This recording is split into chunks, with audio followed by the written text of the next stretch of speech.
nggak pakai lama, dopetan dalam gamers banyak damage-nya.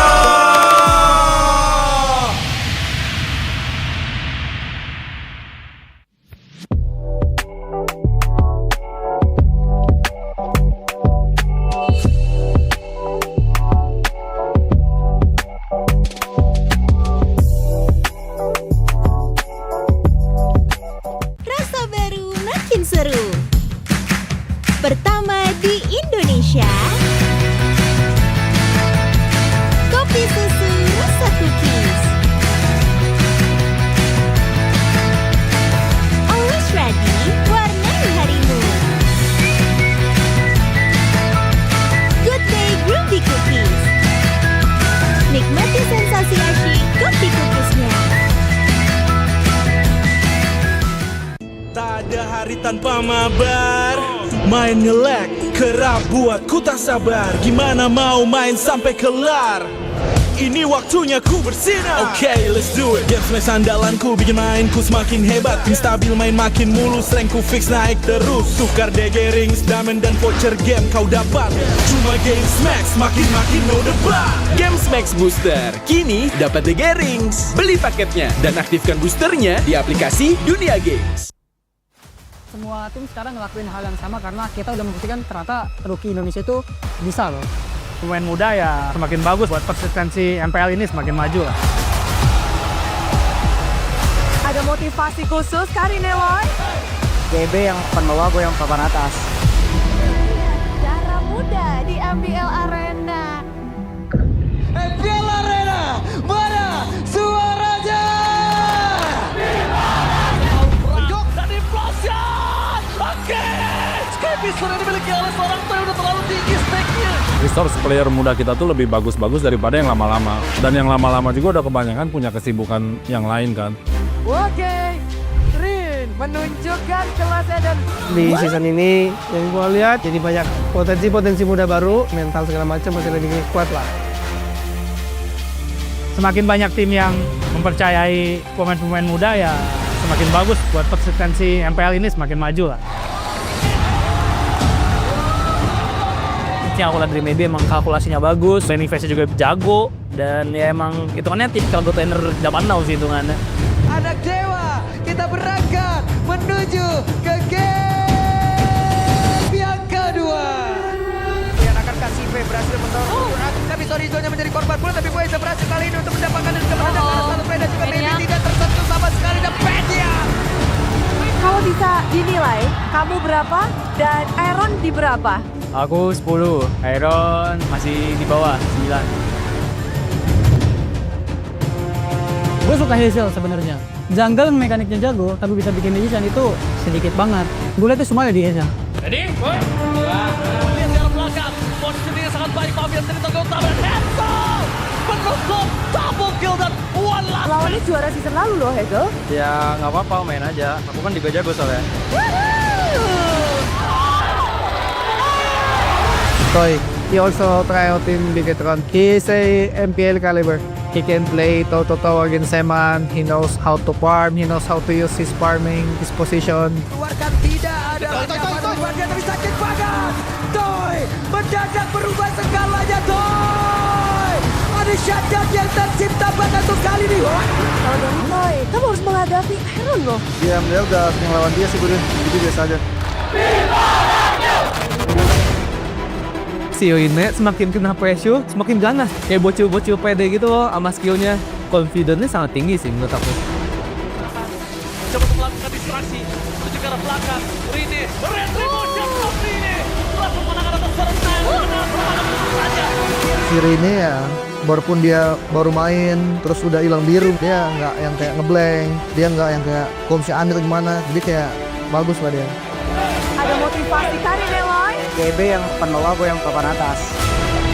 Dulu kan stigmanya pemain rookie itu mentalnya ciut, hero pool-nya sedikit, dikit-dikit terbang panggung. Ternyata kayak, ternyata enggak loh. Semua tim sekarang ngelakuin hal yang sama karena kita udah membuktikan ternyata rookie Indonesia itu bisa loh.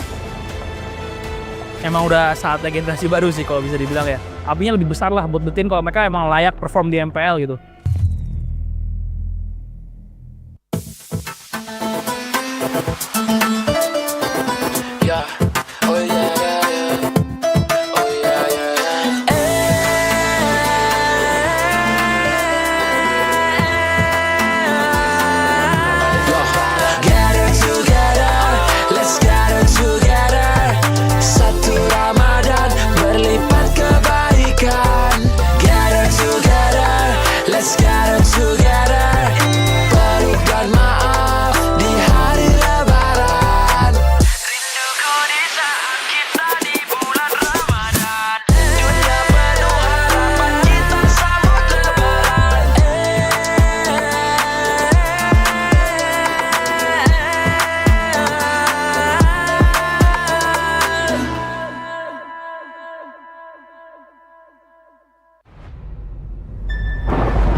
terus berlari, terus ke arah puncak tertinggi.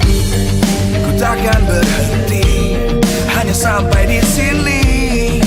Kemenangan abadi menanti. You know we won't miss if we unite our focus. And if you haven't noticed, we all live. Nyalakan apimu, hadapi semua tantangan, hadang semua serangan, jatuh bukan halangan.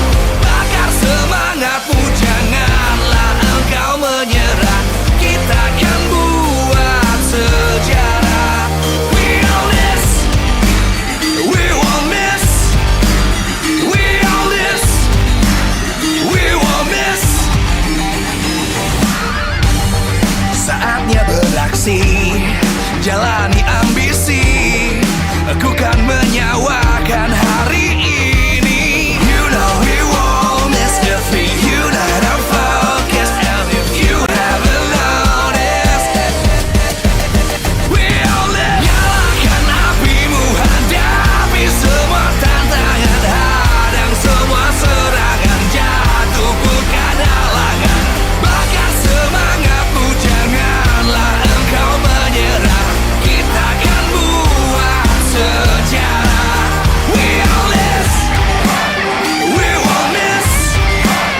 We all this, we won't miss. We all this.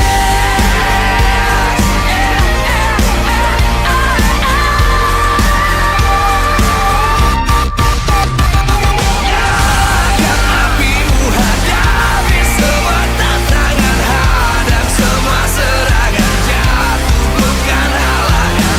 Bakar semangatmu, janganlah engkau menyerah. Kita akan buat sejarah. We all this.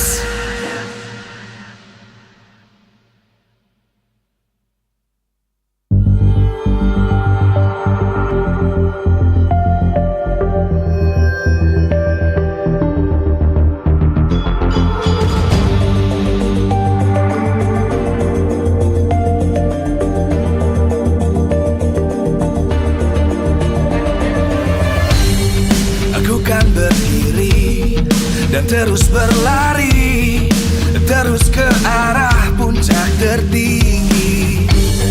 Ku takkan berhenti, hanya sampai di sini.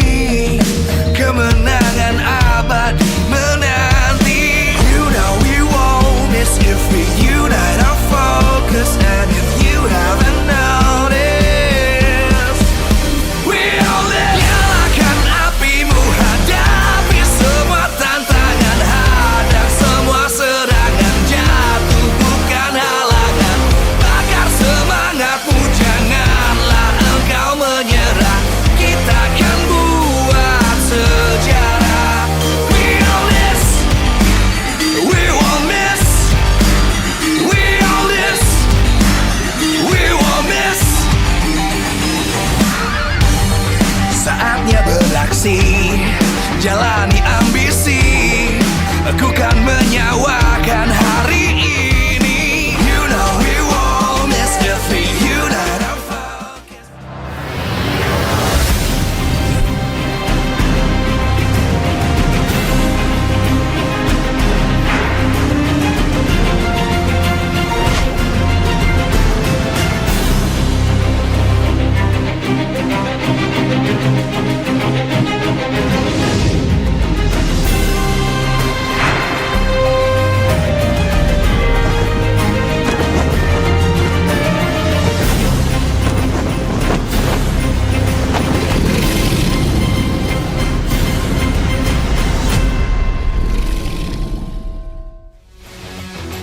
Live from MPL Arena, Jakarta, MPL Indonesia Season 15 is powered by Moonton. Supported by Esports Federation of Indonesia. Presented by official tournament smartphone Samsung Galaxy. Official e-wallet GoPay. Official sponsor Head and Shoulders. Official Coffee, Good Day. We own this.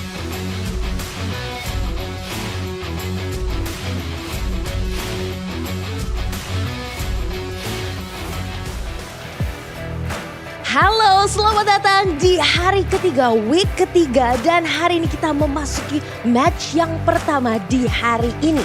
Dan pastinya hari terakhir di week ketiga ini akan menjadi match antara Bigetron melawan Navi. Dan match melawan mantan selalu menjadi hal yang buruk bagi Bigetron. Karena secara beruntun mereka dikalahkan oleh para mantan di week awal. Dan saat kalah dengan Zoriso membela Dewa serta Ki yang kini memperkuat Evos. Dan kini Bigetron akan kembali melawan mantan mereka yaitu Shive. Dan akan seperti apa keseruannya? Mari langsung saja kita panggil Moreno dan Shive. Halo, selamat siang. Siang. Semangat pagi ya tapi ya walaupun sudah siang ya. Gimana nih Moreno dan Shive, apa kabar hari ini? Baik. Baik, luar biasa ya. Super excited untuk melawan mantan sendiri? Excited banget sih. Parah. Sangat excited ya? Sangat excited. Wah, terlihat sekali ya hari ini memang sangat semangat Moreno dan Shive. Dan sebelum libur panjang nih kita akan melihat pertarungan antara Navi dan juga Bigetron. Dan mulai memasuki di week ini adalah di zona merah. Gimana nih Moreno? Apa?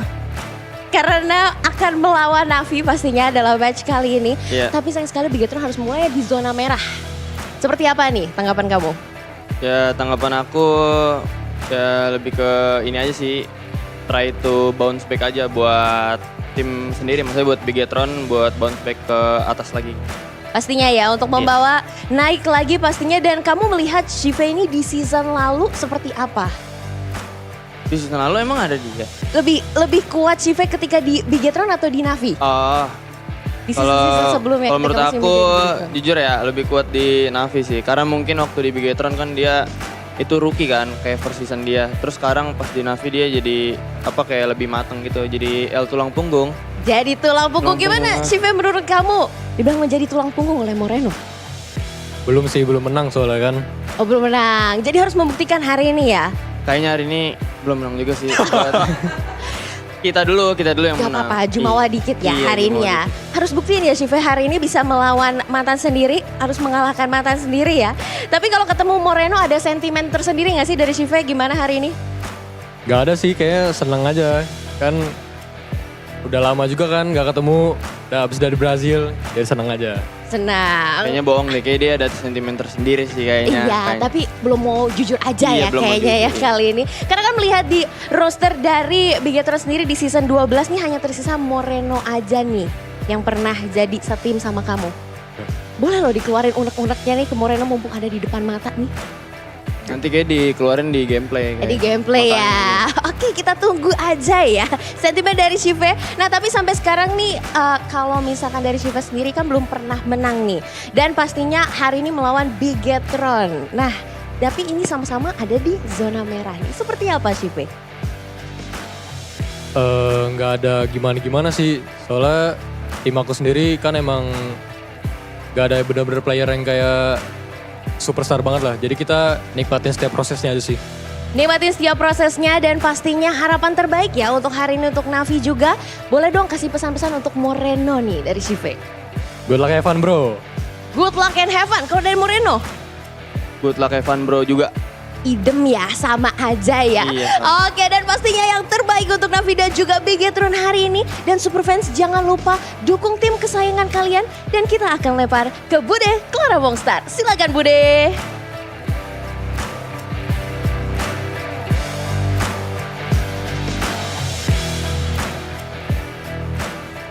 Begitu menarik tentunya ketika melihat dua sahabat yang harus terpisah dan kini mereka harus dipertemukan kembali. Namun di tim yang berbeda.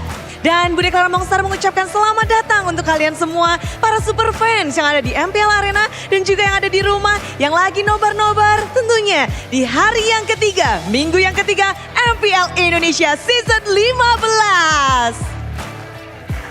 Semangat tentunya akan mengiringi jalannya pertandingan di hari Minggu ini, di mana tim-tim mereka masih harus menunggu dan berusaha untuk naik ke klasemen.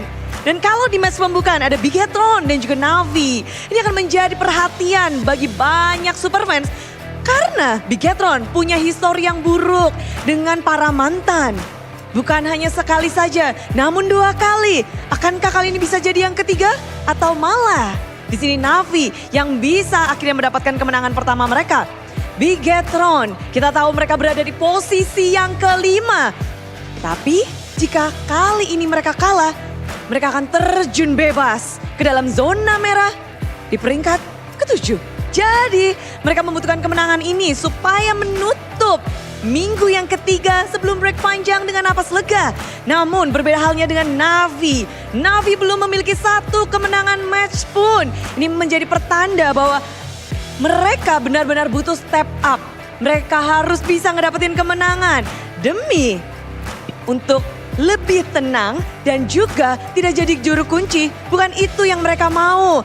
Dan sebelum kita melihat bagaimana pertandingan dari tim Bigetron dan juga Navi, izinkan Budi mengucapkan terima kasih kepada kalian semua yang terus antusias dan juga kepada para sponsor dan partner. Karena MPL Indonesia Season 15 powered by Moonton, supported by PBSI, presented by Official Tournament Smartphone, Samsung Galaxy, Official e-wallet GoPay, Official untuk sponsor Head and Shoulder, Official dari Coffee Partner Good Day. Dan kita juga punya partner in esports, ada Telkomsel, Dunia Games, dan IndiHome. Dan juga advertiser Kacang Sukro dan beserta supplier RSV Helmet.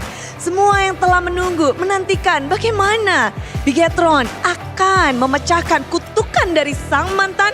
Bukan hanya dari player, tapi juga ada coachnya yang merupakan mantan mereka. Ditambah Navi yang kali ini beruntun masih menantikan kemenangan pertama mereka. Bagaimana mereka akan memecahkan lose streak mereka? Mari kita saksikan bersama-sama. Dari match pembukaan, minggu yang ketiga, hari yang ketiga, Bigetron dan juga Navi.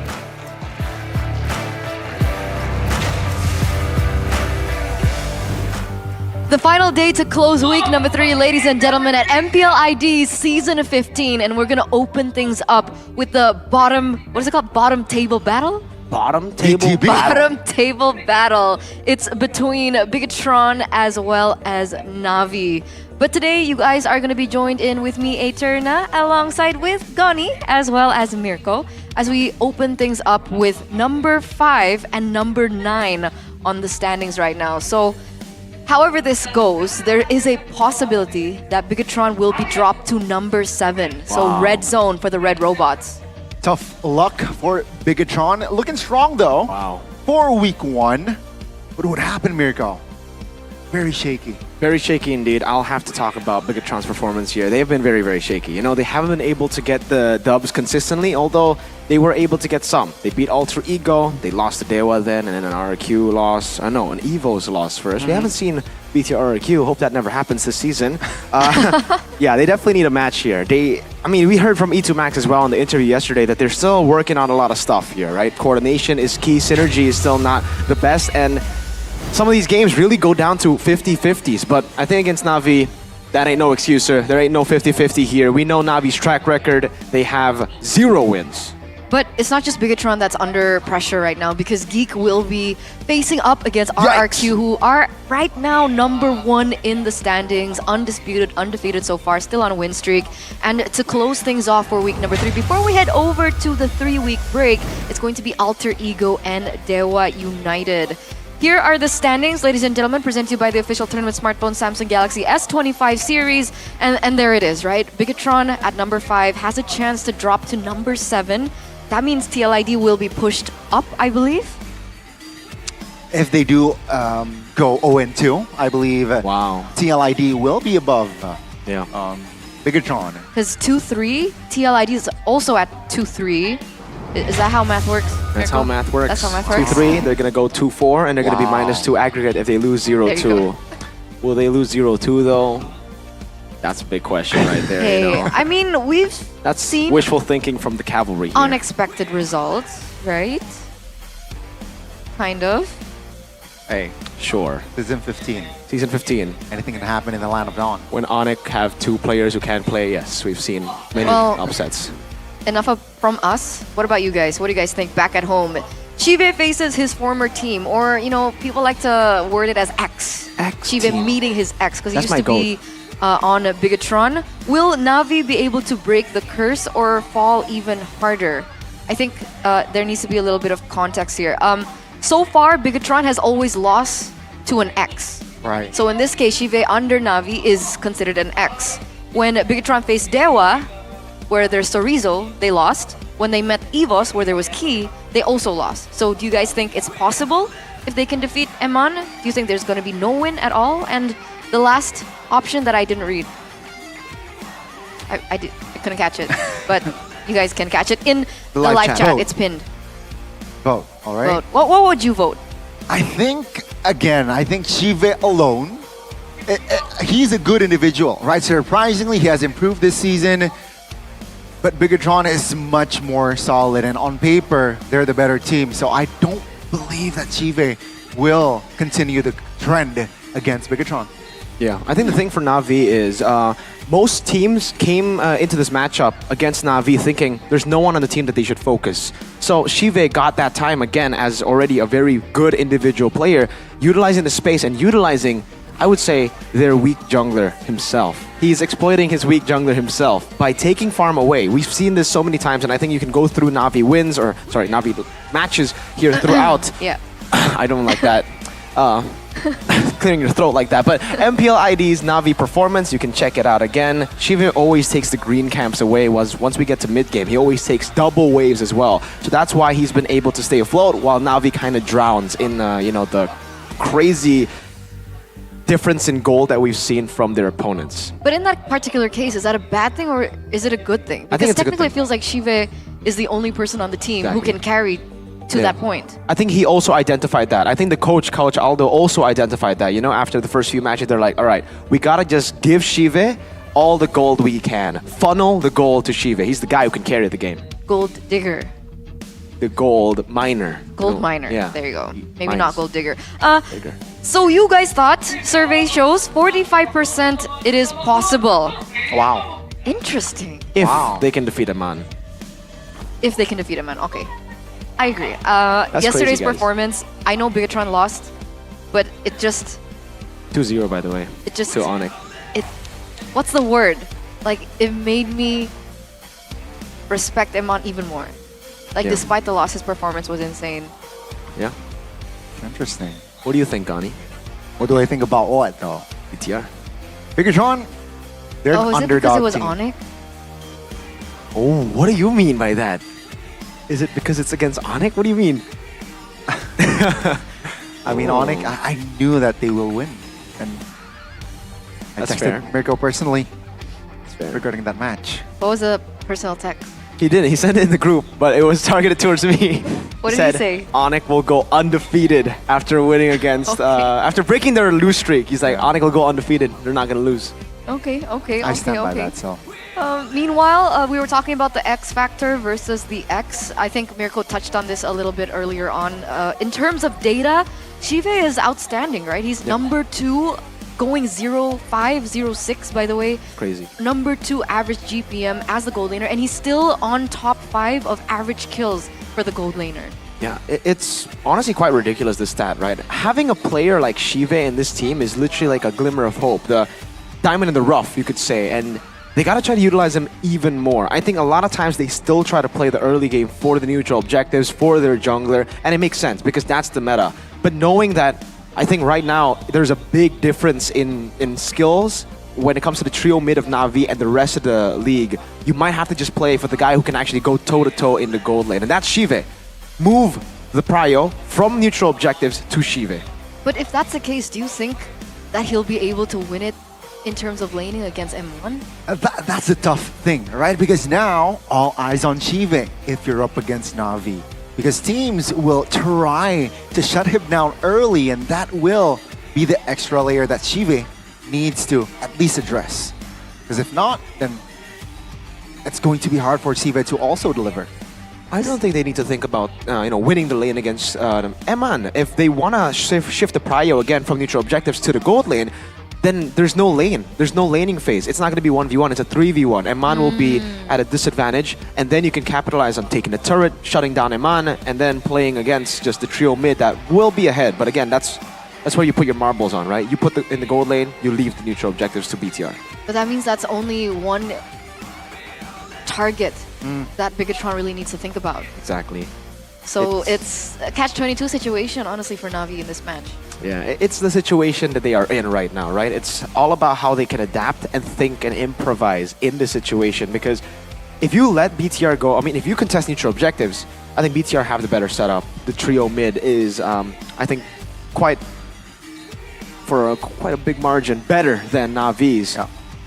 And then Eman's just going to win out that lane like we expect, right? Even if he doesn't win, he has a way to just get that lead. Even if he's not in the lead in the gold department, he just comes into the team fight and just out-mechanics, out-team fights, spaces better in the fights and gets a lead some other way. So I think in this particular case, if you do want to showcase Shive's potential, I think Harith really pops to mind for me. We've seen a few matches yesterday where Harith gets banned out in the first phase. How do you think they can do this? I mean, they have to leave it open, right? I think they need to leave it open, just contest it. Yeah, contested. Meanwhile, you're looking at your screen, these are the players undergoing their ping test. We've highlighted the gold laners for quite some time now because obviously from the side of Na'Vi, that's the lane that you do want to be focusing on. But in these other cases, right, Light yesterday on the chip 2 times in a row, what do you think about his performance now?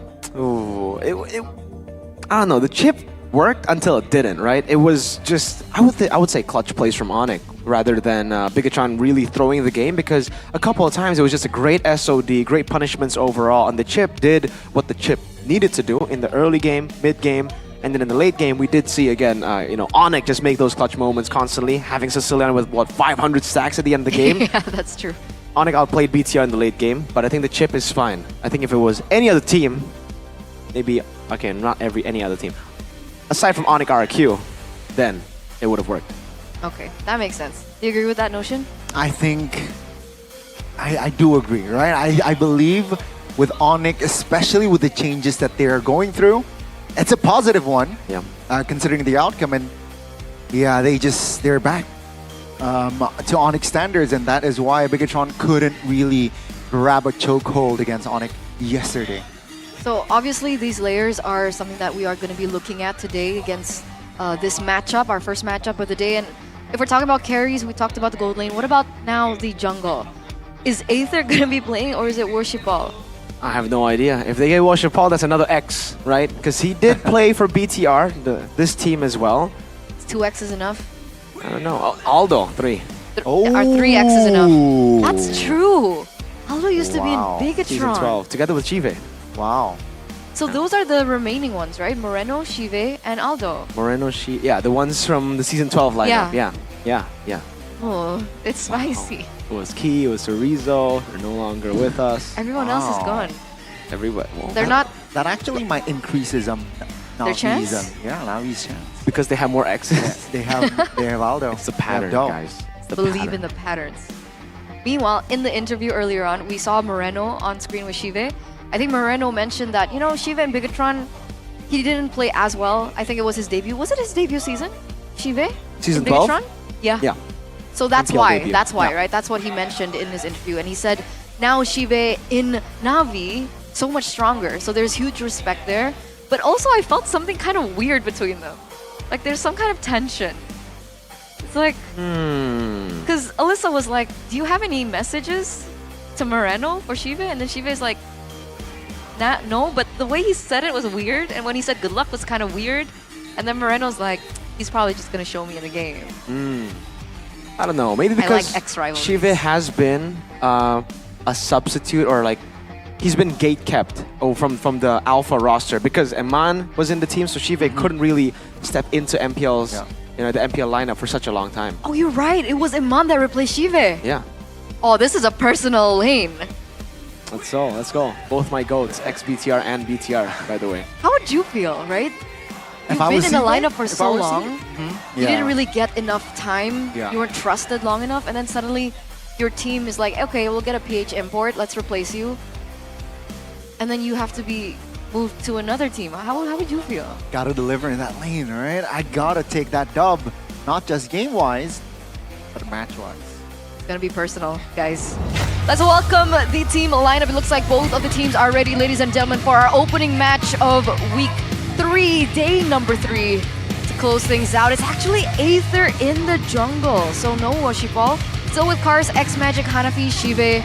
This is a team that has been struggling since week number 1, and they are looking to finally grab a win. Will it be today? This team, they are starving to win, but against the Red Robots. They don't have the numbers, but they do have the strengths. Ladies and gentlemen, it's Na'Vi. Let's take a look at what Na'Vi have prepared for this matchup. Again, an ex-coach, an ex-player here. No one Shapal, so it's not going to be the trio, but it will be the duo of Shive and Aldo. The duo we saw in Bigatron. They should have an idea of what Bigatron wants to do. Bigatron have been quite one-dimensional in these drafts. Meanwhile, stepping closer to the red zone, it's the Red Robots, ladies and gentlemen. As we welcome the main 5 once again, remember, if Bigatron lose this 0-2, they will be number 7 to close week number 3 before we head over to the 3-week break. Ladies and gentlemen, let's welcome Light, Annabelle, Amon, Luke, and Moreno. This is the Red Robots, programmed to win, Bigatron. See the confidence in them, you know, after losing yesterday, I saw them in the back and they were just, I mean, their faces did not look happy. They did not look happy, they looked disappointed, they looked like it was over. But they came back today with a whole new spirit, I see. Very good, very confident. Whoa, what was that? Papulong gagal? Ika? Oh. Wow, that was a roast to Papulong. He's not even here, that's unfair. It's kind of personal. Speaking of personal, here comes the coaching staff from both of the teams. We have Coach Ito Max and Theo Nile, alongside with Coach Do as well as Raiden. So you touched a little bit about the drafting phase earlier on. Can we explain that a little bit more? Yeah, the drafts for Coach Itu Max, it's whenever they whenever they try to set up for something, it's always very visible in my opinion, right? When they want to set up for the front to back, when they want to set up for Eman, it becomes very, very one-dimensional. They will get a prio pick, a good pick for Eman, something of a comfort as well, like a Beatrix, and then they will just play around that Beatrix. If they want to play with the chip, they will play around fully the initiation of the chip. And it's not entirely a bad thing. It could work, but once the enemy team adjusts, and if the enemy team has many different ways to play it, they will obviously find new weakness points in BTR's game. If BTR's game is purely just to go for this one plan, there's going to be plan B, plan C, all the way to plan D from other teams.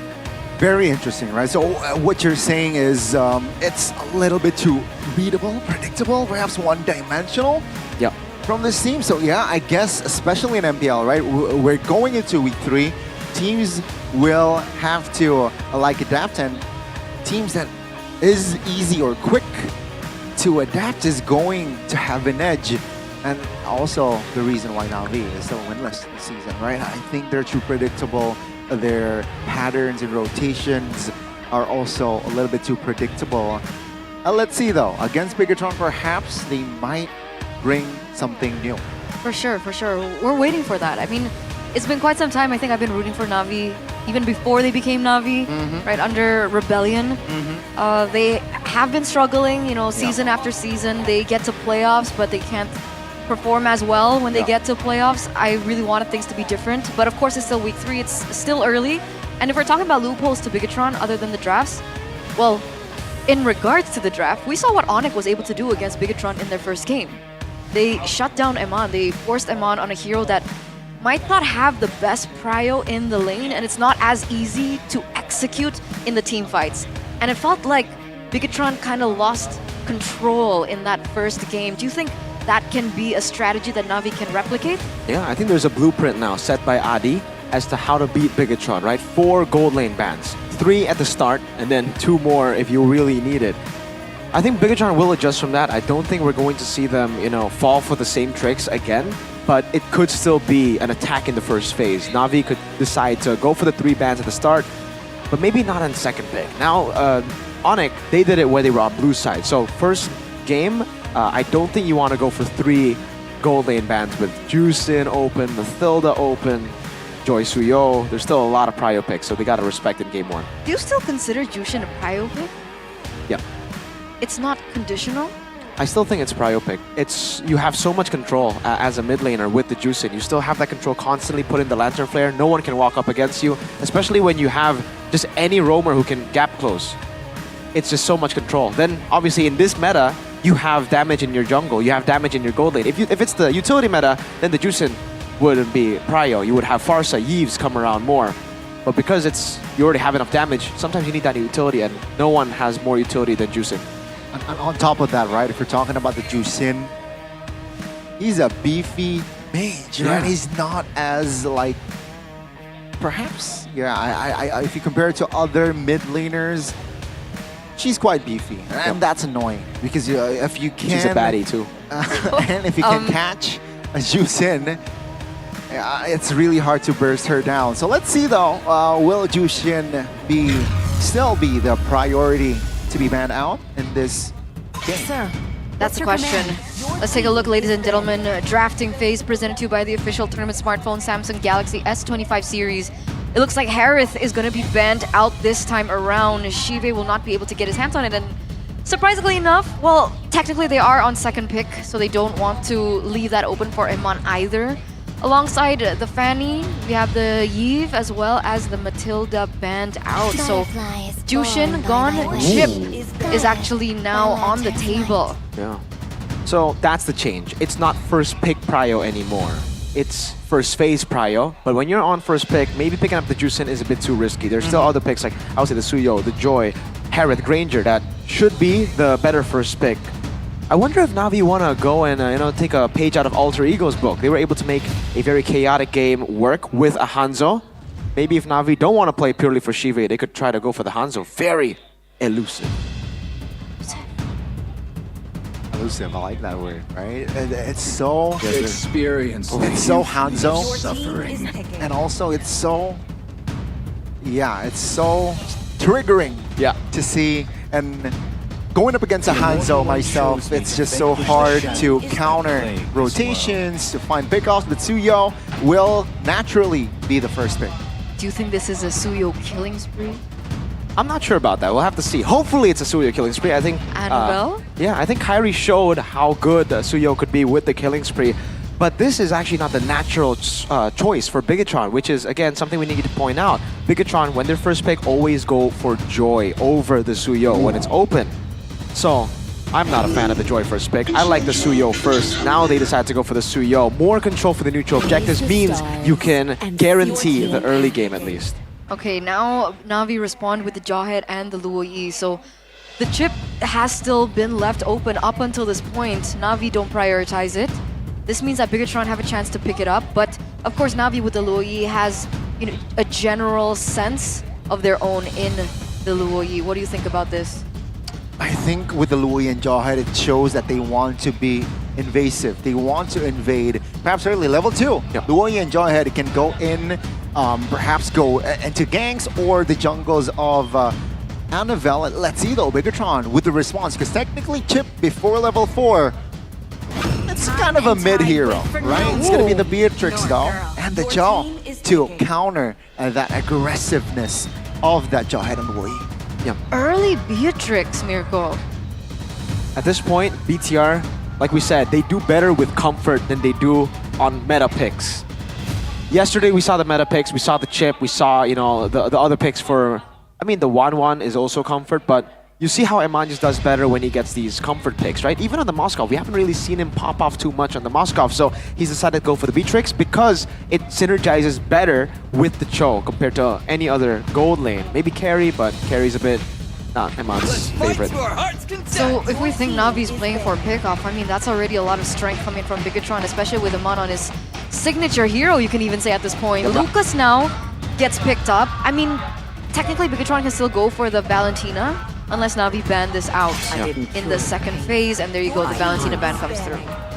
A very good place to pick up a Lucas, right? And a quick response though, Bigetron with a Moskov ban. Now, my question is, do you like Lucas jungler? Yes. On Albert. I love Lucas jungler, but I think it depends on the team, right? Here, I would say Na'Vi have a pretty good composition to make the Lucas jungle work. It's a great flex pick, though. I think right now they can still play it for flex. I think personally, putting it on Cars is a good thing to have. You want to try to enable Cars now. We've seen Cars on the back foot the entire season so far. We haven't seen him on a pick that could actually carry. So putting him on a Lucas, we'll try to open that, you know, old season 14, 13, 12 Rebellion Cars. Mr. Machine. Mr. Machine. Dang. So Moscow being banned out here, do you think there's another hero that can help Eman in the gold lane? Does Bruno do well against Beatrix? No, I think right? most of the lanes here against Beatrix is kind of a non-lane. Eman doesn't want to trade in the lane unless the guy... It takes two to tango, basically. But for Eman, if the enemy team's gold laner just wants to farm, then he'll just farm as well. He wants to wait for his item power spikes too. Because remember, there's no urgency for Eman. He has a Cho. He can just play slow. I am not the only So that's why Phobius becomes the choice of ban here from the side of Bigatron. Na'Vi now. Do they want to secure a hero for the gold lane? Or do they want a hero... Well, it's still flex. I think they can open the gold lane Jungle here. or I EXP? think they should open the gold lane, I leave agree. the Lucas up to flex. What's the choice against the Beatrix? I think the Irithel is a good choice. Irithel, Bruno, those two options are very, very good. Can we not see Brody? When is Brody gonna pop up? Not against a Cho. I would love to see a Brody, but this ain't the game. But can't Brody go Purify? No. Oh, he that's the can. thing. He goes Yeah. quicker. You're right. Okay. So Bruno comes up. One of the other heroes that Shive has played this season. The rest of it has been banned out, so that's the choice he makes. Bruno. Safe choice. You can bring the Purify. Now BTR gonna go for the picks. Maria, Cho, Beatrix, and Suyo. They need a mid laner and an XP laner. I think the CC is a good shout here, going up against the Lucas, going up against the Jawhead as well. But they will just go for the glue for Mr. Luke. And in the mid lane, is it safe to go for something like a Vex, or do they want to play it a bit differently? They can go for more CC with Vex. With Aurora, it's another combination together with the Cho, so you know, it adds value to the Cho pick. For Moreno though. If they want to take risks. Valentina, Sicilian, Yeah. Farsa is an option. Oh, maybe Wow. not too risky. Maybe the Farsa is nothing compared to the Selena, and it's true. Selena definitely way more risky. I'm not a fan of this pick on Yehezkiel. What was the win rate earlier? Horrible, horrible win rate. Pretty I think Yehezkiel has won on it once. He's picked it 4 times. Hey, three times? 4 times, 4 times. 4 times. More kill threat though, right? With Cho and Selena combined together. It Old combo. really depends on how accurate Moreno can be with the Abyssal Arrows. It's really forcing Bruno to be on a Purify though with the Selena and the Cho. Luoi, asking Luoi the question, do you want to go Purify? I do believe that is a safe route. But now, Lucas, EXP or Jungle? It's going to be answered here. XP and go Joy, I think. Oh, there goes CC EXP, Lucas Jungler. All right, that's the... No, it's not. He has picked it up. Lucas Jungle. That's an interesting one, the CC. Going up against the glue, sure. You know, obviously, you do have the winning lane there. But against the others, I think CC is quite vulnerable to the pickoff of Cho, Selena. And especially later on when it's combo with the Beatrix, right? So, yeah. Cars has got to dodge a lot of skill shots. If anyone can do it, he can though. Let's see, right. A good thing though, the jungle will, especially after level 4, has a lot of immunities. So, right, dodging Cho, dodging the arrows, should be easier. Let's see if it's going to be easier, ladies and gentlemen, as we get into the Land of Dawn for our first game in this best-of-3 series. Bigatron currently struggling to maintain their standing outside of the red zone. Can they stay out, or will this be the moment that Na'Vi proves otherwise? Let's head over inside game number 1. Let's take a look at the emblems quickly here. X-Magic with the Lethal Ignition. Moreno doing the same thing with the Lethal Ignition. And man, killing spree on the Beatrix. Not the QC that we are used to seeing for the Beatrix for the additional sustain. So this is, again, I think going to be a safer version of Eman's Beatrix in the lane, at least. He's not going to be trading too much because he doesn't have that QC. Shive will have the sustain advantage. Oh wow, surprisingly, Luke winning out level 1. All right, Eman, meanwhile, in the top lane, Again, trading really well. Meanwhile, in the mid lane, we're already seeing a little bit of pressure coming in from both of these teams. Technically, a Cho can clear and help clear the lane against the Luo Yi alongside with the Selena. As we take into... Wait a second, Light? Good for an opening here. Possible engage. Just a knock up here and there, but nothing too fancy just yet. So it's not just the killing spree, it's the pull yourself together too for Iman. Wants to have the flicker up a lot more. And by the way, this is not only flicker, right? For the pull yourself together, it's also the equipment cooldown. Moreno, good poke. Poke towards Hanafi. Again, both teams just poking around here, perhaps especially before the turtle. Hey, right now, Moreno should be able to have an impact. That's one of the beauties of the Selena, right? Pre-level 4, already being able to dish out the damage. But I guess the same can be said for X-Magic on the Luo Yi. Meanwhile, we are taking a look at the talent prediction now by GoPay. It looks like a unanimous vote for Bigatron, unfortunately for Na'Vi today. Yeah. Wow. It's going to be an opening here in the mid lane. That's a Purify on towards X-Magic. Good stun. Moreno, though, will claim first blood. With the flicker, he will not survive. That's a trade. And that's going to be Luke caught in the crossfire as well. 2 kills for Na'Vi. You'd think that that was a really great opening created by Moreno, but trading it for 2 members and now giving over, technically conceding the turtle over to Na'Vi. Not the greatest of starts. It looks like Light was looking for a steal, wasn't able to get it either, and now he's the one getting caught low. Definitely not the best for BTR there, considering, again, they have a Suyo. They want to be the ones to actually control the neutral objectives, but it was a great response from Na'Vi. And again, without doing what we were talking about, shifting their prio into the gold lane, they've already kind of won it out. They've won out the trio mid battle, and they're winning up top as well. Because again, it's a killing spree, plus pull yourself together. It's a very safe version of Eman's Beatrix that will be relying on the Cho, relying on the team fights to get gold. I mean, to actually snowball. Speaking of snowballing, that audience prediction, 72% in favor of the red robots. So if Na'Vi pull out a win here, that's a huge upset, not just to the caster prediction, but also the audience votes as well. So it's a wonder, why did Moreno opt for the Selena here? You can see them having difficulty with the priority in the mid-trio that usually Bigatron want to work around with. Top up will force to use the flicker. That's a good cover though, Light flickers out. Oh, Way of Dragon just to get more space. That is Light surviving.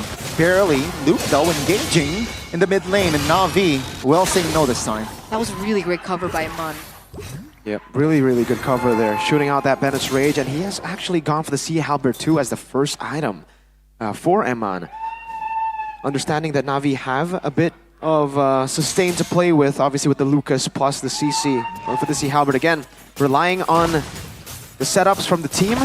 And he's just gonna have to try to burst these tanky boys, because the thing is, X-Magic and Shiba have brought Purify, so he's not gonna be targeting the backliners a lot. He's just gonna be going front to back. So he's prioritizing his presence in the team fight more than the laning phase. This might signal Bigatron wanna. This is it, right? The setup for the neutral objective. Let's see if they're able to get it. That's Luke initiating with 3 men immobilized out of claiming the turtle. But the fight will go on. Chive finds one in the back lane. It's going to be Cars, who is isolated. He's trying to move, but the arrow will caught him and he will go down. That is a Bigatron winning though. Na'Vi struggling to find compensation. Okay, so now we're seeing the clapback coming in from Bigatron. It's a 1-for-1 trade, but luckily Annabelle was still able to get the turtle. Aether is actually falling behind in terms of the farm as well. Why? It's just Lucas in the jungle. The clear speed isn't really the best. You want to usually get the control of the neutral objectives to get a full snowball and to get a lead in that jungle. But against the Suyo, someone with so much more mobility, someone who clears just as fast as the Lucas, or even faster, I would say, yeah, this is what we're going to be seeing. Annabelle, great pathing to continuously be ahead, especially with that turtle take. Now it's level on the board for the turtles. Well done, team. Level 9 right now, compared to Aether at level 8. It looks like Hanafi is in the vicinity. He does have his ult, so are they looking for perhaps a pickoff? I don't think they're going to be able to get it. Light is always lurking around. Meanwhile, Cars, once again, he's being very active on the CC. Sure, the impact isn't as in your face, but he's sitting at a 2-1-1 KDA. He's doing work for his team. Definitely. And you can see Annabelle here playing for the side lanes already. Once we get to minute number 5, the jungler won't have, you know, the gold reduction, XP reduction in the side lanes, and the XP becomes a second roamer at that point. Especially when you have Luke playing the glue, not the carry picks like the CC damage dealing picks. So Suyo will be taking bot, and Man will be soaking in the gold up top, and they're just going to be playing for that power spike. Second item, Melfic Gun. See Halberd, Melfic Gun, and Man. See, this is not the usual build that we're used to seeing from the Beatrix, right? Nope. Usually it's what, BOD Yeah. first? It's usually, if it's not BOD first, it's BOD second for Eman, right? Because we have seen him go for, see Halberd, BOD. Whoa! Stoppable force ejector on towards Eman. No follow-up though. That's the cover of the way up the dragon. Hanafi goes down alongside Cars. Shive trying to give damage for his teammate Moreno. Will fall to the hands of Aether. 4v3 now. Still, Bigatron a man up. Now they're going for potential engage. That's gonna be X Magic leading alongside Aether. Bigatron finding the right calls, pressing the right buttons, and that is Bigatron controlling the game. Absolutely. It looks like Luke is actually letting. That's their own. That's their own. That's Navi's. Battle emote, right? Oh, we have Dragon again on towards Hanafi. Deleted again. Navi now trying to lose. They're just losing control. Absolutely. 3.9k gold now for Bigatron. no wonder. Oh no! The arrow connects. Aman takes the kill. And now 5k almost gold lead already in hand. And now we're seeing the beauty of the abyssal arrows again hitting over. Luke still being a nuisance.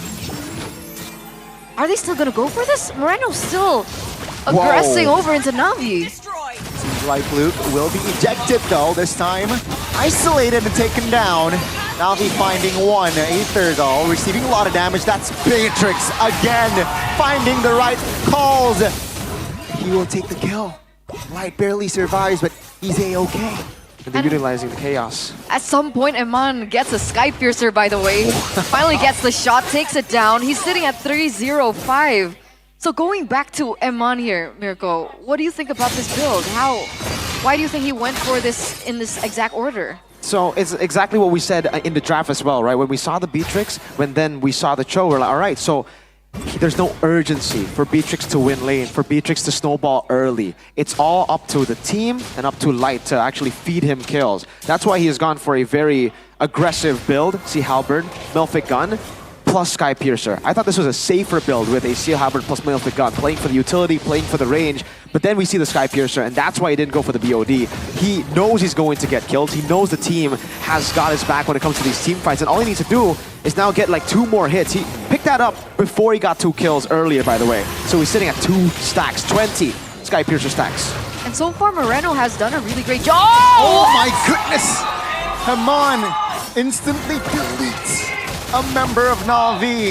And Navi, what, almost minute 10 here. They can't really find an angle to find either a winning fight, a winning trade. It's just Shive trying, give Shive a lot of farm. Oh. Hanafi, awkward opening, good cover, same story. Hanafi goes down for the 4th time this game. 2-for-0 trade, ladies and gentlemen. This combination between the Beatrix and the Selena is kind of gross, right? If Moreno finds an abyssal arrow that hits, you know for sure Eman is going to follow that up. Even if he misses, there's still Light to worry about. That's his 4th item. Oh, Moreno gets an arrow. But that's Eman's 4th item, a BOD at the 10th minute. He hasn't even completed his boots. He doesn't care about mobility. Red team turret has been No destroyed. mobility, and perhaps with this lead, they might actually close out the game. Aether very low, needs to back away. But Bigatron again, they're taking it slow. They know they don't have to force anything just yet. Aether is taking so much damage just from Eman alone. 505 KDA. This is why, when we're talking about gold laners in Indonesia right now, Eman, bro, I'd say top 2. With how brilliant he is, not just in micro, Who's your number 1? but also his itemization. There's an argument to be made, top 2. Number one. Fair enough. Number one. Yeah, okay. I'll give him that. I'll give him that. I don't know. Yeah, it's just so well played again. The way that they understand as well. By the way, Beatrix has been adjusted. It's kind of a buff. So now there are some changes to Nibiru, some changes to Wesker as well. It'll allow you to basically deal more damage. That's the gist of it, right? Because the adjustment is kind of complicated if you want to go through it. They adjusted the damage, but then they increased the amount of attacks you can go. Basically, you deal more damage overall, right? And here with the Sky Piercer, that's 4 stacks for Eman. It's just crazy how they just played this game all the way from the draft as well. We were talking about the one-dimensional BTR, and we see it again, but in a non-conventional way. It's hidden this time, like the one-dimensional pick.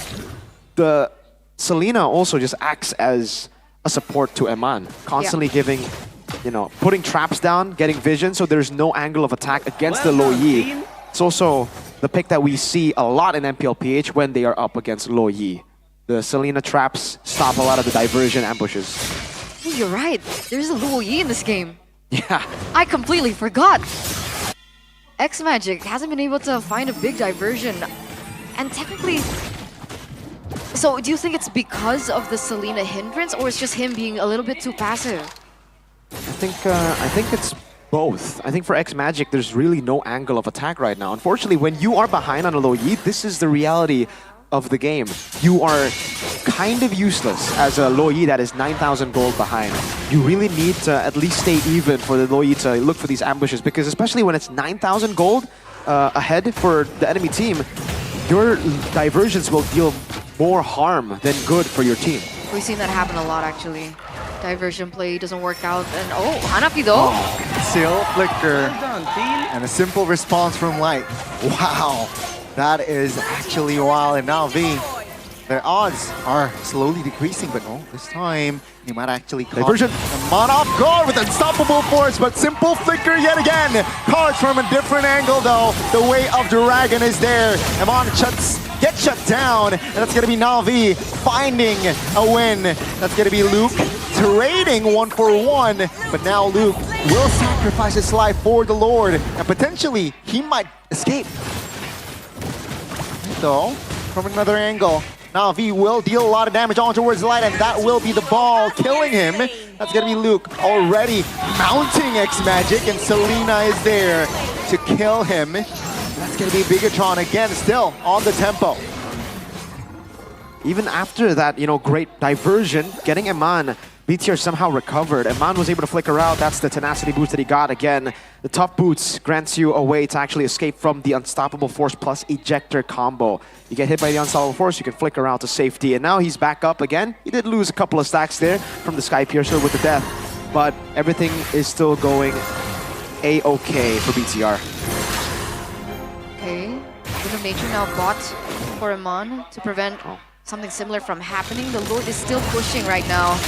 Moreno looking for an opportunity. They surely have enough firepower to close the game. Hanafi almost taken down there. Good response for now, but the Lord should be their main priority. Now, Bigatron looking left and right to destroy the remaining towers, but yet looking for an opening, perhaps for Bigatron. Now V though, good response here, good recovery at least. Top lane though, they will try to defend. Luke receiving a lot of damage. Hanafi as well has their mortality, will be taken down. Luke though will be deleted. Now Na'Vi trying to recollect and restabilize, and they will. Bigatron will back off. They lose all 3 inhibitor turrets though. Sure, they defend, but they lose all 3. So all these 3 lanes will be pushing in favor of Bigatron. And you can kind of see the priority that Bigatron had, right? Eman was just more focused on getting the inhibitor turrets more so than dealing out the kills. But as soon as the inhibitor turrets were all down, Na'Vi had to dodge so many skill shots. Yep. It was a dance party. It really is. It's a mini game, right? There's so many skill shots for you to deal with, and by the time you can get an engage, you're already so low. And then the Sky Piercer will do what we saw earlier. Wind of Nature picked up, and this is also why they went, Eman went pull yourself together. You get the 12 plus 8 stacks maximum to a 20% capped cooldown reduction on your battle spell, but also on your equipment. So his Wind of Nature is going to be back up quickly, very quick. way quicker than usual, plus the flicker too. So more ways for him to escape from a Na'Vi ambush. Speaking of Na'Vi ambush, it was actually inhibited earlier on, just a few seconds ago, because of the traps again. So it's not just the Luoyi that's having difficulty or finding difficulty, but also the rest of the team looking for opportunities. The map pressure that Selena has been one of the main factors of Na'Vi being unable to find an opportunity. And now Annabelle level 15, Aether is finally at the same level. So could we be looking at a potential steal this time around? I think it's do or die. Desperate play here, right? For the side of Na'Vi. They will try to contest this, but the Selena skin is fired. Oh, that's an opening wave. Dragon card goes down. That's going to be the Lord as well, taken by Annabelle. Now, Bigatron, they will shift their focus on towards the fight. Aether in the front side will escape, though. Hanafi flickers out of danger. X-Magic mounted. That's going to be X-Magic surviving. Looking for the diversion play, but Aman will snipe Aether down. That's going to be Hanafi next, claiming the double. And Bigatron, they will close out first game with a clean and solid opening, ladies and gentlemen, and Na'Vi will suffer defeat. There was no chance at that point, right? 9k gold lead. Sure, it went to the 17th minute, but it didn't feel like Na'Vi had any tools for them to work with in that game. Yeah. The tools that they had were... that's why I really didn't like the CC, because the CC plays into what Bigatron wanted to do. You needed a bit more... like, you needed a gap closer that could force them to disperse. You needed someone to just walk up. That's why I expected the Joy together with the Lucas. Lucas creating the initial, chaotic engage for the Joy to come in and try to clean up. But with the CC, once you jump in, there's really not much counterplay against that much CC from a Glue, a Selena, a Cho, a Suyo. It was the Beatrix the only one who didn't have CC in that lineup. And you saw again, Cars try to walk up a couple of times there. Aether wasn't really able to go in as he wanted.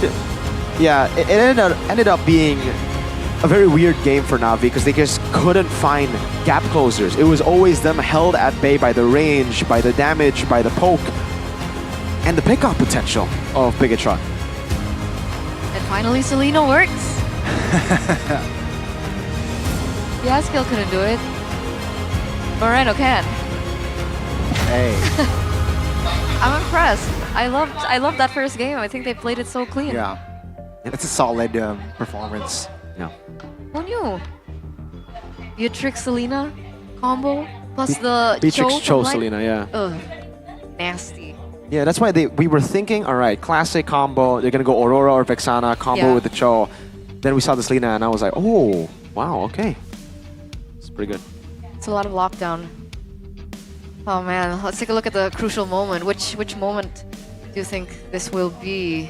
This one, I think it's a good crucial moment choice here by production, W production there, because this was really when the snowball started. This was when they rotated over for turtle number, I think it was turtle 3, right? It's turtle 3? Minute 6, it was minute number 6. All right, but anyways, the way that they were able to punish the overextension of Na'Vi, and again, Na'Vi not really identifying the threat of Bigatron. They were so used to the first few fights being very equal that they forgot, oh, now Eman is in the picture, right? You go on to Eman, if you don't get that one shot on him, if you don't get that pick off right as the ejector lands on Eman, he's going to deal a lot of damage, and everybody's playing to peel for him, so it's not as easy as you would think to get onto Mr. Eman. Again, they were using this as a reference, Na'Vi. That's why they walked in very aggressively for turtle number 2. Here, you can see it again, how BTR just went in, played for the Eman damage. Look at how they kite back, right? They're just playing for Eman here, protecting Mr. President. It's exactly what we saw in their match against their second win. I forgot who it was, but here you go. Gets fling back. If you don't get Eman right as you get there, everybody is going to peel off these members from Eman. They're all pushing away. Even Moreno diving in like that, in a way, it's like it's another target for you to choose aside from Eman. And then as long as Eman gets the free space with the Melfic gun, with the Sea Halberd constantly putting the anti-regen on them. And then here, he already had the Sky Piercer, so that's a second stack at that point. Moreno, very on point, by the way, this game with the Abyssal Arrows too.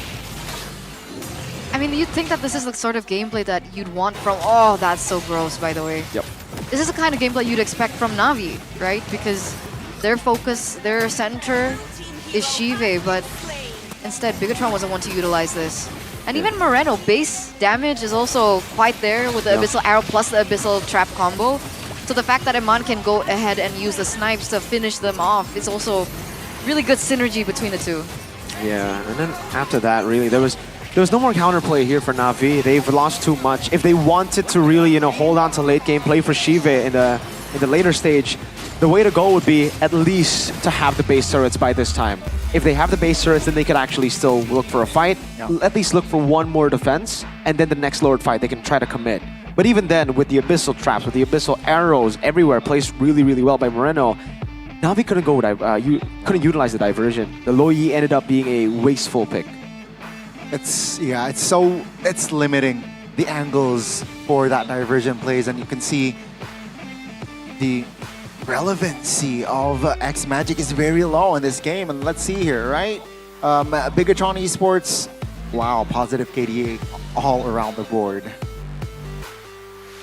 It's ridiculous how they just controlled the game here, but again, this is BTR with their comfort picks. This is something that, again, for BTR is a strong point, but to a lot of, going up against a lot of stronger teams, they can't be doing this because it's going to be banned out. These comfort picks, we have seen, Lights Cho been taken away, Beatrix from Iman getting taken away, maybe Moreno, Selena, that's not really a comfort, but these two, Light and Iman, once these two have been neutralized in the drafts, it's very difficult for them to play their game, their normal game.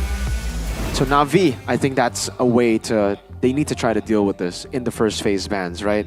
They already tried their best, Harith, Fanny, Granger, but now they'll be on blue side.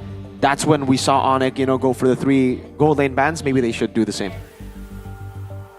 Wow. That's if they choose Blue. Hopefully, they should choose blue, right? We will know later on. Okay. For sure.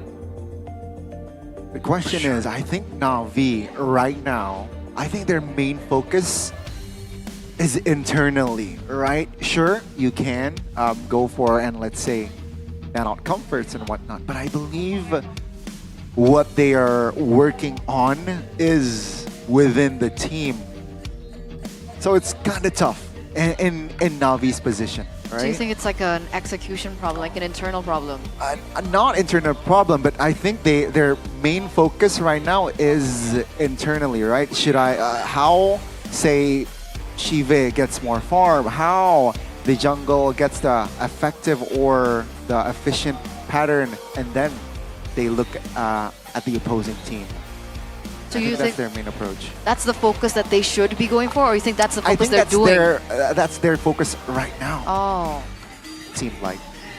That's why Lights Cho, Open, Amon being, again, week 2? I think he almost got a Savage a couple of times. No respect whatsoever from the side of Na'Vi. Technically the Beatrix was picked up in the first 3 picks. Yeah. Because the last time we saw the Beatrix banned out, it was actually in the second phase, not the first phase. Yeah. It was Harith, Granger, Moskov, I believe, right? That's the 3rd ban from Onyx in the first phase. But then, I'm gonna have to recheck that, but I think it was Harith, Granger, Moskov, Beatrix in the 2nd phase. So they kind of evaded, the 3 bans. But now on blue, they could do it. I mean, you could totally check on your new phone. Ooh. You bought a new phone, right? Mirko's new phone? Or no, your new phone. You said you bought an S25. Yeah, I don't want to flex. It's okay. It's an S25, man. You can flex. Yeah. It's my S25, ladies and gentlemen. The smartphone I always recommend, not just for gaming, but also for gaming, ladies and gentlemen. It's clearly the latest Samsung Galaxy S25 series. This smartphone is actually incredible and also very powerful for gaming because it's equipped with the Snapdragon 8 Elite for Galaxy processor. For gaming. For gaming. Gotta make sure you hit in the gaming. It's not just for gaming. It's also for gaming that'll be super smooth and lag-free. W. Crazy phone. Vapor chamber. It doesn't overheat when you're gaming. As a gamer, you need that vapor chamber, and you guys can get it with the battery health. The battery 5,000 mAh capacity. That's gaming power right there. Gaming power for all-day battery gaming. And remember, the various Galaxy AI-powered features also helps your gaming experience. But no, for real, guys, it's not just for gaming, okay? If you guys want to make content, you guys want to anything. make a selfie. Is that also content? Not doesn't have to. If you don't post it, it's not content, right? So it could be for yourself. Could be content for yourself. Mirko does mirror selfies, FYI. A lot. Yep. A lot. For himself, though. And he For also my girlfriend. secretly Also. takes pictures of pro players, Oh. which is kind of weird. I mean, to be fair, you can zoom 100 times on that thing. You know what? What else am I Hey. gonna do? I could just go. Also true. Right? And you know, with that being said, you can also get total bonuses worth up to 5 million IDR. So it's a special promo that is only valid until April 15th of 2025. So it's only exclusive for MPL viewers because now we're gonna give you the voucher code, which is S25MPL. I'm gonna repeat that. Voucher code is S25MPL. So other than the bonuses worth up to 5 million IDR, you guys can also get a free 25-watt travel adapter plus an e-voucher worth up to 500,000 IDR. So a lot. What are you waiting for, guys? Go ahead, visit the Samsung Experience Store nearest to you and enjoy a free shipping voucher. Or you guys can check it out at samsung.com/ID or scan the QR code down below. Here. Not the corner. barcode, QR code. QR code. AI understands you with the Samsung Galaxy S25 series. They understand you. Let's go.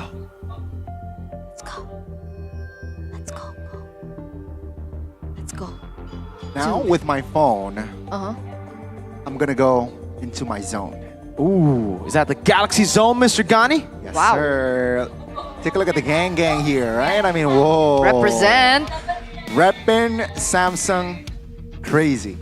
Oh, Papulong gagal kawin Bigatron program to win. Wow. That's kind of mean. Wow. That's a little personal. Papulong. Wow. I'm listening to OG's Yeah, he's reaction as well. Catching strays here, Mr. That's kind of rude. But for those of you guys who have a Samsung phone, you guys can sit up in front, right in front of the players in the Galaxy Zone. And you guys even have a chance to sit next to your favorite brand ambassadors, Whoa! talents from the teams. You know, they're female, male. I whichever heard you're Shepard interested in. yesterday was in the building. Yep.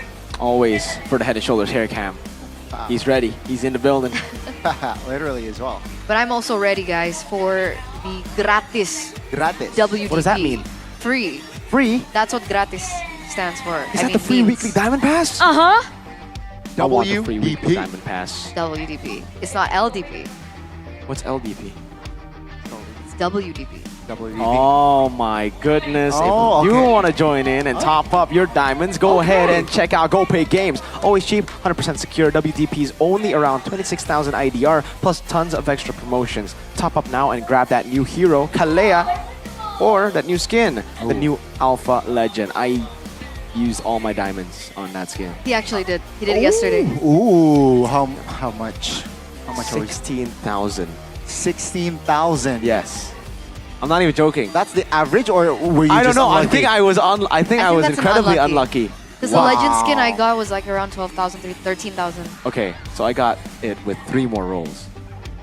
Wow, guys. That's crazy, dude. It's so expensive, but I mean, right as when I really started playing, I was pretty. like, all right, you know, it's worth it. It's worth it. It's worth it. There you go, pretty. folks. Worth it.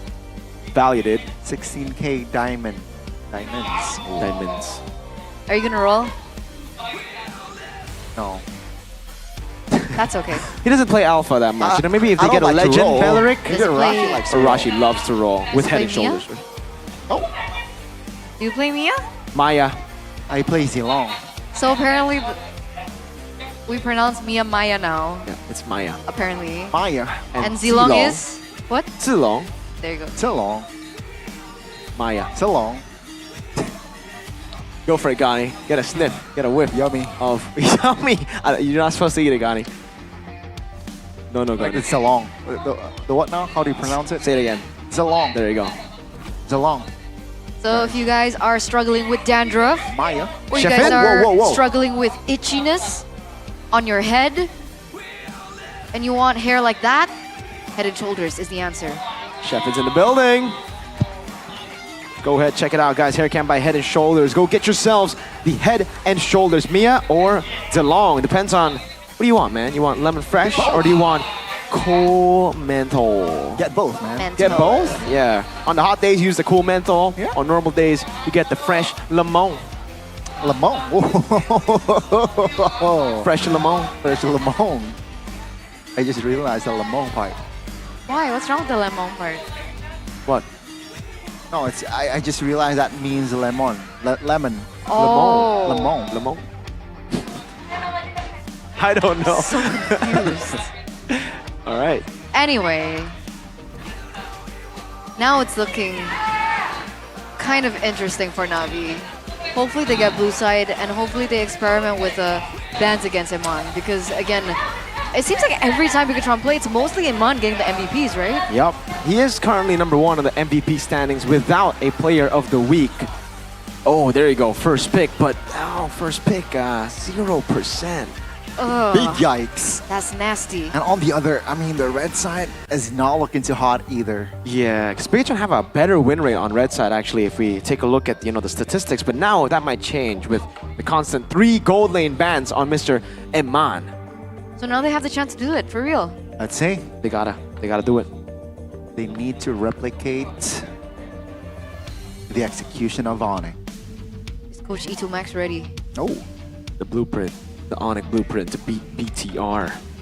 3 gold lane bans. Harith, Granger, Moskov. But maybe they might change it to Harith, Granger, Beatrix. Wait, what was the ban? 50%, 60%. Very positive, Bigatron. How are you Ranger, fifth? Harith, Moskov, Beatrix. We throw a lot. Yeah. I mean, we were hyping Shive up so much from the start of the match.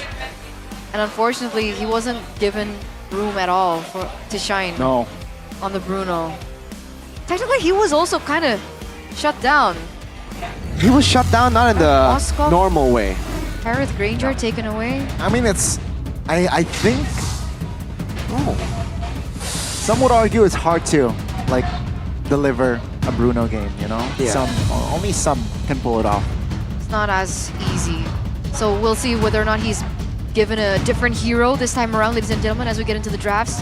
For game number 2, presented to you by the official tournament smartphone Samsung Galaxy S25 series. And even being on blue side, they don't go for the Onyx blueprint. Yeah. It's only the Granger ban alongside with the Fanny and the Joy. And Bigatron respond with the classic Matilda and the Harith.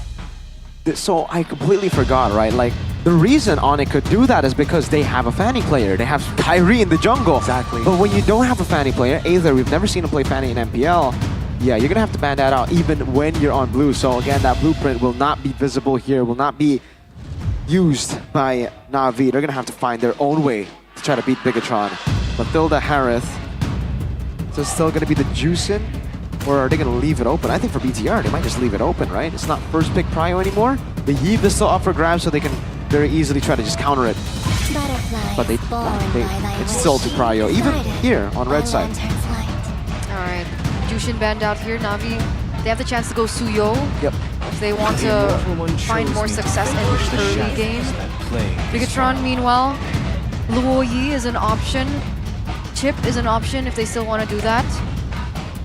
What else They is could a go Cho priority? Beatrix again. Or Cho Beatrix, that's true. Wow. I did not expect this though.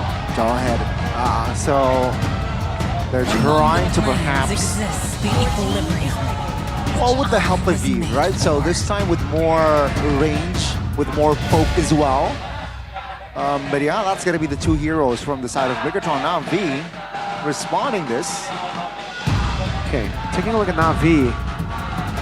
They've already picked up the Suyo. They would have loved to go for the Jawhead here, but unfortunately the Jawhead's been taken away, so they gotta get mid-prio against the Yves. That's a tough one. Great picks for BTR to actually deny that Jawhead-Yves combination with the Suyo. They might want to just play for late game at this point, right? Pick up Sicilian? Or no, go for Moskov first here, I think.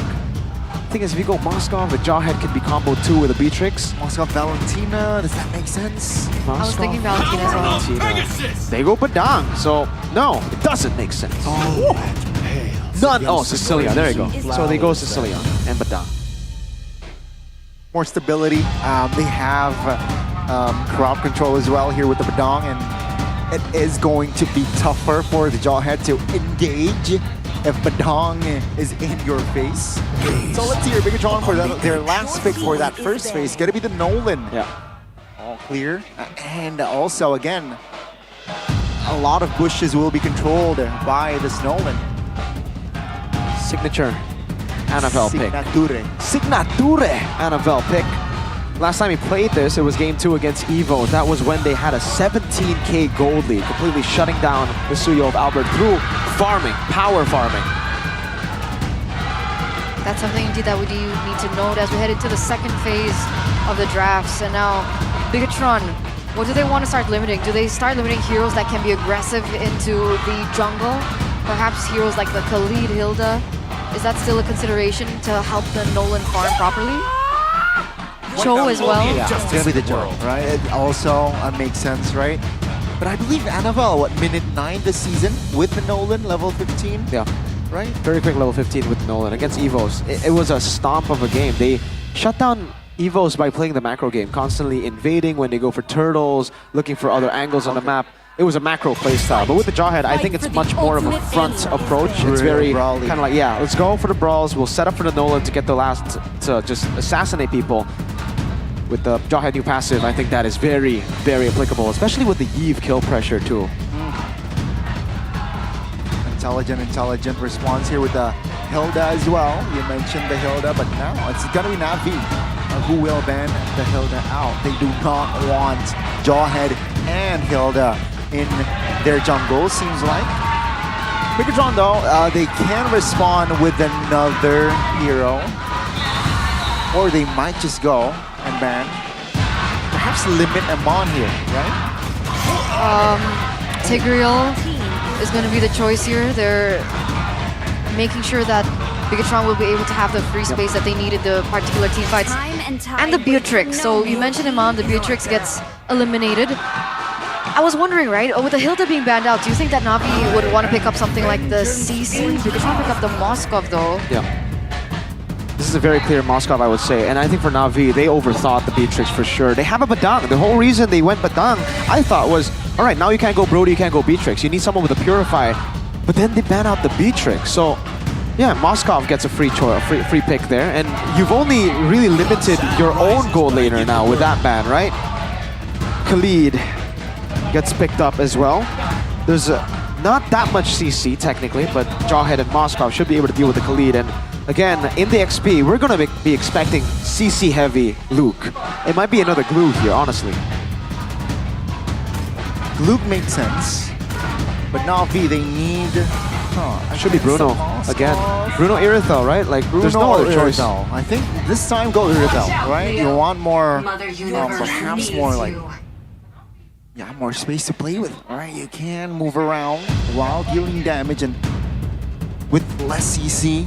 And against the Eve, right? In your face, I think movement, mobility will be crucial. But there's just so many things that the Irithel has to deal with too, right? Because technically in these team fights, if the real world manipulation gets popped up, at least as an Irithel, you can kind of maneuver out, but you don't have a clear cut unless you use your ult to get out of it, right? And then you have to worry about Jawhead, and then you have to worry about the Nolan. So how do Bigatron close this out? All they need is just an EXP laner. Phoveus is still an option. Honestly, Lucas. Yeah. Oh, nice. Good call there with the Lucas. There's no, it's just a full dive. Bigatron's composition. Usually with the Nolan Moskov, they want to play the macro game, but I think this game they might just go and brawl it out. Yeah. I think they want to end things quick here. The second game. Game 1, it was 17 minutes. I expect less in game 2. Okay, we'll see. Will this game end under 17 minutes in favor of Bigatron? It looks like the drafts and the composition that have been set in stone for Bigatron does make a lot more sense as well, especially in the early games. Celine is also going to need a little bit more time to get to the power spike. Meanwhile, Yves already going to be a huge nuisance, going to be able to clear a lot faster, alongside with the Jawhead as well. So we'll see how this pans out, ladies and gentlemen, as we get into the Land of Dawn for game number 2. Can Bigatron pull off a clean sweep against Navi, giving Navi a harder time to get themselves out of the red zone? Or can Navi actually force a game number 3? Only time will tell. Let's head over to the Land of Dawn. Land of Dawn, here we go, and let's see. Bigatron, they need a win. to perhaps solidify themselves again in the standings, and Na'Vi still starving to take a win this season. They're still sitting at a lose streak. 0 wins. Week 3, this is the last chance for them to close things out on a light note. So I'm pretty sure Na'Vi wants to give it all they got. We can see Cars trying his best as well as we take a look into the emblems. Yeah. Again from Annabelle, this is something new for the Nolan. I think we saw him play the Lethal Ignition up against Evos. This is an Impure Rage choice he's gone for. So, looking for additional sustain to try to stay in the jungle for longer. I guess, again, playing the style that we were expecting. Going for farm and just power farming. Vitality, though, for Mr. Eman, plus the Master Assassin. Okay, so playing it safe, having a bit more HP, but wanting to get that lane dominance with the Master Assassin against this Irithel. As we see the pull yourself together for Moreno there for the help with the flicker and the new Inspire, plus a bit more mana regen. I think Shiva knows. He's clearing the wave as slow as possible, making sure it ends up on his side. But wait a second, in the mid lane. Good exchange, right? From X-Magic as well there. Nolan trying to sneak attack Na'Vi members, but they're still okay. The Concussive Blast too, by the way, for Luke. So usually we see more like Brave Smites on this on the Lucas. Luke has gone for the Concussive Blast, so he's looking for Prio in the lane, looking to rotate quicker compared to the Badang to be more active. Light. Good ejector, good stun, good follow-up here. Hanafi though, calmly flickers away, and that's gonna be Na'Vi initiating the turtle. Bigatron, what will they do to take over? Light has spent his flicker as well, so no surprise attack. Seems like Aether will have the upper hand. Good stun. Turtle goes to the side of Na'Vi. This time Light goes down. It's gonna be Bigatron again. Trying to respond, but X-Magic with the flicker. He is safe in Aether. Luke going at it. Aether has a say this time. Oh my goodness. Quick rotation and Shive. Quick double kill for Na'Vi. That felt a little forced by Bigatron, right? I mean, technically, Na'Vi already had the better setup. Bigatron didn't really have to commit over it. And in regards to Annabelle, he wasn't even in the best of positions, and he was also really low on health. So I think Bigatron wanted to look for a little bit of a trade back in terms of the kills, but Annabelle also kind of wasn't able to get that first shot in on the assassination, and so everything kind of went downhill from there. That was a 0-for-4 trade. Yeah, 4-0. Make it 5-0 with the turtle. It's a complete win for Na'Vi. And again, for BTR, I agree with you. It was fully forced out. It didn't even look like Annabelle wanted to go for it. He was on the purple buff. Light was just hovering over, and they decide to fight while Annabelle hasn't gotten the angle to actually flank. So very, very forced. Ended up being Na'Vi who get the full wipe on everything around the turtle.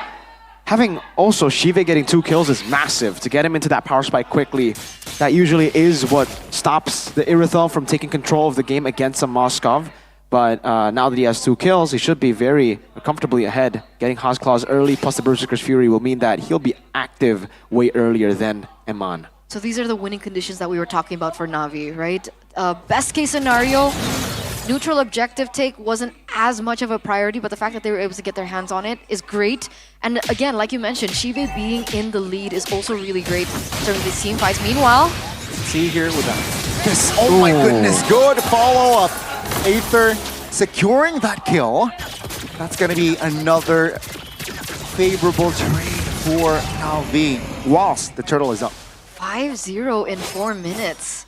So it's kind of a same story that we saw from game number 1, but Na'Vi looks so much more in control. Annabelle's actually a level below of Aether at the moment. I don't think he can go for a steal, so that's a free turtle given over once again to Na'Vi. Full control. Oh, come on. Be caught here, right? Good Raging Sandstorm, good follow-up. X-Magic delivers the final blow. Ooh, a slight mismechanic there. That's a kill over for Amon. Wow. Again, that was a Hanafi kind of miscommunicating with Shive, waiting for the waves there. Unfortunate stuff for Hanafi, but again, really, really good chain CC to go up against Eman, getting him down and shutting him down again. Doing what we expected them to do in game 1. Shutting down Eman, enabling their main win condition, which is Shive. And for BTR, they've lost the trio mid, they have lost now the gold pressure, or at least the gold lane that they had. Light. See, all right. Oh, he will not be able to move. Na'Vi picks up another. That's gonna be Bigatron this time, struggling to find trades. There's so much focus into the gold lane again and again and again. It feels like Bigatron aren't learning from this. This looks like a good push from Shive in the top lane. Iman is trying his best to get those minions, but with Hanafi and Shive lurking there, I don't think he's going to be able to protect that turret. Yeah, with the whole team rotating around the top lane, they have essentially shut down Iman, forcing him to really just take the scraps. You know, looking for the scraps of minions that he can find. He can't even rotate to the mid lane because, again, Na'Vi! Oh, that's an opening by Cars. No follow-up though. Real world manipulation to respond. Oh, Luke goes down. Unstoppable force here trying to do something. That's Annabelle from the flanks. The sneak attack works. That's a trade. X Magic goes down. 1-for-1 trade, but that's X Magic for Luke, and he was sitting at 2-1-4 earlier on. I gotta ask, Miracle, what's up with Bigatron?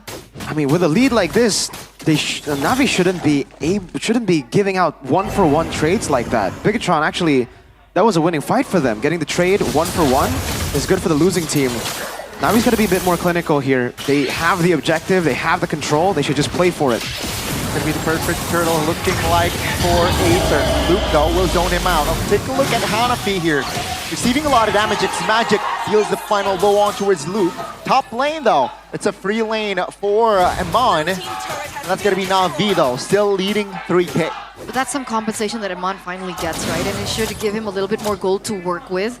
If we're talking about Iman and his items, how are we looking?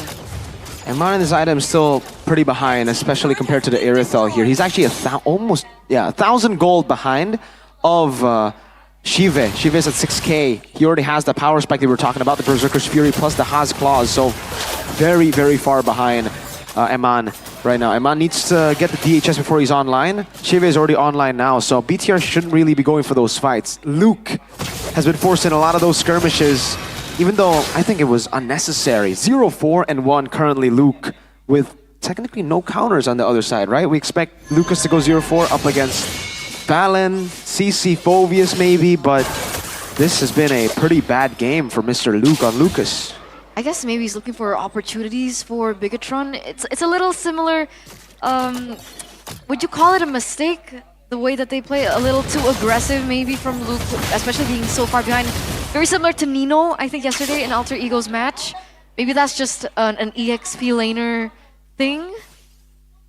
Yeah, I don't know, because Mr. Nino played on the Hilda. He did play a Lucas game too. On the Lucas, he wasn't 0-4. On the Hilda, he was, but that's the Hilda. Yep. You want to go in, just be a distraction for Lucas. You want to stay in the fight for a bit longer. You want to be a bit more active in this fight, you know? So right now, BTR have to fall back to the second plan that they have, which is play for late game. And even then, if they do play for late game, X Magic is going to continue to scale. Jawhead is going to fall off quite a bit. Annabelle, it's going to be very tough for him to look for the assassinations here as we get to the later stage of the game. This is more of a snowball pick as well. But at least for BTR, the one glimmer of hope is they have better macro. With Nolan, with Moskov, they'll have better side control. But other than that, I think it's a Na'Vi win. But remember the last time Bigatron met Sicilian. I think Goni remembers. Such. So Aether level 14 right now. Annabelle is actually a level below. Na'Vi very quick. I think we're gonna burst this down. Wow. No steal should happen, right? Chico looking for a possible angle here with the conceal light though. Will not engage more. Top lane is still Amon lane. It's gonna be Na'Vi now, perhaps pulling the trigger. That's gonna be the stun on towards Moreno. He goes down, but the Lord goes to Annabelle. X Magic collects a double, but Bigatron, they have the objective loop now isolated. It's gonna be Aether though. Looking for a possible angle kill. He will get the Mega, but they need to deal with the Lord. Whoa, Annabelle gets the Lord. He was a level below as well. What happened to Aether? Aether wasn't able to, it was just a pure 50-50. Annabelle walked in, Aether did too. I think it was Luke as well, yeah, Luke. CCing Aether, so he wasn't able to really get that free space to go for the Red Tree plus Soul Sever, which is unfortunate for Na'Vi. But even then, BTR looked completely miscoordinated. Wow, again, Aether losing out of that 50-50. Annabelle winning the Red Tree battle on the purple buff. Now though, Iman has gotten the 3-item power spike. very late in amount considering it's amount standards of getting the 3-item power spike. But in that team fight, yeah, very messy from BTR too. They got that because Annabelle got the retry plus Luke, but again, the back line, Moreno was basically picked off. Light still tried to save her, tried to save Mr. Moreno. That moment, he knocked Shive all the way back. But yeah, I think they gotta fix these communication issues, man. For Na'Vi, they have to make the decisive move. They had a 1-level lead on Annabelle. Eman was up top. They had to make a move on the Lord, but they reset it. They gave BTR an opportunity to contest it. And so Bigatron was also able to get some compensation, right? They got a turret in the top side as well. Really good trades coming in. Eman now. Okay, he knows that. Man, Hanafi could have gone for it. At least, I guess he doesn't have the information to go on to Eman earlier on. But again, now Eman with his power spike, that's another layer that Na'Vi now has to consider. Who's going to be able to take him down in the backline? Like we've seen Eman do. He's been able to turn situations around alone. Yeah, I mean, considering the chaotic nature, oh wow, Hanafi going in, and that's gonna be the crowd control combo. X-Magic deals the kill. Eman goes down, top lane though. They need to be wary of this. Ooh, they're still focusing on towards Luke. Nolan grabs the base turret, surely. Oh no. In time, just in time, Suyo comes up. But that's a win for Na'Vi. That's it, right? That's what we were talking about. They just need to be able to find Eman in the backline, and considering he's on the Moskov and he doesn't go for the Purify, it should be much easier for him to get that. But props to Annabelle being able to buy some time as well for Bigatron to recalibrate after losing Eman in that particular team fight. So Na'Vi needs to go and reset as the next Lord will spawn into the game. Considering the chaotic nature of BTR's fights, Eman won't be in the backline on the Moskov, right? He wants to be in the fight as well, playing with the spacing, not really with the positioning. And again, that's an angle for Na'Vi to go for the attack, which they did. They caught Eman, they saw him overextending against a Khalid, a Badang as well. They could go for the instant initiations. By the way, yeah, Eman. Wait, they're gonna go for the Lord first here, Na'Vi. I think this time they should pull the trigger early. Again, crowd control, very good. Luke and Light goes down. Annabelle will not find an angle this time. The Lord will go to the hands of Na'Vi. And Bigatron, they have to defend this. And all Eman can do is clear in the bottom lane. He doesn't actually go for the recall. I think he hides into the bush for a safer position, but I think that was really wonderfully played by Na'Vi. I wonder what the stacks on X-Magic is, because that Bat Feast was dealing so much damage onto Luke. Yeah, the stacks on X-Magic should be up in the 200s by now, I think. He's 6-1 and 7. I would love to see, the X-Magic stacks right now, but it's a siege happening. See here, base third in the mid is going down. Lord will charge in the bottom side of the map though. Bigatron, how will they counter? Nolan clearing in the mid. So it's only 4 members. Hanafi engages. It's gonna be Luke flickering out. Amando barely survives, and Light flickering away as well. He goes down no matter what. Lord taken care of, but Bigatron, they have hold the fort, and they will defend another day. That's still another amount of minions coming in. Shive! He's a little bit too ambitious there, and he will be caught, and be taken down. Now that's safe. Now it's finally safe. What is Eman planning here, though? They saw X-Magic. They popped in the Magic Sentry, so they saw where X-Magic is. He's running all the way back. Eman won't be able to catch him, but a sigh of relief, at least for BTR there. That was so close. That was so close, and it feels very typical of Annabelle to always be outside when this type of siege happens against Bigatron. He was able to clear in the mid, sure, but that was a lot of time as well spent on getting the enemy buffs and jungle. That's a stun on towards Moreno. Aether will burst him down. Aether very low, is able to dodge away, but Light almost says no. X-Magic gets the monster. X-Magic wants to double as well, as Light is isolated, and Cars will be there to deny that rotation. Eman versus everybody. It's gonna be Amon here trying to find a connection. Nolan though in the mid bush as well. That's Amon slowly distracting. Oh, that's a 1v1 in the mid. Annabelle versus Aether. This time it's gonna be Aether. And Navi says no for a clean sweep, ladies and gentlemen. Can Amon defend? It seems like no. And Navi will take us to game 3. GG Navi! Against all odds, they are able to get this kind of game against Bigatron. Navi are number 9 on the standings right now. They got the dub. They got the first turtle. Snowballed out of control out of that one. 4-0, 5-0 at the start. And then they just steamroll BTR, who kept on brawling, kept on fighting. Amon and Annabelle trying their best to play with the side control, but it did not matter because everybody else wanted to fight. You have 2 members wanting to play side lane, everybody else wanting to fight. Aether, Shivik, Cars, X-Magic, and Hanapi just took control.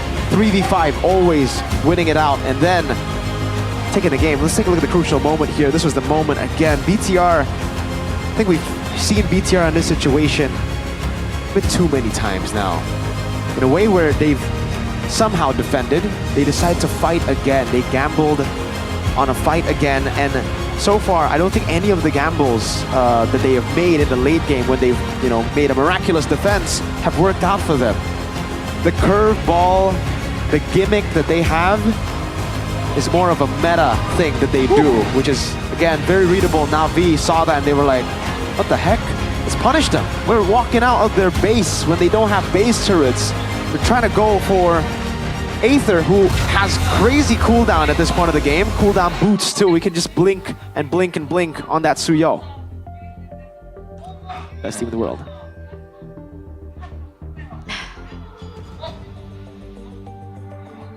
What's wrong, Bigatron? Luke went 0-7, by the way. On 0-8. On a Lucas. Yeah. Okay. All right, let's reset. I mean, I technically was right? It was sooner. I expected less than 17. We got 15. Yep. So it was more brawly. But Navi though, 21 kills to 5. Wow. That's a one-sided game. That is not something you see every day, ladies and gentlemen. As we take a look at the crucial moment. I think, was this the first turtle? Yeah. When they forced it? 4-0 start to the game. Yeah, this was the first turtle. 2 kills on Shive. Yeah. Remember before the match, you were like, all right, mid-trio, usually lose. Prioritize gold. They won the mid-trio. They prioritized 2 kills on gold. They got everything. We were talking about even if you prioritize gold, you're going to lose out that trio mid if you do, and then there'll be a gold lane versus trio mid battle. Here, it was a trio mid win, a gold lane win, an Aether solo kill on Annabelle, 9-0-6. Best jungler in the world right here, man. Ooh. Mr. Aether. You can see just the way he played in the first turtle. Actually, the way Navi played in the first turtle. X-Magic was free. BTR were scattered here in the skirmish, and then they still decided to force a fight in the mid lane. Shive has a motorcycle. Compared to a barefoot Moskov. You gotta be wary, man. Fast rotations. That's a Ducati. What color is your Ducati? None. None, exactly. You're not Shive, brother. But that was it. That's why when I looked at that first engage, I was like, what? I guess Bigatron maybe was looking for a trade, but it felt so forced. And now they know, even against Navi, those are decisions that you can't make. Yeah. It was just very odd, like Luke always is going... It's fine making those plays when you're ahead, but when you're behind, making those plays, those game-changing plays, it seems like it's an always Luke kind of thing now. Like Luke always does that to a point where no one's surprised by it anymore. Even Navi. When Luke went in and shoved them all back to the real world manipulation, they were like, oh, okay. We knew this was going to happen, but we didn't expect it. We did expect it to come out, even here. And then Light as well, always chasing down for kills as well earlier, looking for the kill on the Suyo. This one right here, great dodge by the way. Reaction time from the Aether to dodge away from the initial fracture burst that Annabelle placed on him.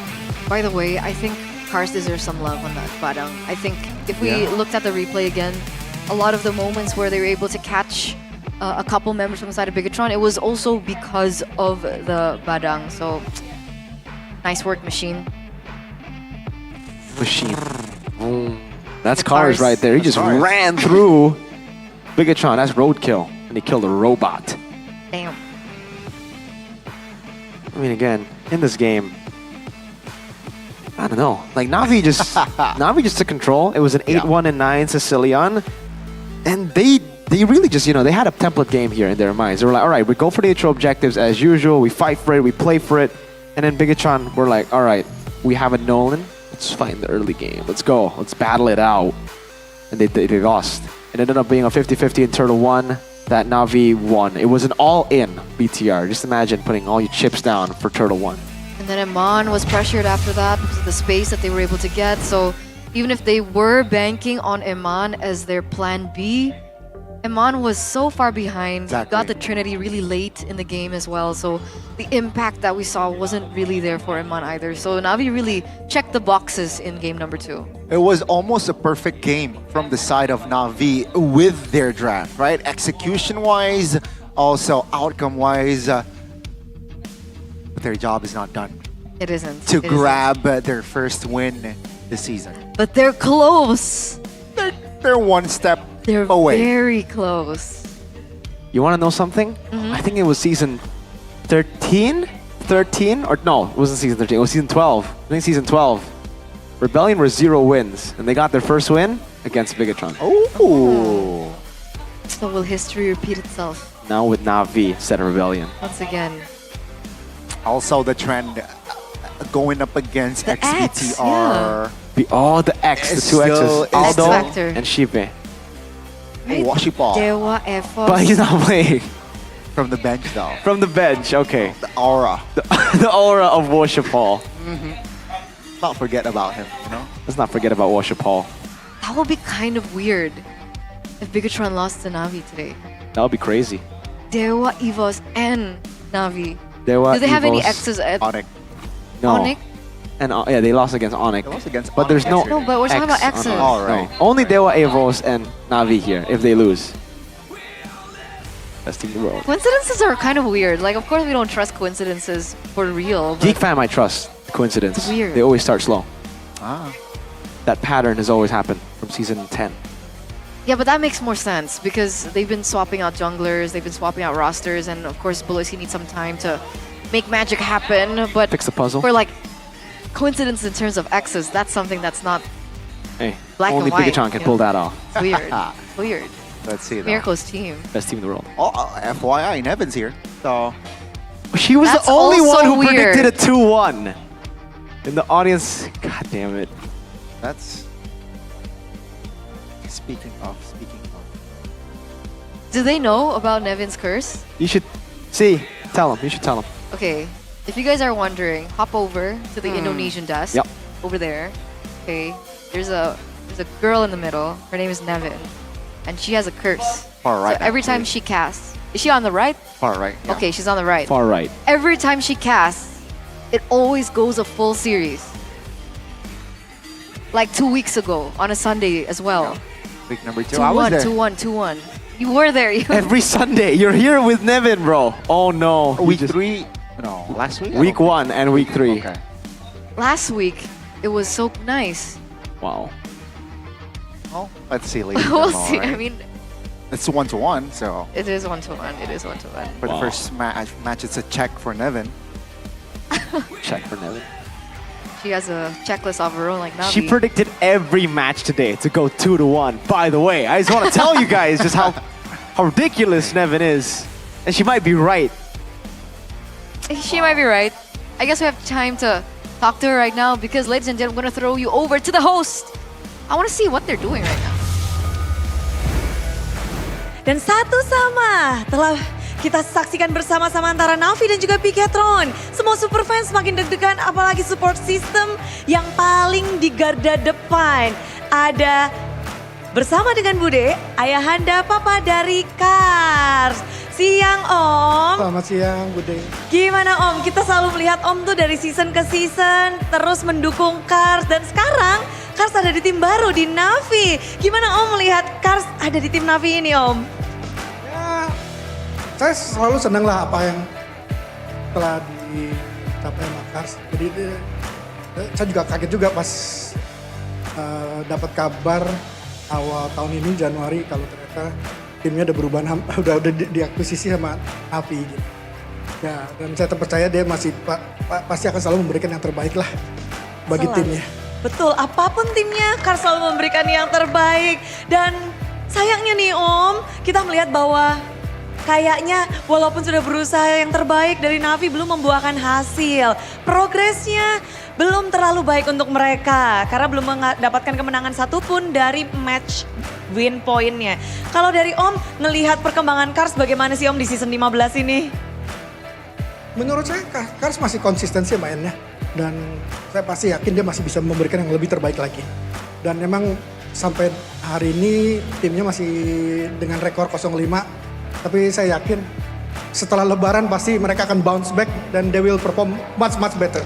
Wow, inilah dia kepercayaan yang diberikan. Tapi kita penasaran, di saat ini kan masa-masa berat ya Om untuk sebuah tim, untuk player menghadapi kekalahan yang beruntun. Dari sisi Cars sendiri ada gak sih Om mungkin cerita-cerita sama Om atau ngasih tahu sesuatu? Kebetulan di season 15 ini sejak week pertama saya belum pernah ketemu Cars lagi sih ya. Karena kan biasanya kalau selama season pasti dia akan di GH terus, jadi belum sempat ketemu. Ya tapi saya selalu memberikan dukungan doa buat Cars buat dan timnya Navi. Selalu. Belum sempat pulang, jadi mungkin ini kerja keras ya dari tim Navi untuk mengejar ketertinggalan. Dan bisa dilihat bentuknya nggak pulang, nggak ada libur, terus berlatih berarti Om. Ya mungkin. Dan berarti Om di sini gimana nih Om? Bentuk untuk mendukung Cars dan bentuk dari sebuah super system keluarga. Mendukung playernya, mendukung timnya pula. Ya pokoknya saya dan mamanya Cars selalu akan mendukung Cars. Ini pilihan yang telah dia pilih untuk menjadi professional player dan kita akan dukung selalu apapun hasilnya. Apapun hasilnya dan dukungan tentu sangat membantu dan menjadi sebuah motivasi tersendiri bagi para player. Apalagi melihat dari papanya hadir ke sini. Tapi Om, untuk hadir ke sini nih ya, untuk mendukung Cars, melihat secara langsung di MPL Arena, beda nggak Om feel-nya sama di rumah? Beda banget. Kalau saya juga seorang guru, jadi kadang-kadang dengan jadwal saya nggak sempat datang gitu. Jadi kalau saya nggak datang, saya nontonnya dari YouTube. Tapi tetap nggak mau ketinggalan berarti Selalu nonton, dan saya selalu nonton dua-duanya. Yang streaming bahasa Indonesia dan bahasa Inggris, dua-duanya saya nonton selalu. Dua-duanya? Both version. Both version. Talent Inggris dan juga Indonesia langsung pada cengar-cengir, senyum-senyum dan mereka kasih jempol. Katanya thank you Om. Semuanya pasti berterima kasih banget dan Om, kali ini kita bakal kasih waktu Om mungkin belum sempat ngobrol sama Cars secara langsung di rumah, tapi kita ingin memberikan waktu untuk Om. Jika ada yang ingin disampaikan untuk Cars dan juga tim Navi, boleh banget Om. Ya bagi Cars dan seluruh pemain, bagi Cars dan semua pemain Navi dan juga coach dan manajemen, kalian jangan pernah merasa down ya. Tetap semangat, satu saat kalian pasti akan meraih hasil yang terbaik. Ya, jangan pernah semangat, jangan pernah merasa down karena hujatan para netizen. Saya cuma mau kasih nasihat, mereka yang menghujat kalian itu adalah para pecundang yang tidak bisa perform, ya. Jadi kalian buktikan, kalian tuh jauh lebih hebat, ya. Jangan pernah dengerin orang-orang hujatan dari para netizen. Itu mereka hanya pecundang aja, ya. Jangan pernah dengarkan hujatan. Dan jadikan semua itu menjadi motivasi. Karena kita melihat bahwa ada perkembangan dari tim Navi. Mereka berhasil mendapatkan 1 poin. Akankah mereka memecah lose streak mereka atau malah sebaliknya? Kita akan lihat bagaimana perkembangan dari kedua tim ini di game yang ketiga. Terima kasih sekali lagi Om. Dan para talent bersiaplah. Karena kita memantau. Om, pantau Om.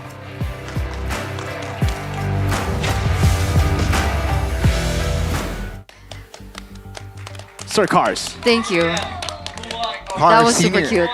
What did he say? What did he say? He said a lot of things. Which The part? final one. The final one. It's He's all that like, matters. I just want everyone to know, well, Navi to know, don't listen to the hate from netizens. Don't. Because those who hate online are losers and They're a bunch of cowards. cowards. Cowards. Yeah. So you haters right there. Yeah, if you're a hater, you're a Yeah. coward. You say- if Listen you- to Cars, says Exactly. dad. Yeah. If you For say, you. if you say big throw, big choke, you're a coward. All the Aaron naysayers. Shaky. It may be true. Aaron it may be Shaky. true, but you're a coward. Yeah. Yeah. And a loser. And a loser. L. W Cars dad. Oh, but honestly, that message was really cute. That was a because great message, Other than sir. not that part. I mean, the other parts. Overall, The overall. overall, right? It's So- it's a heartwarming message. Yeah, in the interview, he said he's never missed a game. If he can't go physically, he's always watching on both Indonesian and English streams. And he doesn't get to see Cars a lot because he's a teacher.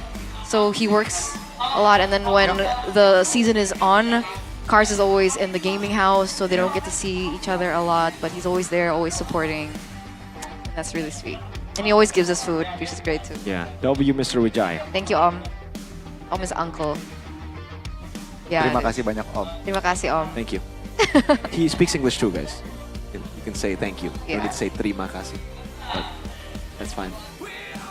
What's not fine is Bigatron might be reverse swept. Ooh. Oh my God. Will they be, if they took it now, will they be lower than Onyx? Yeah, they're gonna be number 7, remember? Wow. Red Zone, Red Robots. That is crazy. Yeah. Best team in the world, just saying, you know, like sometimes you gotta take a loss to Navi, you know, to wake up. Wake up! BTR? Yeah, again, Navi's job isn't done. I think it's, one step away, sure, but it's going to be tough because again, Bigatron this season they have shown that they are also a team that can adapt in a certain way. Yeah. Bigatron this season. Adapting. Yeah. In a certain way. Against Okay. Evos, they got stomped game 1, game 2 they came back, game 3 they almost got dubbed there. Again, adapting with the chip, again, utilizing how they wanted to play it initially in game 3 with the same draft, but with a few changes in the drafts. Because would you say that this loss was a draft error on Bigatron's part? I think it's more execution, I'll be honest with you. Right? I think it's more Which is execution there. weird. I don't know. Mr. Luke, my GOAT, 0 and 8 on the Lucas. That hero was named after you, sir. There's no way around it, man. There's no way to sugarcoat it. Luke, 0-8 performance, constantly flickering forward and fighting there. That's the adjustment they need right now. And I think even Coach Ito Max is like, damn, I don't know, man. Like, what's going on? He's scratching his head, even though it's not itchy, because, you know, he washed his hair with Head and Shoulders already.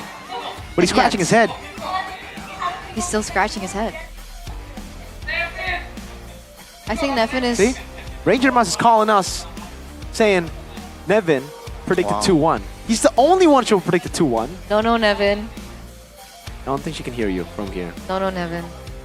She can feel me. That's all that matters. But what do you guys think? What did you think about that game? Do you agree that it was a Luke problem? Because even if it wasn't a Luke problem, that first turtle was just so weird for me. Yeah, they all went in, and Annabelle was like, guys, I'm not ready. I'm Nolan. Yeah. I'm not a Suyo, yo. And I believe Light was also poked. Yeah, they were all poked already. No Turtle was flicker. taken, and they were like, Yeah. let's go. Let's beat him up. And then they got beat up. They get first pick now. At least they get first pick, you know? So Literally 50-50 though. they are 50-50 right now. Literally 50-50. I think that reflects their game style a lot this season. They are a 50-50 team. They have not been consistent at all. Even when they get their comfort picks on the Nolan, Annabelle performed really well against Evos, but there he lost sight of the win conditions of the Nolan. Here, we have a question from a viewer. Okay. Is it a language barrier problem for Bigatron? I don't think so. We I can don't think answer so. no. I don't think so. Yeah. No. Because we've heard Light being able to speak Indonesian properly now. Well, especially for calls, right? And that should be enough. Eman can also speak Indonesian now. So it's not a language barrier problem. It's, I don't know what it is. Because we've been talking about their synergy since week 1. Yeah. sometimes it looks like it's better. And then as soon as we think, all right, Bigatron has got Back their to synergy zero. and chemistry down to a T, they make mistakes like that. Because again, that first turtle was so uncoordinated. What was the call? Was it to team fight? Yeah. Was it to get the turtle? Was it to leave it open, just open vision? I think they wanted to take over, but here's the thing, right? Sure, you took an L, like a massive L in that first turtle. You just want to underline massive L. I mean, Massive. Massive got the double as well, right? Basically got the money in the bank for in minute number And 2. they cashed it in. They got that championship. But then you did not recover. I think they Okay. need to change their approach here. Let's give them another chance. Let's give They got Bigatron another chance. the benefit of the doubt, Let's right? see. Game number 3, complete reset for both of these teams, back to a best of 1. Let's take a look at their drafting phase now, presented to you by the official trim smartphone Samsung Galaxy S25 series. Matilda Eve, exact same ban from Bigatron in the first game. I am not the only one. Harith and the Granger and the Phobius. So that's now the change that we're seeing from Bigatron. It was actually the Jushin ban in that third slot instead of the Phobius. Na'Vi now have to ban out the Fanny here, right? But maybe they don't. Maybe they just go Badang, right? We've seen an answer to the Fanny already. There you go. They banned the Jawhead. They are leaving it open. They are baiting Annabelle to go for the Fanny. After that game, game 2, I think confidence is at an all-time low for Mr. Annabelle, for BTR. So can they still execute these high execution heroes? Are they still confident enough to go for the high execution heroes, or will they just go for the Suyo? Jusin also left open, by the way, so there are a lot of options for BTR. Suyo for that early game neutral objective, Fanny for the fight, Jusin, because they banned the Eve, they go Cho. First pick. Huh? Same reaction. Suyo, Fanny, Jusin, all up, Joy even. They go Cho. I think it's all about comfort here, right? To max his strategy. Suyo, Jawhead. That can be saved for the next phase, no? Suyo Badang. I mean, Okay. Kars was doing a lot of work on the Badang earlier, so it does make sense. What is this? Uh-oh. Uh-oh, because Badang. Oh. So now for BTR, they have Cho. I'm guessing they want to go Beatrix, right? Because like, why else would you go for the Cho so early? You're probably gonna go for the Beatrix, and that's what we're gonna be seeing, I think, for Bigatron. But then the jungle, are they going to go for Fanny? I mean, technically, Fanny is it's a tough call because there are a lot of ways to counter the Fanny. So maybe they can actually wait for last pick for the jungle. Beatrix, Joy. Beatrix, Joy. So no Fanny. No Fanny. Completely ignored here. All right. Last pick now for Na'Vi. Moskov, they have to go Moskov, right? Moskov. So they want to perhaps apply pressure towards the mid-late game with the Sicilian, and also a little bit sustainability against the Joy. Not the worst thing in the mid lane. So let's see here in second phase. Na'Vi though, they will finally ban the Zushin out, knowing that they have picked up themselves the Sicilian. Bigatron, they should limit the option for that gold. Oh no.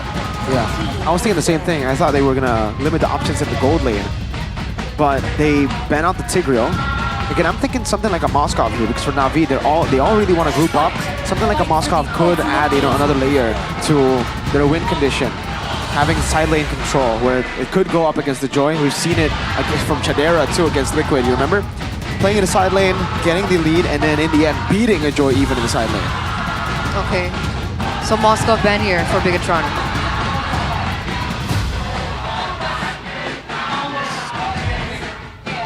Yeah, I mean, if not the Moskov, what did they go here, right? I think, honestly, if I'm Na'Vi, they can go Belleric here against the Beatrix, against the Joy. Maybe it will show up for that last pick, but let's see here. Bigatron, I don't think it's a clear Moskov ban here, right? They're still discussing. Yeah, it's not clear. Definitely not clear. They still have to think about a lot of the options. They do end up going for the Moskov ban that I thought was going to be picked by Na'Vi here, but for Na'Vi, Badang should be going to cars again. They should just get a follow-up, and I think a good follow-up would be the Gatot Kacha. It'll also be a very good tool to go up against the Beatrix. If it's not the Gatot, maybe the Hylos, right? So an additional tank up front with the Badang for the Sicilian, and then for whatever they go for. I think Bruno Irithel still works for Na'Vi. They don't need to rush that pick. Yeah. That makes sense. That's one of the heroes in Hanafi's arsenal as well, aside from the Matilda, that he's also been able to pick up before. Oh. But he goes Khalid, so they're looking for more dive. I had a feeling. Khalid and Badang, because technically the Beatrix last time, no Purify, right? Yeah.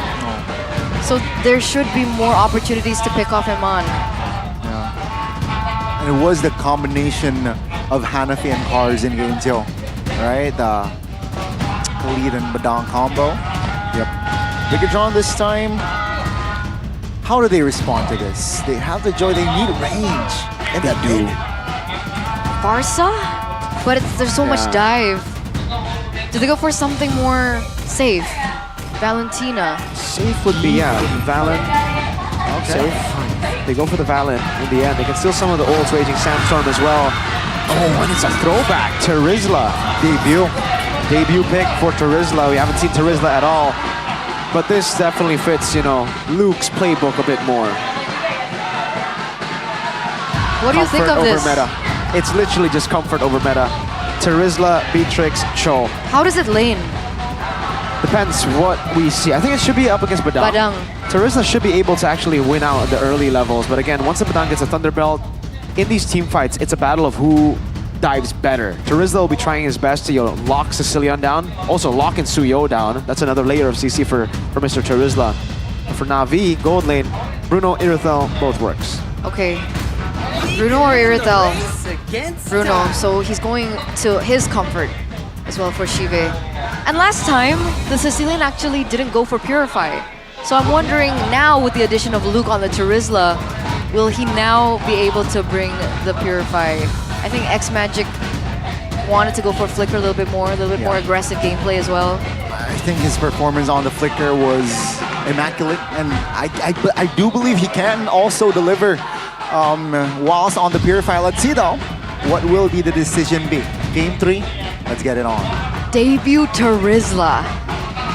Another hero, week number 3 that we finally get to see being played on a professional level. But the question is it the right answer to prevent BTR, the red robots, from sinking into the red zone?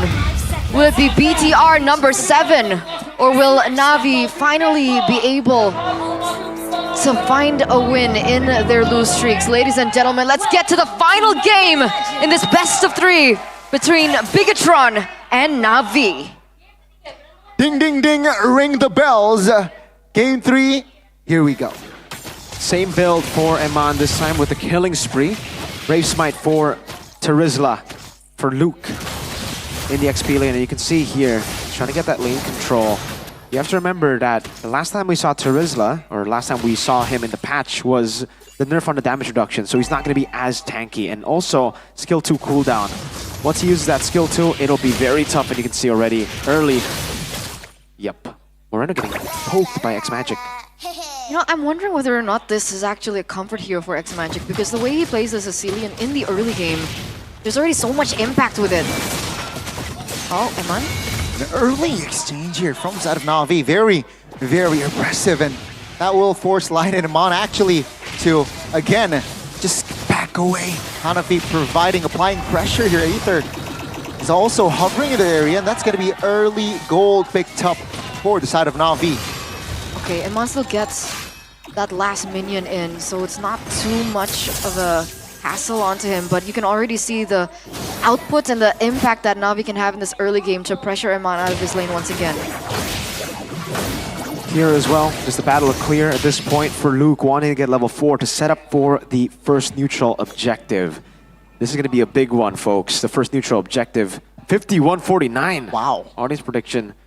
But yeah, both teams want to contest this first neutral objective. And if they don't, if BTR, especially BTR, because they have a Valen, Na'Vi can actually scale. Okay, there's a lot of trading damage here. Luke's gonna get caught really low. That's gonna force a recall. Na'Vi should have that information and should be able to start this turtle first again. So game number 1, game number 2, game number 3 too. Yeah, it seems like more bodies here forward side of Na'Vi. In the turtle pit, should be Aether collecting the first turtle. Yeah, no compensation whatsoever here for the red robots. But at least they don't force something that they weren't ready for. Like in game number 2, right? So that's the adjustment already being made by the red robots. And now they need to look for something else across the board. If they can't find these, oh, wait a second. Oh, Hanafi again pressing the right buttons. Flicker is away though, because Moreno is in the area. Good timing on the heal. X-Magic, not enough damage just yet. Annabelle though, looking for a kill with light. Hanafi goes down, and that's a first blood for the red robots. First blood, they get something back. But again, it's just Hanafi, right? They get a bit more gold back. Light? No, should just be to relieve pressure off of Eman. And again, for BTR, then they're going to have to play for Eman. And I guess Annabelle as well.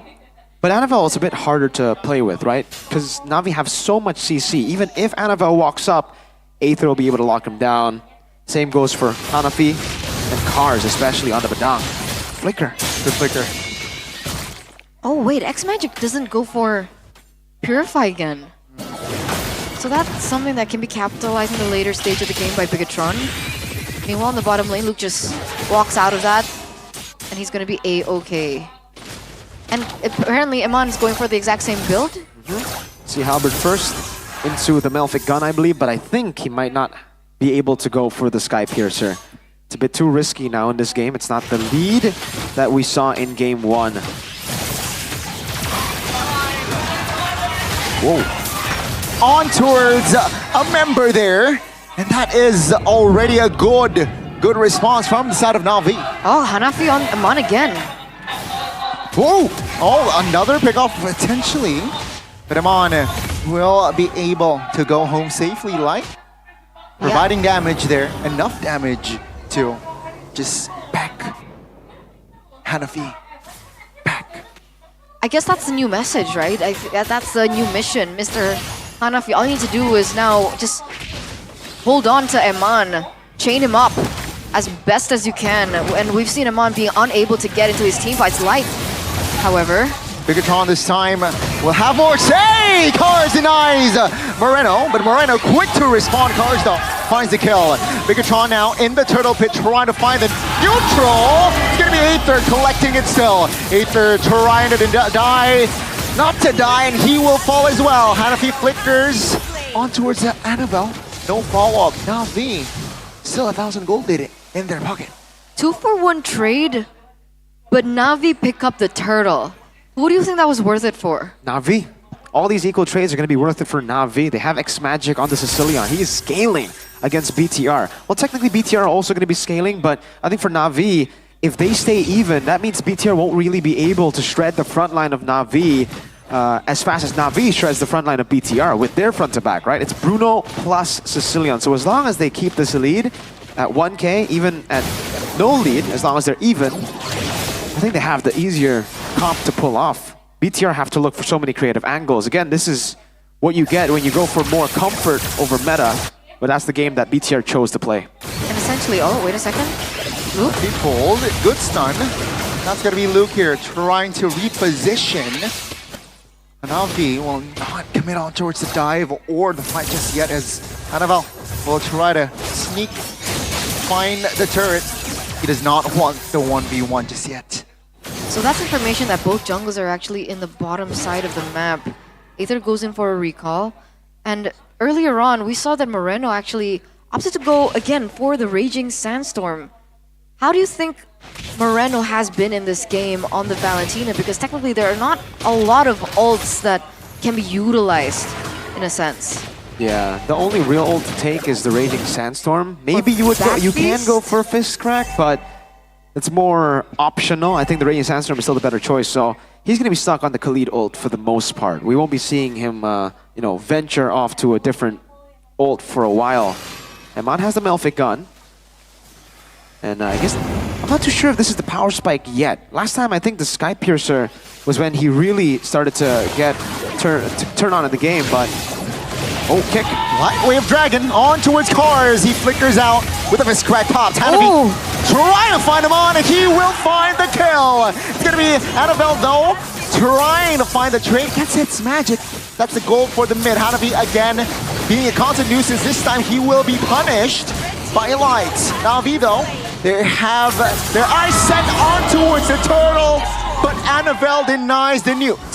Hanafi, despite getting taken down, he's already done his job, right? Eman once again, this time not even just zoned out of the team fight, but he was also taken down. So Eman right now, 0-1-1. He should be falling far behind Shive at this point. But unfortunately for Navi, it was Annabelle that was able to pick up that turtle. Very difficult game to play here now for Eman. It's not like game one when they had so much CC to just, peel off of him. This time it's not a Suyo in the jungle. Firstly, it's a Joy. So he's more damage dealer than peeler compared to game number one. That's why Eman was much more vulnerable. And again, Navi have also made very good adaptations, picking up the Khalid. That's something that they didn't have in game one. Something that could actually threaten the backline by diving in with the Raging Sandstorm and the Flicker. And this time, with the combined efforts of Aether, Kars, and Hanafi, they were able to catch Eman. Eman's on the way to a BOD, so as expected, not going to go for the Sky Piercer. Bit too risky in this game. It's a bit too 50-50. X-Magic is still scaling very, very well, despite that loss. So that's the power spike that we're waiting for Eman, right? The BOD. BOD, yeah. And on the other side, for the Bruno? For the Bruno, he's already hit his power spike. It's a Berserker's Fury, Haasklaw's Berserkers. He gets online a bit earlier compared to Eman because Eman's items are pretty expensive, but also he's taken a very different route to the power spike. Usually it's BOD, Melfic Gun. Now it's Sea Halberd, Melfic Gun, BOD. Seems like they want to fight here in the bottom side. Shiva very low. Annabelle secures the kill. Cowers will not be able to get away with the weight of Dragon connecting to him, and Annabelle collects the double. Yeah, it's like you have your power spike, but what happens if you get taken down first? Shiva, the first one to fall in that exchange. That was really well played. A really good trade in for Bigatron too. With these trades, little by little, building up to a 3K gold lead now for Team BTR, Mr. Annabelle, 4-0-2. He's really starting to get that jam on the Joy. Very different from yesterday, but look at the zoning from Luke. I don't think they have an angle to take over, but the conceal though, it seems like Navi wants some sauce. But Bigatron, they will call me, just deny it. Yeah, they don't find it at all. I mean, technically, if they wanted to go in for the concealed play, that could have been disastrous too, because technically Luke has his ult up and ready to utilize the penalty zone. So if we cross-back check before this Lord push, how are the items looking? It's pretty good oh, good shot there from Luke. He has the Anticuris building up to, I think, an Athena shield at this point. The Anticuris is great against Aether, against Kars as well. BOD still on the way for Eman. Right as I say it, he picks it up. So there you go. Now we are going to see some real damage. Whoever gets kicked should just die. That's the problem. With only one Purify in the hands of Shive. And Hanafi's positioning. He showed though, so Bigatron members, they know the whereabouts of Hanafi. Hanafi just trying to distract the formation. Lord, still Aoki in the bottom side. He's looking for a keyboy moment. And that was against Bigatron too. Yep. Bigatron chased him all the way. They don't want to make the same mistake again though. Oh, Luke with the flicker, penalty zone. But this time no follow-up, but the turret though still goes down. Navi repositioning as the Lord is touching their bottom base turret. Hanafi, awkward positioning, Raging Sandstorm committed. But again, he is just there for the vibes. Bigatron will be able to take him down. Yeah, that's a successful Lord defense, and technically it's as good as it could have gotten for Navi, right? They don't lose any inhibitor turrets, but there are still some waves that are crashing in the top lane and the bottom lane. And X Magic should be able to defend. Three-man Jet Kundo Cars almost taken down, but Annabelle will secure the kill as well as Shive. He collects the double, but he will fall as well as X Magic will be able to claim that shutdown. The Bigatron, they have yet to collect a base turret for now. I think the sacrifice there was supposed to be for the base turret, but they forgot X Magic was still there. That's a big shutdown, by the way. 7-0 bounty given over to X Magic. Gives X Magic a way to try to maybe pull the comeback off. It'll be back on the back of X Magic and Shive if they are able to do so. But now BTR will play the slow game again. They'll wait for the Lord. And I don't think they'll be pushing in these waves. They want to try to suffocate X Magic, try to stop him, deny him from all gold and XP. Right now, X Magic is sitting at 1k gold lead as compared to the Valentina, right? So he is racking up the items. What is he on? Divine Glaive and Glowing Wand? Yeah, Divine Glaive, Glowing Wand. He's on the way to Winter Crown. He just got it here, Winter Crown. So for X Magic, he also has to pull yourself together. So he knew he was gonna need this Winter Crown. So far, he only has 3 stacks though. So he's not sitting at that full pull yourself together cooldown, which is 20%. He's currently sitting at actually just 15% cooldown, which is the previous pull yourself together base stat. Okay, and speaking of, Aether now level 15, Annabelle level 15, they're both at equal levels in terms of resources. Everything is up except Light's Flicker. So that is something Hanapi though, and his positioning. He's looking for Eman, doesn't find him. Oh, this is a battle of the brains here. Patience here seems like for the Na'Vi side as well. Bigatron also not pulling the trigger on the fight and the Lord. Yeah, they have a slow push built in the bottom lane. That's a DHS 4th item for Eman. So now even more damage is against these tanks. Whoever gets kicked again, this one should be another big power spike for him to actually look for the kill. Bottom lane still slow pushing. Na'Vi has not sent anyone there. That's why BTR are hesitant to pull the trigger. Nice positioning though, very cheeky, right? From the west side, oh my goodness, Cars finds one! But now Cars will be taken down by Light. Aether, very low, will be taken down! That's their jungler out of the game! And Amon will say, not in our house, as the Land of Dawn is still his playground. One tower crashes down, another to follow. Waves are pushing in, ladies and gentlemen. And here it is. Bigatron Alpha have successfully won this game against Na'Vi, have successfully disallowed the red zone, red robots. Na'Vi still winless this season, and against the red robots, they're programmed to win. And it seems like Na'Vi will suffer another defeat. Not the best show though for Bigatron there. Losing the game here means they're gonna still have to go back to the drawing books. It's not a good display even. It was one dominant game, I think.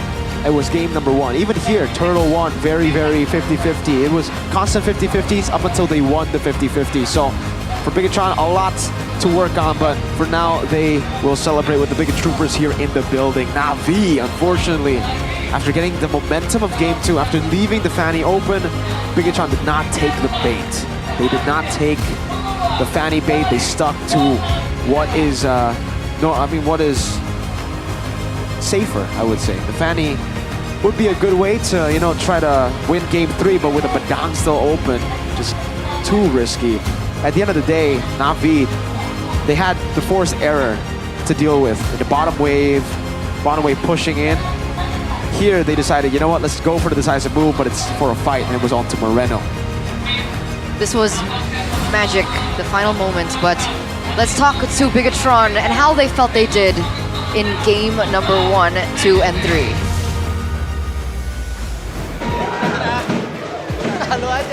Dan Bigatron! Mereka menutup minggu yang ketiga dengan kemenangan. Kemenangan yang cukup dramatis dengan 2-1. Pada akhirnya, mantan udah gak jadi problem, Mor. Iya, udah gak jadi problem. Soalnya kebetulan mantan kita banyak kan ya. Iya. mantan 1, mantan 2 udah kalah, mantan 3 kayaknya kita udah nggak boleh kalah lagi gitu. Apa nih? Apa yang mungkin kalian perbuat berbeda? Biar nggak kejadian lagi kalah dengan mantan selanjutnya. Hari ini nih khususnya.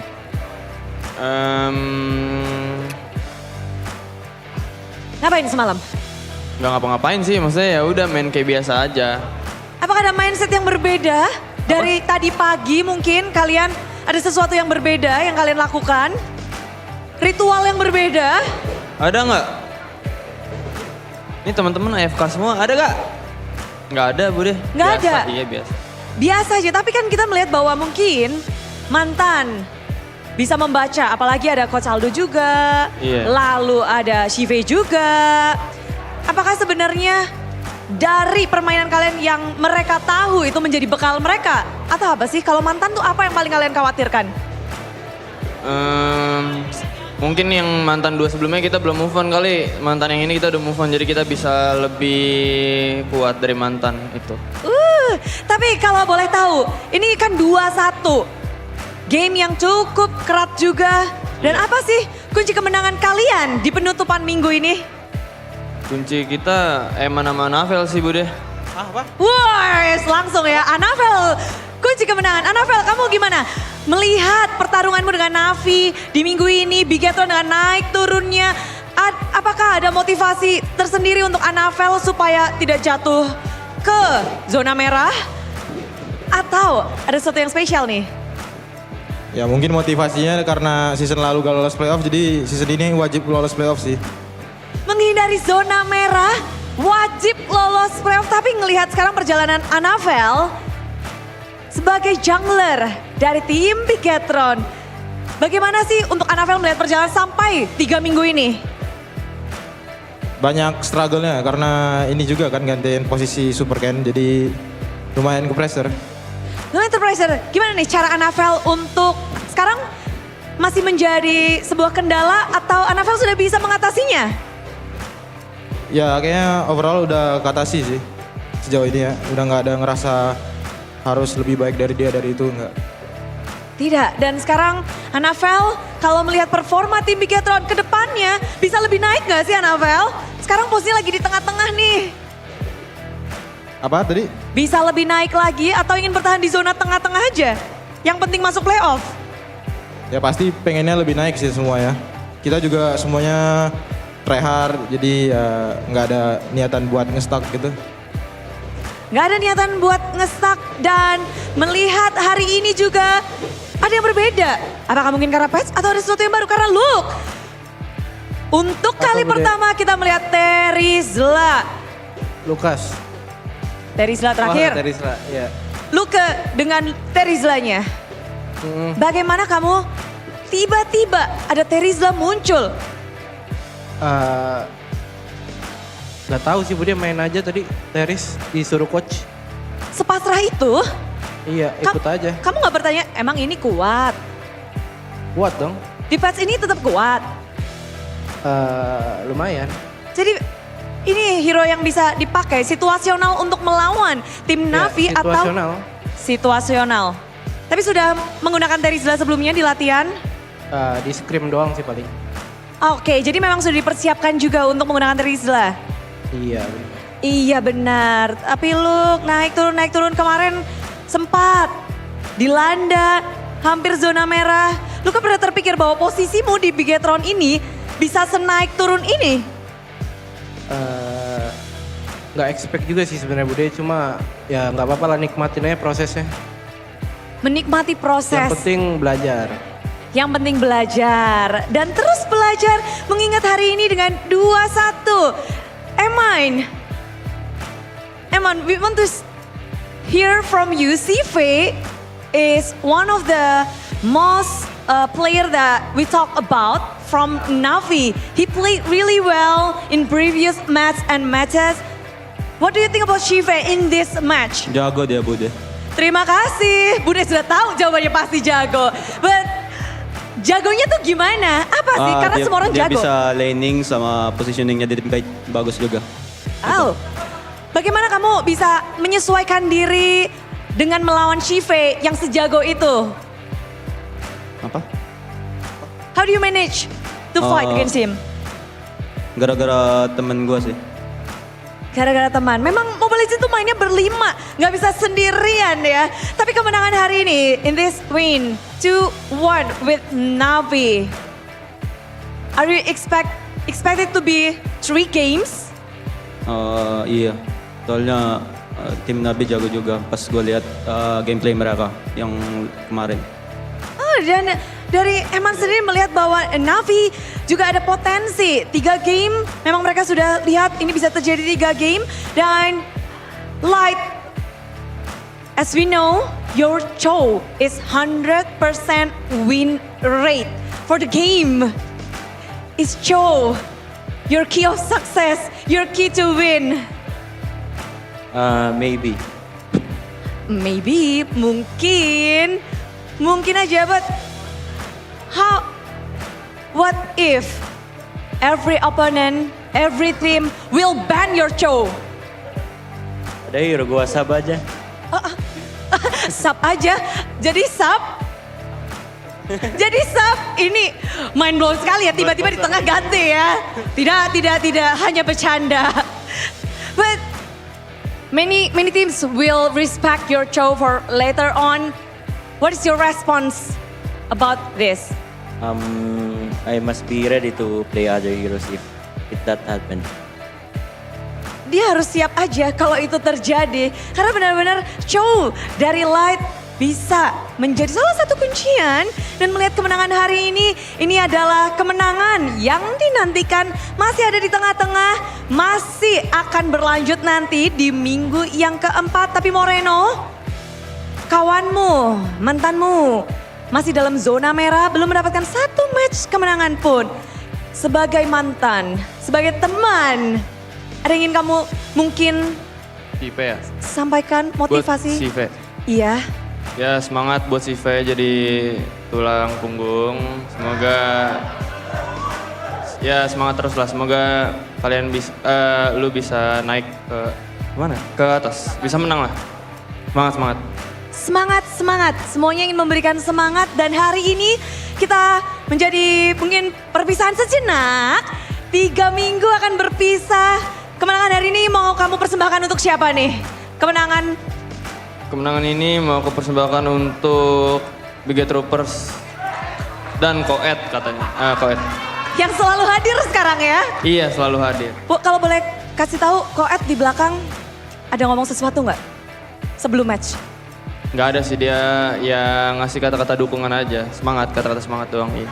Kata-kata semangat dan membuat tim Bigetron semakin semangat. Dan kita akan break lebaran. Mungkin ada yang mau disampaikan lagi untuk Biget Troopers? Apa? Kita akan break lebaran, mungkin ada yang mau sampaikan? Selamat menunaikan lebaran. Salah ya? Minal aidin wal faizin, mohon maaf lahir dan batin buat semuanya yang nonton. Buat semua Biget Troopers, inilah dia. Kita akan bertemu lagi di minggu yang keempat. Light, do you have something to say? Because we have a break. What is your plan for the break? 3 weeks break.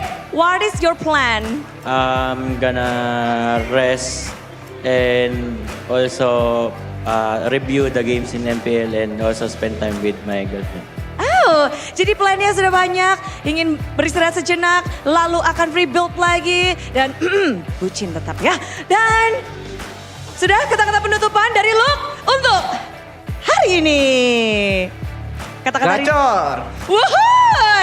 Dan mari Biget Troopers sambutlah kemenangan dari tim Bigetron.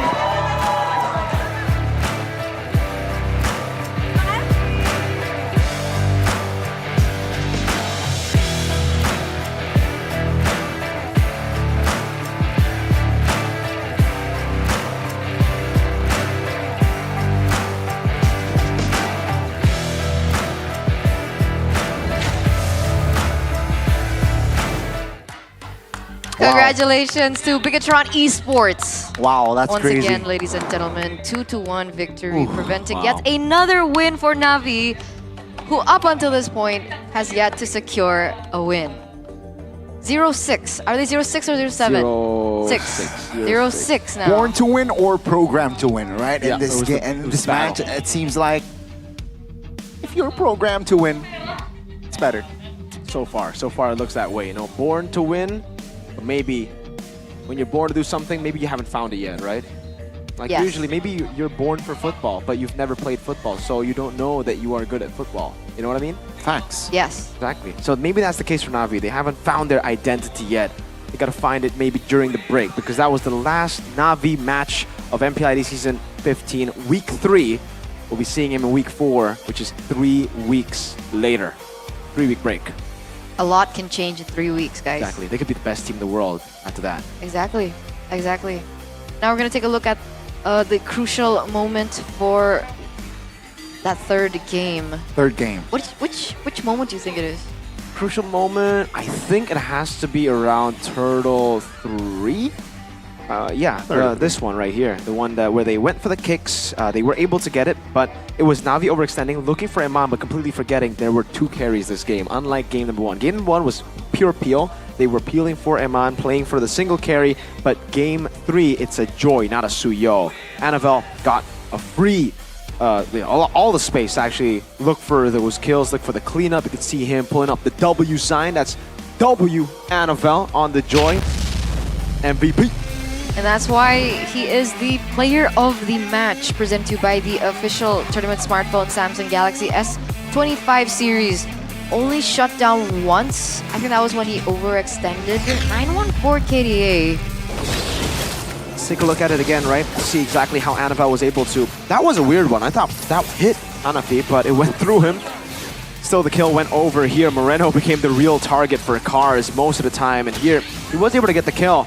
The turtle, too, I believe. Yeah, it was Aether who got the turtle with this, but again, they were so focused on Moreno, so focused on the turtle that they forgot the real carry here, which is Annabelle after a certain time. Here, there's a kick there. I thought Cars would actually be also taken out there by Eman. He already picked up the power spike, but in the end, they dove into Moreno, dove to find Eman, but they completely forgot that their composition, yes, can do that, but mainly wants to play for the Bruno and Sicilian. If you don't play the front to back properly here, then what's the point of picking up the Sicilian and the Bruno, right? Like, in the end, you can do that. Those are a few curveballs a couple of times that you can do, going for Eman, but in the end, you have to play for your backline. X-Magic and Shive did not get space 90% of the game. It was the 10% at the start, and then that's it. Great kicks from Light across the board, 100% win rate still on the Cho. Phenomenal performance, and that's the only death we saw from Mr. Annabelle. Mr. Consistent, I would say, in this game. Again, targeting Moreno, looking for the play, but there's no front to back. They are playing it like they have a Moskov and Lilia.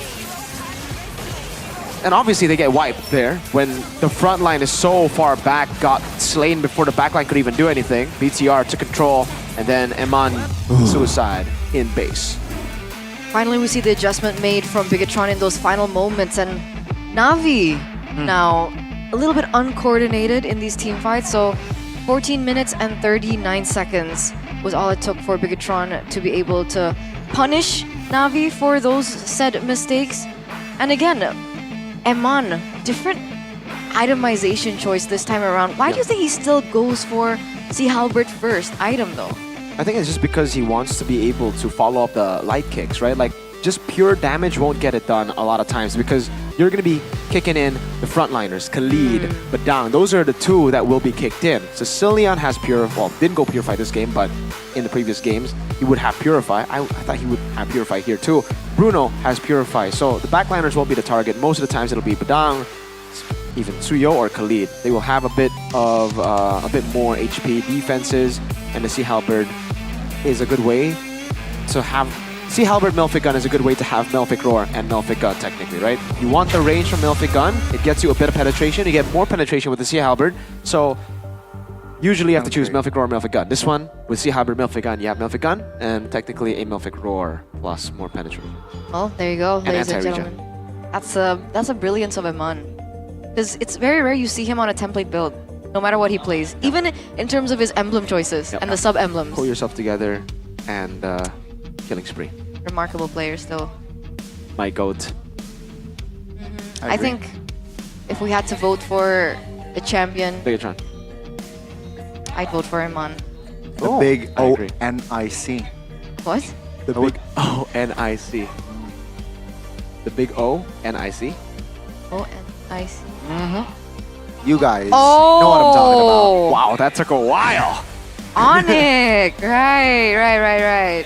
Well, you guys can also vote for your champion, so go ahead and join the MPL GG party by voting for your favorite team in every MPL ID match at gopay.co.id/games, and you guys can win guaranteed rewards. On your first vote, you'll definitely get 3 diamonds plus 1 token, and you guys can use this token to spin for prizes in the gift arena, where you can win GoPay coins, MLBB skins, smartphones, and an electric motorbike.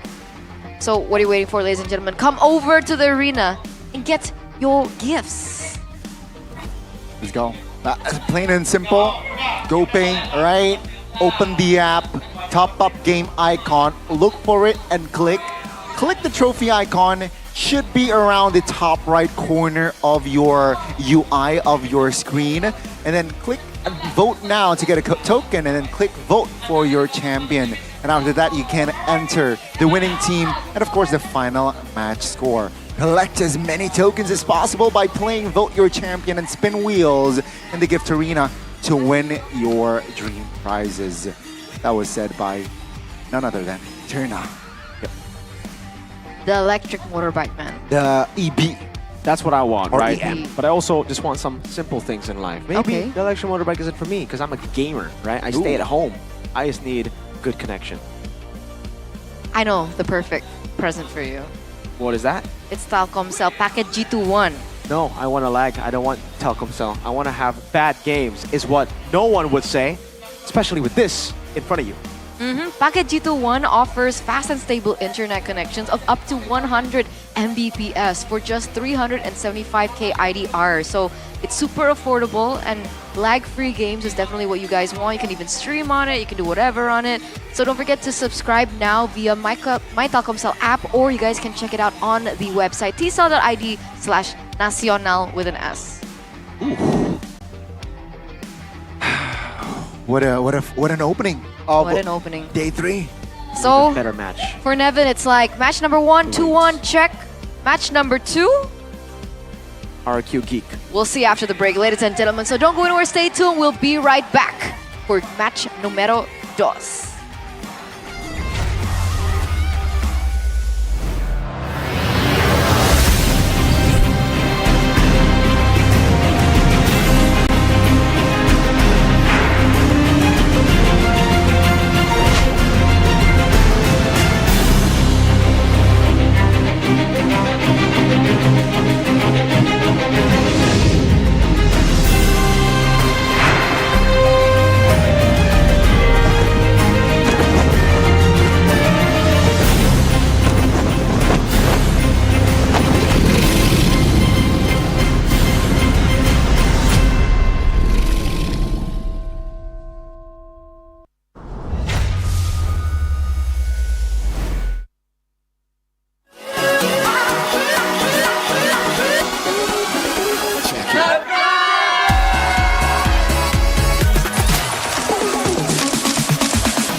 Ya, aku merem. Ulang dong. Gak perlu.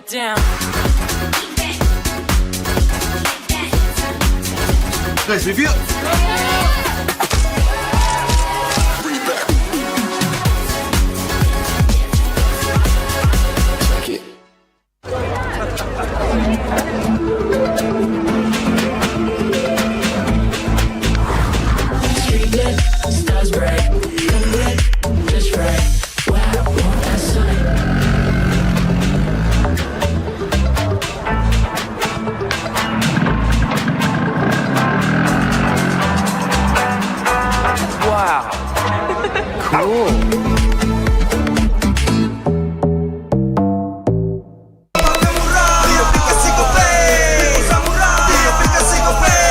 Walau yang lain terus berubah, GoPay konsisten, kasihnya pasti murah.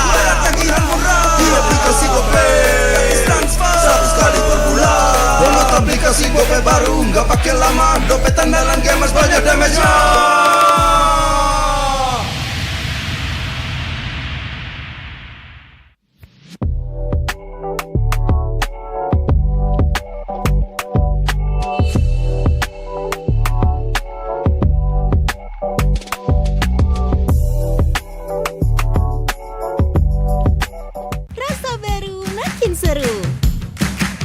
pertama di Indonesia. Kopi susu rasa cookies. Always ready, warnai harimu. Good Day Groovy Cookies. Nikmati sensasi asyik kopi cookiesnya. Tak ada hari tanpa mabar. Main ngelek, kerap buat ku tak sabar. Gimana mau main sampai kelar? Ini waktunya ku bersinar. Okay, let's do it. Games main sandalanku bikin mainku semakin hebat. Tim stabil main makin mulus, rankku fix naik terus. Tukar DG rings, diamond dan voucher game kau dapat. Cuma Games Max, makin no debat. Games Max Booster, kini dapat DG Rings. Beli paketnya dan aktifkan boosternya di aplikasi Dunia Games.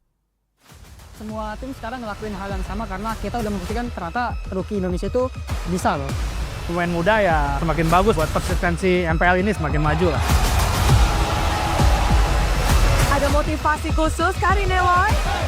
GB yang akan bawa gue yang papan atas. Darah muda di MPL Arena. MPL Arena, mana suaranya? Dan implosion. Oke. Skipper ini dimiliki oleh seorang Toy udah terlalu tinggi stake-nya. Resource player muda kita tuh lebih bagus-bagus daripada yang lama-lama. Dan yang lama-lama juga udah kebanyakan punya kesibukan yang lain kan. Oke, Rin menunjukkan kelasnya dan Di season ini yang gue lihat jadi banyak potensi-potensi muda baru, mental segala macam masih lebih kuat lah. Semakin banyak tim yang mempercayai pemain-pemain muda ya semakin bagus buat persistensi MPL ini semakin maju lah. Yang aku lihat dari Maybe emang kalkulasinya bagus, landing phase-nya juga jago, dan ya emang hitungannya tipikal good laner zaman now sih hitungannya. Anak dewa, kita berangkat menuju ke game yang kedua. Yang akan kasih V berhasil mendorong tapi Sorizo-nya menjadi korban pula, tapi Bueza berhasil kali ini untuk mendapatkan dan kemenangan karena satu dan juga Maybe tidak tersentuh sama sekali dan Pedia. kalau bisa dinilai, kamu berapa dan Aaron di berapa? Aku 10, Iron masih di bawah 9. Gue suka Hazel sebenarnya. Jungle mekaniknya jago, tapi bisa bikin magician itu sedikit banget. Gue liatnya semua ada di Hazel. Ready? Boy. Lihat dari belakang. Posisinya sangat baik. Fabian dari tengah utama. Hensel menutup double kill dan one last. Lawannya juara season lalu loh, Hegel. Ya nggak apa-apa, main aja. Aku kan juga jago soalnya. Toy, he also try out in Bigetron. He is a MPL caliber. He can play toe-to-toe against Seman. He knows how to farm. He knows how to use his farming, his position. Keluarkan tidak ada ancaman dia tapi sakit banget. Toy mendadak berubah segalanya. Toy ada shotgun yang tercipta bahkan untuk kali ini. Kalau dari Toy, kamu harus menghadapi Aaron loh. Dia MDL udah sering lawan dia sih, gue jadi biasa aja. Si Yoine semakin kena pressure, semakin ganas. Kayak bocil-bocil pede gitu loh sama skillnya. Confidence-nya sangat tinggi sih menurut aku. Coba untuk melakukan distraksi. Menuju ke arah belakang. Rini. Retribution of Rini. Langsung menangkan atas seorang Nile. Menang perlawanan saja. Si Rene ya, walaupun dia baru main, terus udah hilang biru. Dia nggak yang kayak ngeblank. Dia nggak yang kayak komsi aneh gimana. Jadi kayak bagus lah dia. Ada motivasi kali nih, Loy. GB yang akan bawa gue yang papan atas. Dulu kan stigmanya pemain rookie itu mentalnya ciut, hero pool-nya sedikit, dikit-dikit tebang panggung. Ternyata kayak, oh ternyata enggak loh. Semua tim sekarang ngelakuin hal yang sama karena kita udah membuktikan ternyata rookie Indonesia itu bisa loh. Emang udah saatnya generasi baru sih kalau bisa dibilang ya. Apinya lebih besar lah buat buktiin kalau mereka emang layak perform di MPL gitu.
the sea. Your destiny lies elsewhere. Your feeble human form shall never wield the great serpent's power. Why can't I?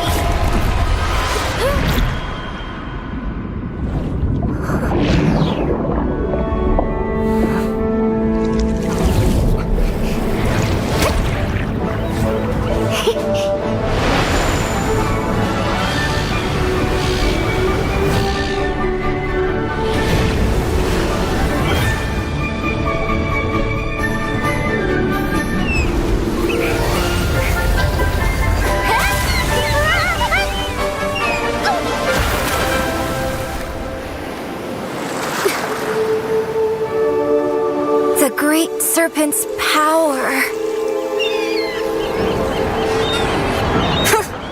Only weaklings live on land. Born with this awesome tail, but stuck in this plain body. That's me, the great serpent's heir, Kalea.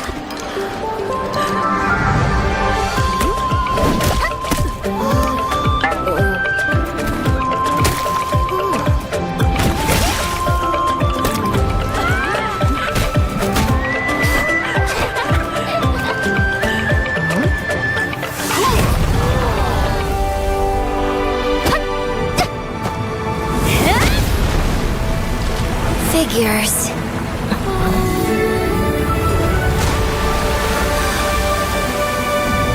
These things are pretty handy after all.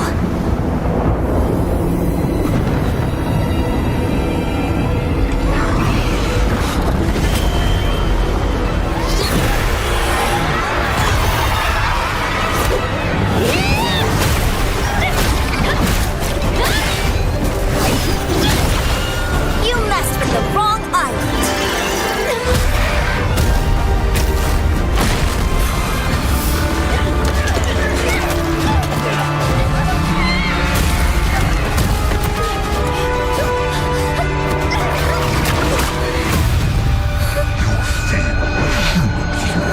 Shall never wield the great serpent's power.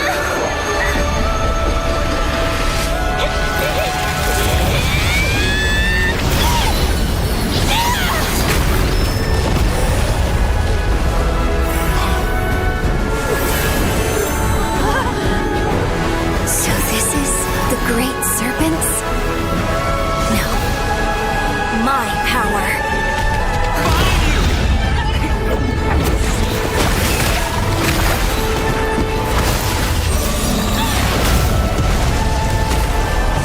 Let me show you the real me!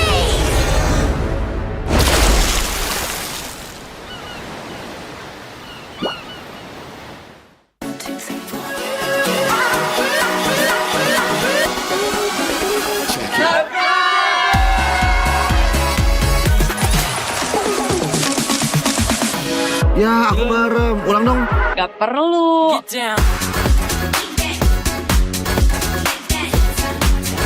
Guys, review.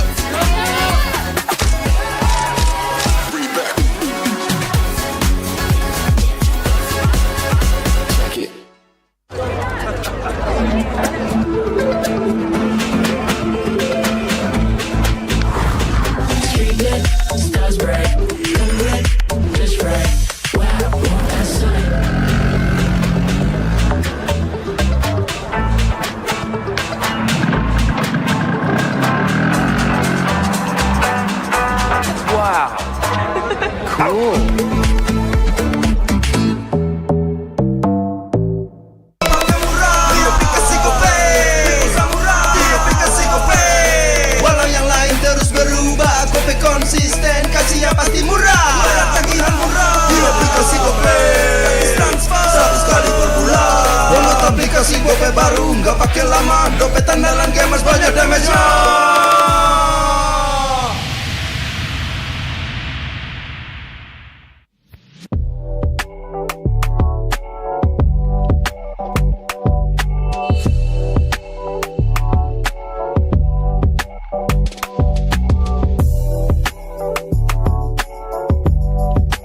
Rasa baru makin seru. Pertama di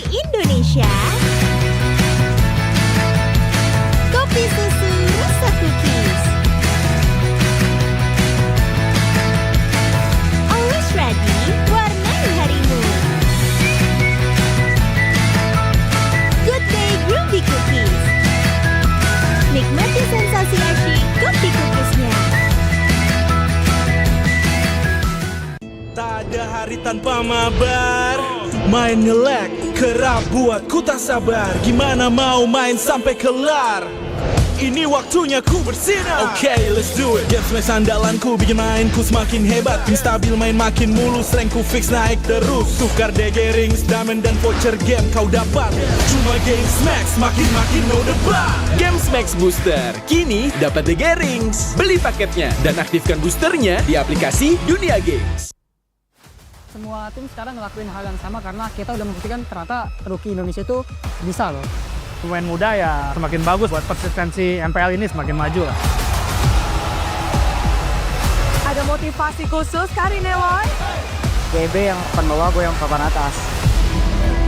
Darah muda di MPL Arena. MPL Arena, mana suaranya? Jok dan implosion. Oke. Skippy sudah dimiliki oleh seorang player udah terlalu tinggi stake-nya. Resource player muda kita tuh lebih bagus-bagus daripada yang lama-lama. Dan yang lama-lama juga udah kebanyakan punya kesibukan yang lain kan. Oke, Rin menunjukkan kelasnya dan Di season ini yang gue lihat jadi banyak potensi muda baru, mental segala macam masih lebih kuat lah. Semakin banyak tim yang mempercayai pemain-pemain muda ya semakin bagus buat persistensi MPL ini semakin maju lah. Yang aku lihat dari Maybe emang kalkulasinya bagus, landing phase-nya juga jago, dan ya emang hitungannya tipikal go trainer zaman now sih hitungannya. anak dewa, kita berangkat menuju ke game yang kedua.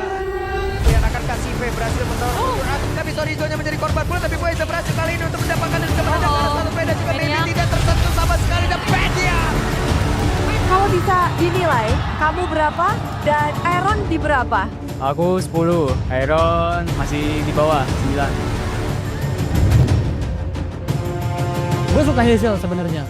Jungle mekaniknya jago, tapi bisa bikin decision itu sedikit banget. Gue lihat itu semua ada di Hazel. Ready? Lihat ke arah belakang. Positioning sangat baik. Mafia sendiri tergolong dan Hazel menutup double kill dan one last. Lawannya juara season lalu loh, Hazel. Ya nggak apa-apa, main aja. Aku kan juga jago soalnya. Toy, he also try out in Bigetron. He is a MPL caliber. He can play toe-to-toe against Seman. He knows how to farm. He knows how to use his farming, his position. Keluarkan tidak ada bagian tapi sakit banget. Toy mendadak berubah segalanya. Toy ada shotgun yang tercipta banget untuk kali ini. Kalau dari Toy, kamu harus menghadapi Aaron loh. Dia MDL udah sering lawan dia sih, jadi biasa aja.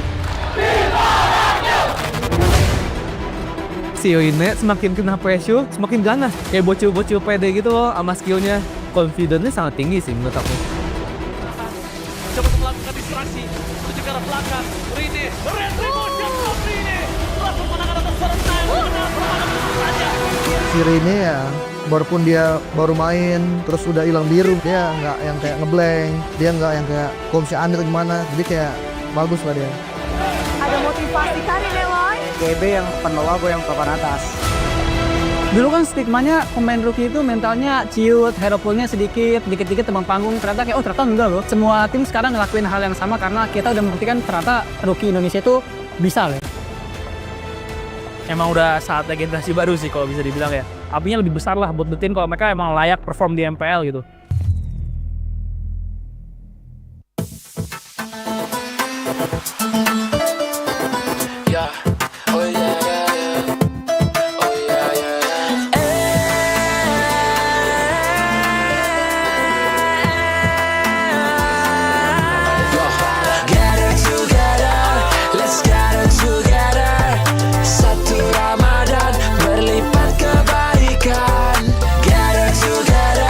Let's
Aku kan berdiri dan terus berlari, terus ke arah puncak tertinggi. Ku takkan berhenti, hanya sampai di sini.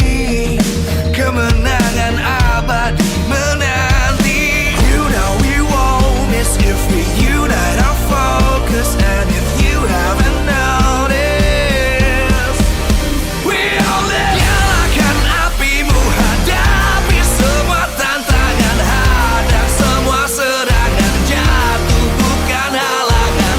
Bakar semangatmu, janganlah engkau menyerah. Kita akan buat sejarah. We all this, we won't miss. We all this, we won't miss. Saatnya beraksi, jalani ambisi. Aku kan menyawakan hari ini. You know we won't miss if we unite our focus. And if you haven't noticed, we all live. Nyalakan apimu, hadapi semua tantangan, hadang semua serangan, jatuh bukan halangan. Bakar semangatmu, janganlah engkau menyerah.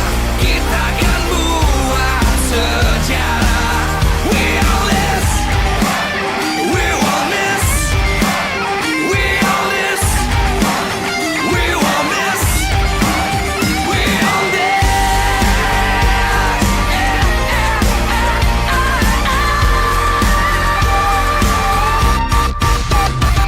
Nyalakan apimu, hadapi semua tantangan, hadang semua serangan, jatuh bukan halangan. Bakar semangatmu, janganlah engkau menyerah. Kita akan buat sejarah. We all this.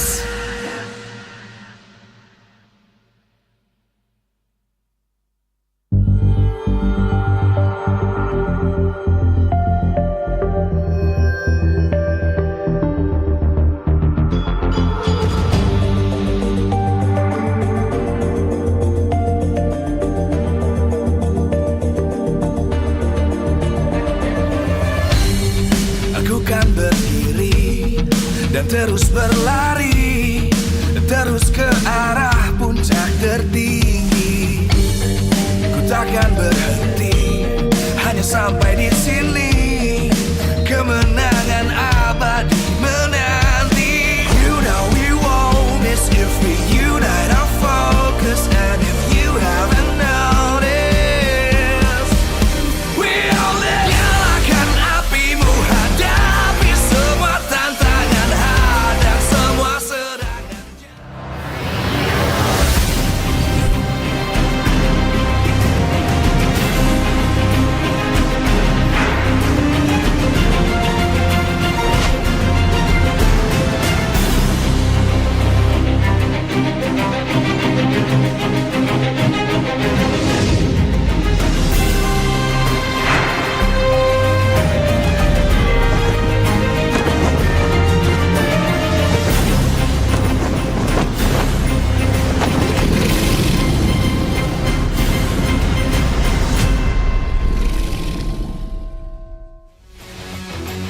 Live from MPL Arena, Jakarta, MPL Indonesia Season 15 is powered by Moonton.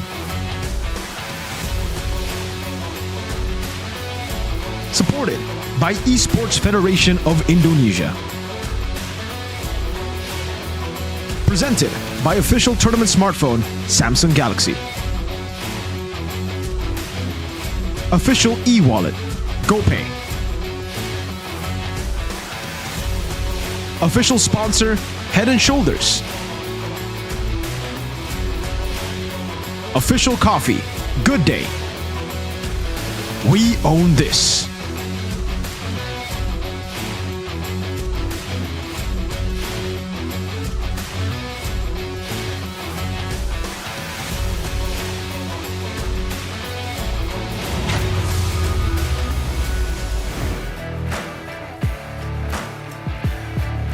Memasuki match yang kedua di hari yang terakhir minggu yang ketiga. Dua tim akan kembali berlaga dan inilah dia tim RRQ dan juga Geek Fam di MPL Indonesia Season 15. Kingdom dan juga Geek Community, bersiaplah karena ini akan menjadi match yang besar. Match yang benar-benar berarti untuk kedua tim ini. Bagaimana mereka akan menutup minggu yang ketiga dengan senyuman atau ratapan. Dan kalau kita melihat bahwa tim RRQ masih berada di pucuk. Mereka masih lagi kuat-kuatnya tanpa kekalahan satu match pun. Memang dari game mereka telah pecah. Namun dari match mereka masih bersih. Dan kita melihat bahwa Geek Fam, mereka pun mendapatkan tren positif setelah patch berlangsung. Mereka terlihat percaya diri. Dan ditambah lagi, histori dari kedua tim ini sangat panjang. Mengingat dari season 11 sampai 13. Geek Fam pernah menyandang gelar The King Slayer karena bisa menjadi The Kryptonite untuk tim RRQ. Mereka pernah memiliki rumus, memiliki jawaban untuk tim RRQ. Tapi kali ini di season 15 RRQ datang tanpa celah. Mereka begitu kuat dan benar-benar menjadi pertanyaan besar bagi tim-tim yang sedang berjuang. Kita akan melihat bagaimana nantinya dari kedua tim antara tim RRQ dan juga tim Geek Fam. Tapi sebelum itu Bude ingin mengucapkan terima kasih kepada kalian semua yang telah hadir komplit di sini untuk semua super fans dan khususnya untuk para sponsor dan partner. Karena MPL Indonesia Season 15 powered by Munton, supported by PBSI, dan presented by official tournament smartphone Samsung Galaxy, official e-wallet GoPay, official sponsor Head and Shoulder, official coffee partner Good Day. Dan kita juga punya partner ini sports. Ada Telkomsel, Dunia Games, dan IndiHome. Dan juga advertiser Kacang Sukro, supplier RSV Helmet. Semua yang telah mendukung acara hari ini tentu juga bersemangat melihat bagaimana kedua tim ini akan berlaga untuk menutup minggu ini. Dan juga kita penasaran siapa yang akan dimainkan. Dari gold lane tim Geek Fam, mereka memiliki dua gold laner yang sungguh berbakat. Apakah sang veteran akan bermain atau sang rookie yang akan bermain? Sedangkan dari tim RRQ mereka memiliki kedua jungler yang cukup berpotensi. Siapa yang akan dimainkan? Permainan seperti apa yang akan diberikan? Mari kita sambut bersama-sama. Inilah dia, RRQ Hosi dan juga Geek Fam.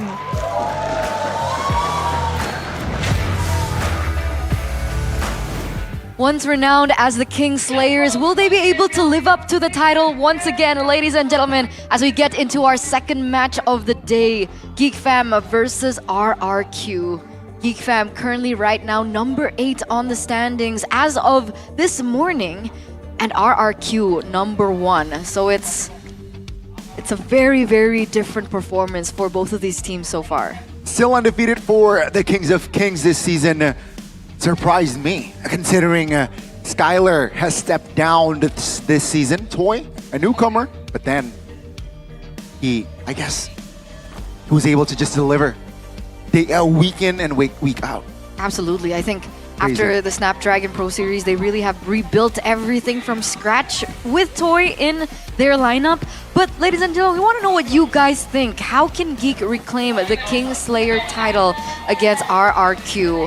Is it with Kenziski in their lineup? Is it with Chidera as their main gold laner? Or do you think RRQ will still continue their win streak today? We'll start with you while we let you guys discuss on what you guys think. Personally, I think RRQ will continue their win streak either way. But if you want to see Geek Fam have more of a chance, I think Chidera is the better option to go for over Kenziski. We saw that he could also play the Harith really, really well, but still that main playstyle for Geek Fam with Chidera, Moskov, side lane control, macro control, gets them a higher chance to try to beat RRQ. If we're talking about macro play, I think RRQ has it in the bag too. How do you think they're going to fare against RRQ? Confident? Not confident?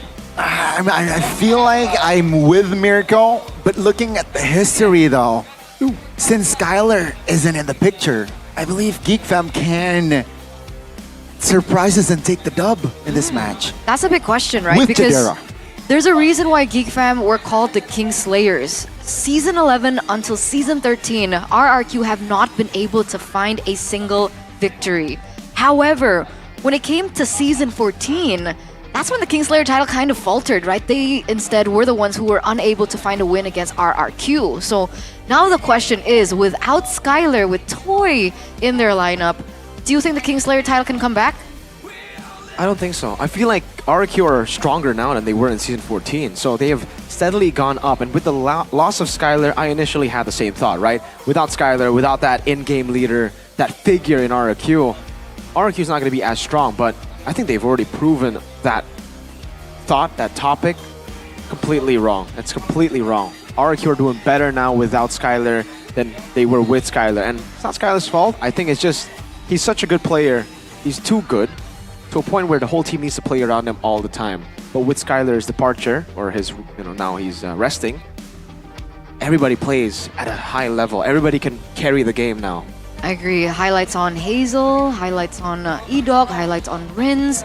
But survey shows 55% RRQ's win streak continues. I personally would have also voted for C. I think my prediction today was 2-1 for RRQ. 2-1. Yeah. Spicy. I'm gonna be on Nevin's boat today. I don't know. I don't think you want to be on that boat. Yeah, okay.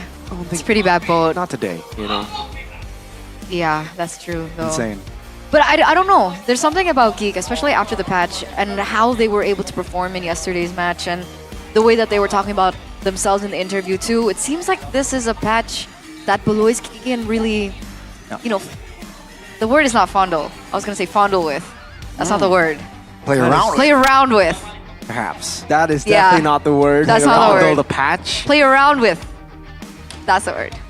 Okay, I think that's a fair, yes. Yes, that's fair, that's fair. But that's with the chip. The chip has been globally banned, folks. That's why we didn't see it in match number 1. So, no chip for today, unfortunately. But fortunately, there's still Toy, right? He still has access to all his heroes. He's been one of the main carries of RRQ. I want to say carries, but pillars for RRQ. And right now, it looks like he's looking for a challenger to end the gold laner's king streak. So it begs the question: can Zizki, Chidera, who's going to be in the lineups as of now? Because Geek Fam so far still have that tendency to swap in the gold lane. If Chidera played last match, then Kenziski should be playing today. Or have they finally found their right formula? I think they found the right formula right now. Chidera is definitely the better player compared to Kenziski. He's still a rookie, so again, he has a lot of time, a lot of potential to actually reach that potential too. But for now, they need a win against RRQ. They are not in a safe place. Just like BTR, they're in a similar place. If they lose here, they will be 2-3. Currently, they are 2-2, I believe, right? So 2-3 means, especially if they lose 2-0 here, their aggregate is looking pretty bad. All their wins have come through 2-1s. All their losses have been 2-0. So if it's another 2-0 loss, they will be 8th place. It's going to be a really tough task here for Chidera and friends, considering, Kescute, right? Kescute has been the brains for RQ. It seems like after Kescute, that Kingslayer title has lost its way. So it's going to be very tricky here for Beloy and friends. I think that's fair again. I think Kescute has really turned up his game here in Season 14. We thought that Season 13 he was great, Season 14 he was great, but Season 15 here, he has learned again through experiences. We have to understand, Season 13 was his first season ever as a coach for MPL. He moved from a different game. He was still learning MLBB, and he created that impact with BTR. One more season, got him to the M Series, another one, and maybe we might see them raise the trophy. That's a high possibility.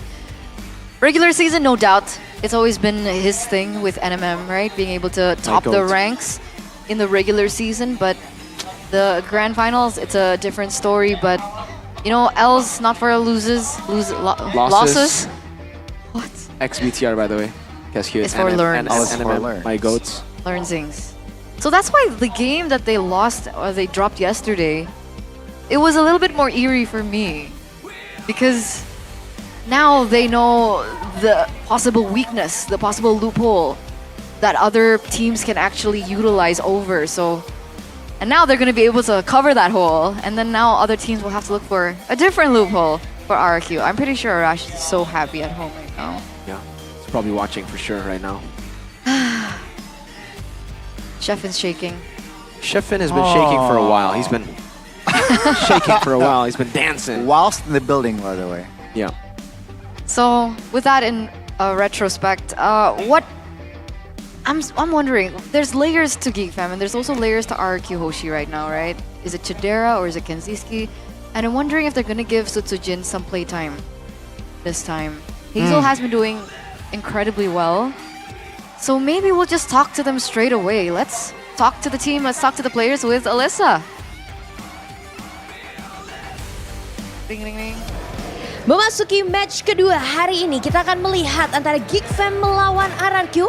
Dan di sini Alisa sedang berada di MPL Arena, pastinya menunggu kehadiran dari Geek Fam. Dan sudah bersama kita di sini. Semangat hari ini, good luck kakak-kakak, halo. Bersama saya Alisa, hai Chadera. Oke, Chadera, hari ini seperti apa nih untuk persiapannya melawan RRQ? Persiapannya lebih matang lah daripada match kemarin. Pastinya lebih matang ya, tapi melihat dari history dari Geek Fam sendiri melawan RRQ, terutama di season 11 sampai 13 nih, tidak pernah kalah. Namun di season 14 ini justru sebaliknya. Bagaimana di season 15 ini? Pastinya nggak pengen kalah lah seperti season sebelumnya, tapi apapun hasilnya kita pasti kasih yang terbaik lah. Pastinya memberikan yang terbaik ya. Ada nggak sih strategi khusus yang dipersiapkan untuk melawan RRQ hari ini? Ditunggu aja makanya match RRQ lawan Geek Fam. Betul sekali, dan prediksinya nih kira-kira bisa nggak sih 2-0? Prediksi sih bisa, karena prediksi bisa apapun terjadi. Oke, dan melihat kalau dari tim RRQ sendiri nih ada yang baru di line up-nya. Karena di Gold Laner akan ada Toy nih. Namun kan seperti yang kita tahu, kau biasa menghadapi Skyler di musim lalu. Seperti apa nih melihat kilas baik dan juga perjuangan dari Toy sendiri? Kalau secara pribadi sih belum tahu ya match up ketika aku lawan Toy. Tapi kalau dilihat dari track recordnya dia bagus kan di ESL, terus juga week-week awal dia di MPL bagus lah dia. Jadi pastinya hari ini kita akan melihat ya apakah bisa mengalahkan Toy di musim ini. Tapi thank you so much dan good luck pastinya Chadera. Sampai bertemu pastinya nanti di match kedua. Dan kita akan melihat apakah Geek Fam bisa mengalahkan RRQ dan kembali berjaya seperti di season 11 sampai 13. Kita akan langsung saja lihat di match nanti. Silakan caster take over. Thank you so much, Alyssa. And there goes the information we needed, right? Chidera will be the one playing for Geek Fam in the gold lane. We don't see Kenziski, and he's the one going to go head-to-head against Toy. So maybe they have found their winning formula. Maybe it's Chidera. Very spicy indeed, and I am really intrigued to see the outcome, right? Chidera, as we all know, a household gold laner, a gold miner back in the days, and I want to see here, season 15, I want to see the same outcome for this guy. Gold digger from the hood. There you go. That's the exact title that MPL gave him. Yes, sir. Never forget. GDFH, Mr. Man, Chidera. Let's see if he can actually, reclaim that Kingslayer title against Toy, because I think Chidera has improved a lot since just last season. Last season, Aaron infamously said in the interview, this guy, man, he can't lane. All he does is call Beloy. Yesterday, he showed him wrong. He proved him wrong. So we've talked to Geek Fam. Let's see what RRQ has to say. Is it Sutsujin? Is it Hazel? Let's throw it to Alyssa. Ring, ring, ring, ring. Are you there? How are RRQ doing before this match? Yeehaw. Thank you caster. Dan di sini bersama Alisa lagi. Di sini Alisa lagi menunggu kehadiran raja dari segala raja RRQ yang akan hadir bersama kita di match kedua kali ini melawan Geek Fam. Nah, kita juga akan culik salah satu playernya kali ya untuk kita tanya-tanya. Semangat untuk hari ini RRQ. Pastinya kita berharap untuk bisa mencetak skor. Boleh kali ya kita culik Sutsujin kali ya di sini. Untuk kita tanya-tanya kira-kira Sutsujin kapan akan bermain lagi? Halo, sudah hadir bersama Lisa di sini Sutsujin. Apa kabar hari ini? Baik banget. Baik banget. Melihat kita akan libur panjang nih menuju Idul Fitri, kira-kira kapan sih kamu main lagi? Kayaknya disimpan buat lawan EVOS sih. Oh, disimpan buat lawan EVOS ya. Tapi kita melihat nih kalau misalkan Geek sendiri di season 11 sampai 13 itu bisa selalu mengalahkan RRQ. Tapi kebalikannya di season 14. Di season 15 ini seperti apa nih kira-kira? Kalau Geek, kita kan di season 14 nggak pernah kalah ya. Ya sekarang kita jadi Geek Slayer. Jadi Geek Slayer. Oke, kita akan melihat apakah di match kali ini masih tetap sama. Dan kita akan tunggu surprise dari Sutsujin ya untuk bermain lagi. Ya, ditunggu aja. Ditunggu saja. Thank you so much Sutsujin. Good luck buat RRQ hari ini pastinya. Dan jangan lupa teman-teman Kingdom untuk dukung tim kesayangan kalian. Dan kita akan melihat siapakah yang akan memenangkan match 2 hari ini. Silakan caster take over. Thank you, Alyssa. And it looks like Sutsujin was the one being interviewed earlier on. But I think when he was being asked whether or not he's playing, he said he's being saved for EVOS. So we're still not sure who is going to be their jungler. Not confirmed just yet. So it's a toss-up. But Sutsujin did say this season we're going to be the Geek Slayers. They're gonna be the Geek Slayers. Yep. Okay, RRQ. So far, few have tried, some have done it. Yeah. 2-2. So BTR did it. The same. 2-0. I wonder where they are on the standings. BTR? I think 4th right now. 4th. It's not bad. Where's Liquid? I don't know. I can't math. What about Onigani? Hey. Hey. And the good, all is good. You know, what does that ending well, all is well. Okay. So it's all about how you end, not how you start. The outcome, yeah. It's how you finish. It's how you finish. That's how you finish and deal. Oh! It's Sutsujin sitting! Wait a second. He's not there right now, though. This was the ping test. Oh. Mr. Goni, man. Okay. But it should be him. It should be him. Sutsujin should be filling in the shoes of the jungler. So no Hazel today. I wonder what the rationalization of that choice is. I think they have two amazing junglers, so utilizing both would be great, right? Like, I personally prefer Hazel over Sutsujin, but Sutsujin is still an amazing jungler, and I think up against a very macro-centric team, you might need a bit more brain power. Okay, that might be the case. So both teams are ready, ladies and gentlemen, and it's RRQ up first. Number 1 on the standings, undefeated up until week number 3, only losing a few games here and there, but other than that, this is an all-star lineup. This team is still undefeated, untouched. The Kings of Kings. Can they continue? Will they continue? Let's Rex Regium Kaon. RRQ Hoshi, 100% match rate. They did drop a game, their first one just yesterday against Alter Ego, but that was through sheer chaos. Geek Fam, they're not a team that does chaos, they're a team that does calculated macro plays, and that might be the reason as to why they have chosen Sutsujin in the jungle today. A bit more brain power, the intelligent jungler, the mercenary for RRQ. And they surely need it because up against them are the King Slayers. Once renowned as a King Slayers, will they be able to replicate the success they once were able to have back in Season 11 to Season 13? Chidera in the gold lane, no Kenziski. It takes a while for Geek Fam to recharge, but when they do, they bring magic onto the stage. Also looking to bring joy to the community out there. Ladies and gentlemen, this is Geek Fam. Big Brain Baloy. We saw what Chaloyski could do just yesterday, screening the team to look for space for Chidera in the gold lane, on Moskov, on Claude. Play for the macro, but even if that doesn't work out, they can always just bank on the Chidera Harith to win out team fights.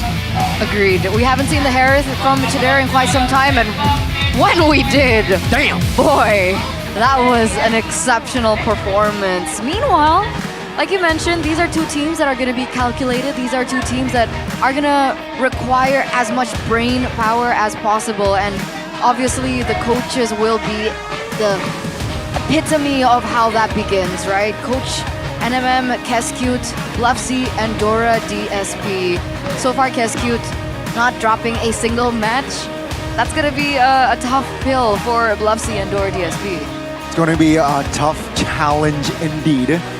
But yeah, I mean, Keskute, I don't understand the way he works, right? Sure, again, give credit towards NMM, but this season, it seems like he has elevated his drafting style, and that is wild. I agree. It's phenomenal, really. Keskute, I can't believe he left BTR. Anyway, Chidera first, right? Number 9 gold laner, number 2 gold laner, damage per minute as well. So when it comes to total kills, he actually hasn't been able to participate a lot in these team fights when he's on Moskov, when he's on Claude. That's why you see him actually pretty low in the gold laner total kill department, but it's because of how active he is in the side lane. Turrets, objectives, it's the main goal for Mr. Chidera, and that's why you can see him at 11. But remember, Kaziski played 2 matches, so Chidera's only played 2 matches. So it's 2-2 Chidera now. This is going to be his 3rd match for Mr. Chidera, and that's why the stats are so skewed, right? Mr. Rahman has played all 5 BTR, all 6 BTR matches. So that does make sense, right? I was wondering, I was like, Yeah. For being on the side lanes for so long, why is this data a little bit weird? But there goes the answer by Miracle. King's new pillar. We've talked about this, right? Mr. Toy filling in the shoes of Skylar. In terms of the data, number 5 gold laner total kills, number 3 in terms of DPM, number 1 GPM, and number 3 in terms of turret takes. He's a consistent farmer.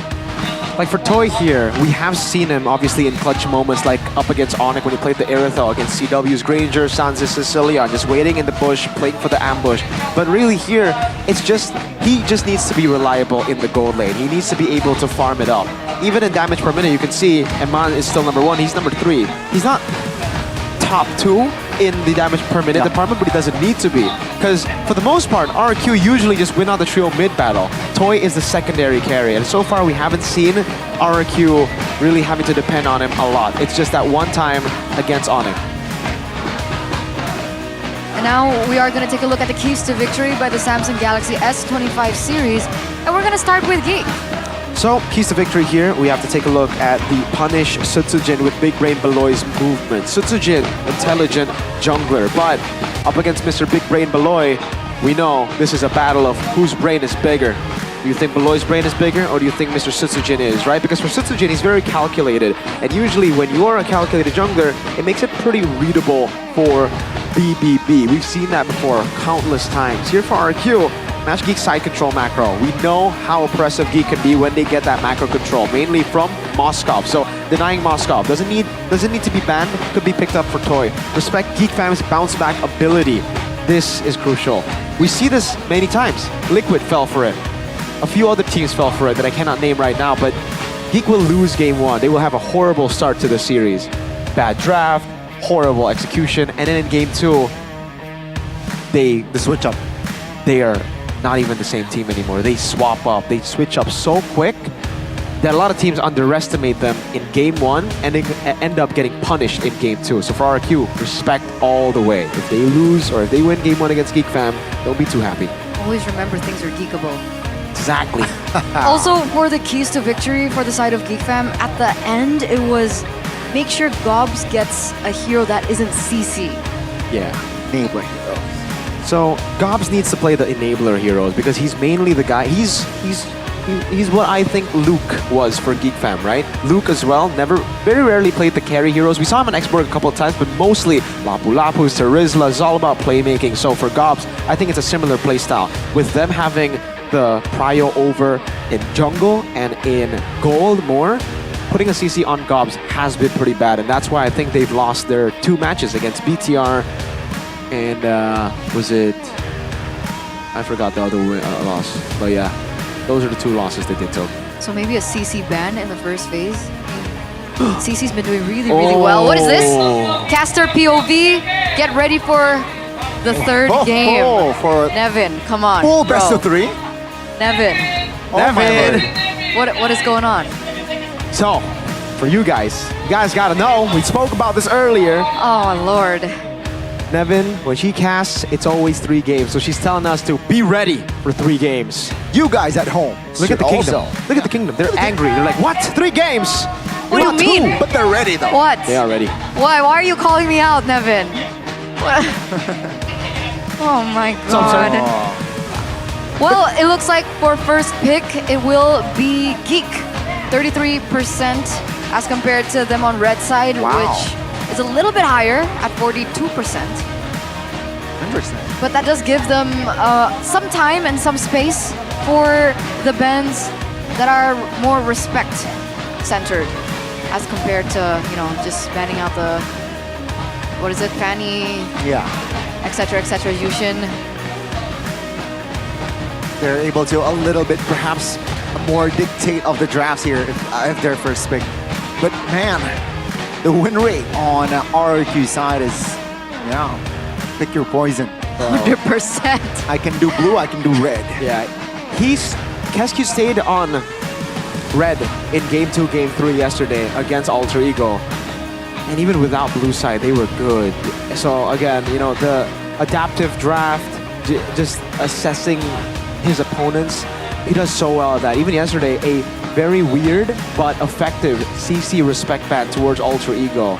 We know Nino has been able to find a lot of success with the CC, and you know, Mr. Kescu saw that. And I think that's why the Moskov adaptation, the Moskov deny is going to happen here. Okay, we'll see, ladies and gentlemen, as we get into the drafting phase for game number 1. Presented to you by the official tournament smartphone Samsung Galaxy S25 series. From RQ, it's the Fanny and the Jushin. Pretty straightforward. Geek Fam though, they go for the Joy, the Jawhead, and the Matilda. Harith not banned just yet. RQ's turn now. Do they want to ban out the Harith? Do they want to just swap it out, Granger, Harith? I think leaving both Granger and Harith would be great, because we actually haven't seen Chidera play the Granger. RQ could be the one to pick up the Harith, because Geek Fam right now are looking for the Suyo. RQ could also respond with the Suyo ban right now, just force out different picks in the jungle, but they will be the ones to ban out the Harith. So they'll get a Granger, they won't give a Harith, and Geek will get... I was thinking Suyo, but neither. Wow, they go Lo Yi. This should be a Suyo Granger for RQ. But this means that Geek Fam are prioritizing macro, I think, above all else. And maybe they're looking towards finding a win in the mid-prio trio, because maybe that's a strength that RQ have been able to play with for quite some time, and that's how they usually are able to translate their early game into the mid game. So that's maybe the idea. But like you mentioned, the Granger was left open, so that's an easy RRQ take. What was the second hero that you mentioned? Suyo. Suyo. The immortal one perhaps is going to deliver. Yeah, Suyo Granger it is. Geek Fam with this Luoyi, what they're saying is also, let's give a boy a comfort hero, yet powerful one. And let's be creative. Now, with the Suyo and Granger, Joy and... I mean, Blois has been finding success on the Cho. So I wonder if that's going to be considered, but they're going to leave that later for the Moskov and the Hanzo. So that's a comfort hero in the hands of Chidera. And now the Hanzo, who after the patch, by the way, is sitting at a really good win rate. Yeah. Have they dropped a game on Hanzo? So far 100% win rate, but it's only been picked up once by Rin. So this is going to be the second time since the patch has dropped that we will be seeing a Hanzo. Valentina comes up for the other side for RQ to try to steal the diversion away. But again, for this Lo Yi Hanzo combination, I'm going to be expecting a lot of crazy teleports here. You could use the diversion while Hanzo is in the Pinnacle Ninja form. So, whoop. While he's in the Shadow form, he can use the diversion, and then he can go back all the way to his body. So, boom, cross-map play. Again, macro control, having so much map pressure. Tempo is going to be ridiculous by Hanzo. They got a Moskov as well. And another global hero that can teleport. There's so much room for creativity. Yeah. Granger's not going to have a good time, I'll be honest with you. This is a tough Granger pick to pull off. Okay, the Franco respect ban comes through for the side of Geek. Meanwhile, RQ with the CC ban. So essentially, Geek Fam, they don't really have to worry about that, as reflected in the keys to victory. What is this aiming for? CC ban. Usually RQ, when they go for the CC ban, they are looking for the Gatot Kacha. They are looking for Hylos as well. These beefy members. But it could also just be a Khalid against the Loyi, trying to read out some of these movements. You want to be fast on the map. Edo has played the Loyi, has played the Khalid as well. It's going to be the Cho ban too. So again, noticing how Beloyski likes to play, screening for the team, using the Cho's mobility and survivability to get information. For Hanzo from Moscow, that's going to be valuable. I agree. That's why I expected the Cho being picked up by Geek. Do you think RQ wants to go for something like maybe the Hilda? Do they need information like that? Do they need to scout like that? Because technically the Cho's banned out. Khalid is an option. Other than that, so Khalid and Hilda, I think, that can perform the same or similar strategy towards the Cho. I think they go Khalid, but I'm not a fan of the Hilda. So far the Hildas haven't been too good. They do go for the Gatot Kacha, so it's more of the normal route. They're not going to go for the Khalid or Hilda just yet. It could still come through here with the Gatot, but please no Hilda. I don't like Hilda, especially here, because right now Gatot is the sole initiator. You don't like that? I think, the only crowd control element, okay, sure, Valentina has a Terrifier, but with the AOG, it definitely can initiate or even provide cover for their formation. Geek fam, with this Gatot Kacha pick, what will they go for here? Sand rises when I give the Khalid taking it away, technically, and also adding more artillery, right? Khalid, Woyi, similar to Jawhead and Loyi, similar to Cho and Loyi, you can go aggressive level 2. So for RQ now, it'll be the Badang. Yeah, I actually expected the Badang for Geek Fam, for Gobs, but he has gone for the glue instead. Beloyski, this is pretty similar to the Cho, right? You have a lot of mobility. Survivability with CC, there's Val and Suya, everybody can CC, so that's a different case, but at least he can escape, he can walk around the map, he's probably going to go for agility and Wilderness Blessing. So it's going to be more information being able to be given over for the side of Geek. There's so much creativity, but there are layers to it. It's not going to be as clear-cut, and there are lots of room for error. So I think it also depends on how RRQ want to execute their composition. Well, let's find out and witness for Game 1, Land of Dawn, Kingslayers again. Or, as Sujin said, will it be Geekslayers? Let's watch and witness game numero uno. 100% win rate so far, ladies and gentlemen, for RRQ. And we're thinking if anyone can break that win streak, it should be Geek. Usually Geek takes a while to kind of recharge, not just in the season, but also in the games. But it feels like in 1, they're pulling all the arsenals that they got. Right? Already very aggressive early on to Toy, and this is the exact aggression that we're expecting for Beloyski, who's on the Khalid. No flicker already for Toy here. Weakness finder, choice for Makis, Chidera with the QC. Sutsujin not going to go for the killing spree that we saw from Kyrie on the Suyo. Constant pressure from Beloyski down below. And yep, it is as predicted. Wilderness Blessing and Agility. He just wants to be everywhere on the map. He wants to screen to get the Moskov ahead. So far, we'll see if it works out. So Tsujin gonna be unable to get that Lethal Wanderer. Other than that, there's a lot of tenacities on the board here for RRQ. Too much. 3. It's different, by the way, the tenacity now, right? That's a change in the patch. It used to be, when you get low, you get more magic defense and physical defense. Now it's damage reduction, so it's even better, I would say, compared to the previous one. Once you get low, especially up against these, bursty targets, bursty heroes, a boy, Makits, they're going to be able to sustain a lot of the early game, win it out, and then look for the snowball. Ooh! Goni! Talent prediction by Gopei. Whoa! Versus everyone. It's a papulong thing. Man, I believe in Geek Fam, alright? I believe in the Kingslayer moniker, so yeah, perhaps. You think it's going to be 2-0 though? Or hey, I predicted 2-0. I believe it's going to be 2-0. That means it's 2-0, Mirko. I thought it was usually a production error, like a rash. there you can already see that RRQ are respecting the early game damage potential that Geek Fam has. But what's going on here? A boy with the diversion and towards the bottom side. Toy, no flicker, he falls. Makeits says, hey, I don't need turtle, I just want kills. Wait, RRQ, so they're going to be trading that for Toy's death. So RRQ will be able to get the neutral objective, but Purple. the purple will also go down. It's all the setup for the Moskov. And I understand it. You know, again, when it comes to the early game, I don't really think they're going to be able to contest for the first turtle. They could, but they were already kind of late, and they have a Hanzo. It's not, you know, the optimal hero to go for the contest for the first turtle. Maybe second turtle onwards, they can go for the contest. Right now, getting Chidera ahead is their main priority. Remember, every time Chidera plays on this Moskov, the gameplay is centered around side control, macro. Meanwhile, 88% on audience prediction by GoPay. Not surprising. The kingdom is crazy. The kingdom is huge.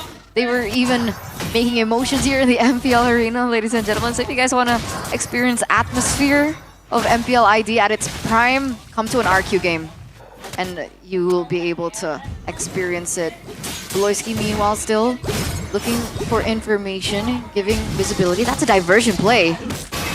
Oh, goodness, Makeits. A good trap set up by RRQ, and he will fall. A boy trying to deal damage desperately, but it's not going to be enough just yet. RRQ reclaiming controls. Early Toy, though, will fall the second time this game. So Geek Fam, they have a slight compensation. Chidera will not be able to escape, though. RRQ denies the trade. Even Rins with the flicker, aggressive play style shown by the Kings of Kings. Now it's not so much compensation, right? Because initially you'd feel, okay, great, they're able to take down Toy, despite the diversion play made by Rins, but 2 men down, including Chidera, and if they're banking on Chidera as their sole win condition, it's not off to a great start for Geek. Nope, not at all. Early on, that 1-for-1 trade turtle for kill was okay. I think it was actually better for them, but here, definitely not worth it. RQ, man, really well played. They noticed Geek Fam are looking for the gold lane always, so they try to match it. They just bullied Makeits, who did not get any below pressure. Gobs though, with immobilization, good stun as well. RQ, are they okay? Oh, good AOG, but Satsujin claims the mute again. He will fall though, but Geek Fam seems like they want to fight more. Now, with the diversion place, RQ, they will escape. Edok, isolated and punished. Makeits will grab the extra gold. So that is a good trade, right? Coming from Geek, 2 for a turtle, and the initial gold lead that RQ were holding on has completely been taken off the board. Exactly. So Turtle 2 onwards, we were saying as well, right? When they can contest Turtle 2 onwards. Turtle 1, they have to give. That's why they went for the trade. And Turtle 2, RQ went for the all-in. They got the turtle. They really didn't need to go for that fight. And they know Makeits is very healthy still. But they decided to take it. So one of the rare miscalculated moments for RQ here, Dyren. It's a 1v1. Makeits going up against Dyren. Oh, it's going to be Makeits now. Untargetable. But it's going to be Dyren who solo kills Makeits. Oh no, wait. Not yet. There you go. Dyren finds his solo, and that is a killing spree to his name. Geek Fam trying to look at the possibilities in the map, but RQ denying it. That took him long enough though. Almost really bad for RQ to lose that pressure into the side lane, but despite Geek losing Makeits, he does still have time to come back into the fray before the next turtle spawns. The problem is Sutsujin has a little bit more time over him in terms of that farm. Now diversion play. On towards the bottom side! Chidera is not having a good time this past 3 minutes, and Toy will take the first turret in the game. They have shut Moskov down. Again, through really smart steals from Rin, stealing the diversion away to utilize it as their own. And I gotta give props to this man right here, Mr. Dyren. Wow, 4-0-1. He's carrying RQ in this game. Truly is. He's around them. He's all over. He's there again, right? I think Gob's trying to put him in his position, but I don't think he can at this point. So Tsujin already starting the turtle. Beloyski's ready to look for a position. I wonder if our boy's going to do something about this. Makeits with the diversion play. Looking for the steal on towards the nuke. Gets it. Toy, though, now will be the main priority of Makeits. Not enough damage just yet, though. No casualty. except for the turtle. Sujin didn't use his retribution earlier. Oh, POG, good flicker. But they will concede the mid turret, not yet. Good defense by Geek Fam. Oh, SOD does not connect there. And it seems like Midkits might be able to grab a kill. 1 HP. Adok survives barely. He gets away from dispersion.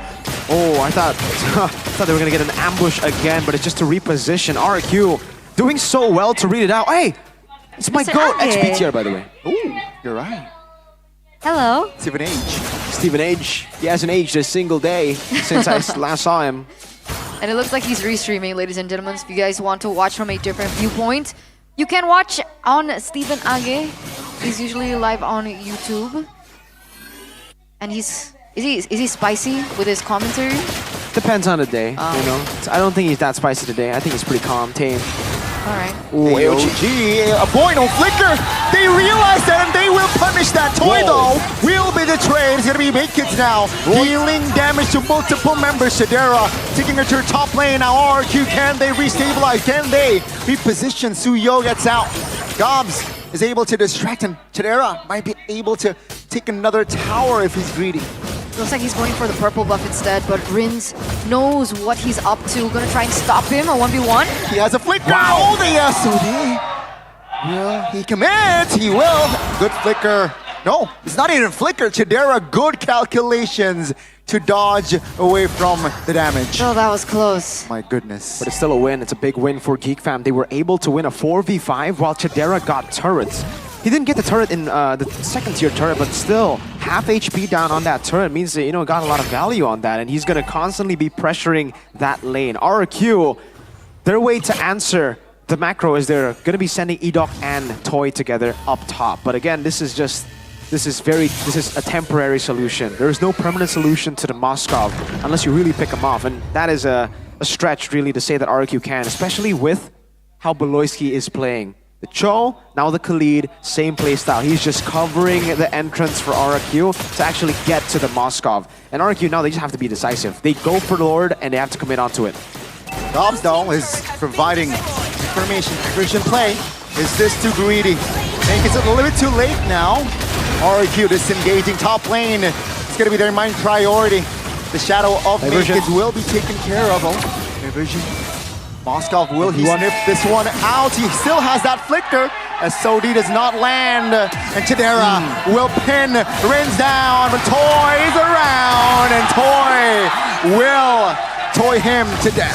That's the backup that you can expect from RRQ. Very quick, you can see even Rins really pacing it out when it came to that 1v1, and now we know why. It turns out the backup came up really quick, and now without Chidera, they're gonna have to defend this one 4v5.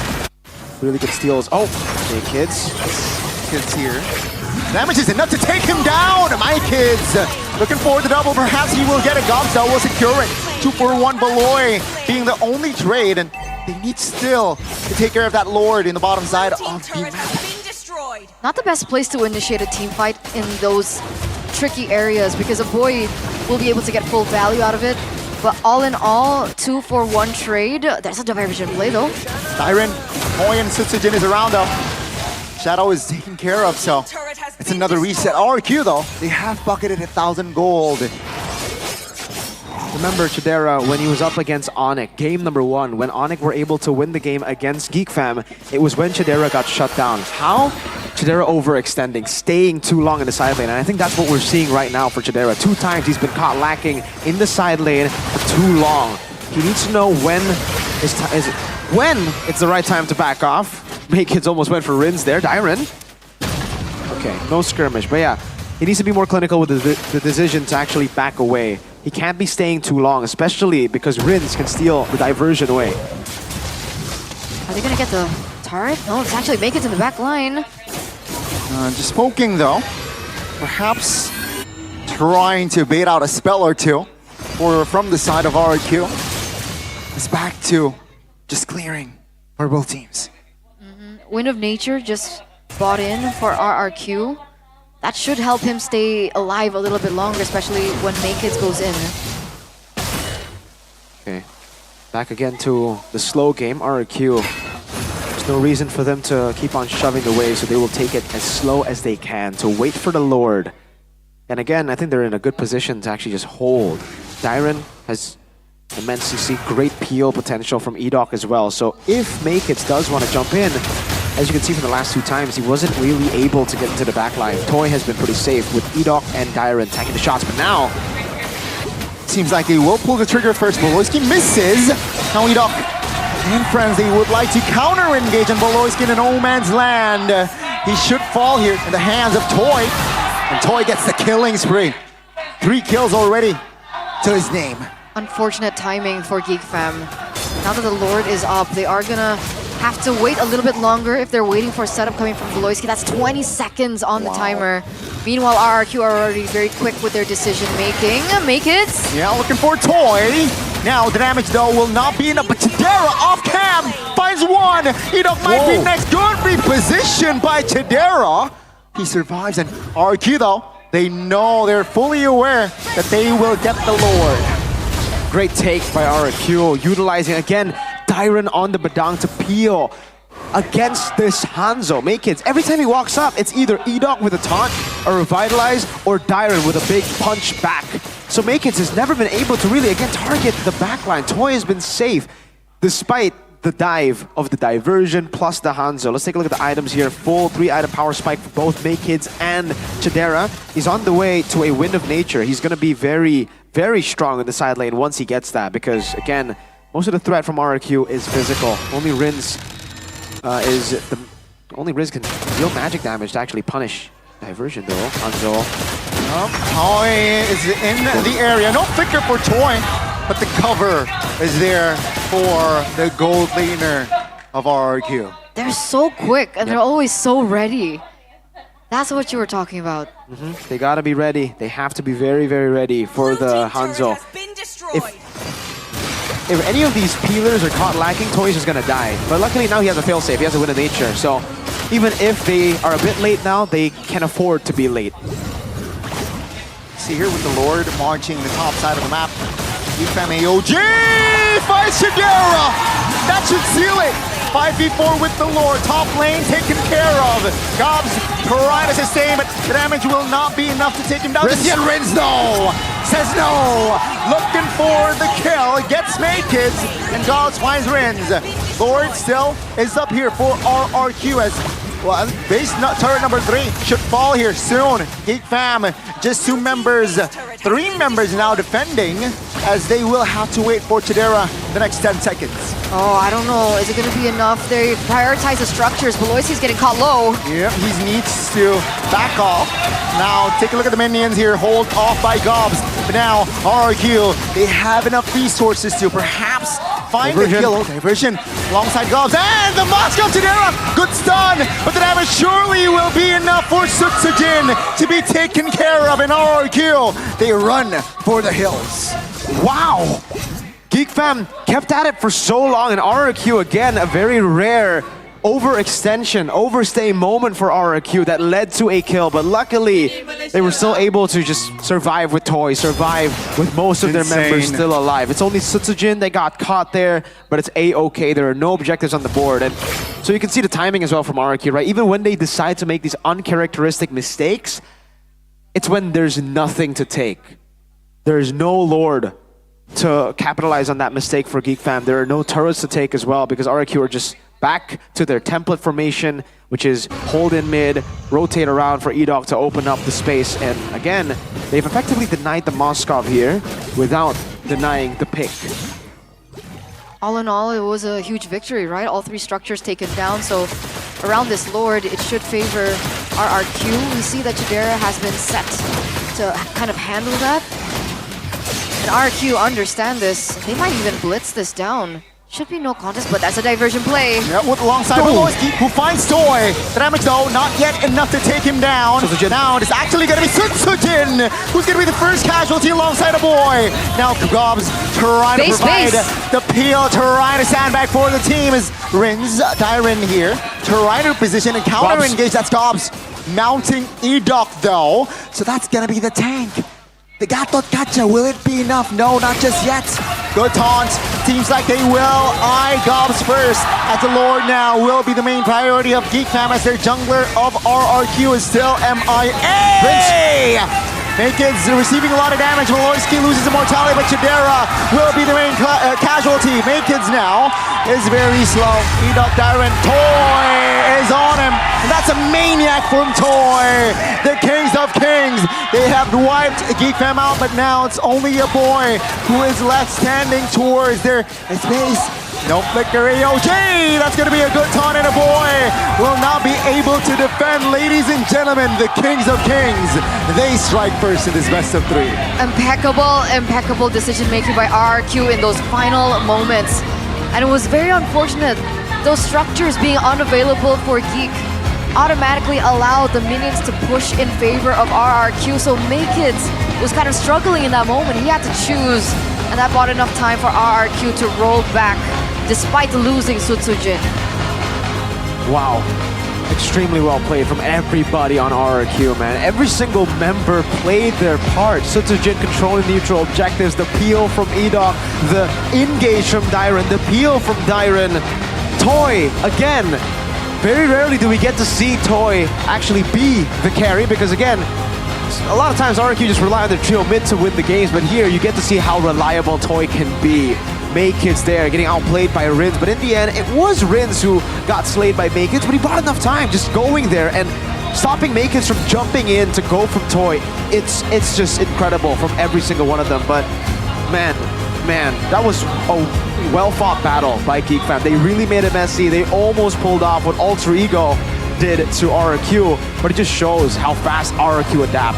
This was the strategy, very similar to how they were beaten up yesterday by Alter Ego Game 1. Just like that, they've adjusted to the hunt.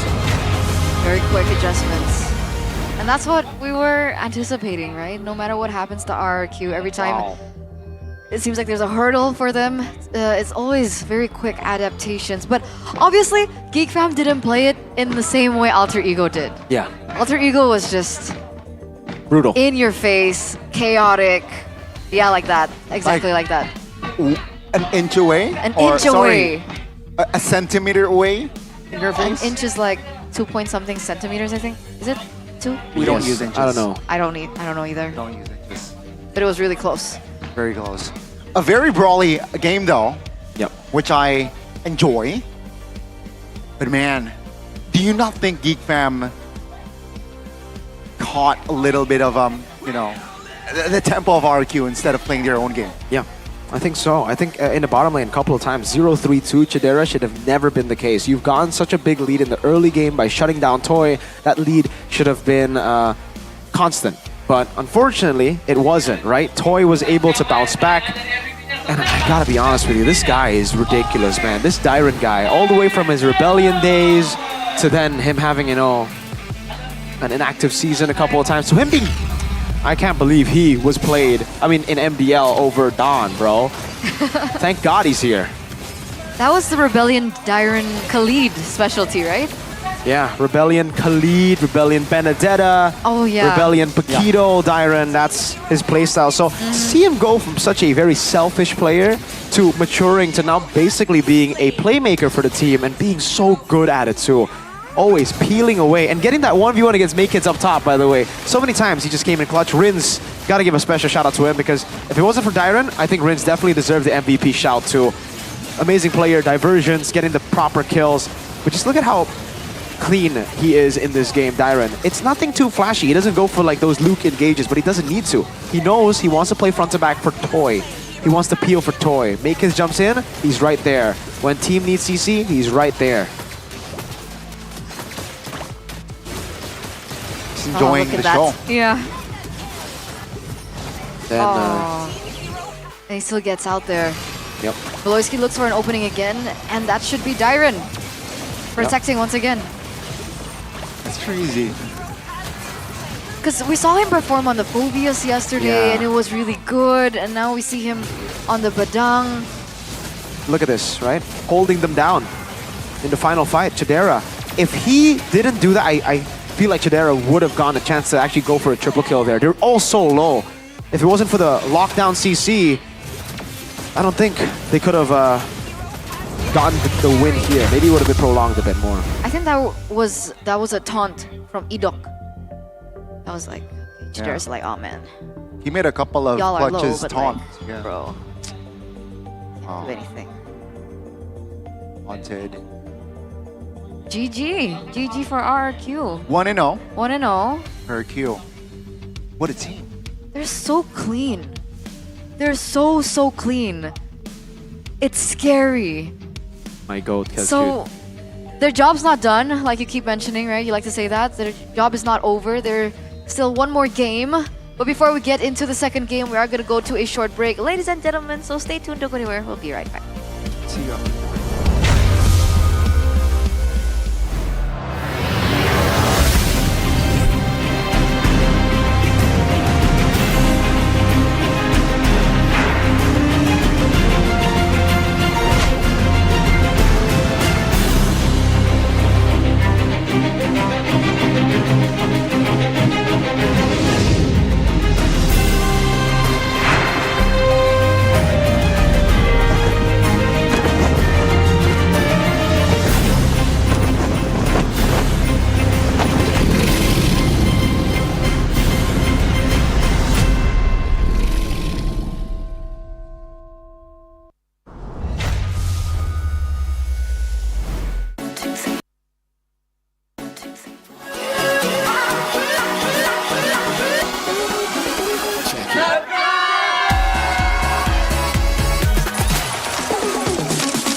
Ya, aku merem. Ulang dong.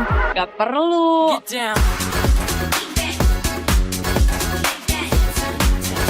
Guys, review.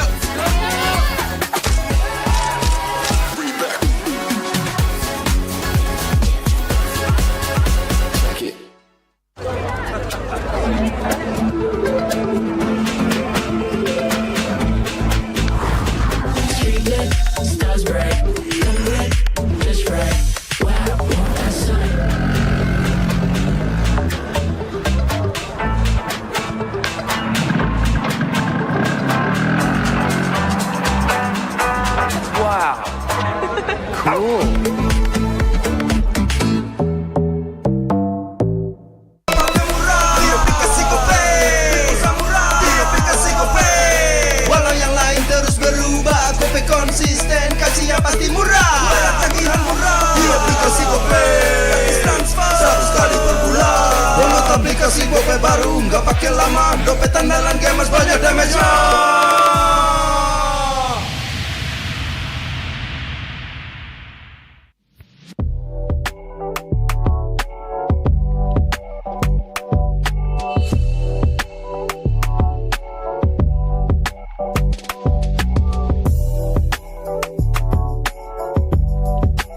Rasa baru makin seru. Pertama di Indonesia. Kopi susu rasa cookies. Always ready, warnai harimu. Good day Groovy Cookies. Nikmati sensasi asyik kopi cookiesnya. Tak ada hari tanpa mabar. Main nge-lag, kerap buatku tak sabar. Gimana mau main sampai kelar? Ini waktunya ku bersinar. Okay, let's do it. Game smash andalanku bikin mainku semakin hebat. Tim stabil main makin mulus, rankku fix naik terus. Tukar DG rings, diamond dan voucher game kau dapat. Cuma Game Smash makin no debat. Game Max Booster, kini dapat DG Rings. Beli paketnya dan aktifkan boosternya di aplikasi Dunia Games. Semua tim sekarang ngelakuin hal yang sama karena kita udah membuktikan ternyata rookie Indonesia itu bisa loh. Pemain muda ya semakin bagus buat persistensi MPL ini semakin maju lah. Ada motivasi khusus kali ini, Loy? WB yang akan bawa gue yang papan atas. Darah muda di MPL Arena. MPL Arena, mana suaranya? Jok dan implosion. Oke. Sky Pistol yang dimiliki oleh seorang player udah terlalu tinggi stake-nya. Resource player muda kita tuh lebih bagus-bagus daripada yang lama-lama. Dan yang lama-lama juga udah kebanyakan punya kesibukan yang lain kan. Oke, Rin menunjukkan kelasnya dan Di season ini yang gue lihat jadi banyak potensi muda baru, mental segala macam masih lebih kuat lah. Semakin banyak tim yang mempercayai pemain-pemain muda ya semakin bagus buat konsistensi MPL ini semakin maju lah. Yang aku lihat dari Maybe emang kalkulasinya bagus, landing phase-nya juga jago, dan ya emang hitungannya tipikal go trainer zaman now sih hitungannya. anak dewa, kita berangkat menuju ke game yang kedua. Yang akan kasih V berhasil mendorong tapi Sorizo-nya menjadi korban pula, tapi Bueza berhasil kali ini untuk mendapatkan dan juga menendang arah satu dan juga Maybe tidak tersentuh sama sekali dan Pedia. Kalau bisa dinilai, kamu berapa dan Aaron di berapa? Aku 10, Iron masih di bawah 9. Gue suka Hazel sebenarnya. Jungle mekaniknya jago, tapi bisa bikin decision itu sedikit banget. Gue lihat itu semua ada di Hazel. Ready? Boy. Lihat ke arah belakang. Positioning sangat baik. Mafia sendiri tergolong tabrak. Hansel menutup double kill dan one last. Lawannya juara season lalu loh, Hegel. Ya nggak apa-apa, main aja. Aku kan juga jago soalnya. Toy, he also try out in Bigetron. He is a MPL caliber. He can play toe-to-toe against Seman. He knows how to farm. He knows how to use his farming, his position. Keluarkan tidak ada dia tapi sakit banget. Toy mendadak berubah segalanya. Toy ada shotgun yang tercipta banget untuk kali ini. Kalau dari Toy, kamu harus menghadapi Aaron loh. Dia MDL udah ngelawan dia sih, jadi biasa aja. Si Yoine semakin kena pressure, semakin ganas. Kayak bocil-bocil pede gitu loh sama skillnya. Confidence-nya sangat tinggi sih menurut aku.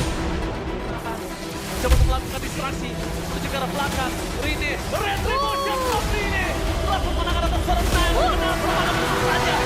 Si Rene ya, walaupun dia baru main, terus udah hilang biru, dia nggak yang kayak ngeblank, dia nggak yang kayak komsi under gimana, jadi kayak bagus lah dia.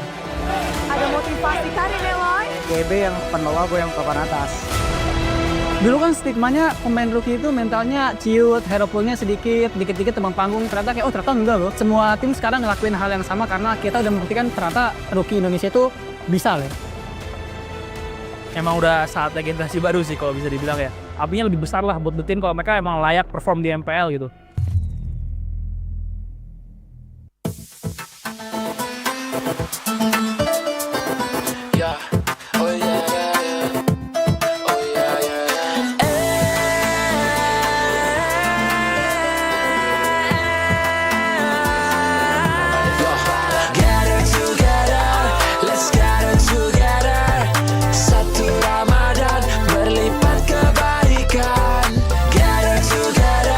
Let's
Though your ancestor was the great serpent of the sea, your destiny lies elsewhere. Your feeble human form shall never wield the great serpent's power. Why can't I?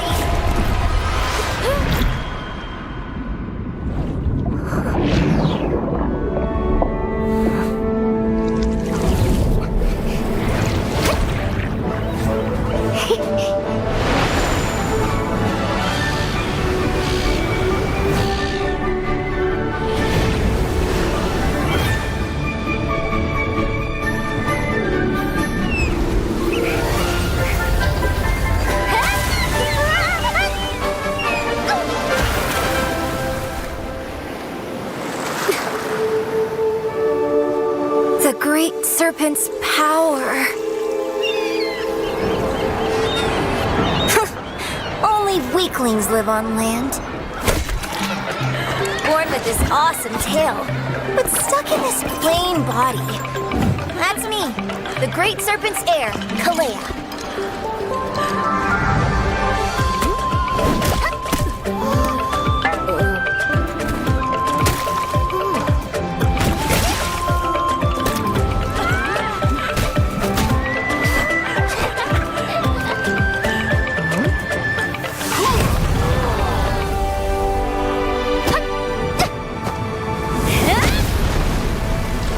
Figures.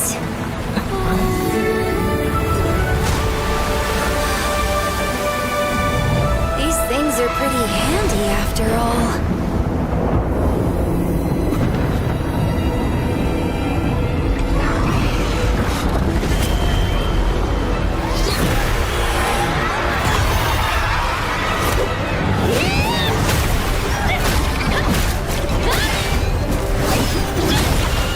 You messed with the wrong island.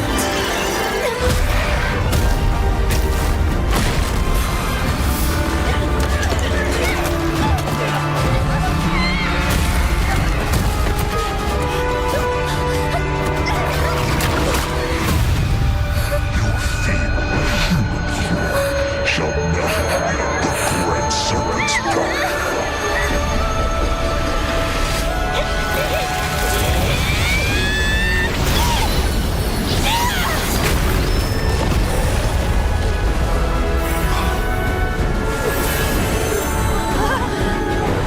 So this is the great serpents? No. My power.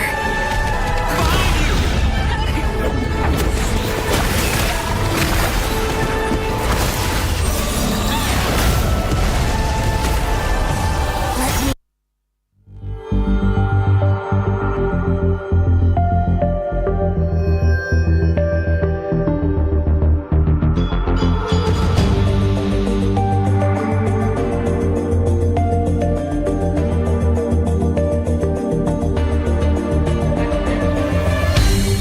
Aku kan berdiri dan terus berlari, terus ke arah puncak tertinggi.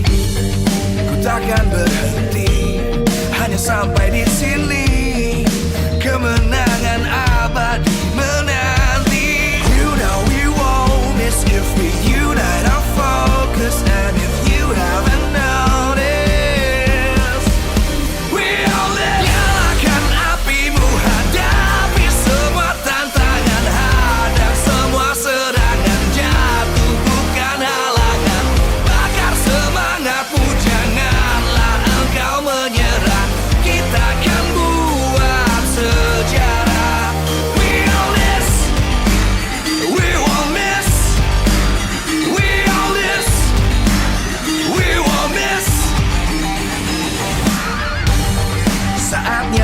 aksi, jalani ambisi.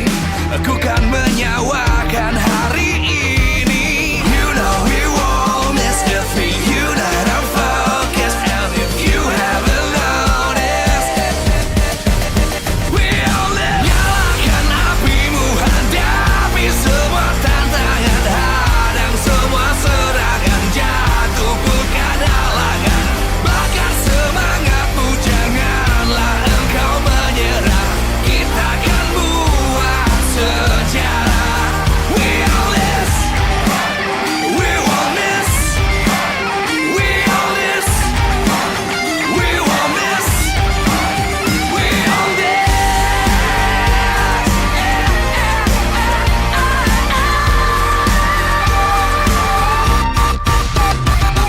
Nyalakan apimu, hadapi semua tantangan, hadang semua serangan, jatuh bukan halangan. Bakar semangatmu, janganlah engkau menyerah. Kita akan buat sejarah.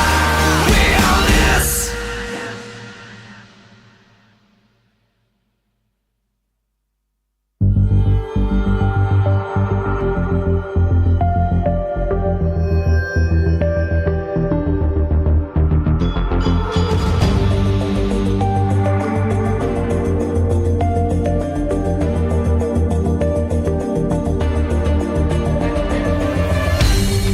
Aku kan berdiri dan terus berlari, terus ke arah puncak tertinggi. Ku takkan berhenti, hanya sampai di sini. Kemenangan abadi menanti. You know we won't miss if we unite our focus. And if you haven't noticed, we all live. Nyalakan apimu, hadapi semua tantangan.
Kembali lagi di MPL Arena pastinya bersama saya Alisa Natali. Selamat berbuka puasa pastinya bagi yang menjalankan ibadah puasa, dan di sini Alisa nggak sendirian karena memasuki game kedua. Di match kedua kali ini saya sudah ditemani dengan cewek-cewek cantik dari Geek Fam Unity. Boleh kenalan dulu dong, namanya siapa? Silakan. Halo, aku Ara guys. Halo, kenalin nama aku Cima. Halo semuanya, nama aku Pudel. Halo, nama aku Alina. Oke, nah di sini sudah bersama dengan teman-teman cantik dari Geek Fam Unity. Katanya kalian bikin sendiri dan bagi-bagi takjil nih di MPL Arena. Iya bener banget, tadi kita udah bagi-bagi takjil loh. Kalau kalian mau takjil gratis, sering-sering nonton Geek Fam. Nah, kita juga ada video masak-masak takjil. Kalau kalian mau nonton, langsung aja ke YouTube-nya Geek Fam. Langsung aja kunjungin ke YouTube-nya Geek Fam ya pastinya, karena ada berbagai aktivitas menarik ya pastinya. Iya ya. bener kali. Jadi kalau misalkan Geek lagi bertanding di MPL Arena pastinya kalian harus datang juga nih. Tapi ngomong-ngomong soal keseruan dari Geek Fam Unity, gimana nih kesan kalian di game pertama match kedua hari ini? Pastinya kesannya kurang apa ya? Kurang seneng lah, karena kan kita tadi sempat kalah, cuman hasil belum menentukan yang pasti. Jadi buat teman-teman tetap terus dukung Geek Fam ya. Yeay, betul sekali pastinya tetap terus dukung tim kesayangan kalian. Hopefully 2-1 masih bisa lah Amin, ya. amin. Game kedua ini. Nah aku mau tanya juga nih sama Kaput Del nih. Ngelihat jersey kalian nih luar biasa sekali. Bisa dibeli di mana sih? Bisa dibeli di bootnya Geek Fam di MPL Arena ataupun di e-commerce-nya. Tapi kalau misalkan kalian datang ke MPL, kalian akan dapat spesial Ramadan diskon 20%. Yeay, jadi boleh langsung aja ya datang ke MPL Arena. Dan ini promonya sampai kapan sih promo Ramadannya? Kalau soal promo dia kayaknya hari ini aja sih Kak. Makanya cepetan buat teman-teman diserbu aja buat Geek Fam ya. Langsung aja diserbu dan datang ke boothnya Geek Fam. Dan jangan sampai kehabisan promo selama Ramadan ini. Bisa dapetin merchandise khususnya jersey dari Geek Fam. Terakhir pastinya pesan-pesan semangat untuk Geek Fam yang akan bertanding di game kedua. Kesan-pesannya semoga Geek Fam terus menang, tetap semangat. Terima kasih juga Geek Fammunity yang udah jauh-jauh mungkin datang ke sini. Tetap terus dukung Geek Fam ya. Yeay, thank you so much Geek Fam Unity, mana suaranya? Dan jangan mau kalah, Kingdom mana suaranya? Luar biasa sekali, thank you so much. Keseruan hari ini masih akan berlanjut pastinya karena kita akan memasuki game kedua di match kedua hari terakhir di minggu ini. Dan kita akan langsung saja kembalikan lagi ke caster. Silakan caster take over.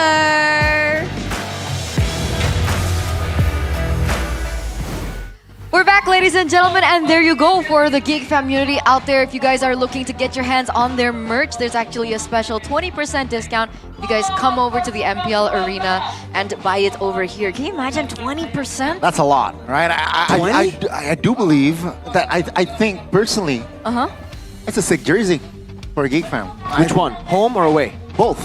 Oh. I like both. I'm a fan of the home one. The red and black, man. Reminds me of AC Milan, bro. Really It's cool. really sick. It's really sick. Maybe for Sheffrin, if you haven't got your hands on it, 20% discount. He's never gonna buy a jersey. He wants it to be gifted to him by Beloyski. Beloyski must hand it to him. With a signature? Nah. No. Like, he doesn't care. Oh. Sheffrin doesn't care. He just as long Sheffrin as will it's a- give his signature Exactly. to Beloy. In return, yes, for the jersey.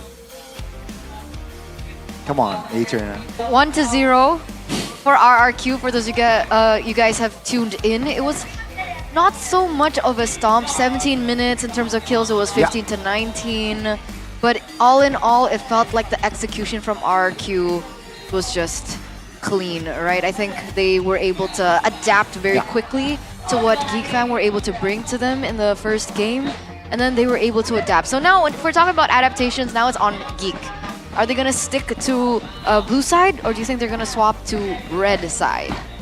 You know what? I think regarding their drafts, it's a good draft. So I think, right, they can be comfortable staying in first pick here and perhaps expect a change, though, from the side of RRQ. Because honestly, that game, it was purely because of the in-game decisions of RRQ that won them that game. I agree. I think the drafts can stay the same for Geek Fam. It's just the execution needs to be way cleaner. It gotta be tighter, right? I think in the gold lane, Moskov, this is something we have seen before. Geek Fam going for the exact same draft on the exact same side against Onyx. Game 2 winning and then reverse sweeping Onyx. So technically, they can just adjust the execution here, go with the same draft again. But I don't think RRQ will do the same. Exactly. They're not too keen in, running it back. Okay, and technically they also have a lot of things that they can utilize. Yeah. We haven't even seen Edok on the Franco yet. We haven't Which was seen under banned. his special heroes. And the Tigreal, that was banned too. Tigreal too. There's a lot of things that RQ are still holding in their pocket. Where's the pocket? There you go. This is the pocket. But their pocket isn't there. Their pocket is right here. Oh, what about inside pocket? They don't have it in. Oh, they have a jacket. That's true. That's true. Some of them wear jackets. Some of them don't. More elusive, Huh? More elusive. What is with this obsession with the word elusive? It's his favorite word, Gani. Is it Arashi's word? Yeah. Oh, that's why. So Gani likes whatever Arashi likes. He doesn't like RQ. He's the only one who predicted Geek, Hey, by I the thought, way. Kingslayer. Yeah, you went No, 2-0 Stellar. Geek. Yeah. I forgot. So it's not even a 2-1, it was a 2-0 for Geek. And right now, Geek are on blue side once again. A 25% win rate. Not the best. For the back. But I guess they still do have a little bit more control on blue side, and maybe that's exactly what Coach Bluffsy and Dora DSP would like to utilize in their next game. Okay. So, Geek Fam, do they go for the same drafts again? Again, I don't think RRQ will match the same draft. Cute, you can see him. That ominous stare down. 100% win rate. Still. Cold, man. Cold. Cold Cute. CK. What else does Geek Fam have in their pocket, right? Because in their interviews, they keep repeating that this is a really good patch for us. This is a really good patch for Beloyski. We saw the Hanzo finally coming out. It didn't work out. We saw the Gwyn before from Beloyski too. Do you think we're going to be expecting some comfort picks or other unique picks from this team? But Chip's gone. Exactly.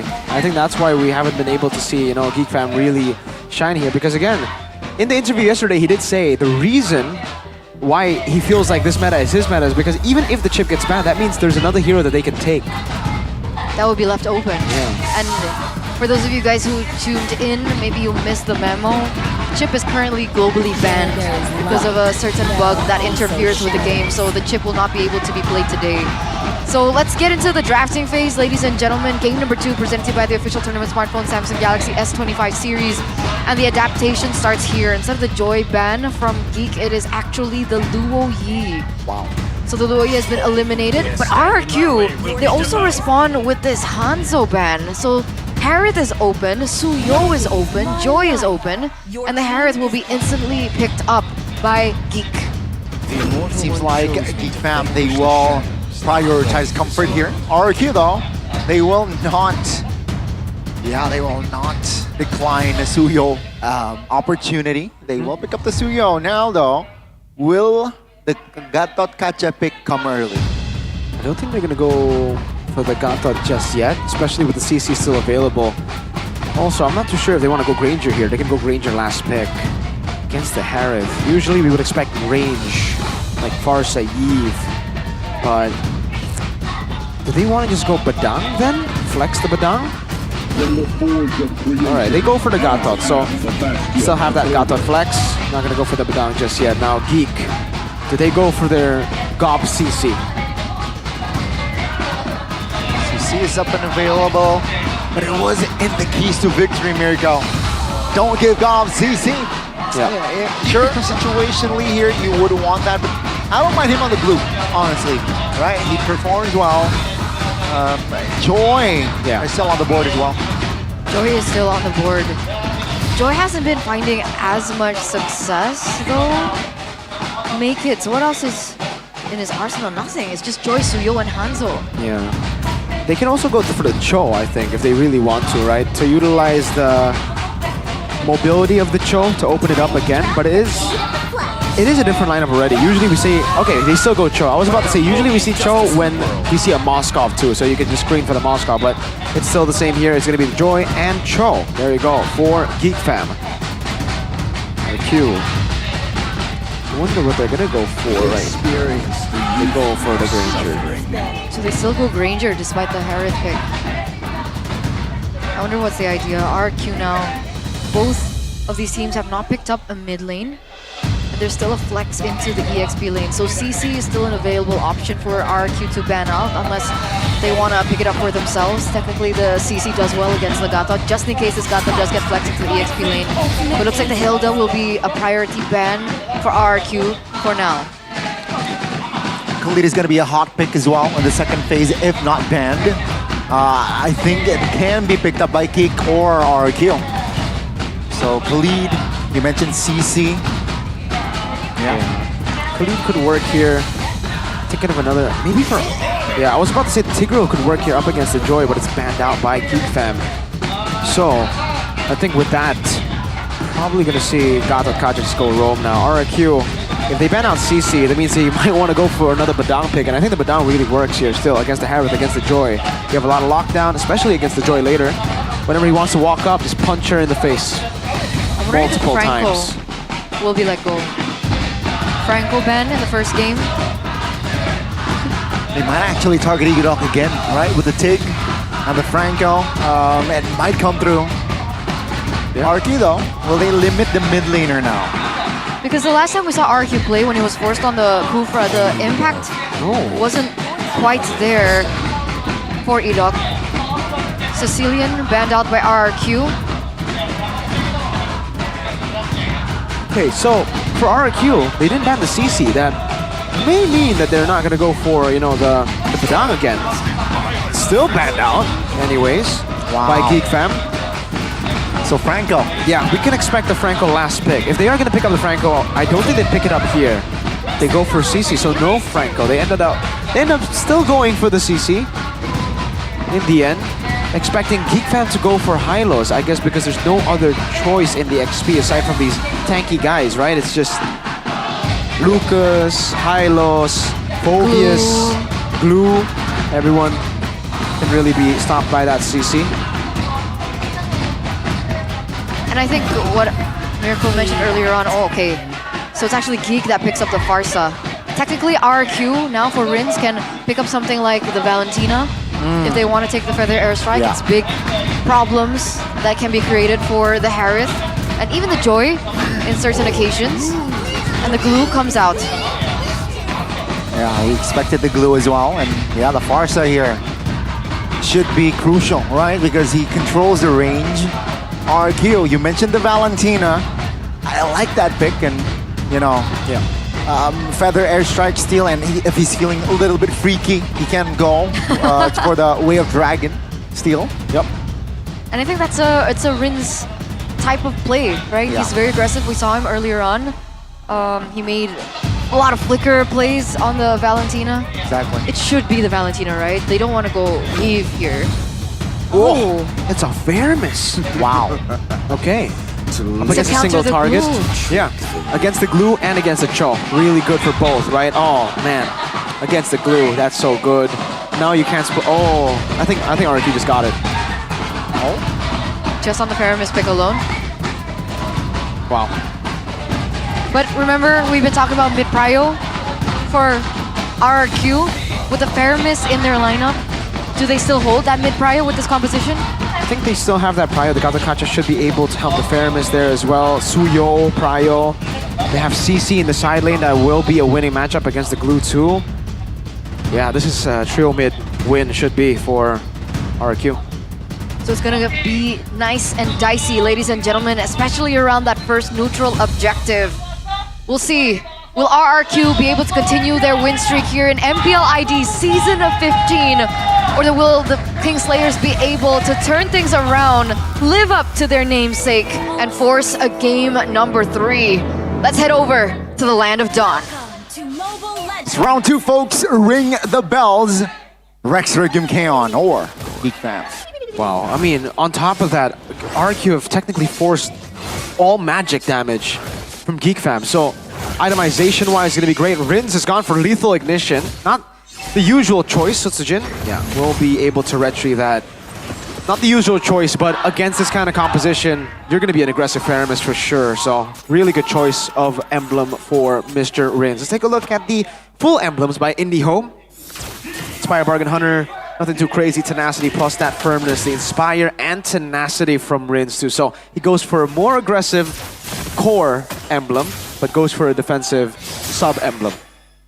And for Bloisky, it's practically the same kind of gameplay with his choices as well. And that so far is exactly what he's been able to do. Roaming around the map, give vision, opening up information.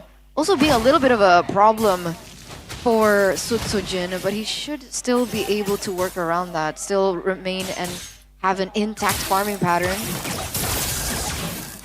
Alright, get the emblems. Again, I think this Inspire from CC is quite interesting. It's done though. We're cool. Yeah, it's very interesting to see that Dyron has also gone for Purify, by the way. I'm really trying to digest the Inspire, the idea behind that Inspire, and the Purify from Dyron. I guess it's because of what we said earlier. Remember game 1, BTR versus Na'Vi, when they picked CC against the Cho? I was saying it's usually bad against the Cho because you just get kicked because you have to go Vengeance. But here, Dairon has gone for Purify, so that kind of solves the Cho problem. Meanwhile, Edok already charging here in the mid lane. I think they're looking for the proper setup for the neutral objective. We mentioned how this is going to pan out. Edok already in position, as well as Rins. Kind of isolate Gobs and a boy here. Sutsujin already on the turtle. Let's see who gets it. RQ already the first ones in the area. Geek Fam late to respond here, but it seems like they want to fight. Sutsujin gets the turtles. Beloyski with the flicker, Jet Kundal finds the jungler. Now AUG trying to provide cover, and that does it. Geek Fam backs away. Yeah, they didn't really want to overcommit onto that, even without the AOG from happening. Sutsujin was still A-okay. I don't think the damage is enough to penetrate him in this early portion of the game. Meanwhile, it seems like Beloyski's initial plan isn't really coming to fruition. Oh, that's a steal. Now Rin's very low, and he will be taken down. Make it Drew first blood in the second game. Well played. Saw that Edok walked over, and then he just went straight for the purple buff. Knows Edok used the taunt earlier. Sutsujin, no retry.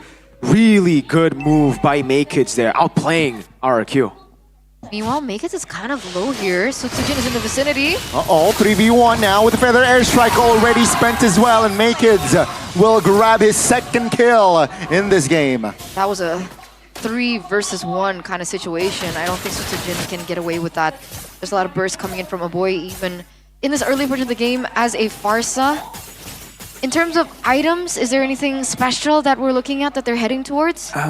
So far, not yet. I guess we could point out again that everybody is going for tough boots, knowing that there is going to be an abundance of magic damage from Geek Fam. Only magic damage. Beloyski's the only guy who's going to be able to deal physical damage. So yeah, everybody's putting the emphasis on magic damage. Even Dairon going for another cloak on top of the tough boots. So yeah, you can definitely understand that idea of just building full magic def. So far, he hasn't been participating too much. Once again, we're circling around in this mid lane. Beloyski's still looking for this opportunity, but it's not going to be as easy because, like you mentioned, both Dairon and Rins are on Purify. Last time we saw a little bit more pressure onto Toy too by Geek Fam, but in this particular game, they've kind of let him alone. This 1v1.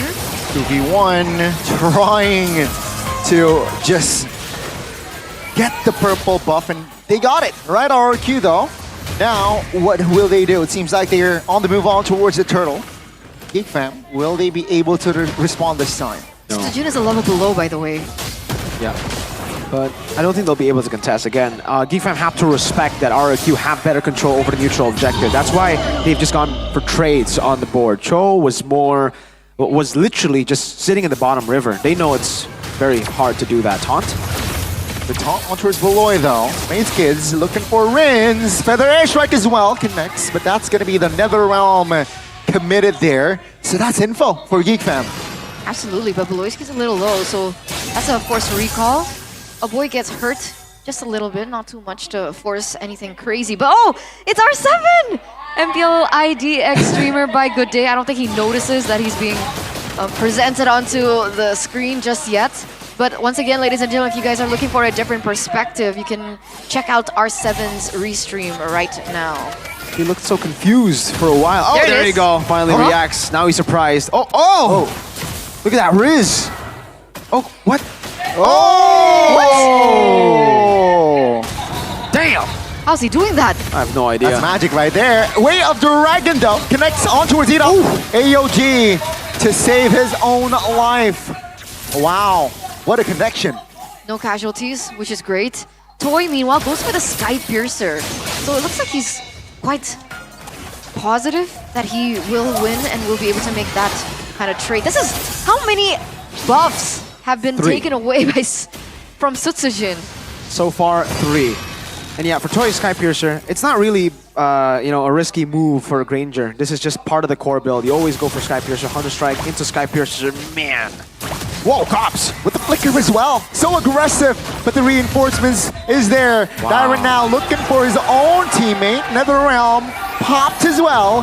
Now, actually, Gauss is going to be isolated and will be taken down by Dairon. That's the first kill on the board for RRQ. And you see, that's the brilliance of the Purify, man. Dairon opting to go for Purify. Got out of the slam pass as he was mounted by the split of glue. Wait, the dragon. Oh, out towards one. Feather airstrike from a boy. Wow. Not the best positioning with Bloy. Will fall first. Makids will not be able to escape that one. And RRQ, they claim the perfect turtle. And 3 kills to boot. So a 1,500 gold lead now for the Kings of Kings as Chidera looks for a little bit of a trade here. That turret does go down in the bottom lane. Meanwhile, RQ, Sutsujin, looking for a little bit of revenge. Finally gets a purple buff and a purple buff from Geek to boot. Dyron picks up a turret, so that trade from Chidera instantly traded back by RQ. Quick thinking. 3-1 now in purple buff steals. Take that, make kids. Jin now with the War Axe as well. Core item completed with the Hunter Strike and the War Axe. Looking at the others, Toys building towards the BOD, and Chidera is comfortably getting to his item power spikes as well. Already sitting at, with the Feather of Heaven, but this is where it's becoming a problem. Dyron has built up Radiant Armor, Edok has built up Athena Shield. I wonder what's next for Dyron. It's probably going to be an Athena Shield. Oh, Dyron now in trouble.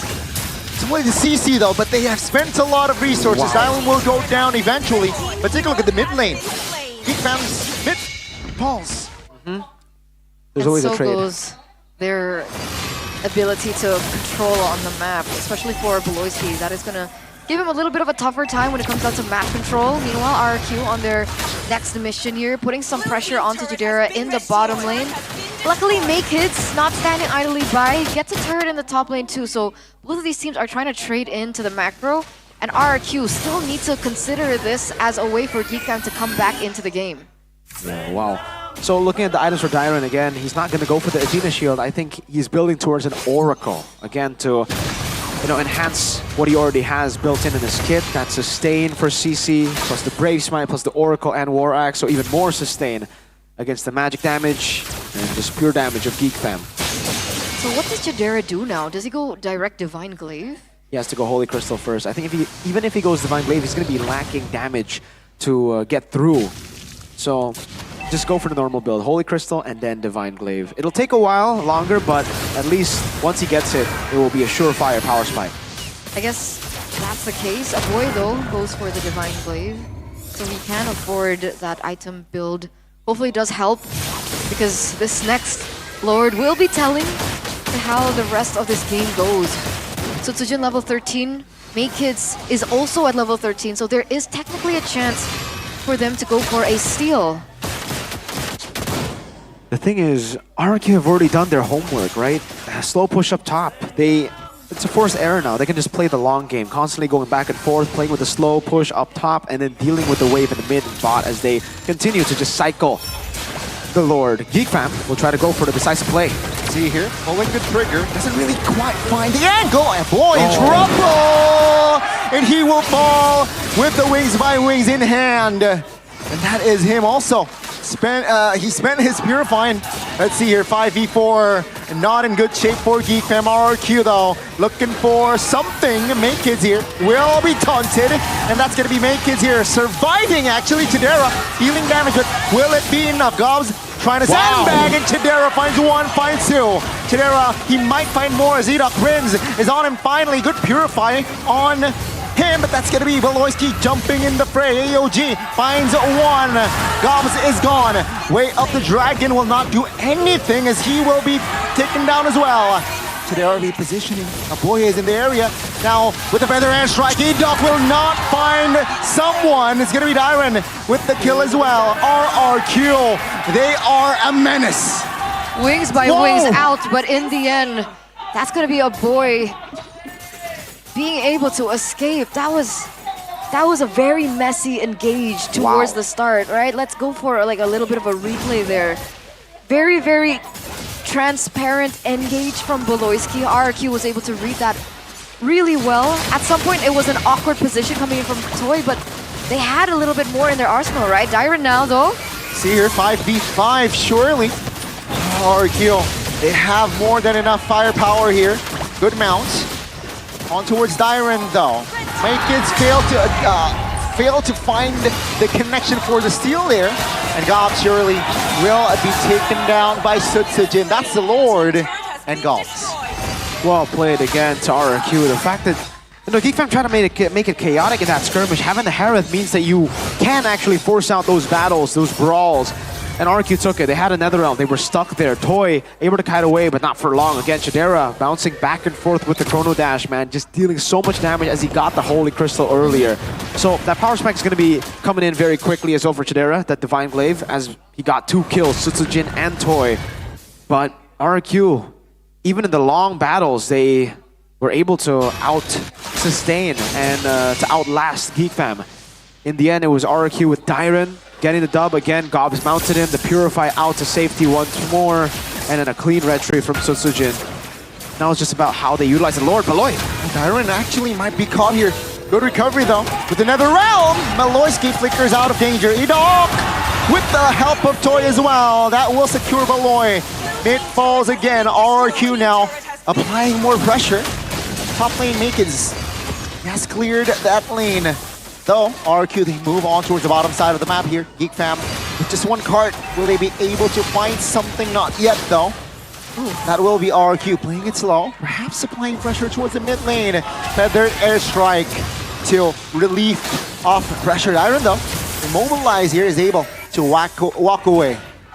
They're going to be able to clear out the lane in the bottom side of the map. So all in all, despite them losing here and there, Geek Fam are still holding on to their main structures, and that's what's important, especially as we get to the next Lord fight.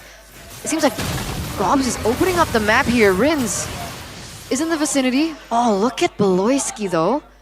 Is he going in for a cheeky play? I think it's a little too risky. He's alone. There's no backup. There's no Luo Yi. There's no chip. All right, he just goes back for more information, perhaps. And for RQ again, it's just about that slow game once they have the lead. It's template when we get to this portion of the game for RQ. They find themselves in this situation almost every single game, winning out the early and then having this lead so that they can just freeze. And Geek Fam, they can't walk up. They really can't. If they walk up, they're going to get punished. There's so many angles of attack because look at RQ's tempo on the map. They can constantly just use this map pressure to walk in the enemy jungle. So at least Divine Glaive is done for Chidera, right? So that's the power spike that we were waiting for Chidera. Now he's going to be doing even more damage, and he'll be able to threaten some of the front lines from RQ. But with that Divine Glaive, Dyron and Redok have also built themselves quite an amazing 2-3 items of magic defense. Oracle, Radiant, building to Athena now, Dyron. Athena, Radiant already done for Edok, and I believe he's on the way to a Queen's Wings. So damage reduction on top of the magic def that he has. Rose Gold, obviously, also for Sutsujin and for Toy. They have so much magic defense. But if played well, the core members on the side of RQ can still be taken down. So if Geek Fam can replicate that chaos like they were able to in the previous team fight, then it's still going to be a problem for Toy as well as Rins. The taunt on towards Beloy. Flickers out of the way. Rins very low. Edok though. Still sandbagging here. Immobilize AOG. Defensively, Beloyski Way of Dragon doesn't really find the right connection. Another realm will save its life. Beloyski will fall alongside Edok. Gobs now being the main priority, and Dyron finds it. 2 for 1 in favor of RQ. Okay. I don't know. Does RQ want to continue this? Oh, Chidera keeps going in! Miscalculation there by Rins. Chidera now going ham in the mid lane. Dyron now being the main sandbag is able to sidestep its Makids. Looking for another angle here. Good recovery from the Geeks. I don't think they were expecting that, right? 2 members down from the side of Geek. They definitely didn't expect Chidera to go dive in headfirst under turret to take him down. Luckily, though, Rins is back in the fray, and it's still a man advantage in favor of RRQ. Yeah, Rins is the only guy who can't do that, to walk up against the Herald. He doesn't have the magic defense that the others have. He only has a Blood Wings and a Tough Boot, so Rins is the only guy that should not be doing that. To be fair, Toy probably shouldn't be doing that as well, but at least he has Rose Gold. It should be Edok and Dyron. Chidera. Let's see here. AOG on towards the Lord's Pit. Sutsujin joins the fray. Rins falls first alongside Edok. 3 members now, only left standing for the Kings of Kings as Geek. They will take over the Lord's Pit. Again, RQ tried to force that, man. They took control. They wanted to take control back against Geek Fam. Geek Fam a bit too clean with it. Beloyski, Jikundo. Ooh, wow. Geek Fam, the pace set by Chidera. Once we saw that Divine Glaive, they start threatening the frontliners. But man, was that quick. Like, he dealt with Edok so quick. Rins was forced to come in to try to save Edok with the Netherrealm, but he got bursted instead. They have to play in cycles here. Once the Zaman Force is used up, that's a green light to actually stop, move back. Once the Zaman Force window is elapsed, then they try to re-engage. But if they fight in the Zaman Force, they're not going to win. No, we saw that happening. Speaking of burst, right? Feather Airstrike also doing work alongside with Chidera. Really good cover as well by a boy on the Farsa. And you can see it's one of his top 5 most picked heroes as that game fun fact came in by GoPay earlier on. There it is, the Feather Airstrike opened up already.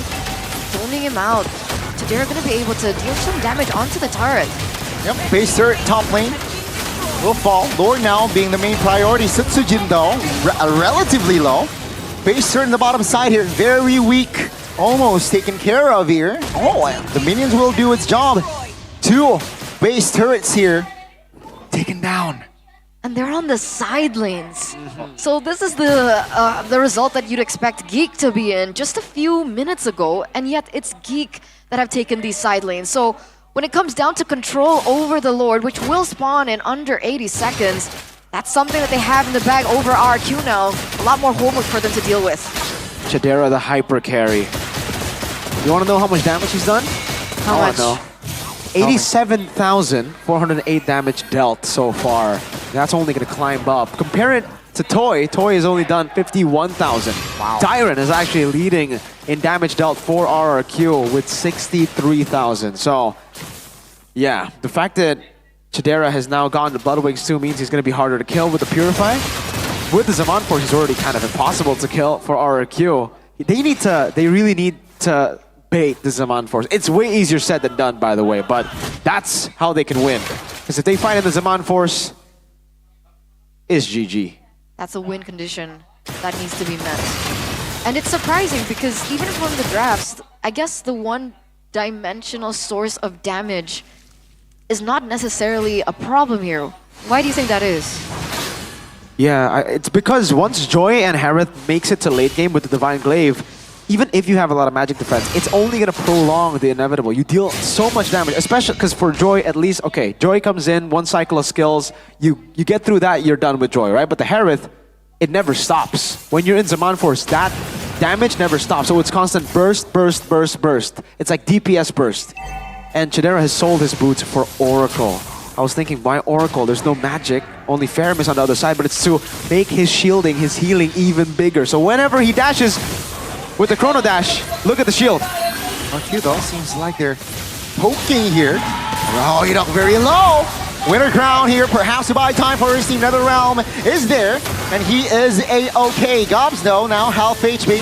Trinary position RQ though. They are trying to pull Gobs to his death, and Toy takes the kill. 5v4 with the Lord up. That's what you were talking about, right? Wait for the Shaman Force to be popped up, and they were able to withstand that, you know, utilize the Netherrealm as well to the final portion of the game, and they went in for a re-engage. And now, though, Beloyski! Oh, with the Flicker Jet Kundo! Is this the right call? Way of Dragon doesn't really land to where he wanted to. Dyron now providing damage on towards Make is A-OK! Doesn't really find the right connection, but Make it falls. Now Beloyski loses immortality. Chidera though is re-hitting, grabs a double, looking for the triple with Dyron and Toy being a constant nuisance. Immortality's popping left and right, and Chidera is saved. A boy shuts Dyron down, but Chidera, good dupe, no immortality, Feather Edge Strike. Chidera shuts him down. Setsujin now being alone. 2v1, very low as well. Can Setsujin escape? But boy denies it. Ladies and gentlemen, now it's just Rin standing their way as the minions actually done most of his work. Will Rins be able to escape? A boy is in the area. We might get a game 3, ladies and gentlemen. There's no way he can defend. It's game number 3 for Geek as they have forced RRQ into yet another game loss. Jeez, we all deserve a game 3 after what Geek Fam did in game 1. Chidera, brother. Oh my goodness. Chidera on the Harith yesterday. He got, what, double-digit kills. Now he does it almost again. 9-1-3, but it's not about his kills. It's about how much damage he dealt. It's about his positioning. It's about how clean he is on the Harith. Oh my lord, in the late game, Geek Fam really just said, yo, we got Chidera. You got 5 players. You got all that lead that you've built up from the start of the game. We got Chidera, the man you see on your screen right here. Wow, just phenomenal stuff from Chidera. RQ already did what we were talking about, right? Bait out the Zaman Force, fight after that, but then they collapsed again. Hey, this is the thing about the Harith. The ultimate is so low. The cooldown in the late game of that ultimate is ridiculously low. He can constantly use the ult. So here, once he uses the ult, there's a very small window for you to punish. If you don't punish by then, you do not all in again after 10 seconds because the Zaman Force is back up. This is why we see Harith banned so many times, because if you get it to late game, it's a better Natan. It's a Natan that can dive in. It's a Natan with built-in shield sustain. It's a Natan that it's Chidera. It's Chidera. That's the best way to describe that game.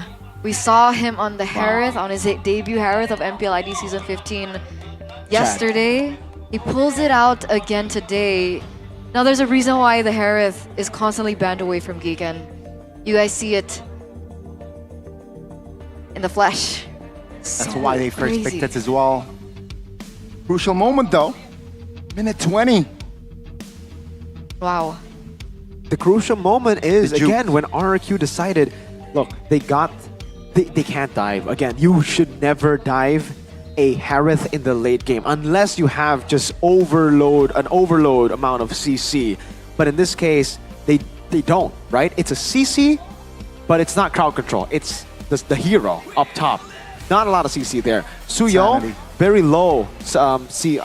Skill. The surge in the late game, it's not that long of a duration. Edok is the only guy with reliable CC, and once he uses it, there's a Purify. If you don't have the layered CC to go up against Harith, you should never dive the Harith.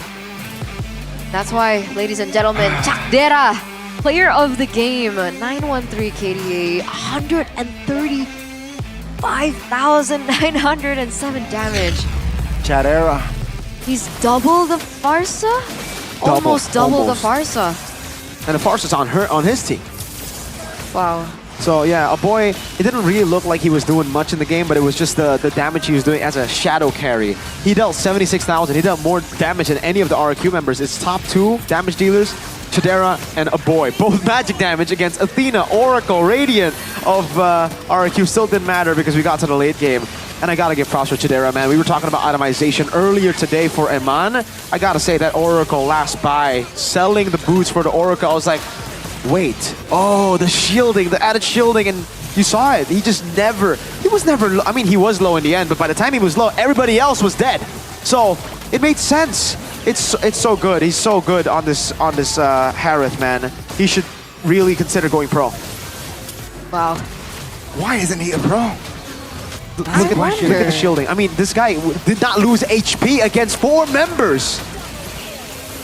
Takes Tyron out.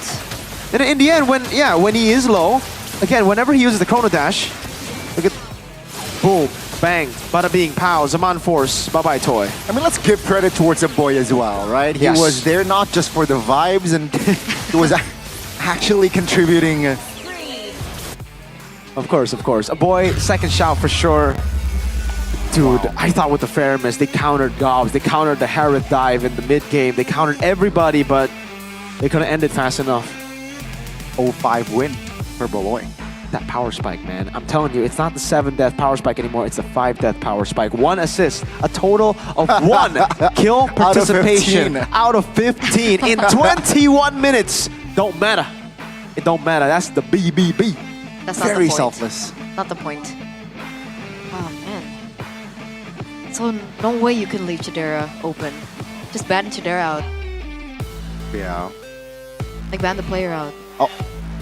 Can you though? Dude, so well played. I mean, wow. Chidera, 135,000. And something you gotta note as well is the damage taken from this gold laner. He took 95,000 damage down. He took 95,000 damage as a gold laner, and again, it's because of the Harith. You dash, you get shields, no CC on the other side. There was a CC, but it was the hero, not crowd control. You know what I'm saying. Amazing. Amazing stuff from Geek. That's what we were waiting for. I wanted the game 3 though. Yeah, I wanted the game 3 too, of course. Of course. Did you not, do you remember the caster POV? Get ready for game 3? Get ready for game You remember? You remember? I did remember that. Yeah, yeah. But personally myself, okay, I wanted a game 3. But you went 2-0 for Geek. Hey. He wants a game 3 if RQ won game 1. Ah. There you go. Okay. There you go. Okay. What was our predictions? I went 2-0 RQ, so I'm down. You went 2-1 RQ, so you could still be right. But remember, all of Geek Fam's wins have been a reverse sweep. For some reason. I don't know why, but this team is so darn good at reverse sweeping.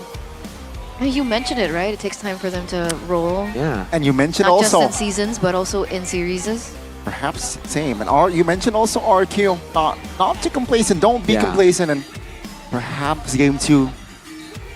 Were they complacent? I don't think so. I think they respected. The drafts were really, really good. The execution up to a point was really, really good. Then obviously you saw some win conditions fall for Geek, and then they panic attack. Panic attack. Don't panic attack. Don't panic attack. They panic attack. Don't do Calma. Panic attack. Calma. Stay calm.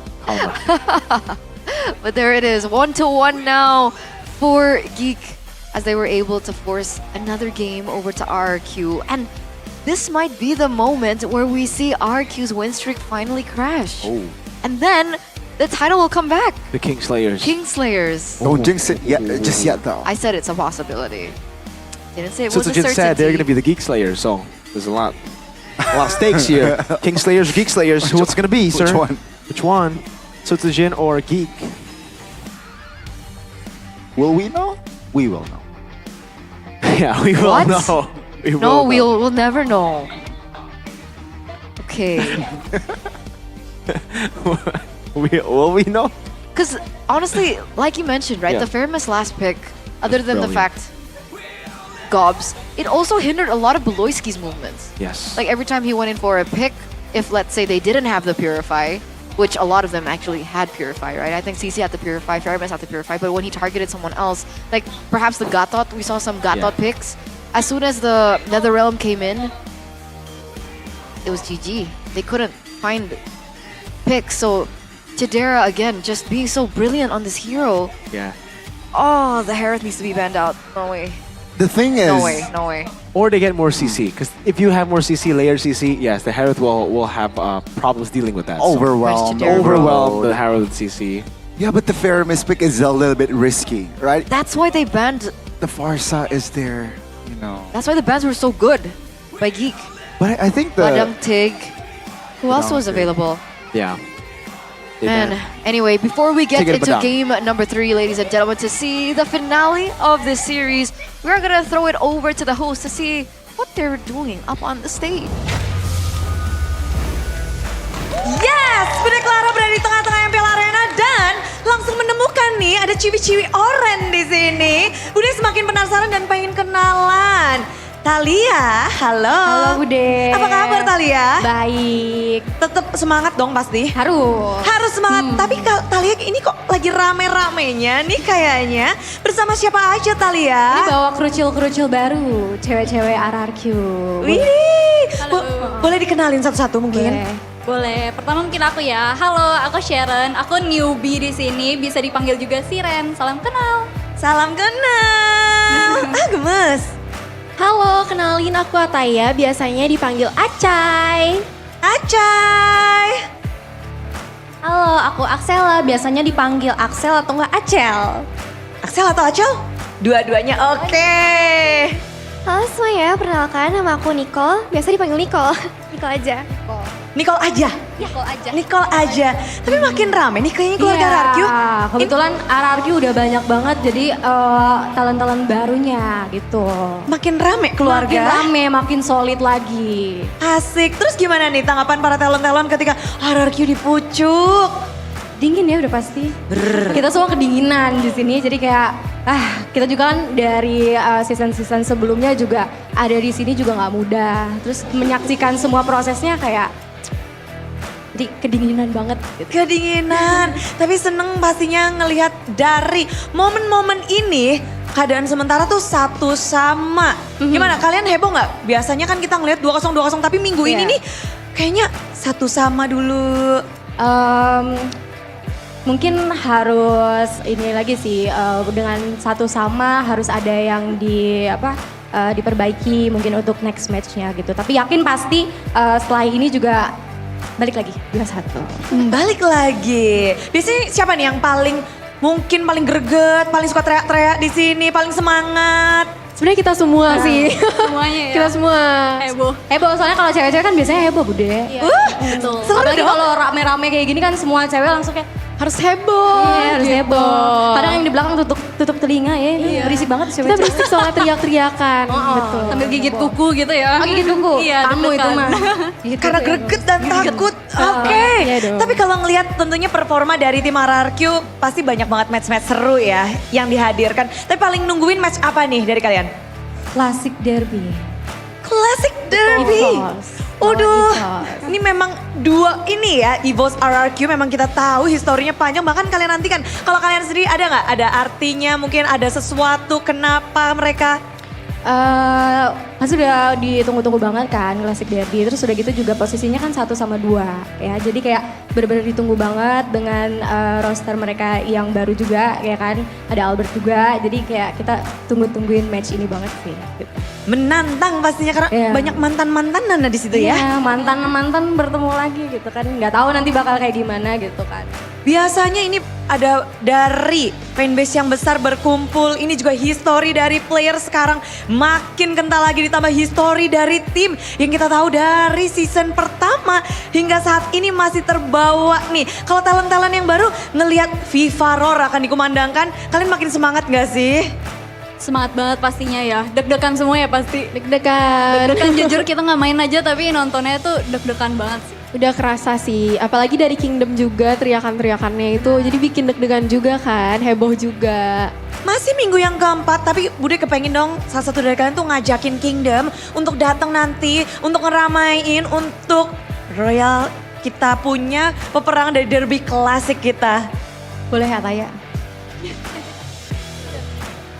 Buat Kingdom, ayo kita support RRQ dan kita nungguin banget nih buat lawan tim sebelah.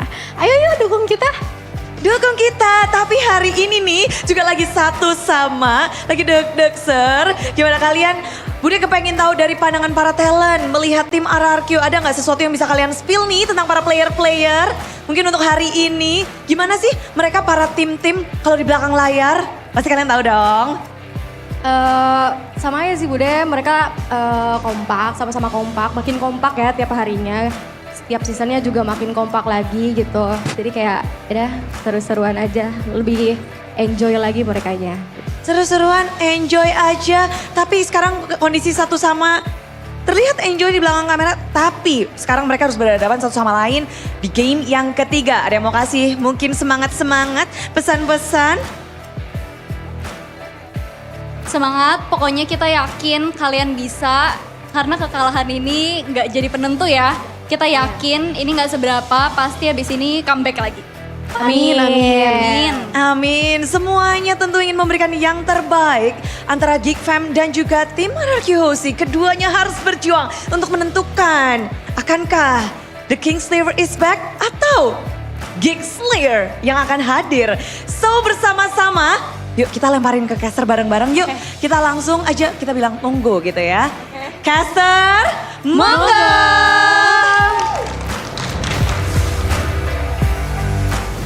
Monggo, casters. We're casters.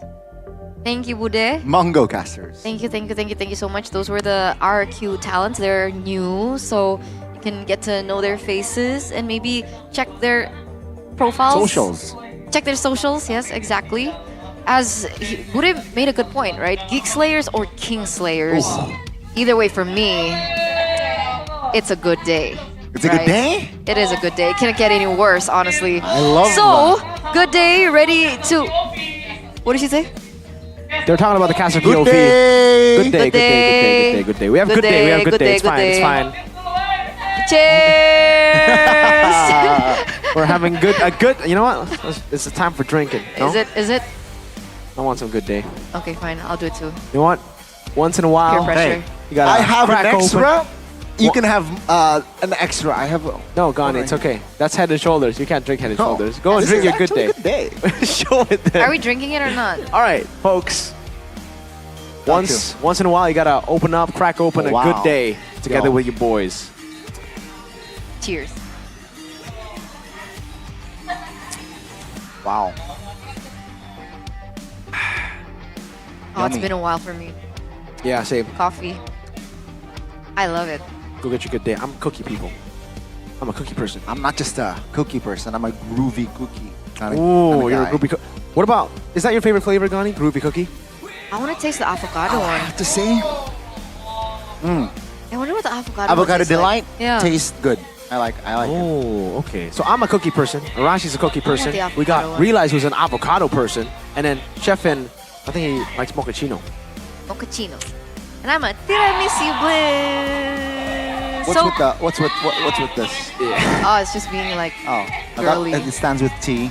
Just to remind the viewers. that could be a tea. Huh? This. For what? This. Tea. Like a For tea, tiramisu. tea? Is it tea? Yeah. That's a capital T. Oh, I Tea. just wanted to remind the viewers that I'm actually still a girl. Tea. Despite what my co-casters think. Crack open the board. Sucro with the boys as well, man. Go ahead. Check out Always your boys. Gribo, barbecue, or original. Because that's a snack. It's a perfect snack, especially like today. It's a That's 2-1, 2-1. You know, we expected Snack. the third match to be a 2-1 series as well. So yeah, grab your snacks, the good day coffee, sucro. We don't have sucro on the desk, but sucro, we would love to have sucro on the desk. Like, seriously. I actually We do will- want some too. Come on. I think the reason they didn't put sucro on the desk is because we can't be eating while casting. Which is true, but I would love a snack mid-game when my analyst starts talking. Or when my play-by-play starts rapping. Me too, me too, me too. And all three. I want the original, the barbecue, and the kribo. You can't be too greedy though. One for each. We can be that greedy, Gani. Sometimes in life, you gotta be greedy. Oh, there you go. So sharing some wisdom. Oh man, I want some sucro. I eat it on rice, I eat it on my noodles. Whoa. That's a bit Sucro's good with extreme. everything. Okay. Sucro's good with everything, guys. I Trust me, haven't trust me. tried personally with rice, like rice and sucro only. Like you nasi know? goreng Okay. with sucro Fair enough. is so good. That's fair. And with Indo, like with noodles, Yeah. is also really good. Oh man. Where did that Ranger come Mas from? is yelling out. It's gonna be a long day. It's gonna be a long, good day though. Long, It good depends how this goes, and it depends for who. Our Geek Fam or you know, Exactly. RRQ. Exactly. Because it's all gonna come back down to like these minuscule differences, I think, for both of these teams. Right? I also like it. It's good. It's I really good. want another one. Wow. Go ahead. It's It's good. wrong. Like the initial tastes intrigue me, you know, to grab a couple of more sips. And yeah, you know what? Yeah, I like groovy cookies. Yeah, groovy cookies is nice, man. Oh, ladies and gentlemen, there Still you can't go. get over it. Go ahead, check out the Good Day Groovy Cookies. Coffee, very, very good coffee. Seriously, very, very good coffee. Extremely good. I'm really good to bring this home. Wanna bring? Oh, okay.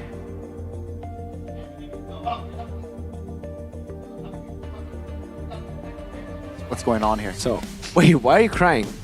Because it's really good. I'm so sad for TLID That's- right now. Oh, it's okay. Wait, what? It's okay. That's a bit random. Hey, It hit me. you know, sometimes you just gotta understand, Miracle. Just gotta understand. So sad. I wanted to lady. sneeze. You know. I see. Ugh. I'm fine. without them explaining. You just gotta, oh, okay. Okay. Okay. Yeah, I mean, I guess hormones? That what? I don't know. Folks, there you go. I don't know. I don't understand. What happened there? I don't understand.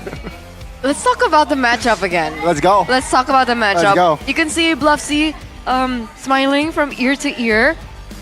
And it looks like they are still going to be on blue side. Wow. So, not giving RRQ a chance whatsoever on blue.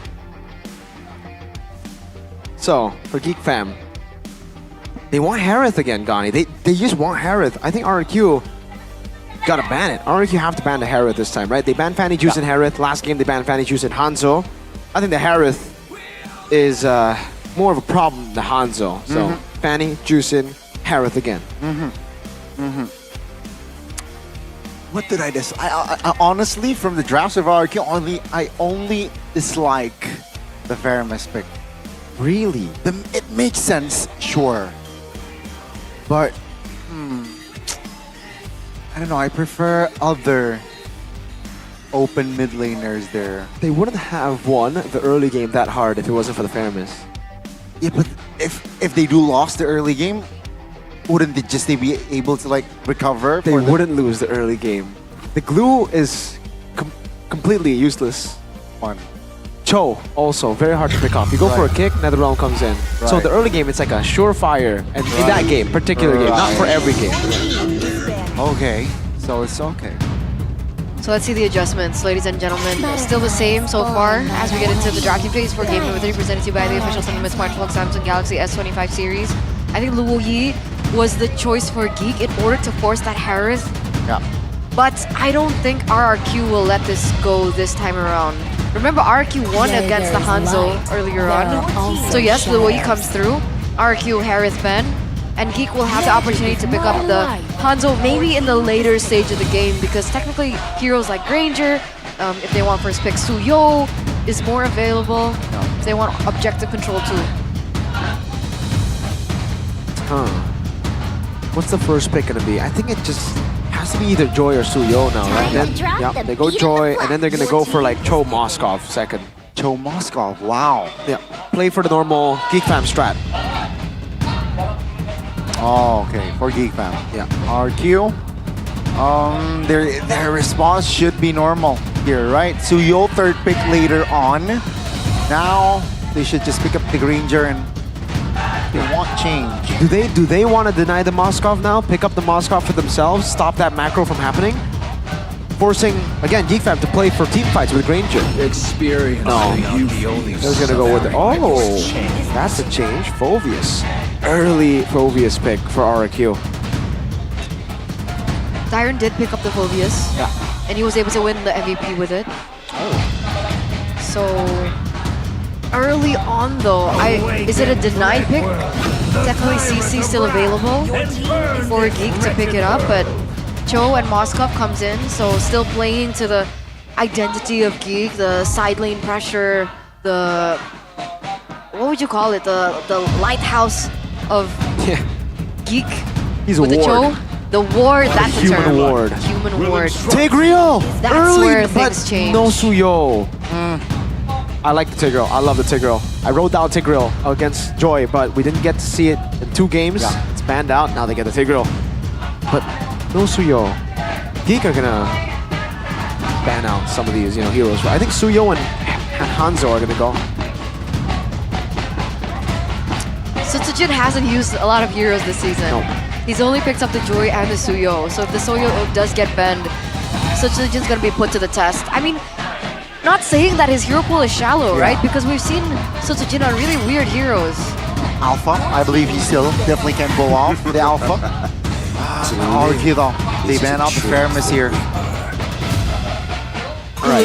So there's but a they already Suyo. have a Phoveus. What? I thought it was like the glue pickup, but they already have the Phoveus. Yeah. Assassin pickup, maybe? I think it might be an assassin pickup, but also it might just be a way to deal with the Tigreal, right? If the Tigreal gets a massive set, the Faramis can come in, purifying another realm out. So they ban both Faramis and glue. They don't want to use the Faramis. They don't want to use the glue either. Haya. Okay, so the Hanzo is still technically open now for RRQ. And I think with the Suyo, Hayabusa, and Joy banned out, Hanzo comes to mind if it's Hazel. Now let's see if it's the same for Sutsujin. Because if it is Hazel, then we think about Ling, we think about Hanzo. So, Ling or Hanzo, Mr. Sutsujin? I prefer Sutsujin to be pick number 5, alright? They should secure a mid first, and they will secure a Valentina. A good response. Not the worst, but not the best, I feel like. It's just, to feel. And also, it's perhaps Rince's signature. So it's not too shabby as well. Big fam here. I feel like they need range.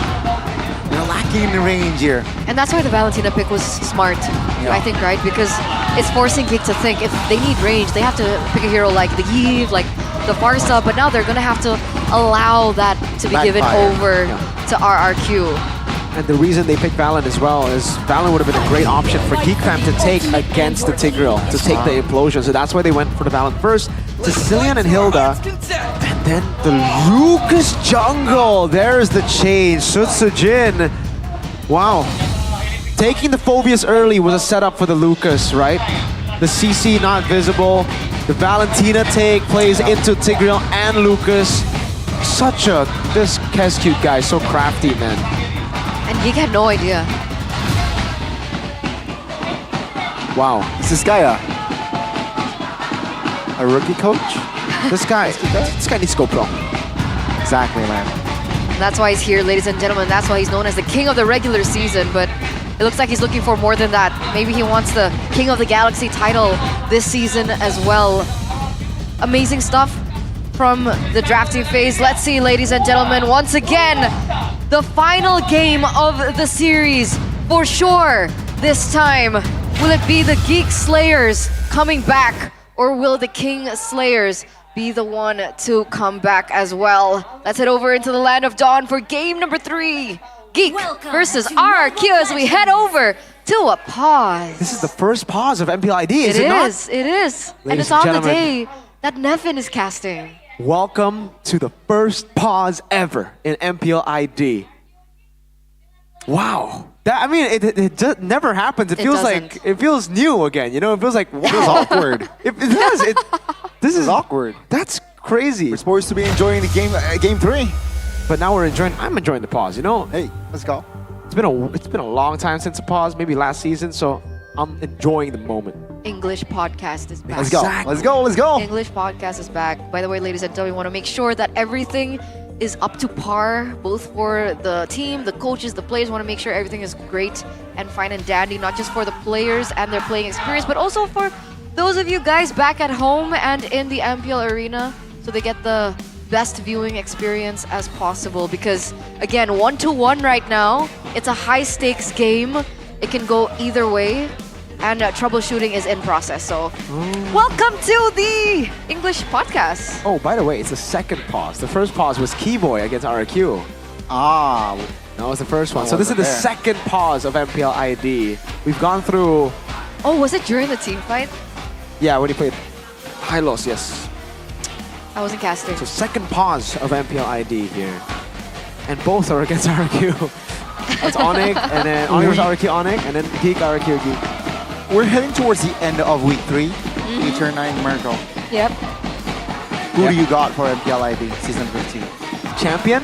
Champion. Right now, RRQ. You know what I'm gonna say. You know what I'm gonna say. Bigatron, the best team in the world. Best team in the world. Okay, who's their runner-up then? So who will go to MSC? I want to see Evos, honestly. RRQ, man. I mean, Kescute, bro. BTR This guy. RRQ. Well, I mean, the first one is more cope, so I'll take that back. I think it's... I want to see Evos RRQ. RRQ right now, for me. But you know what? So tough for the second one, honestly. I think RRQ Onyx. RRQ Onyx for Miracle, and EVOS RRQ. Classic derby for Eternal. Or RRQ Alter Ego. Oh, whoa. Okay. I like that idea. If Gani is casting the finals, and if Alter Ego make it to finals and Gani's casting, Alter Ego wins. Whatever we all know who will be the MVP.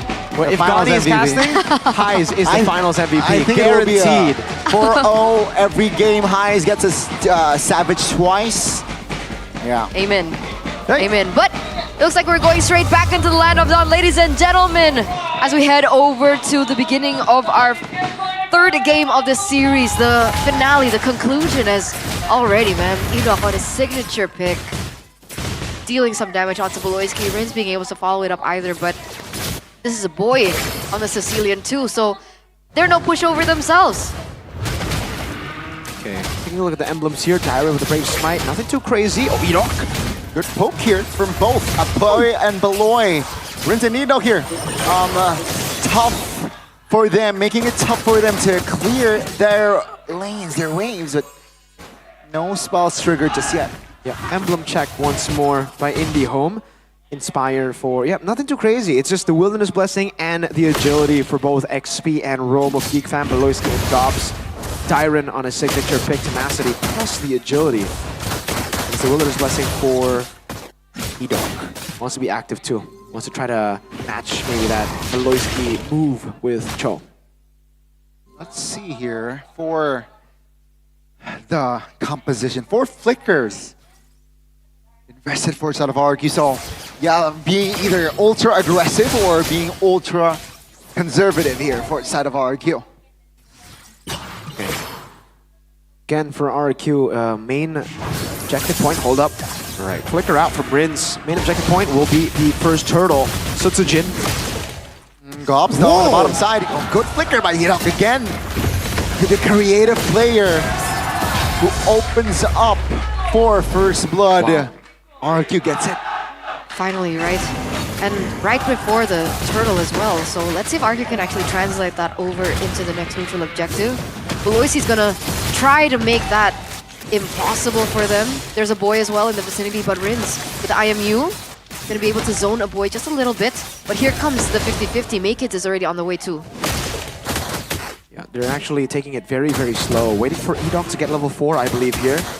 Good lane by Chidera. This guy is he's improved so much from last season in the laning department. He's winning out most of his laning phases, but now Edok has 4. Sutsujin didn't choose to recall. He went for the purple buff, but he should still be healthy enough to get turtle. Yeah, no contest, it seems. Rotation-wise here, it seems like RQ, he will take the turtle, no problem. And it seems like just the trade is only a couple of counts for side of Makids. So despite Makids having that level lead, they still have the clarity to be like, okay, we're just gonna concede that first turtle once again and look for something else on the map. Boy, maybe? Good Purify, but Rins was there to provide that damage. Beloyski mirrored by Edok, so there was no surprise attack attempt. The top lane, Chidera, needs to recall. So for the way that a boy has been playing so far in the Sicilian, which technically needs some time to gather all the stacks, he has been playing very aggressively, so he finally does get punished for it. As we take a look at the audience prediction now, by GoPay, RQ 89%. Again, not surprising for the Kingdom. Well done. Always great support. Edok, meanwhile, gets pushed back. That was so good. Edok dodged G-Kundo, went for the shove. Luckily, Chidera was there for the Spear of Misery, because that could have been a possible pickoff for RQ. The take on the gold crab. Makids. Alright. Where's he going?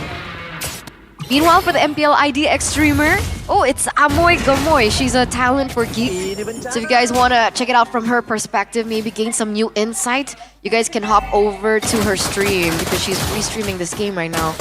I think she needs some support. Oh, she knows. Cute. She's shy. Sure. All right. RQ. Looking for the neutral objective here. Turtle 2. You know, when it comes to neutral objective battles, RQ just have it under control. Again, due to the trio mid having so much pressure, the Valentina, the Tigreal, and then Dyron now rotating as well. Both of the XPs rotating. Rins still on the bat face this game. I wonder if he's going to go for something different. I think he's playing a little bit safely, right? Technically, with how aggressive Rins usually plays, it's a little bit of a way to ensure that he can stave off the pressure. But like we've seen in these few moments, oh, D-Doc. Flicker implosion finds you. Gobs here, able to flicker away alongside with Beloy, so no casualty there. RQ though still shifting their gears on towards their top lane here, looking for the turret. Tyron, good knock upon towards Gobs, who has no flicker. Oh, good trade by Moskov though, so a tower for a tower here. That's the negotiation between the two teams. 2 flickers for 1 though, so RRQ actually end up winning the trade when it comes to resources. Now, how do they translate that to a team fight or to a bigger lead? Because I think with that battle, sending 4 players up top for RRQ, and GeekFam, oh wow, great Chunpu. And GeekFam only sending 1 down below with the same output. 1 turret is worth it for GeekFam right now. And it's going to be RRQ who continues to play it slow. They really just want to play for neutral objectives. Play through their winning conditions. There's no reason for them to force out fights right now. And if they do, they know they're going to be at a disadvantage. Because again, with the Cho, there's that pick-off potential. Dara still in the bottom lane. Dyron holding his own. Wow, good Spear of Misery. Seems like even Dyron hasn't had the impact just yet. In terms of these items, Moskov already on his first item. We see the corrosion being built in. Oh, wait a second.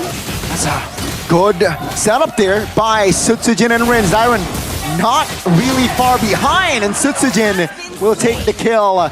Gobs here, taken down twice this game.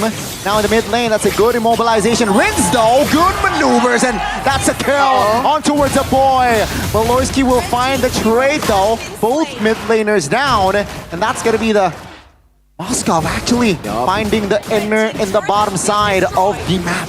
Again, these structures are going to be so imperative. This is the classic Geek gameplay that we've seen time and time again. It looks like Toy is looking for a counter here, but wait a second, Beloy. Implosion on towards 2. That's going to be Gobs though, trying to distract T-Dog very low, will not be able to be taken down there just yet, but Gobs will pay the price. 3rd time this time. But Kids barely survived. The mid tower collapses though. Yeah, so at the end of the day, they still lose that mid-tier turret. And it's still RRQ who has the better footing on the neutral objective.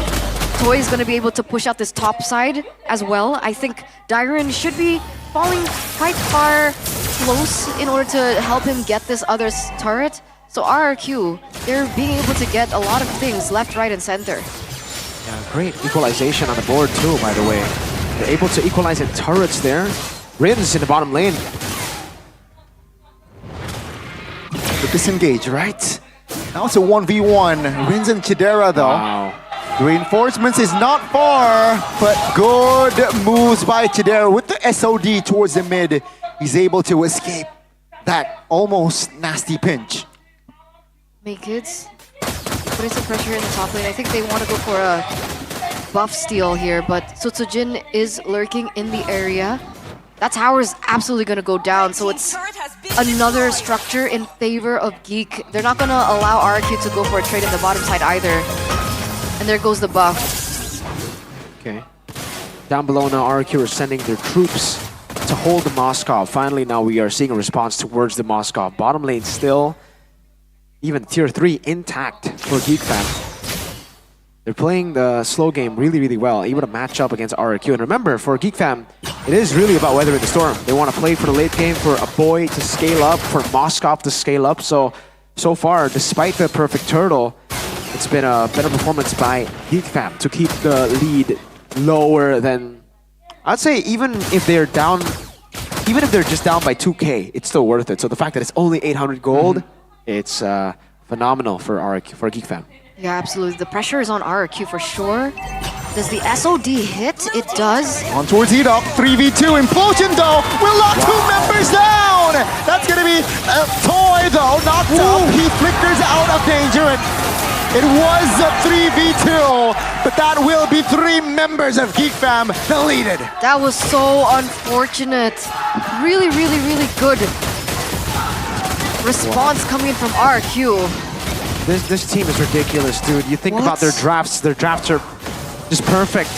So perfect at times, you just get confused. Their execution matches it. RRQ have denied that win condition. It was so even up until it wasn't. And RRQ, they didn't get confused by the macro style of Geek Fam that, usually is a trap to a lot of other teams. They get baited into that playing that macro style, trying to match the Moscow and then losing out on other parts of the map. RRQ just stay true to their win conditions, play for the neutral objectives, get it all, and then they collapse with one good synchronized play, and it's E-Doc, man. Again, this guy, what a roamer. What a roamer indeed. Maked's now caught in the way of Dragon that was stolen by Rin. Sutsujin's in the fray! Maked's though, will find the solo. E-Doc is in the area. No, it's gonna be Maked's here. Just juking left and right. Sutsujin finds and is able to lock him down, but that's just time bought for the side of Geek Fam.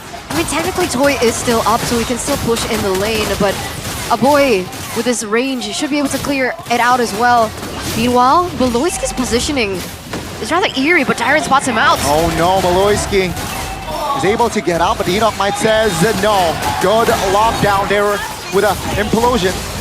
He will be taken down. Now mid turret taken down. Gonna be the base turret just left standing here for the top and mid. Moskov doing work in the bottom side of the map though. Yeah, but the work is all just for a holy defense, right? And oh my, Chidera. Okay, he recalls just in time. Everybody was gonna collapse on him. Woo. Geek Fam get away with that one, but for RRQ, now they have their win conditions. It's even better. We were talking about it being below 3K. 3K is the benchmark. Now that it's 4K, it's going to be even difficult. It's more difficult, but I think a boy is still scaling quite well, despite, again, the 4K now. Chidera is doing a better job, though. 3 item power spike completed, on the way for the Melfic gun. 8 kids, gets the purple.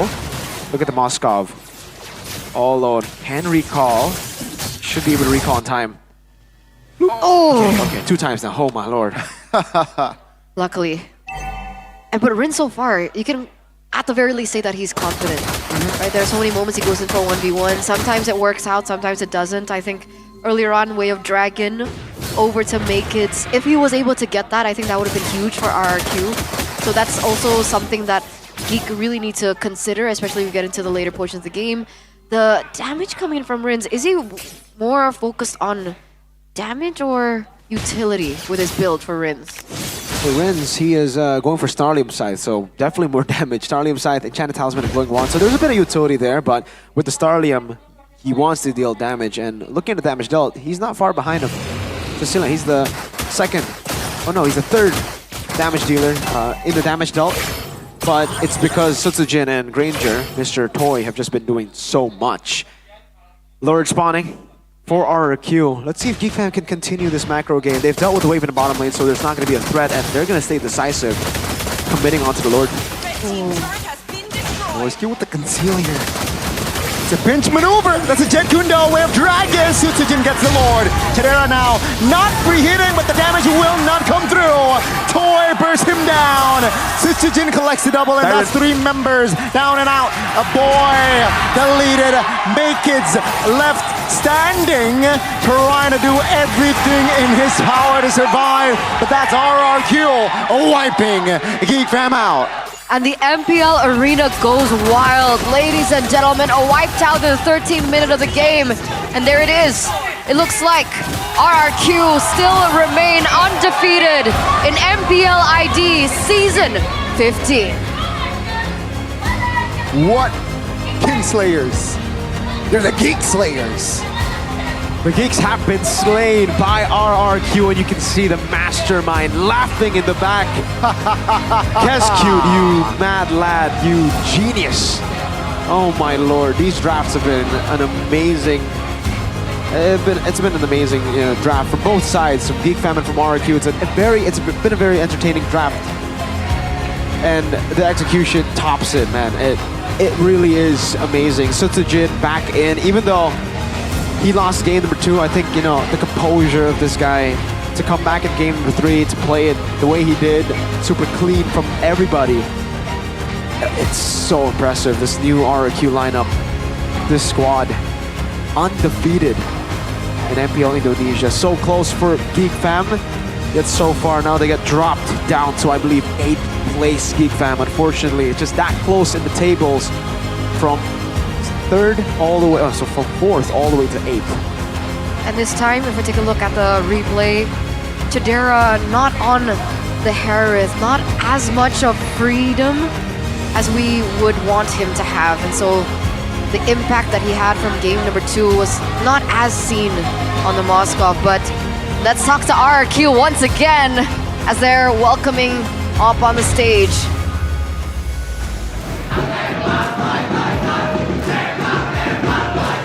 The Geek Slayer is here! RRQ! Mereka berhasil mendapatkan kemenangan untuk menutup minggu yang ketiga, ditambah win streak masih terus berlangsung. Tapi ada Sutsujin di sini. Tadi kayaknya di interview jawabnya dipersiapkan untuk EVOS, tapi hari ini kamu muncul. Apakah dipersiapkan untuk melawan Chadera atau bagaimana, Sutsujin? Tadi ini aja kebelet pengen main sih tadi.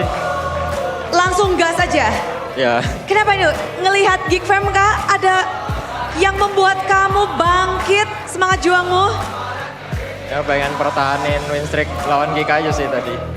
Melawan Geek. Dan kita pasti penasaran banget ya. Dari tim Geek Fam kita melihat 2-1 game yang sangat close game.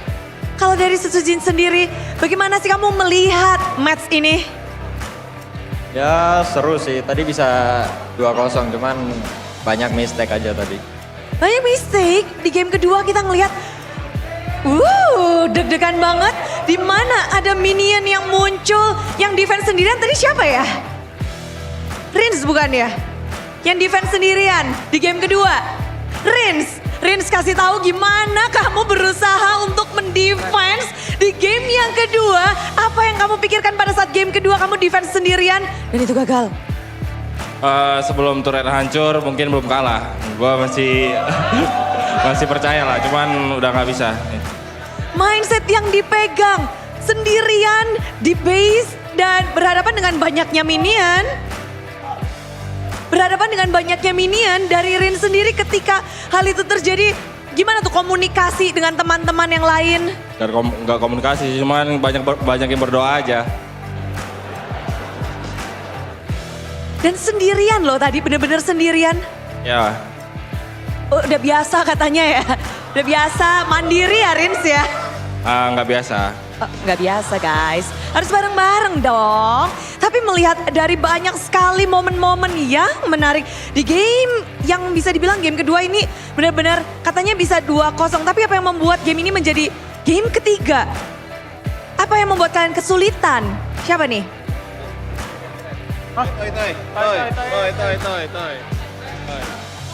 Mungkin dari kita kebanyakan mistake ya Bud ya tadi di game 2, makanya agak susah. Dari diri sendiri berarti? Ya. Tapi dari Toy, kewalahan gak sih dengan Moskov dari Chadera? Dia kelihatan banget bahwa makro dari Chadera terlihat set di mana-mana. Kewalahan banget sih Bud ya.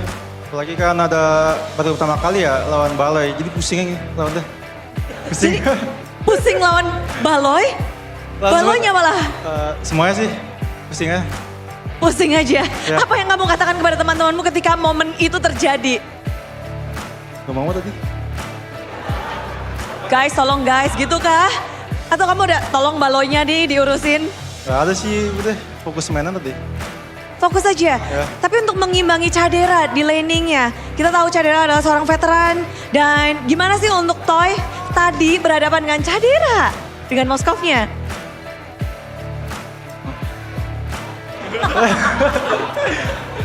Chadera ya, sih gue lihat jago banget sih dia tadi di landing pass-nya. Masih apa? Kalau dibandingin gue sama dia sih lebih jago dia kayaknya. Wow, masa.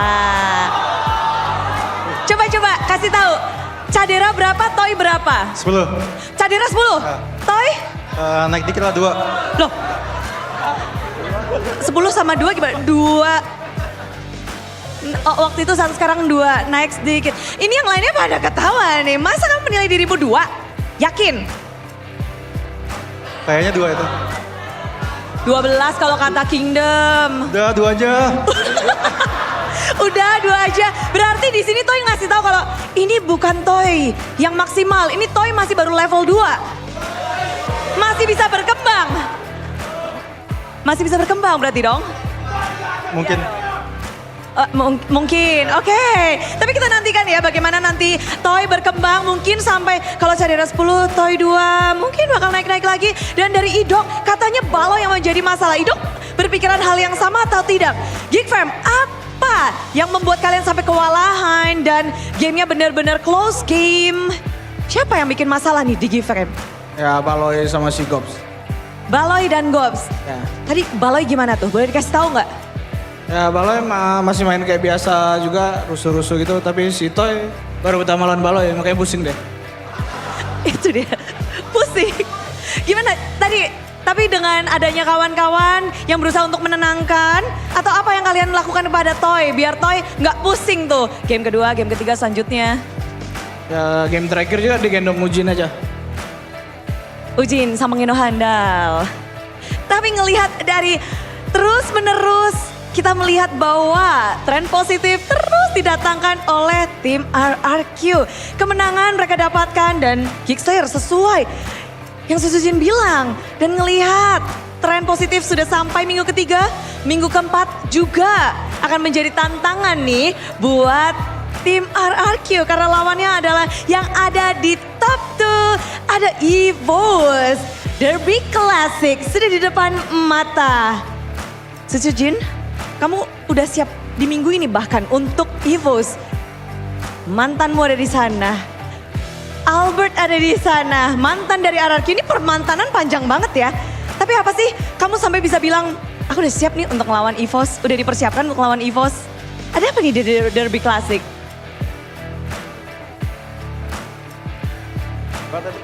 Ada apa nih di Derby Classic? Kamu kan udah siap nih untuk melawan EVOS. Bahkan di interview tadi pagi, tadi siang, tadi sore pas kamu baru datang. Kamu udah nungguin banget nih ngelawan EVOS. Kenapa nih? Karena pengen ketemu ini aja, teman-teman lama. Teman-teman lama? Ya.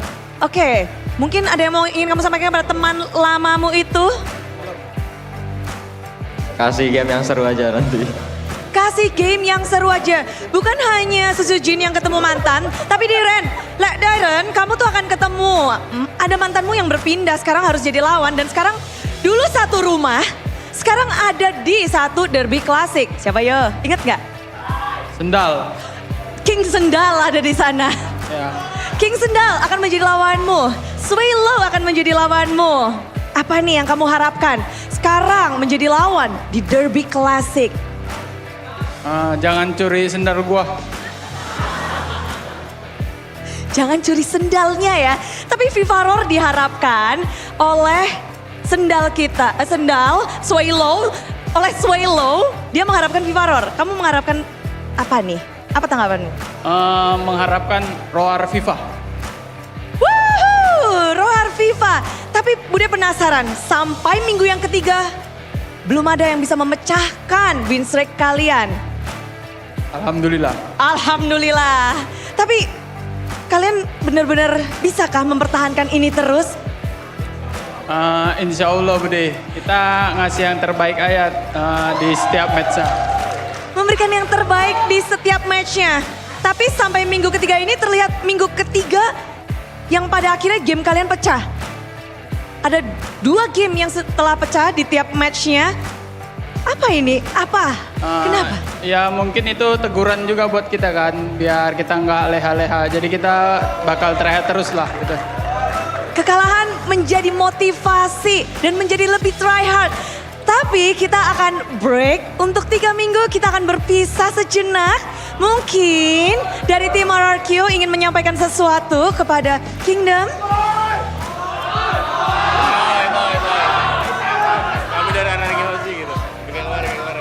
Kami dari, ayo.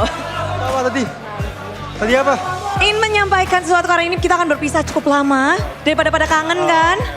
Kalau dari kita sih minal aidin wal faizin ya.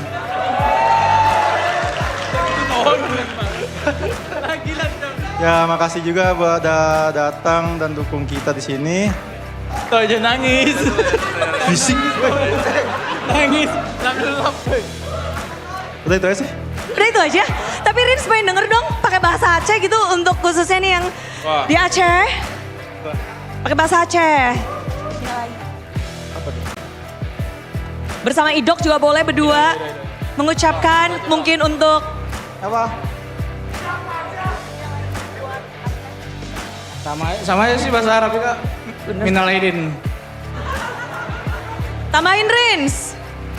Kami dari RRQ mengucapkan minal aidin wal faizin, mohon maaf lahir dan batin. Oke, dan kita akan berjumpa lagi di minggu yang keempat. Sekali lagi kita rayakan bagaimana RRQ masih di pucuk, masih kedinginan. Inilah dia, tim RRQ Hosi.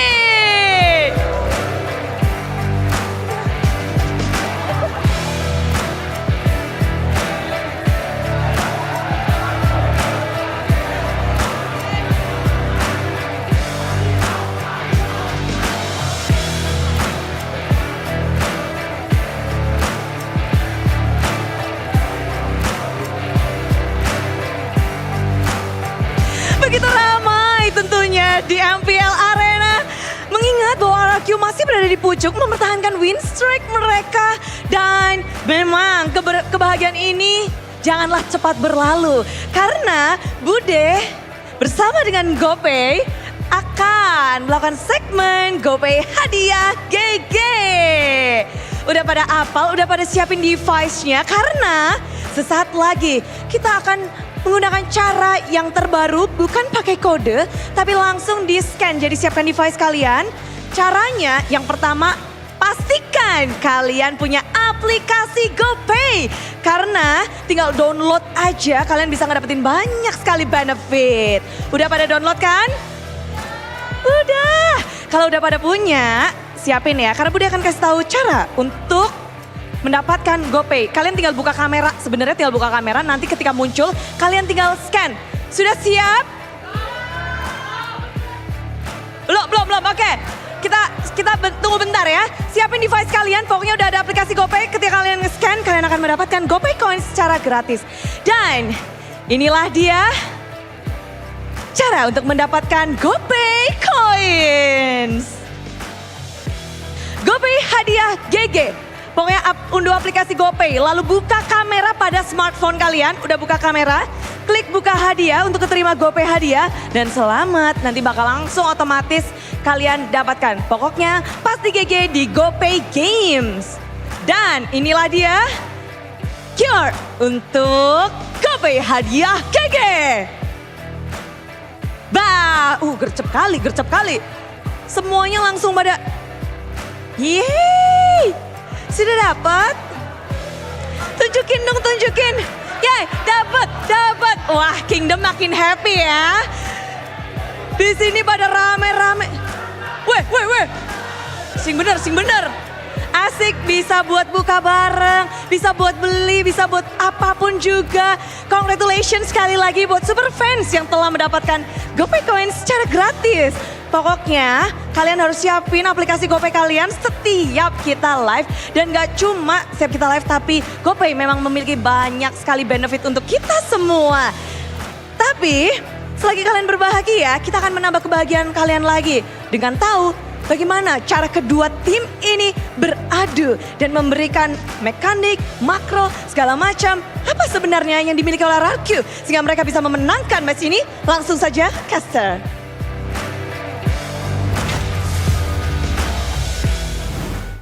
Congratulations once again to RRQ Hoshi for retaining their spot at number 1 in the standings, solidifying their spot at number 1 in the standings. So I believe it's still Evo's at number 2 should be, but what can change is actually that, right? Alter Ego still have a match after this, right, against Dewa, right? So that should give them a possibility to be at number 2 and push Evo's down.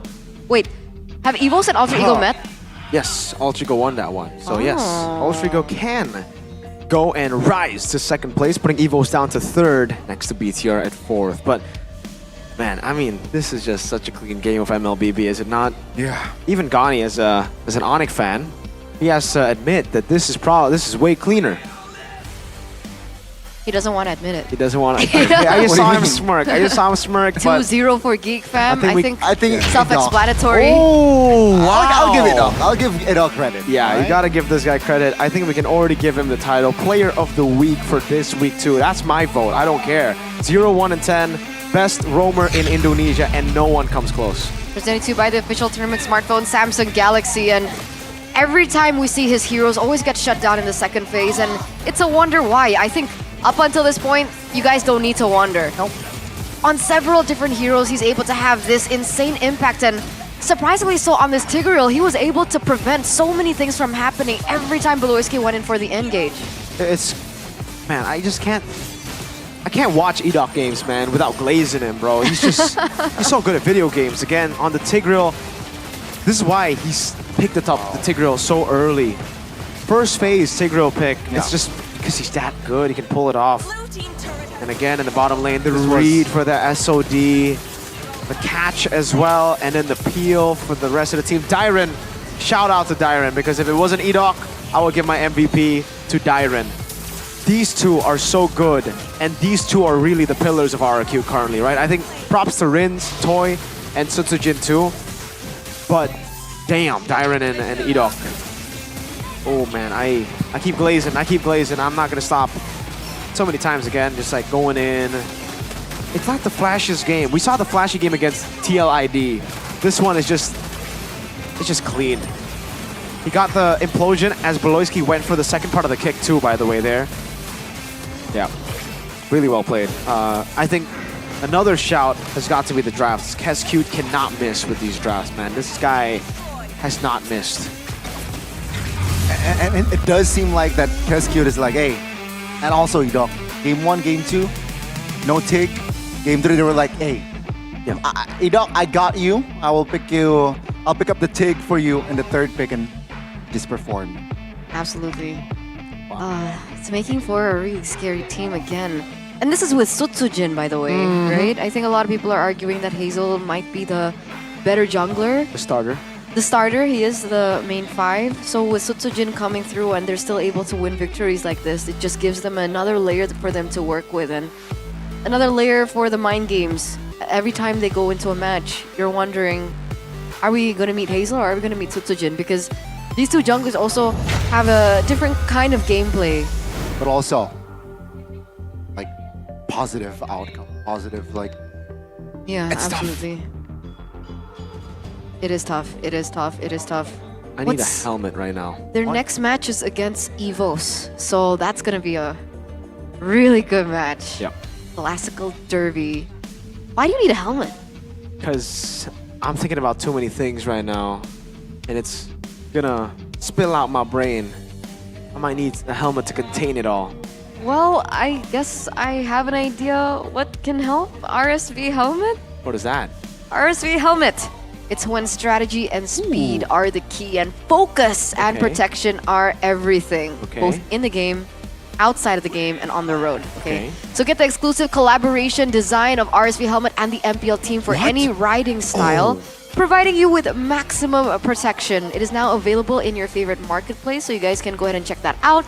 And you can choose your favorite team helmet design now. So if you're a fan of Bigatron, there's a Bigatron RSV helmet. Are you serious? Onyx RSV helmet. So They had that in Bandung. Bandung. Wait, they had a Bigatron helmet? I gotta get this. Just, you know. I believe they have the EVOS. Look at the design, though, by the way. Did you see that?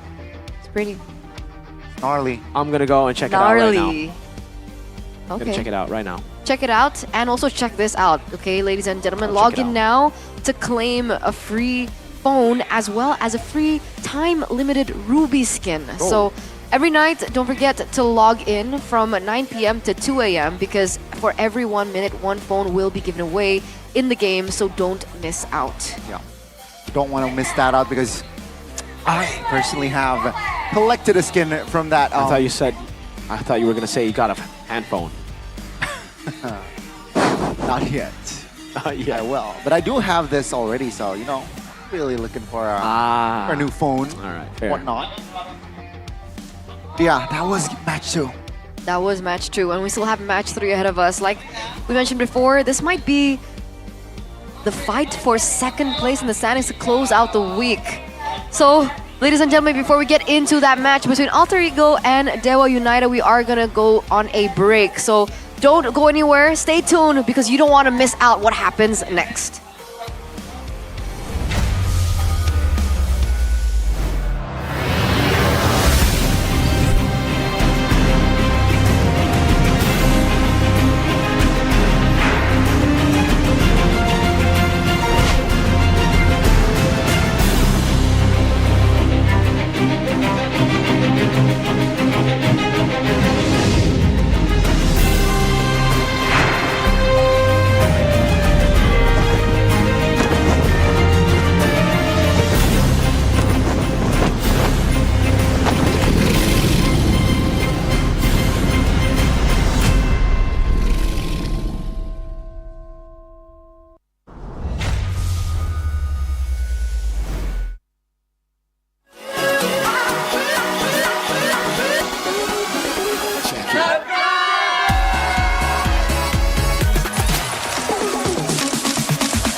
Ya, aku bareng. Ulang dong.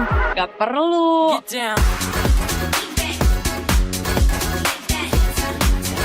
Guys, review.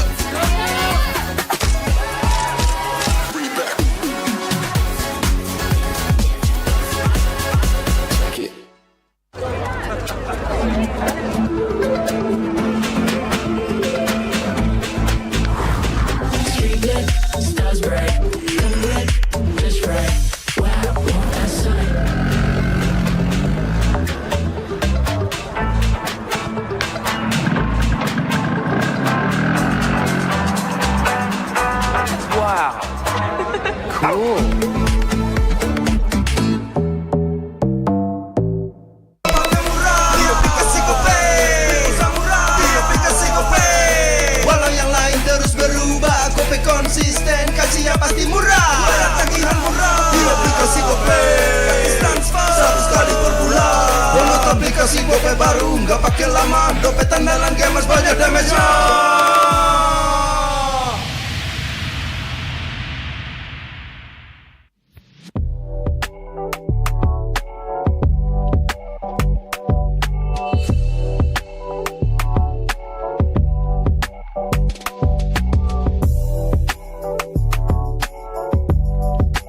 Rasa baru makin seru.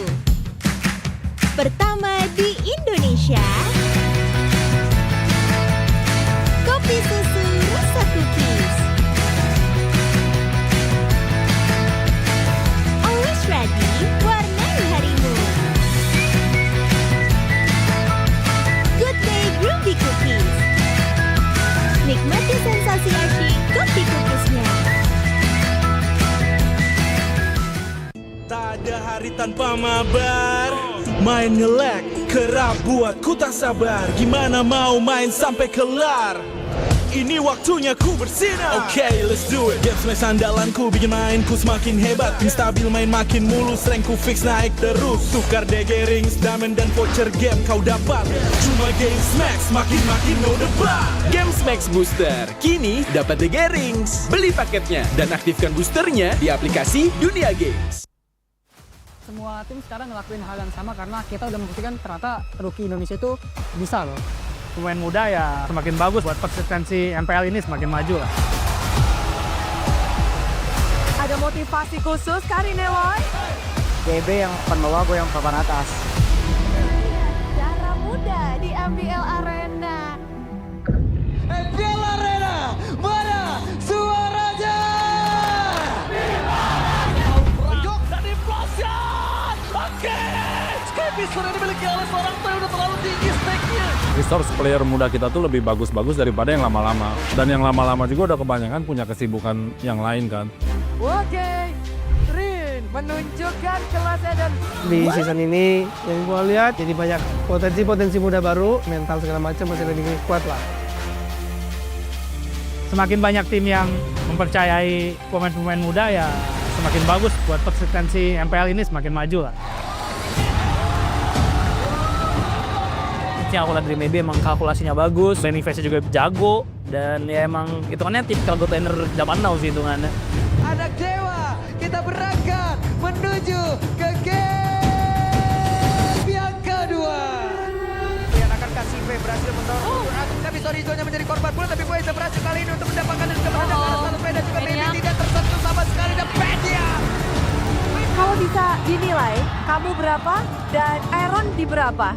Aku 10, Iron masih di bawah 9.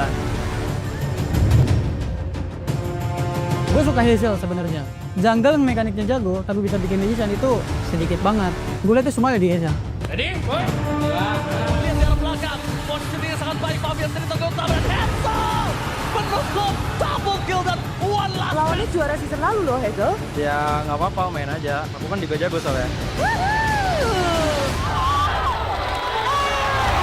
Toy, he also try out in Bigetron. He is a MPL caliber. He can play toe-to-toe against Seman. He knows how to farm. He knows how to use his farming, his position. Keluarkan tidak ada ancaman bagian dari sakit banget. Toy mendadak berubah segalanya Toy. Ada shutdown yang tercipta banget untuk kali ini. Kalau dari Toy, kamu harus menghadapi Aaron loh. Dia MDL udah sering lawan dia sih gue. Jadi biasa aja. Sio ini semakin kena pressure, semakin ganas. Kayak bocil-bocil pede gitu loh sama skillnya. Confidence-nya sangat tinggi sih menurut aku. Coba untuk melakukan distraksi menuju ke arah belakang. Rini, retribution from Rini. Langsung menangkan atas serentak. Saja. Si Rene ya, walaupun dia baru main, terus udah hilang biru, dia nggak yang kayak ngeblank, dia nggak yang kayak komisi aneh atau gimana, jadi kayak bagus lah dia. Ada motivasi kali Leloy. GB yang papan bawah, gue yang papan atas. Dulu kan stigmanya pemain rookie itu mentalnya ciut, hero pool-nya sedikit, dikit-dikit teman panggung. Ternyata kayak, oh ternyata enggak loh. Semua tim sekarang ngelakuin hal yang sama karena kita udah membuktikan ternyata rookie Indonesia itu bisa loh. Emang udah saatnya generasi baru sih kalau bisa dibilang ya. Apinya lebih besar lah buat buktiin kalau mereka emang layak perform di MPL gitu.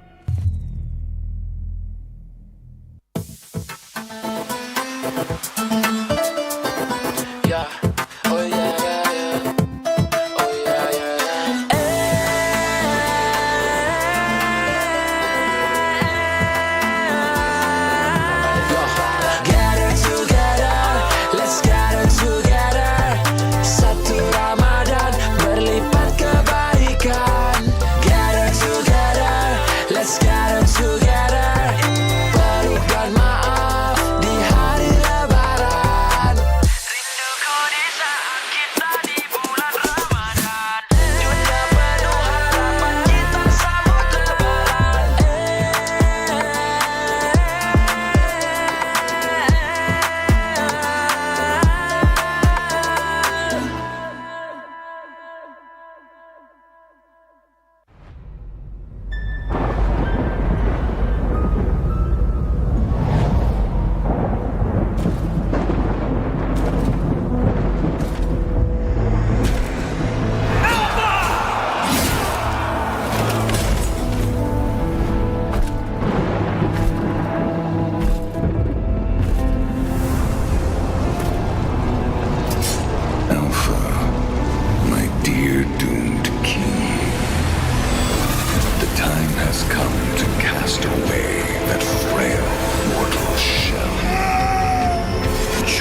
ancestor was the great serpent of the sea.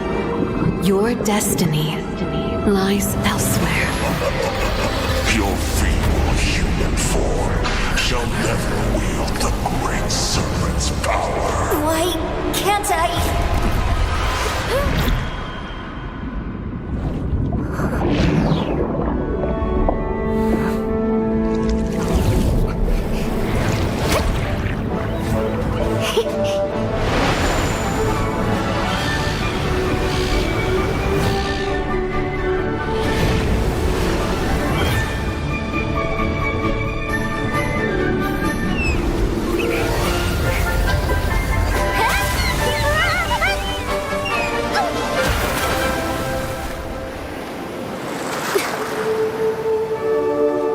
The great serpent's power.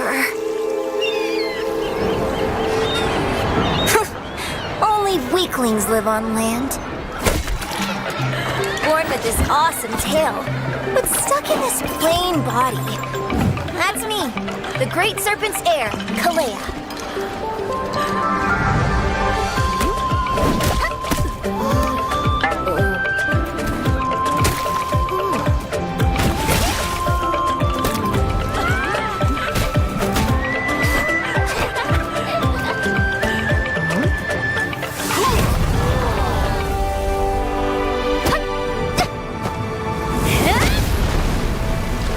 Figures.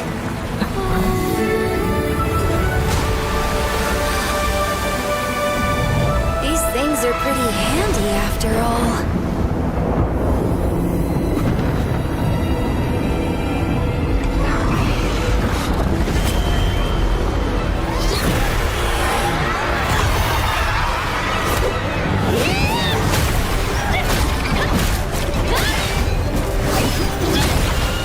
You messed with the wrong island.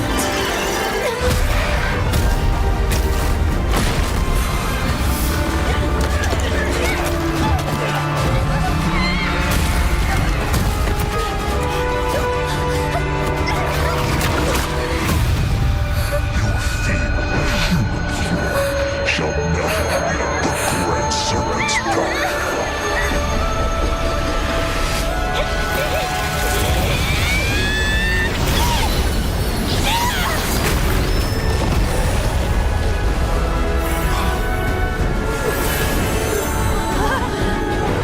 So this is the great serpents? No. My power.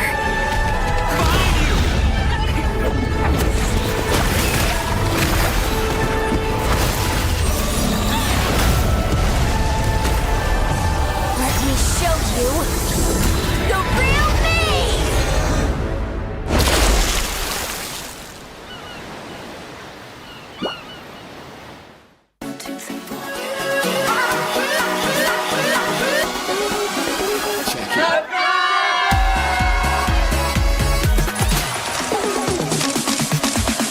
Ya, aku merem. Ulang dong. Gak perlu.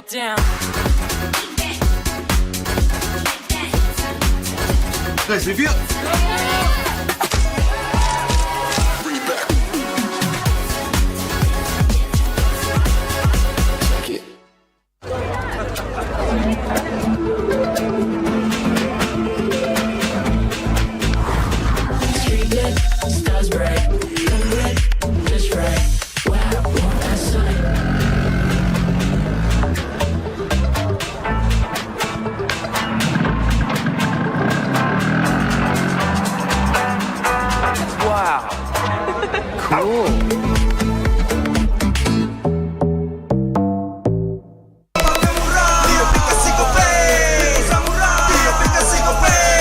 Walau yang lain terus berubah, kopi konsisten, kasihnya pasti murah. Bayar tagihan murah di aplikasi Gope.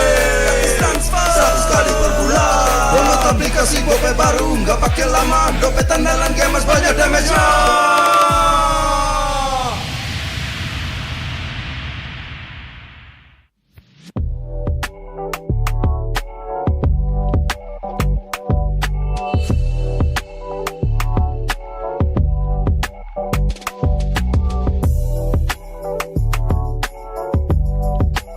Rasa baru makin seru. pertama di Indonesia. Kopi susu rasa cookies. Always ready, warnai harimu.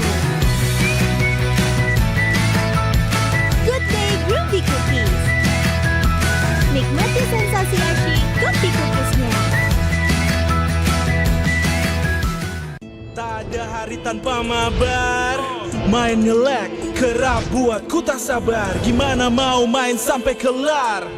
Ini waktunya ku bersinar. Okay, let's do it. Games main sandalanku bikin mainku semakin hebat. Tim stabil main makin mulus, rankku fix naik terus. Tukar DG rings, diamond dan voucher game kau dapat. Cuma Games Max, makin-makin no debat. Games Max Booster, kini dapat DG Rings. Beli paketnya dan aktifkan boosternya di aplikasi Dunia Games. Semua tim sekarang ngelakuin hal yang sama karena kita udah membuktikan ternyata rookie Indonesia itu bisa loh.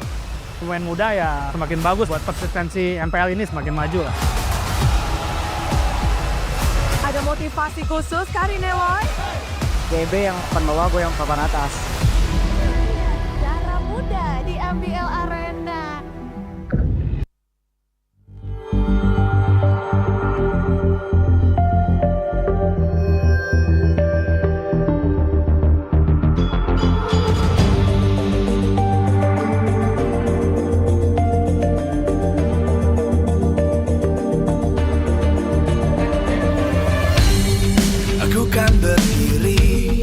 Dan terus berlari, terus ke arah puncak tertinggi. Ku takkan berhenti, hanya sampai di sini. Kemenangan abadi menanti. You know we won't miss if we unite our focus. And if you haven't noticed, we all live. Nyalakan apimu, hadapi semua tantangan. Hadang semua serangan, jatuh bukan halangan. Bakar semangatmu, janganlah engkau menyerah. Kita akan buat sejarah. We all this, we won't miss. We all this, we won't miss. Saatnya beraksi, jalani ambisi. Aku kan menyawakan hari ini. You know we won't miss if we unite our focus. And if you haven't noticed, we all live. Nyalakan apimu, hadapi semua tantangan. Hadang semua serangan, jatuh bukan halangan. Bakar semangatmu, janganlah engkau menyerah. Kita akan buat sejarah. We all this, we won't miss. We all this, we won't miss. We all this.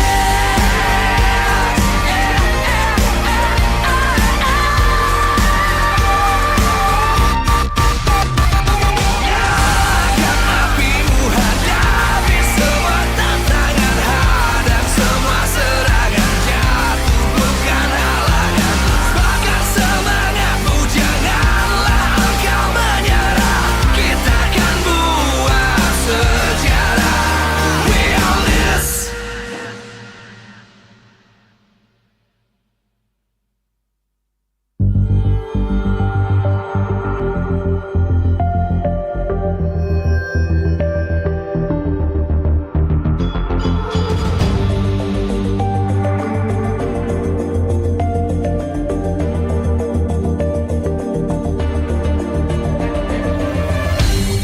Aku kan berdiri dan terus berlari, terus ke arah puncak tertinggi. Ku takkan berhenti, hanya sampai di sini. Kemenangan abadi menanti. You know we won't miss if we unite our focus. And if you haven't noticed, we all live. Nyalakan apimu, hadapi semua tantangan. Hadang semua serangan, jatuh bukan halangan. Bakar semangatmu, jangan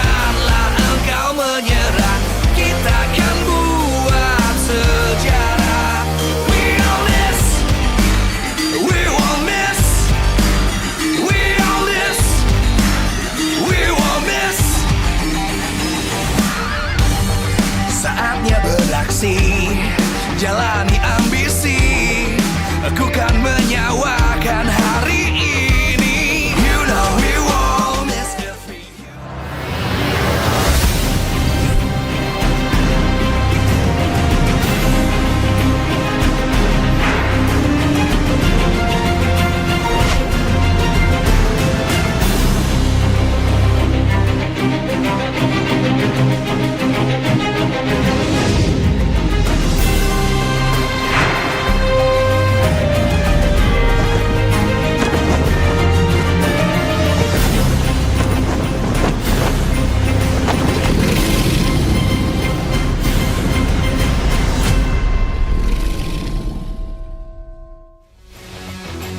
Live from MPL Arena, Jakarta, MPL Indonesia Season 15 is powered by Moonton. Supported by Esports Federation of Indonesia. Presented by official tournament smartphone Samsung Galaxy. Official e-wallet GoPay. Official sponsor, Head & Shoulders. Official coffee, Good Day.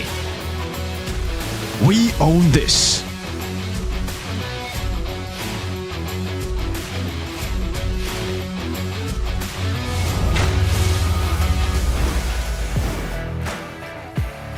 Kembali lagi pastinya di match ketiga MPL Indonesia Season 15. Dan hari ini kita berada di match terakhir di minggu ketiga hari ini. Dan pastinya kita akan melihat pertarungan antara Alter Ego melawan Dewa United Esport. Menariknya pastinya di salah satu roster yang membuat Alter Ego sekuat sekarang ternyata adalah mantan pemain dari Dewa yaitu Hijume. Dan langsung saja sudah bersama Alisa di sini ada Dewa Mueza dan juga Hijume dari Alter Ego. Welcome. Selamat datang. Apa kabar? Gimana hari ini, Mueza? Baik, alhamdulillah. Baik, Hijume apa kabar? Baik, alhamdulillah. Oke, dan hari ini gimana nih perasaannya bisa melawan mata tim sendiri dan juga kalian sebagai duo mid kan pastinya. Mungkin dari Mueza dulu, silakan. Perasaannya ya kayak gimana ya, biasa aja sih, kayak sama aja kayak lawan tim-tim lain. Oh, biasa saja. Gimana kalau dari Hijume sendiri? Biasa aja sih sama kayak tim lain aja, samain lah, sama rata. Sama aja ya rasanya. Dan setelah 3 kali win streak lalu kalah di week ketiga, dulu dipercaya Alter Ego ini lemah karena patchnya. Dan apakah kekalahan melawan RRQ kemarin karena AM memang belum adaptif pada patch yang sekarang? Mungkin dari Hijume? Gak ada alasan buat patch sih, ya mungkin kita kurang disiplin aja sih kemarin gitu. Oke, dan kemarin melawan EVOS sendiri kan menang nih. Dan kini melawan tim yang kamu justru bela di musim sebelumnya. Pede gak sih menang untuk melawan? Pede sih. Pede? Seberapa pede? Seberapa pede poinnya 2-0 atau 2-1 nih? Ya mau 2-0, 2-1 sama aja sih, paling ya 2-1 mungkin ya. Kalau ya biar seru aja mungkin game. Oke, kalau dari Mueza sendiri nih, kita lihat apakah prediksi hari ini 2-1 atau 2-0 nih melawan Alter Ego? 2-1 sih mungkin, matchnya seru. Matchnya seru ya, berarti semangat banget nih untuk ketemu Hijume dalam match kali ini. Semangat ya, sama semangat kayak semua lawan semua tim juga semangatnya sama. Lawan siapapun pastinya tetap semangat ya. Dan kembali ke Hijume nih, melawan Mueza yang tadinya adalah duet kamu di Dewa. Apa pendapat kamu soal Mueza sebagai roamer?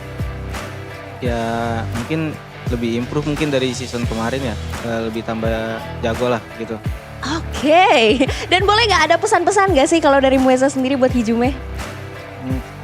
Pesan-pesannya maksudnya pesan apa? Kayak Pesan, buat match nanti? Iya dong, buat match nanti, tapi selain semangat deh kayaknya. Ya kasih match seru aja sih. Kasih match seru, kalau dari Hijume sendiri?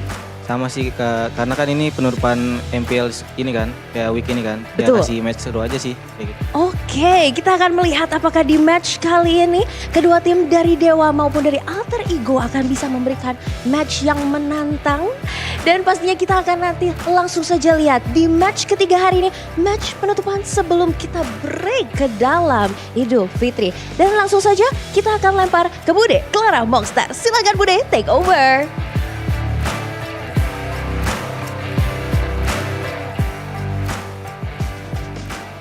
Yes, dan di tengah-tengah MPL Arena semua superfans sudah bersiap untuk menyaksikan bagaimana jalannya di match penutupan hari yang ketiga, minggu yang ketiga. Di mana dua tim akan kembali berlaga. Ada tim Alter Ego dan juga Dewa United Esports. Keduanya berada di posisi yang sangat dekat.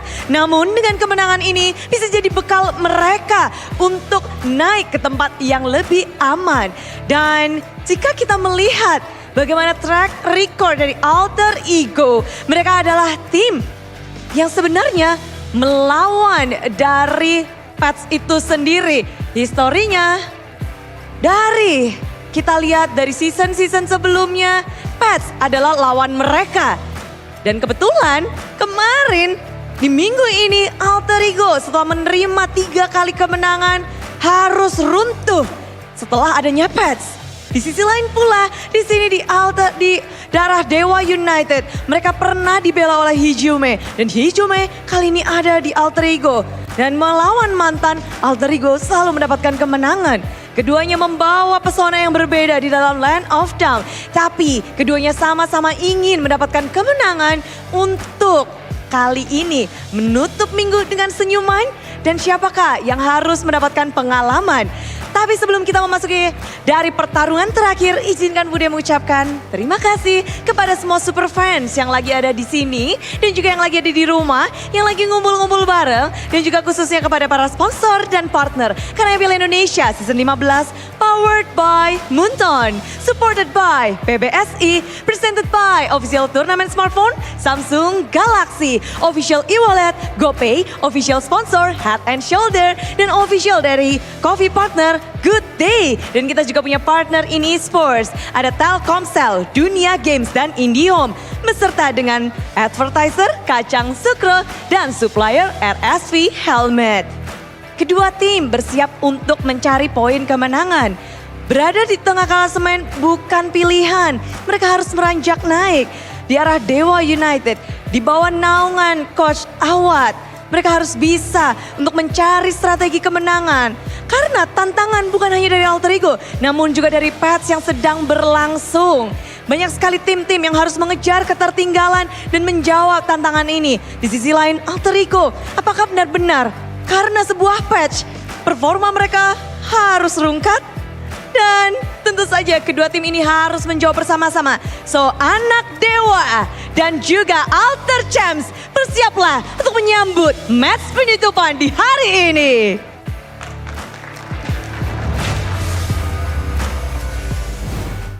It's now or never, ladies and gentlemen, for Alter Ego as they have a chance to make it to number 2 on the standings if they can get this win under the bag against Dewa United, who are currently right below them at number 4. So they're number 4. Welcome back, ladies and gentlemen, to MPL ID Season 15, the final match of week number 3 before we head over to a 3-week break. Still accompanied by me, Eterna, alongside with Gani as well as Arashi. Just kidding. Mirko. I had a feeling. I was about to. I had a feeling. I reached for the handle for the Arashi setup. Armrest. Arashi setup. But, ladies and gentlemen, before we get into the spicy details of this next matchup, we want to know what you guys think because we value your opinion. As you know, Alter Ego lost in week 3. Now, do you guys think it is due to the patch? A, it's not the patch, it was just a strong rivalry because their last match was against RRQ, who are at number 1, still uncontested. B, the patch had a big impact, or you think Alter Ego actually did benefit for the patch, it was just maybe a misfortune that they had to go up against RRQ? I don't think it's because of the patch. I don't think it's because of RRQ, right? RRQ right now undefeated. They're the team to beat. So Alter Ego, just another victim to it. But the patch itself, I don't think it does harm to Alter Ego. Yeah, I agree with that. I think it was just RRQ. They were up against probably the best team, not even probably, just the best team in MPL ID currently. They are second, they did beat Evo, so I mean, getting a game off RRQ is already very impressive. They did it. Now, up against Dewa, I think Alter Ego should get it done. 2-0 maybe? Yes. Maybe. Should be. Should be. But maybe is a Dewa player. But maybe is a Dewa player. But for Alter Ego, again, season after season, we have seen that pattern, right? They're not up against 9 teams. They're up against 10. 10 being the patch. Considering, okay, it's not a team, but you get what I mean. We get it. You get it. No, I don't, but sure. Okay. Anyway, first pick win rate for blue side, 71.4% for Alter Ego. Yep. Are they home or away today? I think they're home. Home. They are home. So blue side? Should be. I mean, they went blue side all 3 games, I believe, against RRQ yesterday. And it still didn't matter. Like, RRQ just outdrafted them. But yes, for the most part, I think staying on blue side should be beneficial to Alter Ego because then they can force out these heroes for Mr. Man Rin. Mr. Man Highs as well. Getting the Granger, the Harith. Harith, though. I think, Chidera has been phenomenal on the Harith. But if I were to choose the best Harith player before the season, I would say Highs. I mean, you did touch him earlier. We did, Fist bump? yeah, bump fist. Fun facts. When Gani's in the building, Highs has never lost. That's Gani's goal. Okay. GG. Meanwhile, we're going to take a look at the results from the earlier polling. Not the patch, it's just a strong rival in RRQ, 53%, which does make sense. You guys agreed to it. Bless Sorry. you. Wow, you don't like the Allergic. votes? I'm allergic to the votes, man. Wow. What is going on? That's rude. No, I actually did agree. I agreed Okay. with it too. I think RRQ Fair is just enough. an outlier right now. So when we took a look at the poster earlier, seeing their success always on blue side, it's a wonder why in that match against RRQ they consistently went for red side. First game red side, second game red side, third game red side. I think it's also Geek Fam wanting the blue side, right? Even when Geek Fam lost, they still stuck with the blue side. So teams have been trying to get blue side against RRQ because blue side has been, for the most part, most of the teams do better on blue. RRQ is the only team, I think, who do better on red. Even Onyx, a team that has been known to be a red side team for such a long time, with Yeb being in the team, now is more of a blue side team. They, I think, have lost every game on red.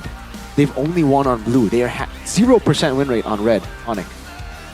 And it looks like Hijume this time around in the next hot topic versus Dewa. So it's another showdown against the X. We had a little bit of a similar topic to that previous match earlier on, but Hijume also, right? In leg number 1, he was with Dewa. Eventually, maybe there were, how would you call it? I mean, last season it was, Hijume. Was it? There was beef. Okay, are we gonna put it like that? Yes, there was beef between Hijume and Dewa Dewa. United, right? Because that's the only way we can describe it. It's an assumption, but it's the only way we can describe it. The guy was doing well in Dewa, and then suddenly he disappeared. Usually as a substitute, you disappear from the lineup, but you're still behind the scenes. Like, we still see you here in MPL. He disappeared. For good. MIA? Then he came back. But it's not to Dewa, it's to Alter Ego, to A. And I think honestly, Hijume and Alter Ego makes a lot more sense, right? His playstyle is very aggressive. And Alter Ego, so far from what we've seen this season in particular, that's their style. Very chaotic, very brawl heavy. It really fits with Hijume. And it becomes a showdown between Hijume and Octa now, who a lot of people have been saying is a little closely linked to someone like Keys, for example. A lot more passive, we would say. It all has been like also one of the key factor here in the success of Dewa. I feel like, apart from maybe. Yeah. In their wins and their losses, though, unfortunately, right? In their wins, he's clinical with the Mathilda. Obviously, here we get to see him on the Cho as well, making some crucial moves actually to, get the team ahead. Just peeling for the back and then looking for the pickoff later on. But mainly, it has really been kiting back with the team. But on top of that, I want to have to say, Moeza, when he's in a losing position, it's weird. It's almost like he's always too aggressive. On the Gatot Kacha, always solo playmaking. He doesn't want to make for the team when he's losing. He always tries to go. I think this was evident in the match against, I think it was Onyx. I think it was on it. He always, on the Gazokacha, ulted Sans, even though he was so far away from the team that was already engaged on by Sorizo. So usually as a Gaza, you want to follow up the engagement, not go for one member alone. But that's what Mueza did. And He was you know, the ex-team in the mid duo with Hijume back then. Yeah. Spicy. and on that note, right, we did have a losers interview with Watt before, and A what? he really did highlight the fact that he felt the drafts were okay. It should have been good to execute, but the decision making by their team was what was really standout for him. Decision making plus execution is what he said. So I'm wondering whether or not they've ironed that kink out. And if we go back to Alter Ego and if we think about things that they can improve on, it's back to the drafts, right? Second pick priority always. We saw a lot of Hilda in the first phase, despite there being a lot more other priority picks. So maybe we can stray from that because, again, like you mentioned, Nino's performance on the Hilda was not just because of Nino, but because of the tool that was Yes. given to him, which was the Hilda. And I think it proves, the previous match proves it. Gobs was on the Hilda, went 0-4-0. So in the end, this Hilda has just been a horrible pick. Luke, similarly, also had a bad game on Hilda.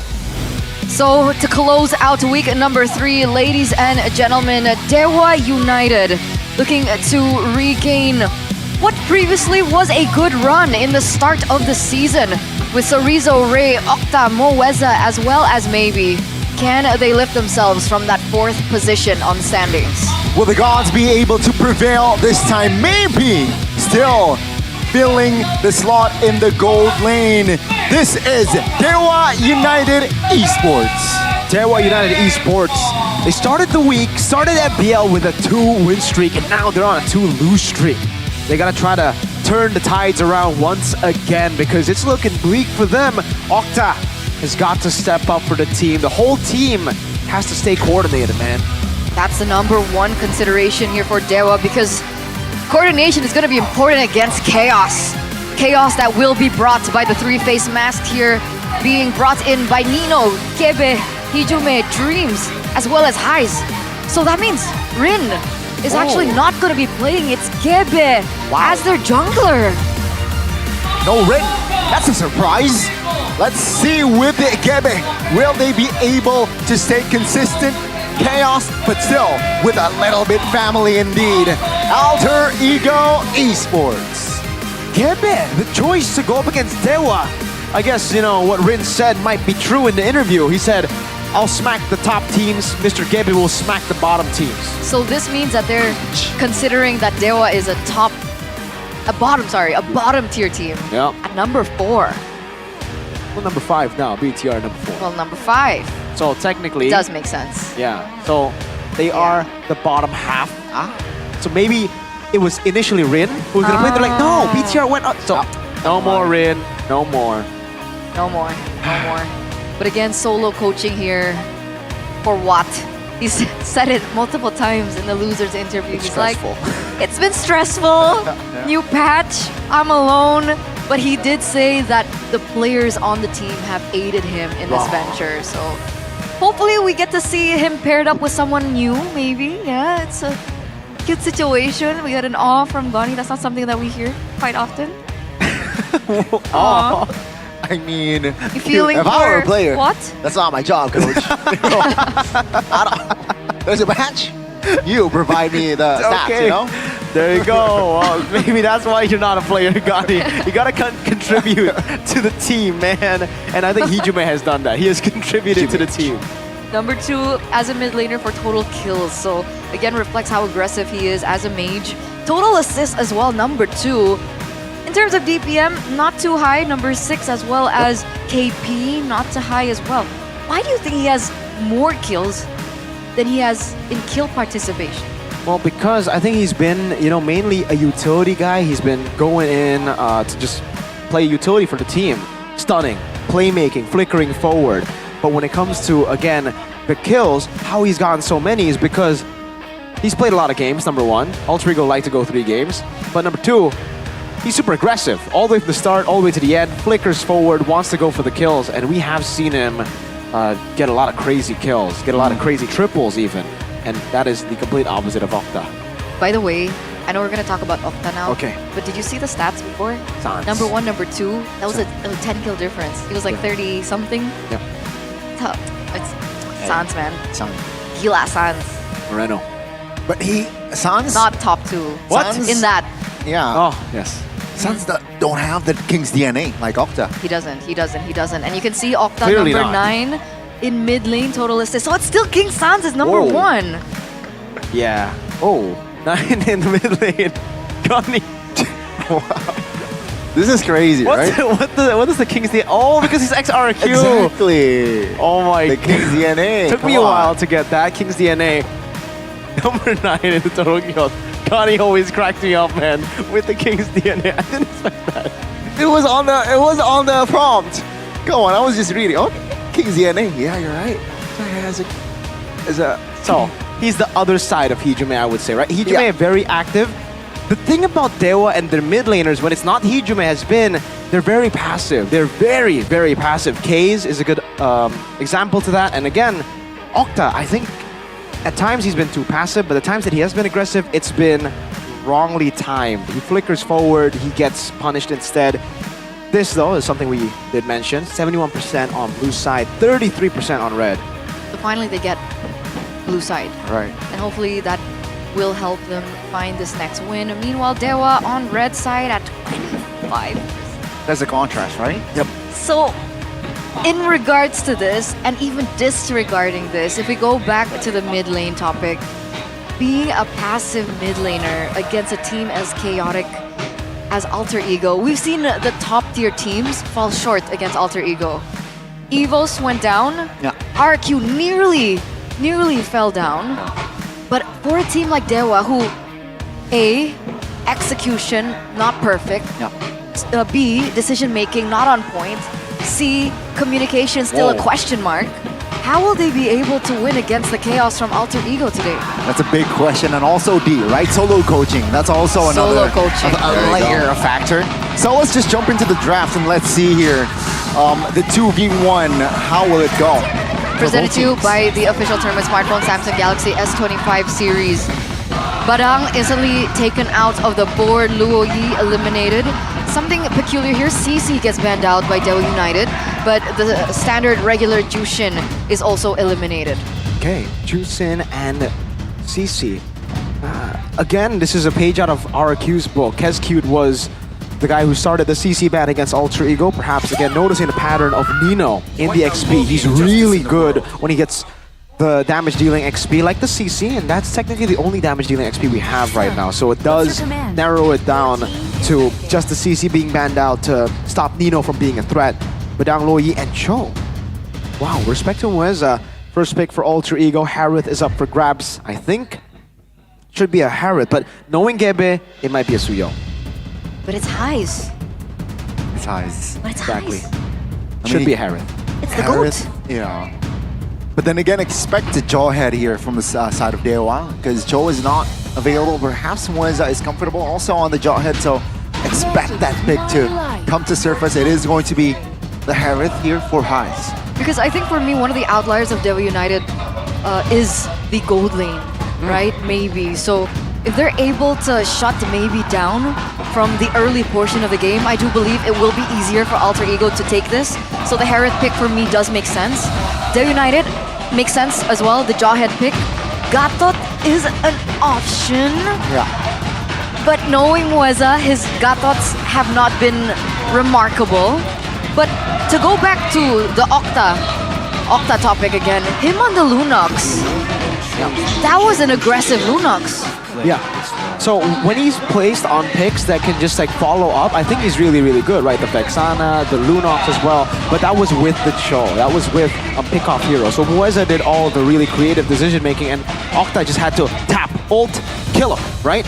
And now we get the similar strat, Suyo, Jawhead. I think they're gonna go for the Onyx strat, which is Suyo, Jawhead, Sicilian, Alter Ego, Harith. Do they want to go one-dimensional Joy? Yeah, I think they have to go Joy right here, right, for Gebe. Wait, the Mathilda is up for grabs. They still go for the Joy. I thought they would go for Mathilda Alpha, but they go for the Gatot. Even against the Jawhead still, Gatot, Kacha, and Joy. a very interesting composition here, right? But Dewa United, they will delay the mid lane take. Instead, they will prioritize the EXP here. So EXP, jungle, and roam. No flex whatsoever for the side of Dewa United. Very straightforward draft. Second phase, though, I do believe that they will try to limit the mid laners here, right? They have the first pick in the second phase, or why not limit the mid laners? Though, they will instead eliminate the glue first. Yeah, glue gets taken out of the board.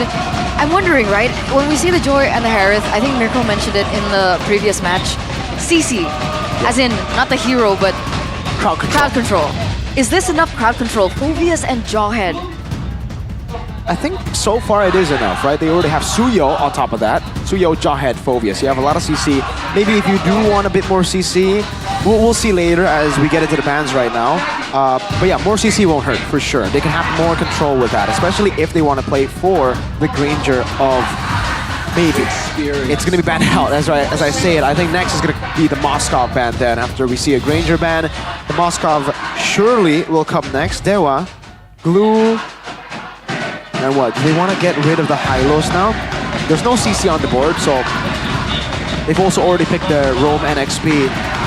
Gatot Hylos will be a problem for them if they don't have CC, and that is the case.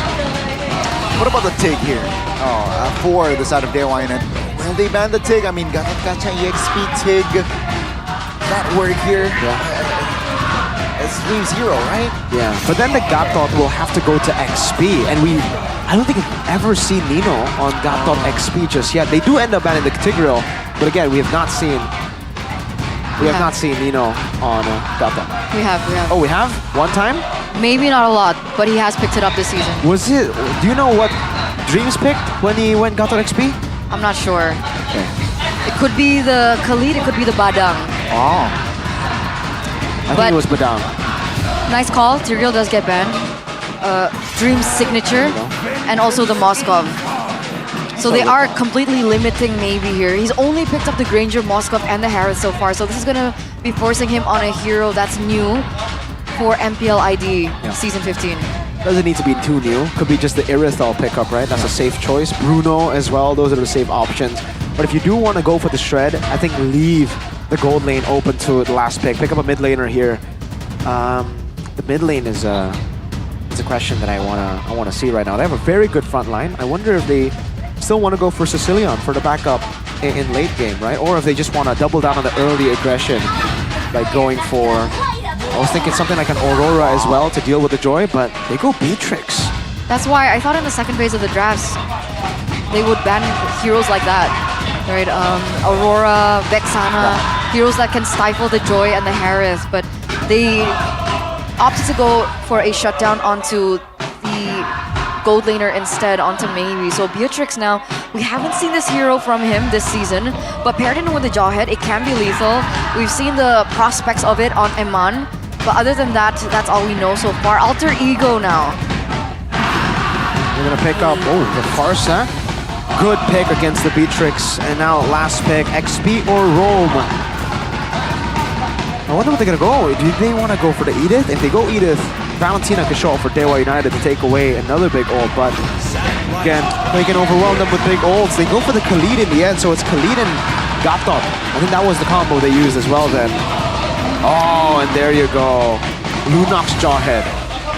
Lunox Jawhead. The thing is, I like the Lunox, but it takes time. It needs items to deal damage properly, and that is the only. Yeah, I feel. And it's single target. Yeah. But for Coach Watt, he specifically said in the interview, it works. Okay. It works. So trust in solo Coach Watt. Let's go. Solo Coach Super Watt. Oh. Okay, Khalid, it's really good dive, I think, onto the Beatrix, who should be going for the flicker. There you go. So let's see whether or not Dewa, with this Lunox signature pick, can topple Alter Ego as they look for a win streak of their own. Ladies and gentlemen, game number 1, the closing match to week number 3. Let's head over to the Land of Dawn. Ladies and gentlemen, welcome to the first round of Dewa United Esports, taking Alter Ego. Welcome Take a look at the emblems quickly here. Ray still with the Impure Rage, not going to go for the killing spree. Mueza, okay, not going to go for the focusing mark as well. Something that we have seen from a lot of Jawheads. He has gone for Concussive Blast this time around. Highs on the Harith though. That signature pick. I think that might be enough for Alter Ego to take control of the game. Okay, we're seeing that kind of come to fruition here. Octa gets caught really low, so does Mueza. So it does buy them a little bit of time. Octa, I think he is going to commit into a recall. Meanwhile, you can see the Wings by Wings really playing part for Hijume being able to roam around the map alongside with Nino, who has been roaming very, very aggressively and very, very actively around the map to look for more pressure onto Dewa in this first few minutes of the game. Okay. Slow start despite the Khalid early, right? You usually see them go for a lot more aggressive maneuvers. Emblems by IndieHome here. Dreams has gone for pull yourself together to go for more opportunities to go up for the flicker. Same goes for Mueza. Thrill as well. So both of these roamers identical setup for the emblems. Weapon mastery though is the choice for Maybe. Unlike the killing spree, pull yourself together of Eman, he has gone for the standard QC weapon master to Thrill. So just extra damage. He should be going for BOD first item then with this kind of build. And earlier on, Goni did mention that Octa will need some time to scale, so there is emphasis on Octa to get to that power spike faster, or as fast as he can. Yep. Meanwhile, the MPL Arena is screaming. I'm not really sure why. Is there something going on in the map? No, this is classic, you know, when Alter Ego and Dewa United beat. Whoa, impressive. Another airstrike early, ejected though, towards Hijume, no follow. Now Mueza taking some heat in the turtle spit though. It's a reset. Ray though will be the first casualty in this game. First blood goes inside of Alter Ego. Turtle is very low. Let's see here who will take this. It will be another reset for the Turtle. The good ejector on towards two members. Their Dreams very low as well. Not level 4 just yet though. Hijume, good timing on the flicker. So Rizzo being a constant nuisance on the formation of Alter Ego. Why did they go for a reset? With Ray taken down, the Turtle so low. Gebe actually rotated around the purple buff instead. Slight miscommunication there. That's a good taunt. Sorizo again 1v4ing, and he finds a kill.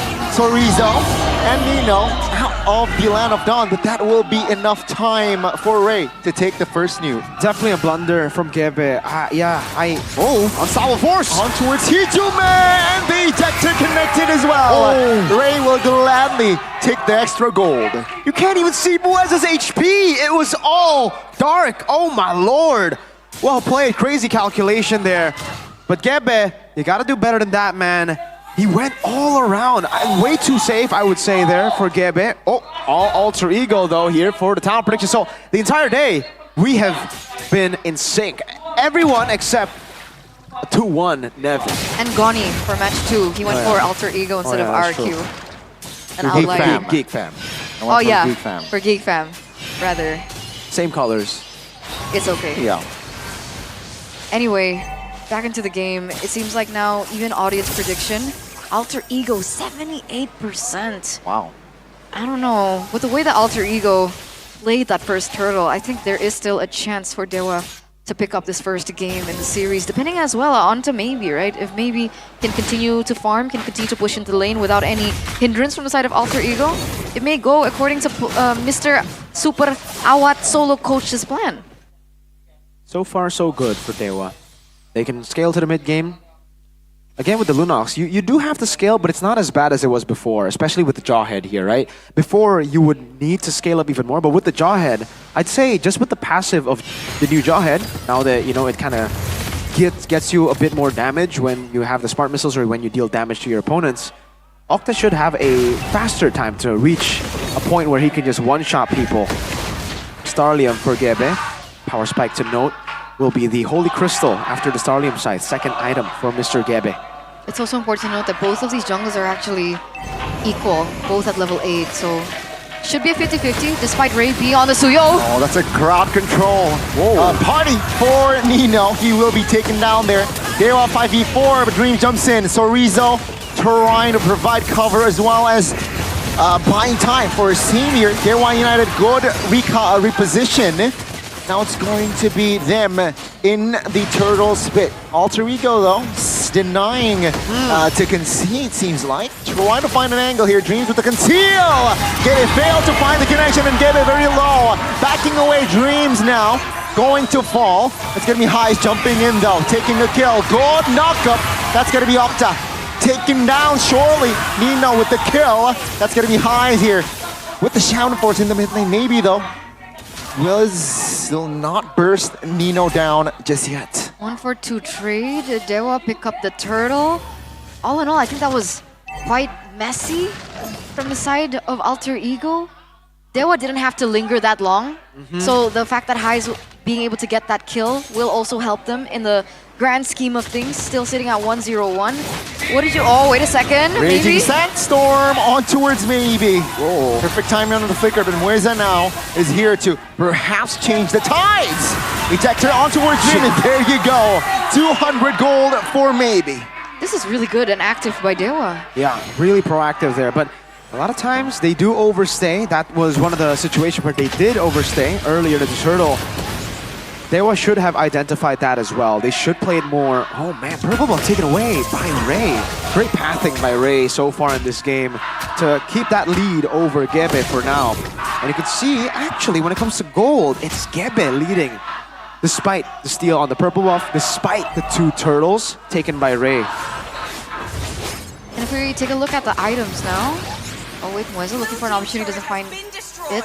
There you go, BOD now secured in for Beatrix. So it's also a different build to Eman earlier on. Yep, this is the standard build with Weapon Mastery and the QC. You want to go for the BOD and then the Melfic gun second.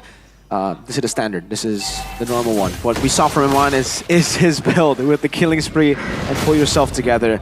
Oh, there you go. Vector again on towards Dreams. Okay, Raging Sandstorm to deal with that problem, and he is okay. Now will Alter Ego look for another opening perhaps as the turtle is up. Seems like Dreams opening things up again. Mueza with the conceal. Looking for a connection. Doesn't really find it just yet though, as the turret bottom side should fall. They should go for this, right? Ray is a level ahead. He's on the Suyo as well.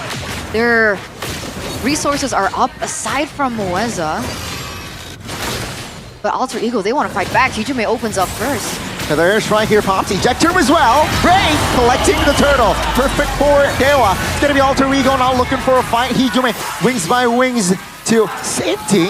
And Dewa will only catch Nino and the turtle. Ray's retribution is ridiculous, man. He's won all the 50-50s. I have lost count. Oh, almost steals the purple buff too. 2,000 gold lead now for Dewa United and... Good spot. Nice one by Gebe there. Could have been deadly. Melfic gun now done for maybe as well. Core power spike, BOD plus the Melfic gun. That range is going to be very troublesome for Alter Ego now as we get into the 8th minute mark. Mueza, anyone he ejects will die. It's Octa and Beatrix may be damage. And there's nobody on the side of Alter Ego that went in for Purify too, so more opportunities for Mueza to find a proper pickoff. And now with maybe at the power spike, it's gonna be even more dangerous. What about Octa? How's he doing? For Octa, oh, hold up. Vector on towards Nino, again, being the recipient of that annoying jawhead AOG information. And Dewa, they will shift their gears to perhaps another opening. Good cancellation there. And Alter Ego, they're okay for now. Yeah, so Octa, he's doing all right. I don't think he's like scaling too fast either. It's similar, very similar to Hijume. So he's just getting by right now. It's mainly maybe who's been able to pick up those kills. 2-0-2. I wonder if he's gonna go Sky Piercer this game. Probably not. No, he's building towards. Is that a Wind of Nature? I don't think so. There's too much magic for a Wind of Nature. DHS? I think he might be going for a DHS there. Yeah. Sorizo, on the other hand, hold up again. See, Dewa United here, looking for another fight. It seems like for the past 3 minutes, Dewa United, they want to fight now. Dreams opening things up with a Raging Sandstorm flicker. Dewa United re-engaging. That's going to be Nino isolated. AOG again the second time. Defensively, that's a flicker. Perfectly timed. Good feather airstrike. Mueza in trouble. Gebe secures the kill. Dreams, though, will fall as well. Both roamers now down and out as the Lord has spawned in the Land of Dawn. It's definitely personal for Mueza, man. You can clearly see who he's targeting every single fight. It's always Hijume that he's after. He got a very good kill once, but now Lord bursted. Blitz, man. So Rizzo flickers out to safety. Gebe looking for an angle there. Doesn't really find the connection. And Alter Ego, they need to restabilize. Feather Air Strike to perhaps give poke out game damage as well. Dewa, good restabilization. And by the way, that was a lot cleaner by Dewa too, right? They didn't overstay like they did in the first few neutral objectives. And now with 5 men up, wait a second, Sorizo? Wings Byron cancelled. It's gonna be now. Oh, good ejector on towards Gebe! The right person to give the ejector to. Good taunt though. Sorizo very low. Wow. The damage will not be enough for Nino to handle. 2 members now taken down as Rewa United. They still have Lord to play around with. Because remember, it's not just maybe that's getting to his power spike, but Octa's also dealing a fair amount of damage as well. I mean, technically, Sorizo was so low, but the burst coming through from Octa was also a liability that Alter Ego couldn't capitalize over. And now with 2 members down, they should be able to push in all these shield turrets. There goes one. Okay, the airstrike opened up just to clear in the wave. So, Dewa United, how are they going to be able to secure this one? No, again, sandbagging. The ejector connects to Dreams as well. Maybe securing the Mega. 5v3 now. Will they be able to find more? It seems like objectives here aren't clear. But they want the mid, it seems like, with the wave coming in. Hijume, no feather airstrike this time with the conceal. Now Mueza trying to zone out members, and they got the turret. Will they be greedy? That's the question. Bottom side looking very juicy. Feather airstrike now all popped. They will get the second phase turret in the game. That's already huge value, right? Without Nino, without Dreams in the picture, sorry, Gebe in the picture, they get 2 inhibitor turrets. But unlucky for Dewa, it's on the side that the next Lord is going to be spawning. But Mirko, I have to ask the question, is it still a Hilda thing? Or is it a Nino overcommit? I mean, this game, I think, why pick Gatot against the Jawhead personally, right? I questioned it in the draft after they chose the Gatot Kacha, and I think it shows again. In any normal circumstance, I think he should be able to tank up the damage that most of the physical damage is coming out as well. Obviously, you can't expect the Lunox to come in the second phase. It's an unorthodox pick, but yeah, on top of that, the Jawhead. So I think another questionable pick here from Alter Ego that is going to, again, raise a lot of questions, because we already got a lot of questions yesterday against RRQ. Game 2, Game 3 drafts. A lot of people were already saying, what are these drafts for Alter Ego? I think it continues with the Khalid as well that I did not expect. And now to make it worse, Octa has a Divine Glaive. It's tough. Maybe has a Sea Halberd, so add that in too. Even more Blood Wings for Octa. Yeah, maybe is online fully right now. He can one-shot people. Full, oh, Sorizo. Radiant Armor, Oracle, and Athena Shield. How do you kill this guy? Right, everything's time to back lanes, maybe. Again, take a look at the positioning of maybe. My goodness, he is unstoppable. And Dewa United now, they have eliminated 2 members of Alter Ego. Hijume and Heiser remaining. And that will be the green light to take the Lord. Oh man, Alter Ego not finding anything in this game. That Rose Gold Meteor really came into clutch for maybe earlier on because he was jumped on like crazy. Luckily he was able to dash out, so he still will be a factor in this next siege. And they're already at the base. Should be their final push, right? Flicker, Feather, Airstrike. Oh, Mueza jumping in towards Kepe! And maybe is there to just provide cover. Dewa still stands with 5. Mid will be their main priority right now in the back lanes. It's a mess, but the base 2 exposed. And maybe Baby finds the turret. Ladies and gentlemen, they got game 1. A 9,000 gold lead for Dewa United with the drafts. Oh, who's he pointing at? Oh. The new coach, I believe, of Dewa that is not yet going to be able to help Watt on stage, but he's there in the back rooms. So he's not alone anymore. He's not solo anymore. Finally, Mr. Watt gets what he wants. But a strong showing from Dewa United from that first game. Execution-wise, they never pulled off the gas on the pedal. They kept continuing, they kept answering back, they kept staying proactive on the map. And surprisingly, Mueza on the jawhead, finding a lot of opportunities for pickoffs to hinder Alter Ego's aggression. I really like his courage here to be active, but also provide cover when the team needs. Yeah, for sure. Mueza has been phenomenal here in this game, right? All the way in the early game, really finding those ejectors, getting the last one onto Gebe was, I would say, the cherry on top for sure. But I gotta give props to Ray too, personally. The guy won every neutral objective battle, and he's consistently been doing that from the start of MPL. This guy, I don't think has lost a single 50-50 retry battle in MPL ID so far. Crazy retry. Mr. Gani. Woo. Nice. Good job, Dewa. Man, Alter Ego and the draft, so weird. Yeah. Okay, so, I mean, in the first match, after the patch, it was against RRQ, but if they lose this one too, yeah, it's a big question mark. And it's also a question mark for Gebe, because yeah, there were some moments in that game where I was like, huh? What's he especially in doing? that first hurdle, right? Yeah. Ray got taken down. I thought that was like that was a freeway for Gebe to fully claim the turtle, but no. Well, seems like the camps were at that moment were more important. Was he hesitating? Yes. Because it looked like that, right? He was like, Yeah. and he turned. It was so low, there was no Ray. Went around He instead. dodged first. I think the first dodge was fine, right? Because Chorizo was walking up, so Yeah. he walked back. But then Turtle was still being held. He has retry. He could have just walked up, retry, and then ran away.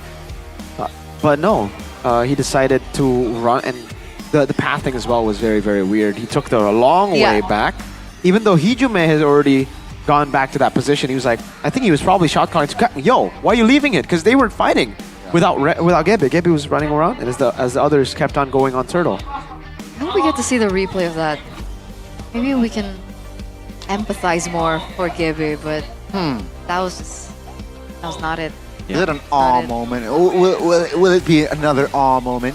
I don't know, because you fist bumped Highs earlier. Hey, Gani, what's going on, man? I mean, Highs did well. 1-0 this is and the 3. first game. Hey, come on. Show. Okay, so then it's gonna be another. And I did not best of expect. 3. Okay, no hate, right? No disrespect, but I thought Rin was playing today, and it was Gebe. Same. I didn't expect Gebe to be the one playing here up against Dewa United, because again, maybe getting that top 2 position would have been a top priority, but we don't get to see the first turtle, but we do get to see this. Yeah, Mueza constantly catching Mr. Gebe there as well. The 3-man taunt from Nino. He tried his best, but he just gets shredded down by Lunox, by Beatrix, and especially by Mueza. Great positioning by Maybe. He already had the Rose Gold Meteor there, and yeah, it was just very tough to kill him. Our MVP. Presented to you by the official tournament smartphone Samsung Galaxy S25 series. It's Mr. Mueza. 1-12 KDA on the jawhead. It was impeccable. Also, the follow-up coming through from the rest of the team was also something to highlight. Sure. The fact that, Chorizo was also very busy trying to defend the front line plus be a hindrance to the back line of Alter Ego was also a huge factor. Here you can see him at work, at play. Octa, great backup too. This is a hero that really suits Octa, I think. Yeah, you just walk up and follow whatever engage the team is going to go for. You just hit whoever is in front of you, and it really fits. I agree. This is when they overextended. They definitely identified that issue instantly as well. They identified, you know what, we got the turtle. Why did we fight? We ended up losing out in the trade. But then again, the retry battles here from Ray against Gebe, 100% win for Ray. Mueza, again, I'm telling you, this might be a bit personal from Mueza, always going for Hijume, but it does work. Hijume was on the Farsa, getting him pressured all the time was great. Chorizo seemed to also, have that synchronization, always just going to Hijume, forcing him in a bad spot, and then here, wow, look at that, right? 1 HP, Chorizo gets the dunk on Nino. Yeah, Nino. Ah, man. I don't think you go Gata next time once you've already seen the jawhead on the other side. Really good kiting from Maybe. Really good stuff from Maybe. Rose gold pick, saw why. It worked out so well. Another brilliant pick from Mueza there to end things off. And without Gebe, yeah, no one can, dive into the backline. No one can threaten the backline. Maybe safe, Octa's safe, he can dive. And they ended up just going for the end. 14 minutes and 36 seconds. It was really good. Really good by Dewa. And to highlight Octa again, because he's getting a lot of pressure in this lineup. People are saying he's too passive, his gameplay. And that's why a hero like Lunox really fits, because there's also a layer of safety to it, right? If he goes aggressively, he also still has the ult to get out of that sticky situation. And we've seen him being able to utilize that, except for that one moment when they overstayed, like you mentioned, after the turtle take that he was able to get. But overall, very solid for Dewa United. Really good draft. Shout outs to Coach Watt. He has been very stressed recently, Poor Watt. all working alone, but hey, he got the job done. Maybe all that stress has paid off, Mr. Watt, Yeah. Keep on working. Look at this. Look at the objectives all across the board. 2 Lords, 3 Turtles, 8 orange buffs. They took over, man. They really took control of the map. I don't know what it is. They've been forcing, that means they got the Khalid pick from yesterday. They've been forcing out this style, even up against RRQ. Yeah. So is this criticism to Zephyr? I think so. I think right now it Mr. does look like Nino is a CC merchant too. Coach Zephyr, CC. When it's banned out, it seems they struggle. Mr. Zephyr, no. All the Alter champs, they're waiting for some victories. Yep. And I think we're gonna get a spicy interview if Dewa win this. I think they've been waiting for a long time to get some payback. Yummy. Wait, against Alter Ego personally, or just Who all was the teams in general? targeting the entire game? They were on one team, right? It was the same Who? lineup. Hijume? Yeah. And Mueza. Yeah. Exactly. And Hijume disappeared last MIA. season. So, oh no.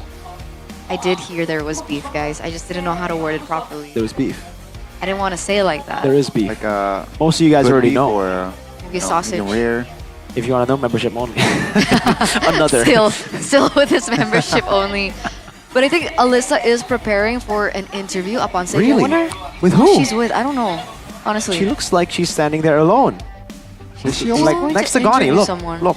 She's right there next to Gani. You see her? Next He's to alone. Eterna or next No, to... look. Oh, what about this on guy? cam.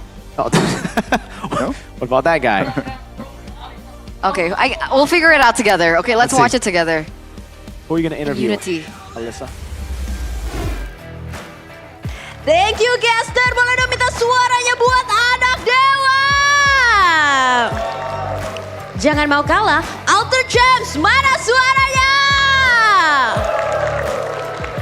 Pastinya di match hari ini, di match ketiga, week ketiga, kita sudah bisa melihat 1 poin sudah didapatkan oleh Dewa.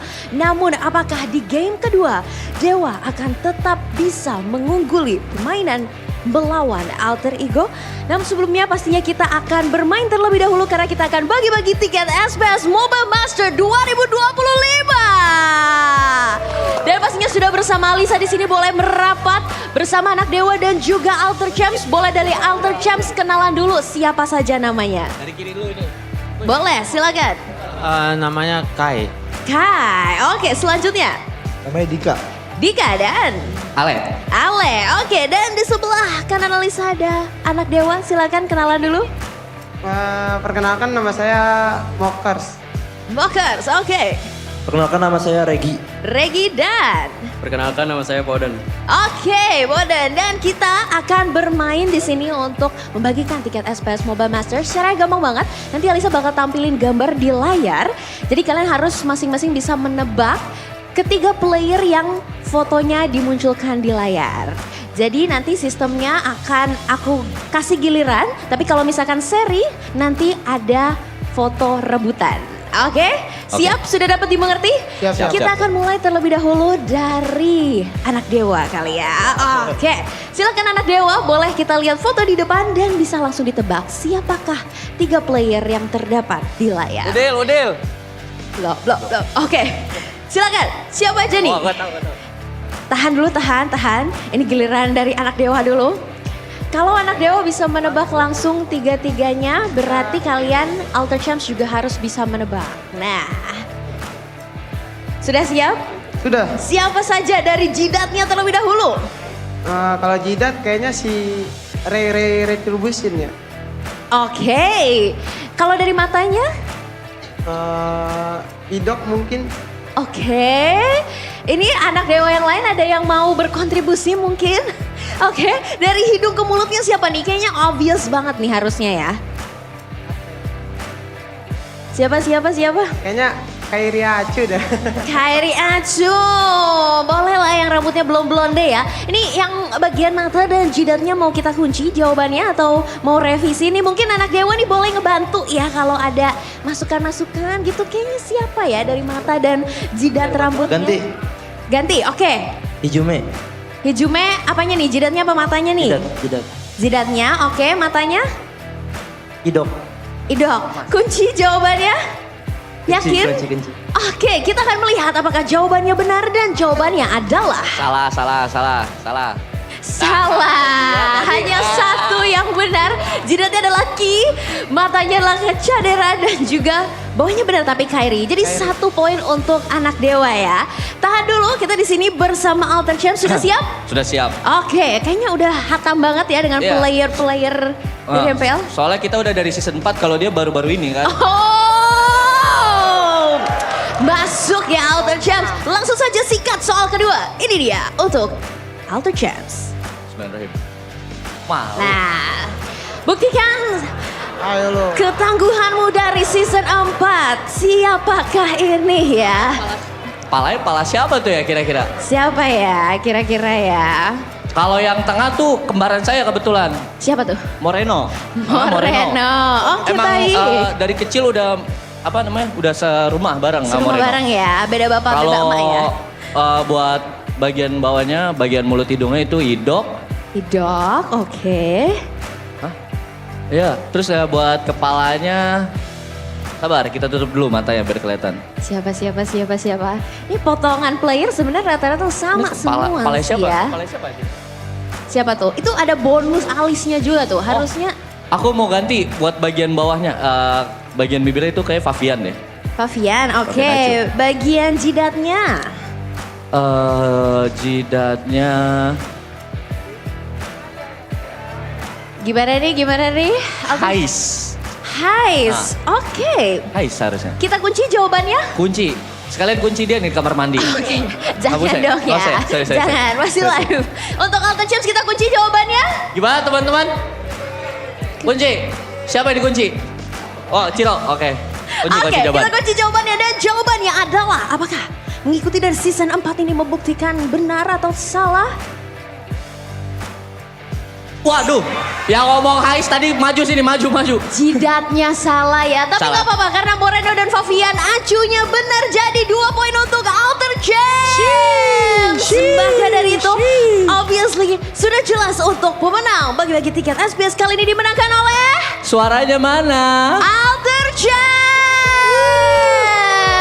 Congratulations, kalian mendapatkan 5 tiket untuk menonton ESL Snapdragon di tahun 2025 ini dari tanggal 11 sampai 13 April. Selamat dan pastinya anak dewa, gak apa-apa banget kalian juga bisa beli tiketnya dan teman-teman semua yang nonton pastinya kalian bisa beli tiketnya langsung saja karena ESL Snapdragon 2025 akan hadir di Indonesia pastinya dari tanggal 11 sampai 13 April 2025 akan ada 12 tim dari berbagai negara jadi jangan sampai kelewatan. Kita sebagai tuan rumah dan pastinya karena MPL Indonesia akan break selama 3 minggu.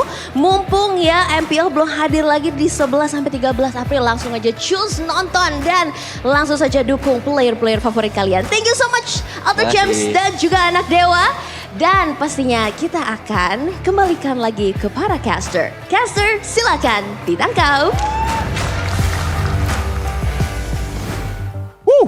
That reminds me. Don't forget to get your tickets, ladies and gentlemen, for the Snapdragon Pro Series Mobile Masters. Yeehaw! All right, it's coming up real soon from the 17th, 12th? Group stage or playoffs? 7th 7th of April. to the Tilda. 12 or 13, Oh, wait. 13 grand finals. 13. There you go. 13 grand finals. There you go. It's gonna be held in Tennis Indoor Senayan. Jakarta, Indonesia. Jakarta, Indonesia. Jakarta. Man, Jakarta. I wonder how. I have never been to Jakarta, and I just want to. Weren't you born there? Here? No. Were you born in Manado or Jakarta, sir? I was born in Jakarta. Oh. So you've been to Jakarta. I know him. I know him. But do you know that the battle emotes are now out, ladies and gentlemen? Go ahead, Get check your it out. hands on it now. Look at Class. Santai, bro. I like Tail ID. Sepuh. How do you do that? I had a lot of training. I saw context. My friend does that sound really well, like really good. We would play, we would just be playing ML, and then all of a sudden he'd just be, and then everybody in the Discord just started going. See, I can't do it. How do you do that? Wait, sorry. I can't do the whistle. You gotta be quick with it, man. Can't do the gurgle. Close, I close, completed close, you. close. I completed you. There you go. So again, for those of you who are wondering, where is Kalia? Where's If there's a Kalia? new hero in, this why hero? can't she be played yet? It's because she's a new hero, guys. 2 weeks, right? Yep. 2 weeks. So she'll be playable week 4. Yeah. Or Week after, 4. after the break. But there's many no more? ban for you 4. guys. Okay, you guys can actually play her in your ranked or classic games. So there's a new hero No, pass. they can't play ranked because it's always banned. Unless you're in lower tiers. No, it's always banned in lower tiers. Even lower? Yes, it's so busted. Have you played against Kalia? But in lower tier, you can't ban. Oh, wait, you can. How low? I mean, Are we talking like really? warrior? We're talking. Hey, I'm inclusive. We talking warrior? I'm inclusive. Damn. Okay, I'm inclusive. Even Epic after the reset, you have to ban. I'm inclusive. That's crazy, man. You know, I don't judge. Are you For lower those than of you Epic? If you're lower than Epic, sir. It's okay. Sir. Everyone you starts knew from somewhere. Even mythical players start Yeah. from warrior, master, and Yeah, back like 5 years ago. grandmaster. What else is there? Epic. Grandmaster. Elite. Warrior, elite. Epic Grandmaster. Epic. Elite. No. Epic Grandmaster. Master. Master. There's a Elite master. Warrior. There you go. Everyone starts from warrior, guys. But like Mirko, you guys can also roll for Alpha's Hey, Legend it's really skin, nice. the Revenant of Roses. You can It's give, arrived. gift me, right? Mirko? Donnie, can I gift have me. 0 diamonds. If I have more I can diamonds, gift you. I can give it to you. Wow. All I want right? to see how many diamonds I have. Wow. Fair enough, that right? your Ladies and gentlemen, S25? you guys can also check this out. You don't want to Check it out. miss this one because even the name is cool. Revenant of Roses. Even if you are warrior, you can still buy the skin, guys. Maybe that's why you're not good. You just don't have skins. You gotta win with skins. Skins equals to win, all right? Exactly. See how it rhymes? Skins. Wins. Dimes. If you only have 1 skin, that's only 1 win. So if you have multiple skins, that's a skins equals to wins. Multiple wins. Facts. I don't even know how many Bars. diamonds I have. You look at the top right of your screen. Yeah. I'm not starting loading. to think you might actually be warrior. I'm not. Because you I don't promise. even know where the diamonds are. I promise. Have you played this game before? First pick, I see. blue side. Haven't even logged in this season, huh? It's logged in this season. This is like a bug. She just got the It's a bug, it's a notification bug. of the season reset, folks. Hey, so I have 63 diamonds. Don't talk. Oh. 63? Okay. 1,000 diamonds. Okay, 63,000. Can you give me something? Connie wants a collector Hey. at the Legends. You can get 6 legend skins. Maybe Sir. I don't want one. You can, yeah, well, 62% win rate. You for already Ultra have one, Ego. Mirko. Wait, so is Dewa blue side or red 4. side? Is Dewa blue side or red side? We'll see with Dewa right here as they show us the first pick red side win rate. The first pick win rate didn't move, but the red side win rate has now been buffed quite a bit. Maybe. Look at maybe. This guy, I don't know, man. Second pick selection for Alter Ego. Crazy. Okay. So, wow. That's their bad side, right? 33% win rate on red. Mm-hmm. They lost every single game.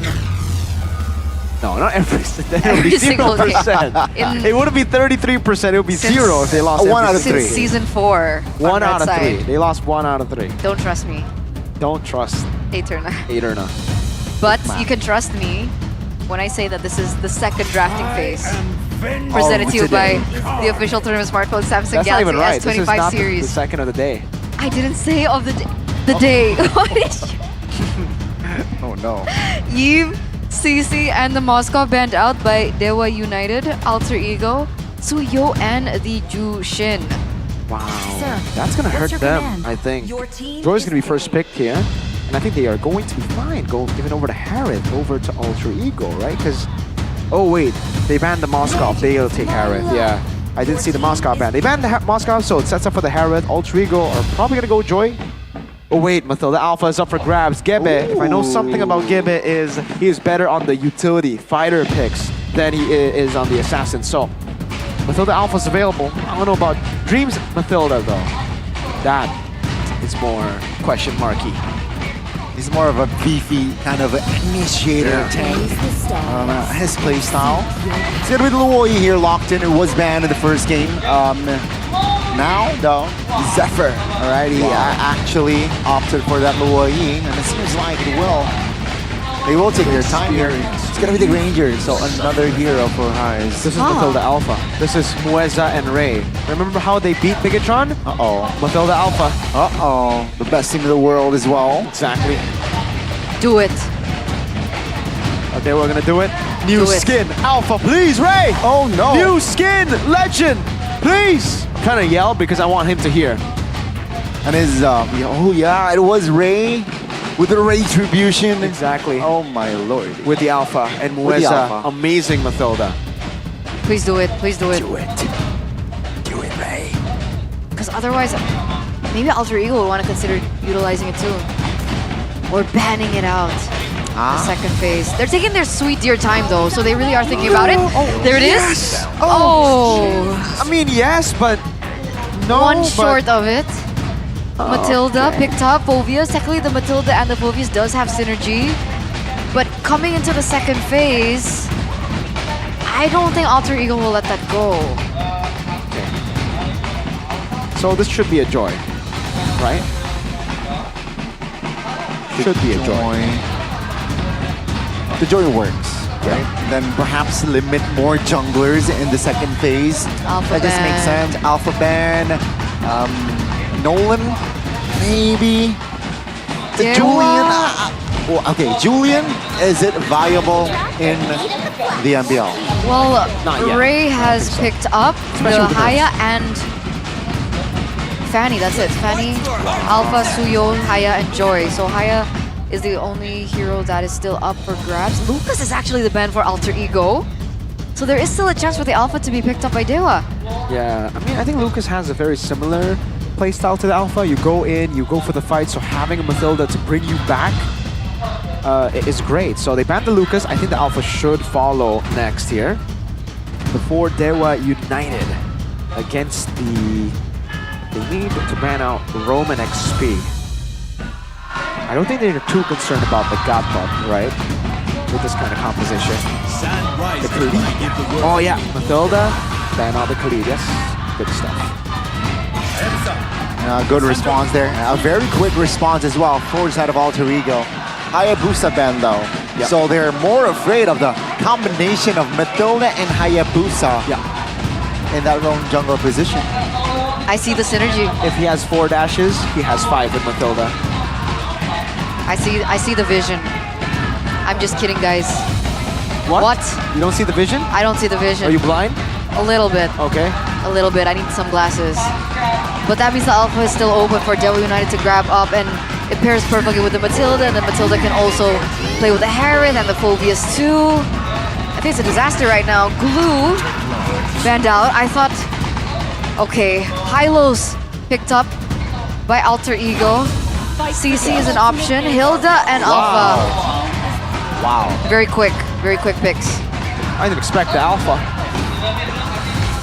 Yeah, I don't know, man. Oh man, it's so good for the Alpha to go up against Hylos too, by the way, right? Yeah. So, the shred. I don't like the Hilda, to be fair, but I think they can get away with. Wait, Mathilda mid? Oh, you're right. Or Mathilda mid. I think they're forcing this one. Oh, this is a brawl game right here. Shoutouts to Onyx PH, right? Because I think Super Fritz was the first to start the Mathilda mid. It was SPS. Alter Ego, what's there? They need more comp control, no? This is also a great deny against Nino, by the way. Franco. I mean, do you see the deny on Nino? That's a Franco pick to end things off, but they pick up Hilda, they pick up Phobius. That's 2 heroes denied. They ban Glue, they ban Khalid, 4. Then the Hylos gets picked up, forced to be XP. Nino is on a pick maybe he's not comfortable on. Dreams on a signature, I guess, with the Franco. And technically, it does have synergy with the Luo Yi, right? Insta burst, especially in the early portion of the game. Mr. Press. Joy can work into it. Granger can work into it. But I'm worried if they're overwhelming the Franco, who specializes in pickoff. What's to do? Hilda mid. Oh. Ladies and gentlemen, this is going to be round 2. Potentially the final game of week 3. Before we head on to the break, so Land of Dawn, here we go. Will it be Dewa United taking the clean sweep, or will Alter Ego find their rhythm, equalize the series? This could possibly be the final game to close things off, ladies and gentlemen. And it looks like this drafting phase for Dewa has taken up a notch, right? What? Hilda in the mid lane. Is it right? With a sprint. Yep. Octa, yeah, it's on Octa.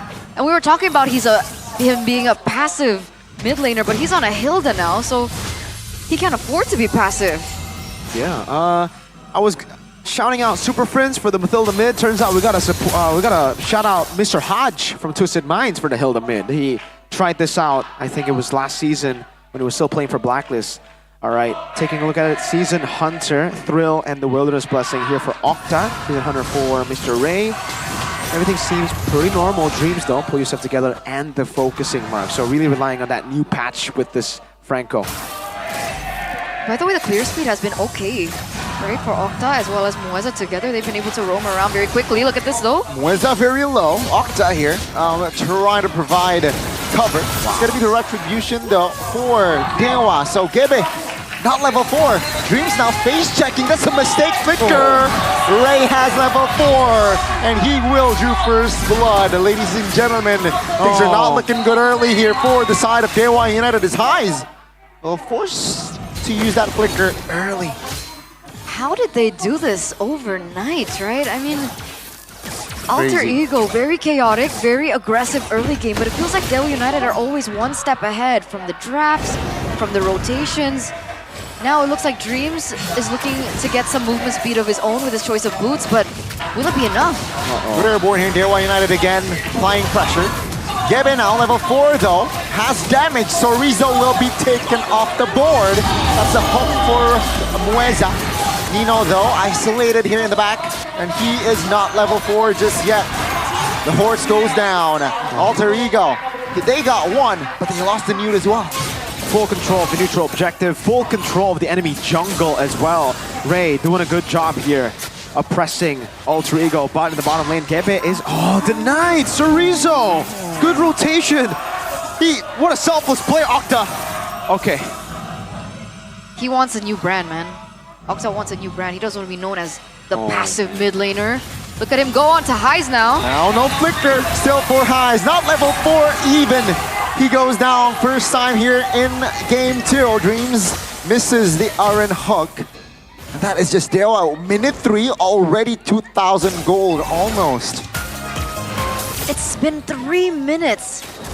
It's in 3 minutes and they're getting everything off the board. It's a wonder in the drafting phase why they went for the Hayabusa last ban instead of this alpha ban.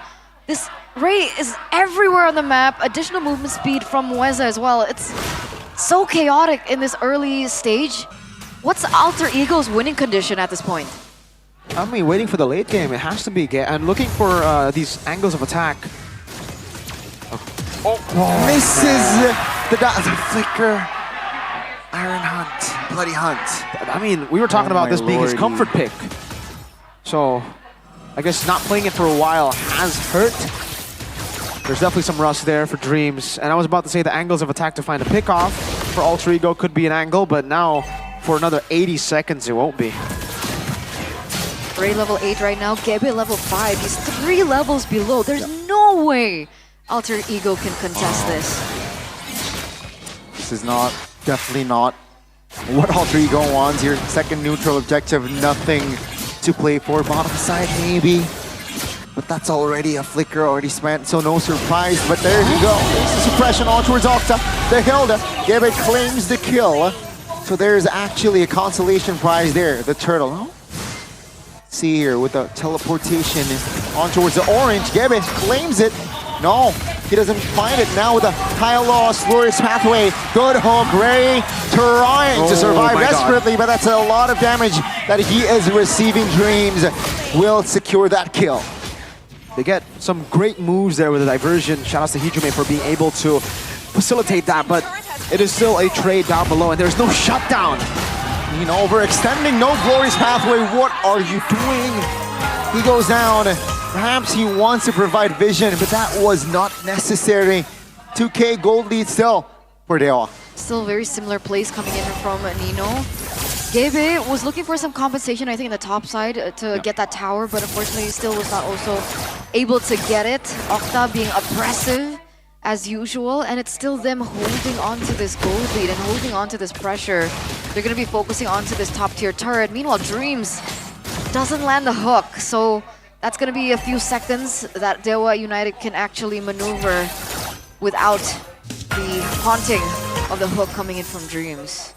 Yeah, now it's just Dewa really controlling every side of the map. It's very difficult, by the way, to get a hook here. There's so many dashes. On top of that, the guiding wind too. Another dash to handle. Oh, a legend. I wonder what Sally Boy thinks of this. MPL ID X streamer, it's Sally Boy, ladies and gentlemen. A face that we haven't seen in quite some time. It's really good to see him. So if you guys want a perspective from Sally Boy, ex Alter Ego, he's been with Alter Ego for a long time, right? Yeah, I forgot what season he joined. I think it was before I started casting season 4. Is this season 4? He was in the grand finals of season 6, but now it's going to be again Dewa United here trying to find and poke Alter Ego here, looking for an angle. It's going to be the Newt. That's going to be their main priority. Oh, Mueza. I think this is the right call. That's a good suppression though on towards Octa. The damage will come through, and that's going to be Octa going down. The bottom side, Gebe very low, and Alter Ego here. Perhaps he might find something more. Dewa United looking to stabilize here in the turtle spit. Nino looking to stun Mueza down, but that is still Ray with the retribution. In the mid lane though, it will be cleared. So A-okay at the end of the day. Perfect turtle. Ray was levels above of Gebe. Either or, if Gebe was able to get that, then that would have been very surprising. And this is not a normal alpha ahead, it's a retribution alpha ahead. So perfect turtle for Dewa, still holding on to the gold lead, looking for some compensation from the side of Alter Ego, but they don't necessarily get it. But Hijume will still be a lingering threat that they need to think about. Nino again. Good opening, glorious pathway defensively, good knockup. But that's gonna be will that be enough damage? Will there be enough damage? The answer is not yet. Alter Ego still stands with 5. Bottom side, good push. I don't think the inner there will survive, and Dewa United, their lead, that was 3K, now down to 2.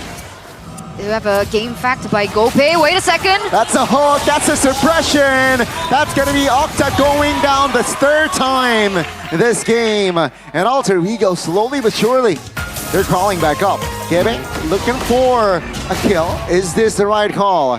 So he just wants to clear, and he will get it. We saw the game fact earlier, as this marks the debut pick of the Hilda in the mid lane. Ladies and gentlemen, game fact by GoPay, because it was previously only played as an EXP laner or a roamer. So it's first in history for MPL ID. Yep. And now Dewa, yeah, the gold lane has actually shrunk by quite a bit, and it's because I think Octa has just been picked off here because of Dream's great hooks here as he is able to adapt. Earlier, he was missing a lot of these hooks, but guys, this is the new skin that we were talking about, the new Legend skin. You can see the effects. It's pretty good, man. I can't wait to get some more games on this.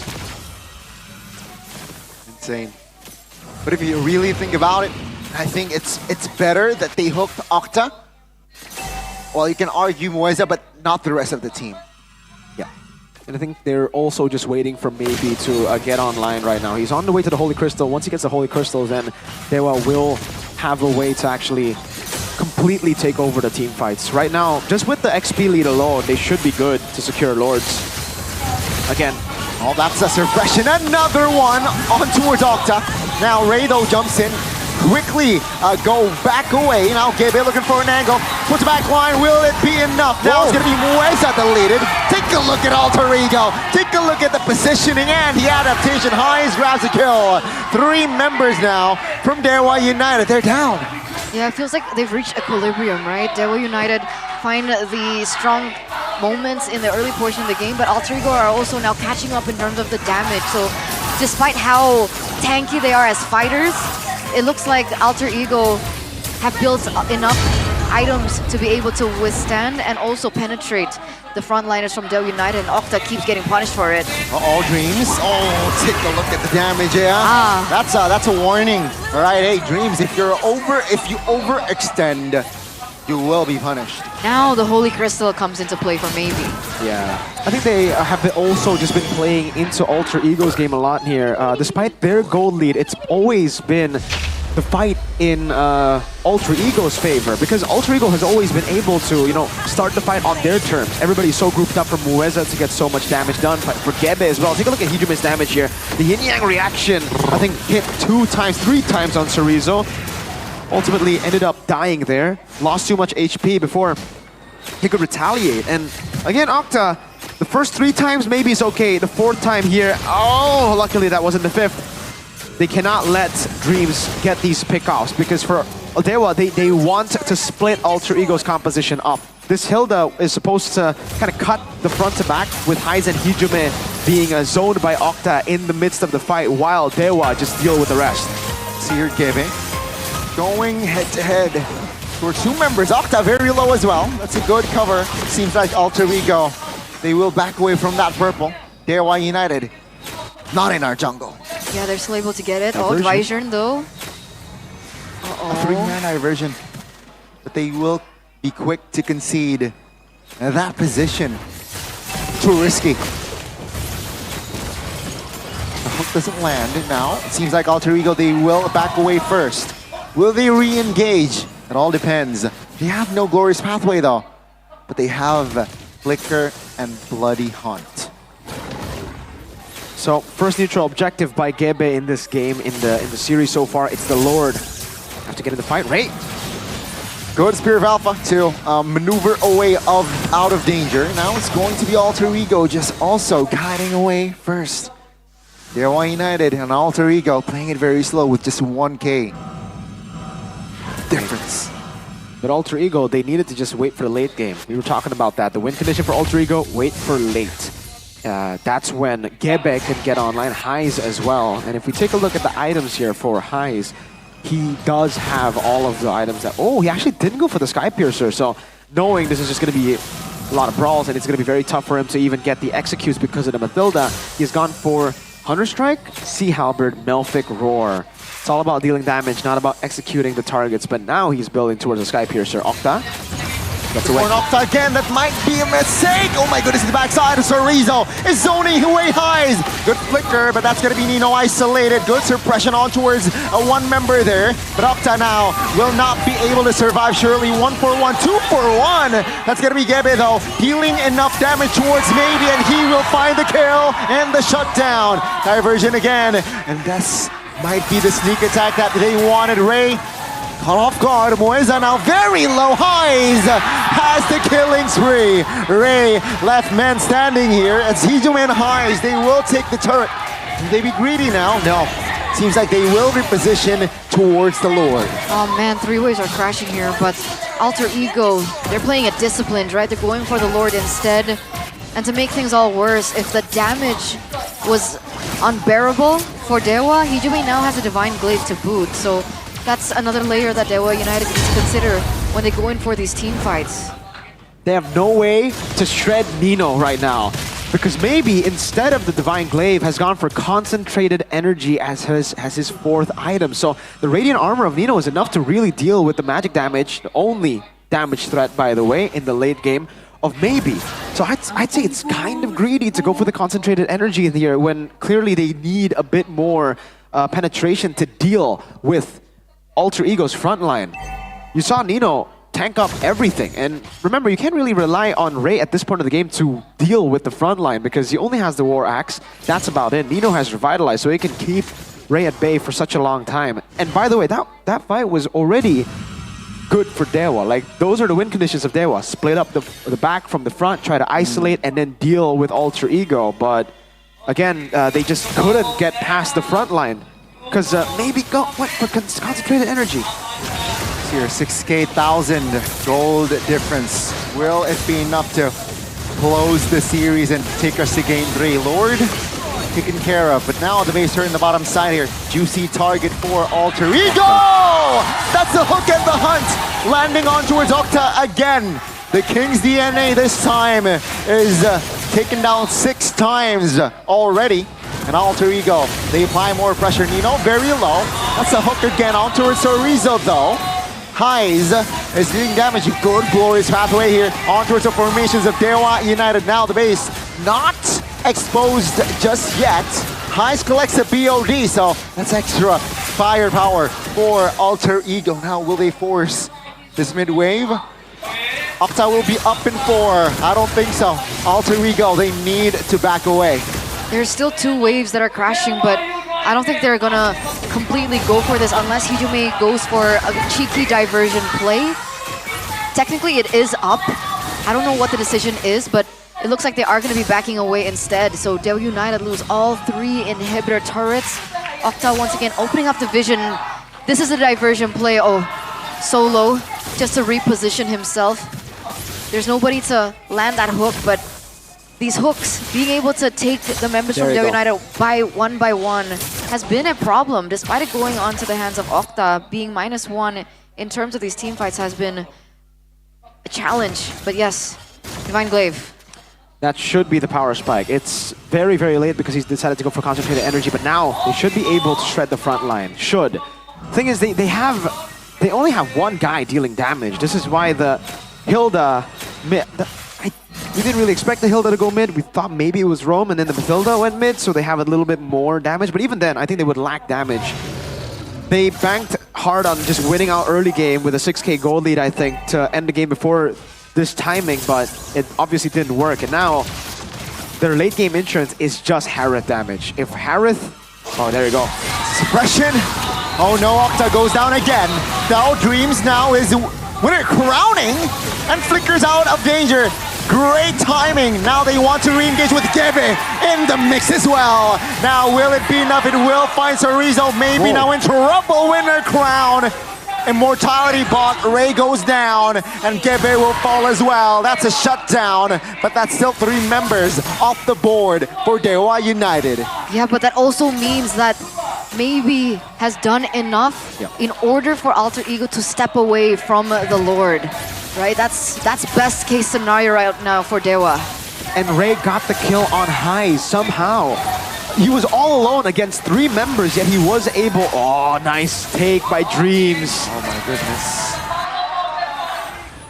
No purple buff. Nope. That could have been that could have been big. Again, having the Harith on the purple buff in the late game is very, very good. But good deny from Dreams there. Now the Oracle. Selling the boots for the Oracle. Yeah, Alter Ego couldn't go for the Lord because Highs got picked off as well. Had Highs survived, I think they should have still been able to get the Lord. It was 4v2. But now the Harith's online. You saw that damage. The Divine Glaive was all he needed to finally be able to, at least when he has the Saman Force, match Alter Ego's pressure. But still, Gebe is a problem for maybe. Yeah. A big, big problem. I don't know how and who is supposed to deal with Gebe, but he waits long enough to be able to pressure maybe in the back line. Octa though, getting very low and taken down. 5v4, good suppression. That's gonna be Ray out of the board. Now it's gonna be Maybe now being the main priority as Haas flickers forward. Finds Mueza. And ladies and gentlemen, Alter Ego, they dismantle Dewa United to force this series on towards a game 3. Fulvius recalling, but what can Sorizo do? Another suppression on the board, and Alter Ego there with 5, and the base will go down. Ladies and gentlemen, for the third time today, we are going to game numero 3. Crazy. Crazy indeed. Folks, we got a full 9-game day for MPL ID's last day of week 3, right before the break to week 4. Right before the 3-week break. We couldn't have asked for something better than this, man. 1-1 again for the 3rd time today. Alter Ego forcing it to match point for both. Equalizer. Despite the Alpha Mathilda, they, I think, put in too many of their marbles, all their marbles on the early game with the Hilda mid. That, sorry to say, didn't really do anything here. At least once we got to mid-game. We would expect the Hilda impact to be still okay in the mid-game, but once we got to mid-game, it was just tough, man. 1-8 performance for Octa here. Yikes, Alter Ego. Dreams, though, on the signature pick. The Franco, if all else fails, pick Franco for Dreams. We saw a little bit of rust at the start. He flickered in, missed the suppression. Yeah. So the pickoff onto Maybe didn't happen. But after that, the hooks were landing, and it turns out the hooks onto Octa was enough. So at the end of the day, the composition worked out for itself, right? With the Matilda guiding win, everybody would be grouping up together. And then there would also be the combination between the Hylos and the Franco, so the stun into the hook. Or if that fails, you have the Luo Yi to capitalize over everyone, corralling around the guiding wind. I didn't think it would end like that. I thought this would be like this new out-of-the-box meta with the Hilda in the mid lane, because it did work out for a bit. In the early game. Until it didn't. But here's 9 minutes into the game. Yeah, this is the crucial moment for sure. Again, I gotta say, not bringing Purify on in this game for Maybe as well hurt him for sure, because in these team fights, even though, yes, you're really just expecting the Bloody Hunt to be the pick that, or the ability to stop you, Hylos can stun too, you know, Hijime can also displace you in your Zaman Force, so not bringing Purify is a question mark for sure, and then the concentrated energy really for me is what kind of sealed the deal, because they desperately needed more penetration to deal with the front line in the mid game. He ended up getting the Divine Glaive in the end, but it was way too late. At that point, Alter Ego had a bit too base turrets already. They had control over the Lord, control over the fights, and yeah, for Dreams, well played, my friend. Octa got picked off 8 times. I think 7 out of 8 was Dreams. Dreams Player of the Game, presented to you by the official tournament smartphone Samsung Galaxy S25 series. And like we mentioned, I think in the early portion of the game, he wasn't getting the lands, but at this point, that was, I think, his first pick onto Octa. Yep. And then it kind of clicked in their head. They're like, all right, maybe we just capitalize over Octa's positioning here, and maybe we can win in these team fights. And the team fights ended the exact same way, always. Mueza being able to capitalize, Mueza being taken down, Maybe being the last man standing, but eventually gets steamrolled over by the attacks coming in from Alter Ego. Yeah, you can see that, right? Again, Nino was tanking out everything. The Zaman Force was already used up by Maybe, and then Gebe just went for the cleanup there. Wow, just really good stuff here from Alter Ego to evade and to play against the win conditions of Dewa. But again, for Dewa, dude, Octa was really a hook magnet these games, right? Some of these hooks didn't even make sense. It's props to Dreams or the unfortunate nature of being a hook magnet. It happens to the best of us, you know? Sometimes we're like, yeah, we're not gonna get hooked, and then you just get hooked 10 times in the game, and it just feels really bad, and you don't know why you keep on getting hooked. But It happens, you know. Sometimes you just walk into it, and this one too, man. Octa, that maybe a bit too far there.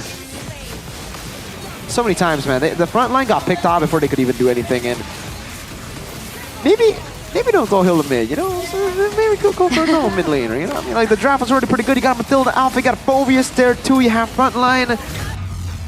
There's only one damage dealer. There was only Harith. A special shout to Hijume though. He didn't die once this game. 2-0-18. Almost 100% KP. That was my second, like, shout. YODG. Yeah. You're right. I agree. But other than the things that we've already talked about regarding Dreams on the Franco, he also did a lot other than kill-related things, right? Like the buff hooks. Yes. There was a moment where he denied the buff steal away from Ray in the orange buff. These little things also add up because it wastes time, it wastes rotations from Del United, so it doesn't become as efficient at the end of the game, and it really shows and reflects his experience as a roamer, because there are a lot more other things that he also needs to be thinking about. You okay? I'm just enjoying good. He's embracing the moment. I'm like, wow. It's like, yes! What a like a My roller buff can coaster. still happen for highs. It's like a roller coaster this game. Early game, first 3 minutes, it was like game over. No alter ego, 0 chance. But then slowly but surely, Octa starting to die. And, oh, whoa. 3 minutes, it was 2K, and slowly but surely, yeah. What was his final KDA? Who? 183. 183. Yeah, I mean, Oh, man, Octa. maybe Hilda stop. Maybe, right? Guys, I would love a combined stat of the entire week Hilda KDA. I think the Hilda has died at least 70 times this week. 70? Okay, maybe not 70, maybe 50, 40. maybe 50. Okay. 60. I don't know. Wow. They die a lot, man. I think it's like... Folks, Hilda has not had a good week. Hilda has had a horrible week. But they keep picking it. And this time they picked it in mid. There you go. With a sprint as well. So at the end of the day, by the way, that Hayabusa ban. Deliver. Come through. Yeah. Yeah. I mean, Ray couldn't pick the Haya. So maybe if he did get the Haya, they would win. Maybe then they would have more damage, right? Technically. Harith, Haya, the double H Power combo. play. What's going on? Power play from Zephyr. Power play. That was more of a display of dominance. It was like, you think you can beat me with a Matilda Alpha? What are you? Here. Oops, Hayabusa ban.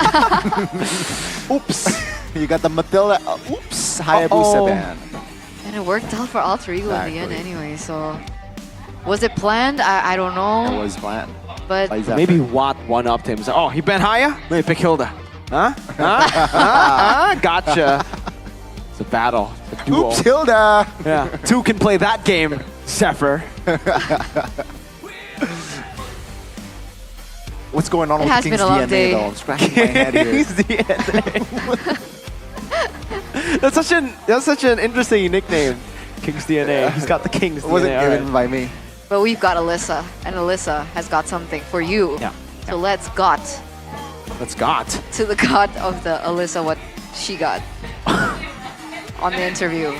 Let's take to that before we head into game number 3. What's going on? Ladies and gentlemen, I don't know what's going on. What's going on? We'll figure it out together. Right now. Yeay, masih di MPL Arena bersama Alisa. Boleh minta suara dari Super Fans. Dan pastinya kita bisa melihat di match ketiga kali ini pertarungan semakin sengit karena tidak ada tim yang membiarkan mereka untuk kalah 2-0. Kita bisa melihat poin 1 sama baik untuk Alter Ego maupun untuk Dewa. Dan di sini pastinya Alisa nggak sendiri, di MPL Arena luar biasa ramai dari anak Dewa dan juga Alter Chance. Yeay! Ini udah benar berdirinya ini? Ini lihat Lihat. Ini antara solid sekali ya. Iya, begitu emang. Karena kalian sangat bersahabat ya, jadi tuker-tukeran ya. Iya. Ini oke, luar biasa sekali. Kenalan dulu kakak, namanya Boleh. siapa? Nama aku Fitri. Kak Fitri, ini berarti dari anak dewa ya? Betul. Oke, ada Kak Fitri dan juga kakak siapa? Kakak cantik? Ada Sui. Ada Kak Sui dari Alter Gems. Oke, ini rame banget ya. Gimana nih Kak Fitri sebagai ibu dari anak-anak yang ada di sini nih? Susah nggak mengatur anak-anak dewa? Oh enggak dong. Anak-anak kita benar-benar gampang diatur, kompak-kompak. Suaranya udah jelas kedengeran. Solid Jelas. banget ya. Solid banget. Setiap kali dewa bertanding pastinya datang ya ke sini Oh ya. pasti datang. Mendukung ya Mendukung, pastinya ya. iya. Luar biasa sekali ya. Tapi kita juga mau dengar dari Alter Gems nih. Katanya kompak banget nih ya kelihatannya ya. Iya, sama seperti anak dewa. Susah diatur. Ya itu Alter Gems. Susah diatur tapi tetap kompak dan solid. Tetap untuk mendukung solid kalau Alter tim Gems mah. kesayangan ya pastinya ya. Tapi kalau ngelihat dari anak dewa nih, kayaknya udah kompak banget mau Ramadan ya. Iya. Wah luar biasa. Habib boleh maju Habib. Assalamualaikum warahmatullahi wabarakatuh.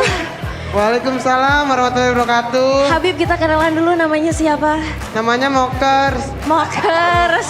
Dari mana Mokers? Dari anak dewa, tukang doain dewa. Tukang doain dewa.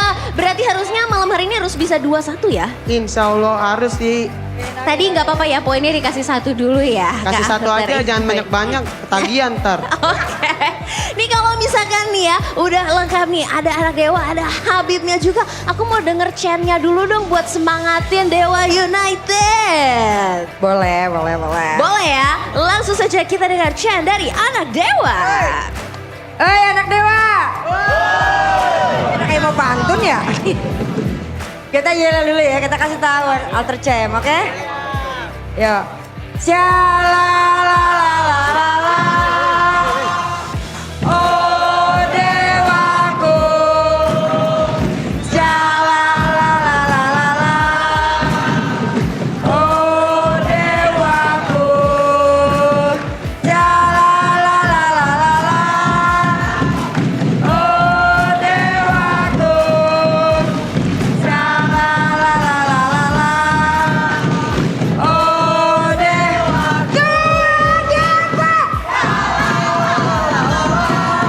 Wow. Sekali lagi.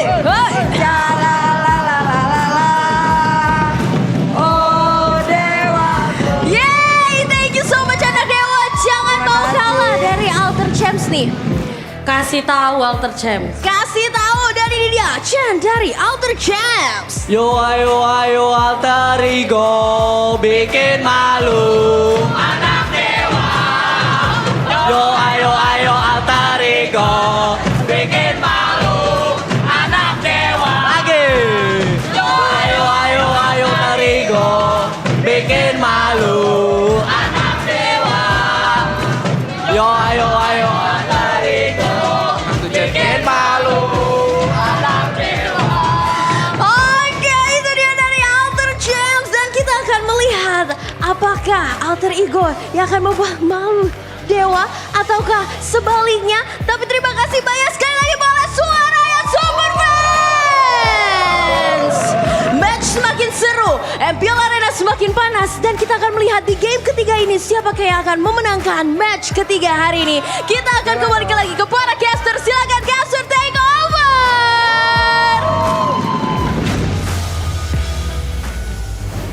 We're feeling the energy and we're feeling the hype. And thank you so much, Alter Gems. And of course, anak-anak Dewa or go, Dewa's anak Dewa. children.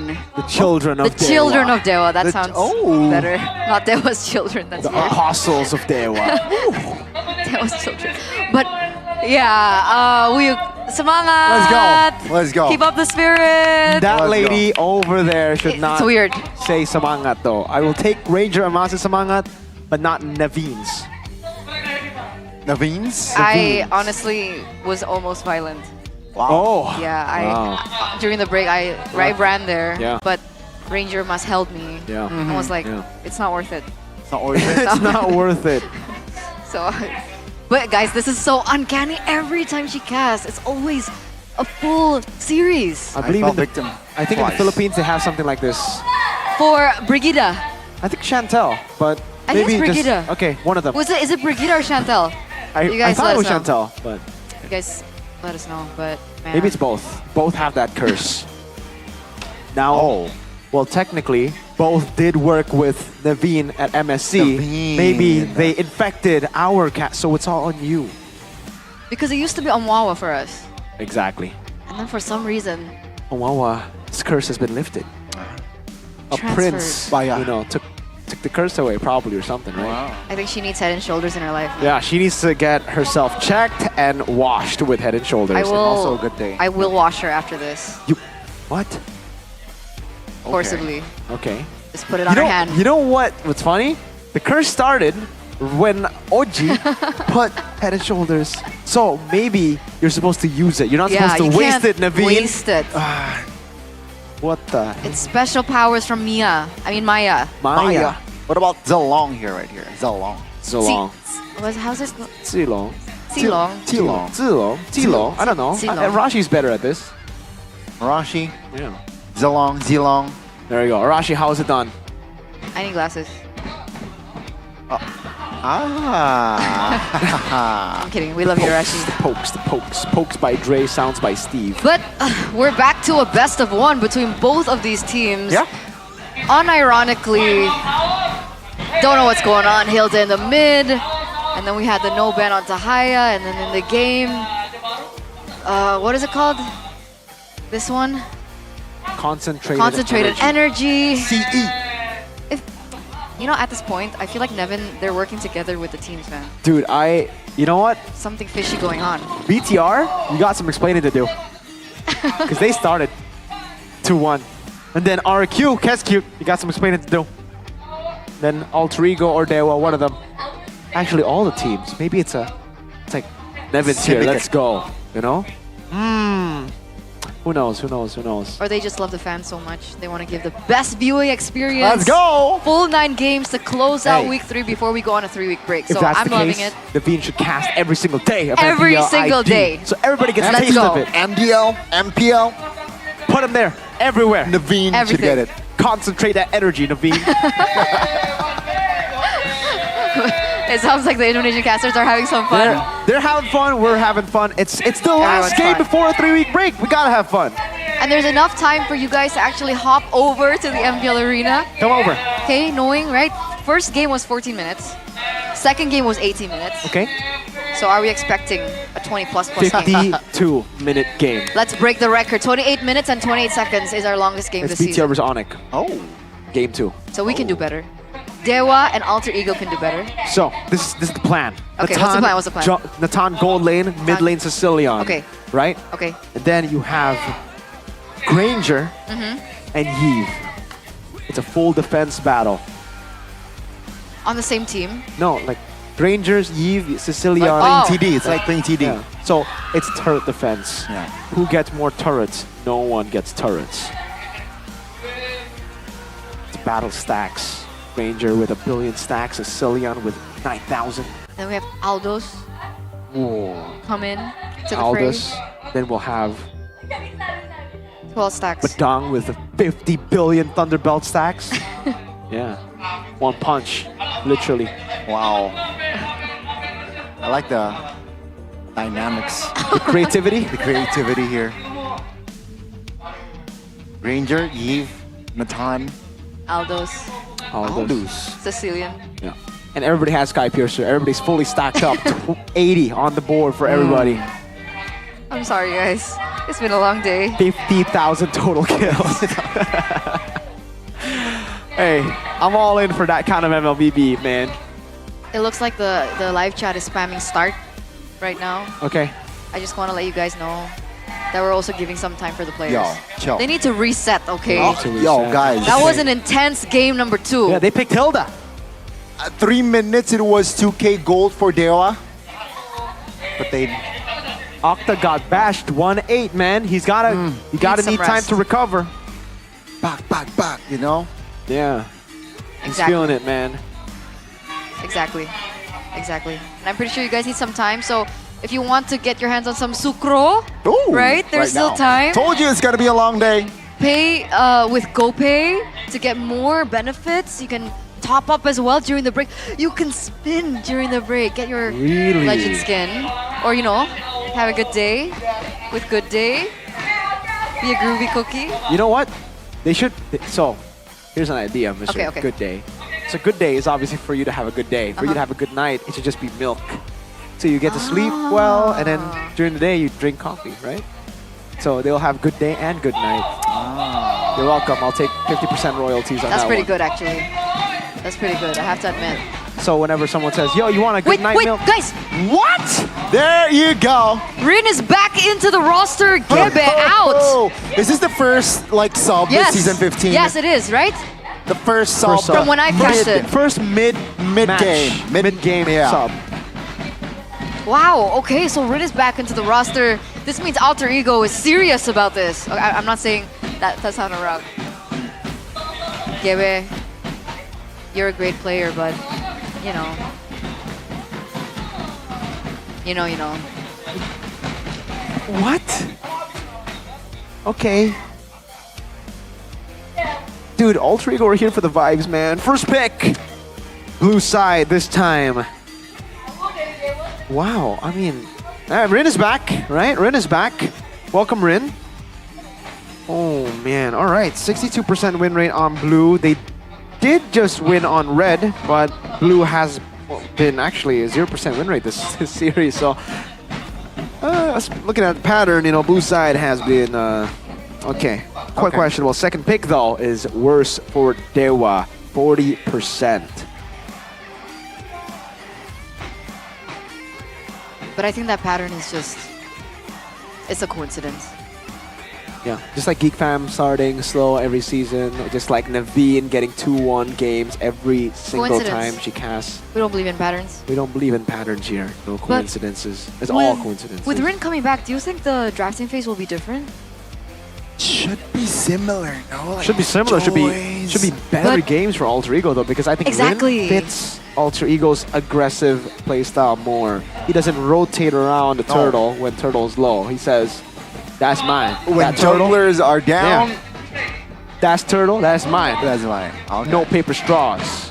But also, there's a lot more heroes that Rin can explore in the drafts, right? So they're not too focused on Joy, Suyo, and Alpha. I guess. They can play the Ling, they can play the Hayabusa, they can play the Hanzo. It's a possibility, but it's still gonna be those three heroes are still going to be like the priority picks, right?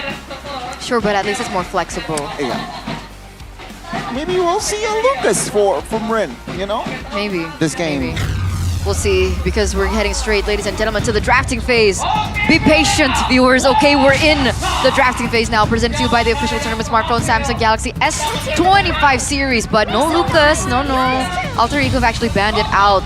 Fanny also gone. Dewa respond with the Jushin and the CC. So 3 games, no CC. The only one bound by these chains. Furious, Dewa, last ban, Hanzo. Respect to Rin, instant respect. Joy or Suyo? Suyo for Rin. Oh, first Suyo for Rin in season 15. We've never seen him on Suyo. Dewa. They have to take, dude. I want them to take the Herald. You don't want to give it over to Heis, but after seeing that game, maybe Mr. Maybe does better on the marksman, you know, compared. But they still want to go for the Harith. Again, it might be too risky to give the Harith over to a team with already Suyo. So no double. I mean, it's physical and magical, right? Good combination of damage. Alter Ego are gonna go Jawhead. I'm just saying, if Dewa don't pick it up. Jawhead should be the answer here, but if they want to go crazy here, do they go Mathilda again? Okay, yes, there you go. Okay, it's a good pick to take away from Dreams, but it's also a hero that we've seen Moez find success on, especially flashbacks into game number 1. It was paired in with the Beatrix though. What was in the mid lane? Lunox. Alright, so keep an eye out for Lunox again for Dewa United. Alter Ego no to respond. Luo Yi is still an option if they want to go for it. Yeah. What else is on the board? Matilda, Moskov. I think the Moskov will be a good choice to go for Alter Ego. Together with the Lo Yi makes maybe a bit too greedy actually, too many ports. Maybe they might just want to go for the... against Jawhead. It's... Gatot again against the Jawhead. Similar draft to game 1? Yeah, very similar. Only now Dewa don't have... What did Dewa have? Dewa Hayabusa. This time they go for the Hayabusa plus the Jawhead, right? So that combination, physical and magical as well for the Jawhead, for the Haya and Harith. Ooh, dude, this is... It's looking good for Dewa, I think.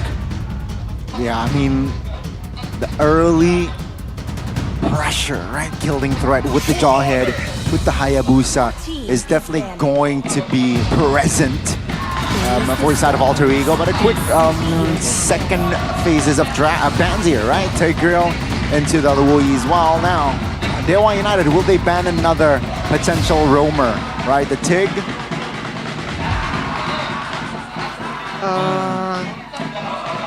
Gatot already picked up. Jawhead Cho is an option. Technically, this Gatot is still flex. We've seen Khalid pop up as an option for them to take. So Gatot Khalid back in the EXP and roam position. That's a possibility. United though. Other than that, will they commit or will they limit the mid perhaps? Still thinking about it right now. They ban out the blue. There we go. No blue, Alter Ego, do they ban? This still could be a Lunox better for Dewa United. They could just go for a guns blazing type of draft with the Harith, the Haya, the Jawhead, and then the Lunox. They won't have a lot of tanky members, but with the CC already banned out, I feel that's alright to go. I mean, they can go for something like a Hylos and XP for Chorizo, and then play with the Lunox, right? So they have the Jawhead and the Haya, Jawhead and the Hylos as frontline. Then they have this squad, the kill squad. I'll call it Harith, Haya, Lunox. And technically, it's going to be hard for them to get through that back line. Okay, maybe not a Lunox. They go Sicilian, still damage, kill squad. Okay. It's also a layer that they can utilize into the late game. Yeah. So there's not as much pressure for them to utilize this Hayabusa in the first few minutes of the game. Alter Ego, with the Gatot already being picked up, it's still flex. So do they want to pick up a hero for the roam or for the EXP lane? Looking at this composition, I think Gatot EXP. Yeah, I like the Gatot roam into the Jawhead. They can go Gatot Hylos, but the Hylos and Gatot will be questionable against the Jawhead. Oh, they go Cho and the Veil. Cho is a good pick here. Should be Roam for Dreams. We've only seen it once. Dewa, last pick. I think the Hylos works to tank up. The only person who's picked up the Veil is Moreno, right? Yes. And they won on it? I don't remember the result. I believe they won on it. Alright, let's see here. That's a lot of crowd control though. Yeah, a lot of crowd control. Against the Haya, it's great. Great pick. 4 out of 5 heroes that were picked up by Alter Ego can technically crowd control. And maybe should be forced on a Purify this time. Should. Overall, what do you guys think about the drafts? Final game. Wow. Wow. I think it's quite even, honestly. It's just execution. Yeah. First 5 minutes should be crucial. I think so too. First 5 minutes is going to be crucial. Wow. Yeah, I think this is going to be a 50-50 for Dewa against Alter Ego. But personally for me, I would give a little bit over to Dewa with their draft. It does look like they have more ways to force out the early skirmishes with the Jawhead and the Haya Harith. It looks like the lineup rating favors Dewa as well. So this is the moment that we've been waiting for. Ladies and gentlemen, the final game of week number 3. Can Alter Ego claim number 2 despite losing a game over to Dewa earlier on? A reverse sweep. Is it possible, or can Dewa close this out and reclaim what is rightfully theirs? Nino is the one on Cho. That definitely changes things here. Okay. So yeah, the Gatot will, because the Cho has been a way to actually deal with the Jawhead, right? You can open up and use the Shanpu to escape from the ejector, but for the Gatot, once you get lifted, you revitalize. You try to deal damage to sustain. Yeah, I think because of that, I'm gonna have to go even more Dewa now. Pull yourself together. Nothing too crazy for the emblems here. Tenacity plus firmness for Gatot. Meanwhile, so no killing spree as well, yeah? Yeah. Okay. Still Warcry, no killing spree. It does work better, I'd say, for the Hayabusa for now. Because when you go killing spree, you want more mobility, right? Mobility, and right after the kill, you want that. It's the movement speed, but with the Warcry, you deal more damage. And so that's what they're going to be prioritizing. Ray already rotating towards the top side of the map. Mueza quick to follow. Nino and Sorizo dealing out the damage with one another as we take a look at the audience prediction. 73% by GoPay. Only 27% for Dewa, so still a similar prediction for Alter Ego. And it's a slow start to the game. I think we're going to be waiting on a lot of action, especially when we hit that level 4 power spike for Mueza, for Hijume as well, even for Dreams, and Nino too. That's an opening ejector on towards Rin. Now with the Shadow Kill, it won't be enough with the Revitalize in hand. Alter Ego, they will shift their focus now on towards the Turtle as Dewa. They're low. I mean, especially Ray, right? It's half HP, so I don't think they can contest this first newt. He's also a level below right now. Nino looking for something, doesn't quite get it, still able to get out with the Quad Shadow. So yes, that will be an uncontested first turtle for Rin, for Alter Ego. Okay, Octa, Nino. Wave Dragon Flicker on towards Hijume, towards Mueza. It's gonna be Ray though, taunted with AOG connecting, and Rin will take him down. That's 2 members off the board. Alter Ego picking up the pace. Oh, they go. That's a fist crack on towards Rin. He's able to juke away the taunt, and Highs will pick up the gold. And that's just Alter Ego leading here, almost 2K. That's amazing for Alter Ego. An amazing start to the game. It's great moves from Mueza individually, right? Getting the ejector earlier as well. Nino being aggressive way up Dragon again. This time with Rin in the area. He will pick up the gold again. Alter Ego, what the heck? Instant impact. You can see the pace of the game for Alter Ego with Rin in the lineup. It's crazy. It really is. Like, he's always at the right place at the right time for Alter Ego. Wow, instant dominance here. Oh, look at the damage over to Octa as well. That's gonna force a recall now for Octa. What is this item so far? It's only just the boots and he's already dealing that much damage on Hijume.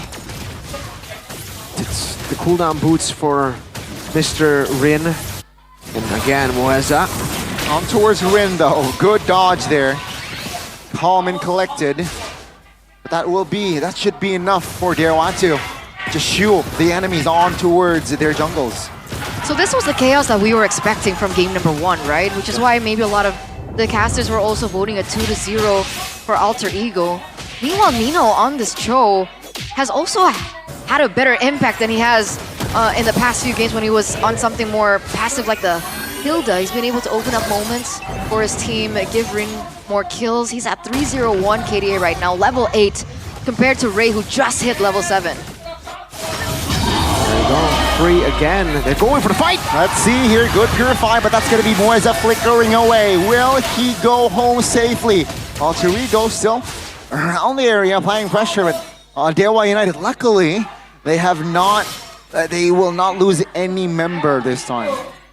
If they wanted to brawl like this, I really feel like they should have gone for the Lunox, right? Against the kill squad, like we expected. Haya, Lunox with the Harith, but in the end, they went for the Sicilian, and you can see that, I mean, in the early game, it's not as impactful as an instant like Jawhead Ejector plus Smart Missile to the single target damage of Lunox, as we've seen in game 1.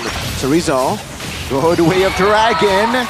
Oh, Rin, wait for the right calculation, and that will be more than enough damage to take Sorizo down. In the bottom side though, they are looking for a cross-map play. Dreams now, still able to clear.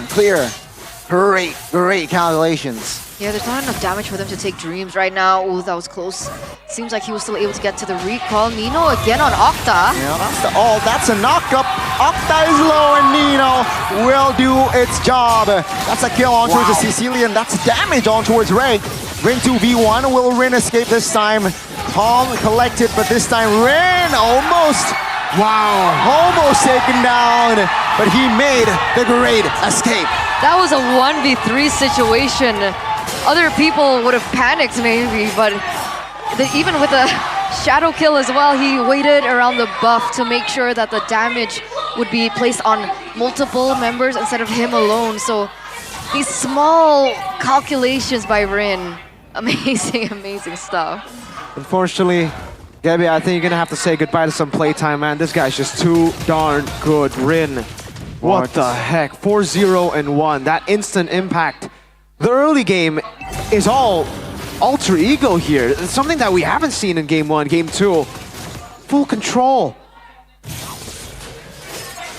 And he makes it look so effortless. Moisenel potentially isolated. Good angle there. He finds an angle to get back to safety. 4 members on the bottom side. Alter ego committing bodies as well. AOG. Well, my goodness, good taunt with the help of Hijume, who claims the double with the windstorm.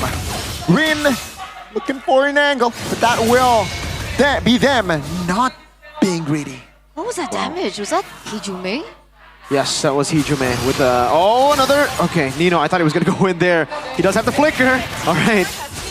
Damn, this alter ego aggression with Rin is crazy. It almost seems like a different team. We haven't been watching alter ego game 1, game 2. It's weird. He enables everyone else too to just be this aggressive. Holy moly, look at this lead on Ray, 3 levels ahead. Oh, look at that. It's definition of dominance now, 1v3. Rin finds an escape. Will Ray find the escape? No. Dreams denies it though. Hijume is going to be picked off. First kill on the board for Dewa United here, minute number 7. Yeah, that's a 1-for-1 trade, but Ray's not on the board for Dewa, so Rin should be able to get this purple buff away from Hayabusa.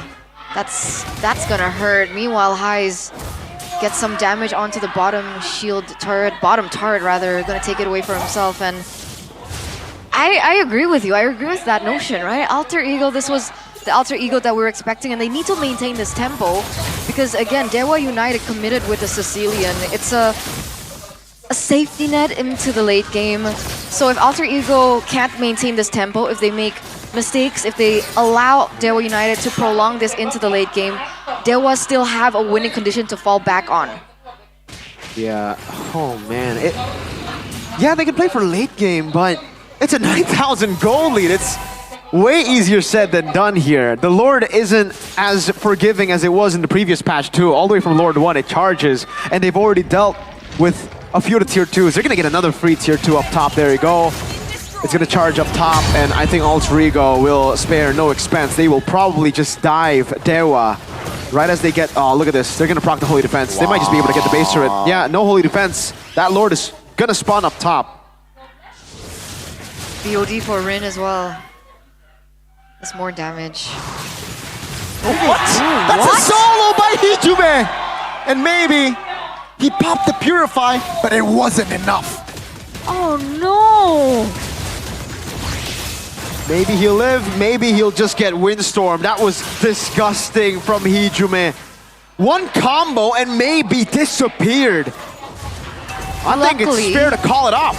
I mean, but he does spawn in 2 seconds, right? Luckily the timers are still forgiving enough for him to come back, but what is that damage already? And he's not even full item yet. Hijume has the flicker. Expect a Hijume flicker forward. Kind of playing, there you go. Octa goes down with the Lord still a very much healthy Alter Ego. Looking to close the series. Dewa, will they be able to defend? Moesa goes down. Pace to expose, ladies and gentlemen. It is all over. Alter Ego takes the series 2-1. Reverse sweeping Dewa United Esports. Rin getting swapped in for Gebe, and 9 minutes. 9 minutes, ladies and gentlemen. What an impact. Wow. Wow. Getting subbed in, I'd say he just got subbed in. He played one game in this match. I think he deserves player of the match. That was a less than 10-minute game with what is this kid made of? His first season in MPL. Wow, just wow. I have no words. The instant impact. The aura he has in the game too. 1v3 against the trio that gave Alter Ego so many problems in game 1, game 2 even. They were nothing to Rin. Rin, the hot-blooded jungler. Let's take a look at this one more time. That was so good, by the way. Playmaker, man. Flicker, forward, Octa, picked off. Yeah. Goodbye. Oh man, Octa instantly disappeared. Even after that, it was just GG by then, right? Hijume still gonna be able to knock it up. To close it out, a triple kill for Gani's GOAT. Let's talk to Alter Ego. I bet they feel really, really good about this outcome. Dan Alter Champs langsung heboh dengan kemenangan 2-1. Dan tiba-tiba memang Bude kaget. Ini GB tiba-tiba berubah jadi Rine. Di mana? Kamu kemanain GB? Dia lagi kebelet berak sih tadi. Oh, di sini Rine muncul di game yang ketiga. Jadi untuk menggantikan, Rine dari GB-nya dikunciin di WC. Ya. Iya, tapi apakah memang di sini Rine muncul untuk melawan Dewa di game ketiga? Udah ada plan dari sebelum match berlangsung atau mendadak? Mendadak sih, soalnya kan emang kalau kebelet gak bisa ditahan, jadi gitu. Serius? Ya. Berarti kamu sebenarnya nggak dipersiapkan untuk main hari ini? Enggak, GB-nya lagi kebelet, serius. Oh, oke. Tapi menarik di mana Rine muncul untuk melawan Dewa. Bude pikir Rine tugasnya yang atas-atas. Enggak sih, emang gimana ya? Tadi aku udah nggak mau main, terus tiba-tiba GB-nya bilang, aku kebelet, bisa nggak kamu main? Ya ampun, oke. Dan Rine langsung gas, tapi menghadapi Dewa yang sebenarnya posisinya tuh berada di tengah-tengah. Gimana Rine ngelihat hari ini main satu game doang udah menang? Enggak gimana sih, ya udah main aja. Cepet banget loh tadi, set. Ya udah. Sebelum game mulai, kamu ngomong apa sama temen-temenmu? Guys, kita main cepet ya, atau ada sesuatu kah? Ngomong paling, ya udah main aja, gua main gitu. Udah sesimpel itu, Rinelo ini memang beda. Tapi kita bakal lebih serius nih dengan Nino. Halo Bude. Halo Nino. Banyak yang bilang patch akan menjadi masalah bagi Alter Ego. Menurut Nino sendiri, patch di kemarin itu ada dampaknya nggak buat Alter Ego? Nggak ada dampaknya sih. Emang kita kemarin kalah lawan RRQ itu emang RRQ lebih bagus aja mainnya dibanding kita. Oh, oke. Jadi bukan masalah patch, jadi kalian udah beradaptasi nih dengan patch? Bisa dibilang udah, walaupun itu sedikit, yang penting ada progres aja sih Bude. Yang penting ada, yang penting yakin ya, udah dapet. Iya. Hasil 2-1 ini, kalau dari Nino sendiri kemenangan hari ini, apa nih yang membuat jadi kuncinya? Kuncinya apa ya? Yang nggak usah dipikirin kekalahan kemarin sih, kita hidup buat masa depan bukan buat masa lalu gitu. Jadi ya udah. Ya udah, sebelum match mulai, apa yang kamu katakan kepada timmu untuk menutup minggu ketiga, match kalian juga? Oh, menangin match lawan Dewa aja sih, biar liburannya enak. Biar liburannya enak. Soalnya nih, kalau MPL kalah liburannya tuh kepikiran Budi, kurang enak. Tapi sekarang jadi lebih tenang. Ya, alhamdulillah lebih tenang. Lebih tenang, lebih nyaman. Tapi kayaknya tadi yang lebih tenang dan nyaman Dreams yang pakai Franco-nya muncul. Dreams ya? Oh iya. Dreams, kamu hero signature-mu kamu keluarin tadi di game kedua. Apakah itu pertanda bahwa ini harus kita menangin, jadi Franco-ku harus keluar? Lagi pusing Bude. Lagi pusing main Franco dah. Oh gitu, game pertama cukup membuatmu pusing? Ya. Kenapa tuh game pertama sampai kewalahan dan akhirnya tumbang? Ada mistik-mistik kecil lah. Ada mistik-mistik kecil. Dan dengan Frankomu terbuka sudah pikiranmu, gak pusing lagi. Ya. Dan bagaimana sih caramu untuk bisa menjaga pergerakan dari tim Alter Ego di dalam patch yang baru ini? Ya dari ranked sih main bareng terus kayak ngulik juga. Mengulik-ngulik, itu kunci dari... Ya. Ini pada belajar patch semua nggak Dreams? Kasih tahu dong, ini pada belajar patch semua atau tugas Dreams doang nih? Pada belajar patch nggak? Ada belajar patch gak? Belajar Bude, belajar. Udah ada yang tutup-tutup sih, udah ada yang tutupan-tutupan sih. Rina juga, emang ada patch ya? Rina tahu nggak ada patch kemarin? Emang ya? Ada Rina. Oh ya udah aku soalnya jarang baca Bude. Tugas Dreams berarti? Tugas Bang Kenny. Tugas Bang Kenny. Saber, tugasmu banyak ternyata ya. Memang pada sabar di sini para coach. Tapi tadi juga kita ngeliat bahwa yang terjadi banyak banget hal yang menarik khususnya di mid laner. Ada Hijume, kamu harus melawan mid laner yang cukup versatile dengan hero-hero uniknya. Kamu bertemu dengan Hilda mid lane, lalu ada Lunox mid lane. Gimana Hijume, kamu harus melawan mid lane seperti Okta yang hero-nya tuh unik-unik banget.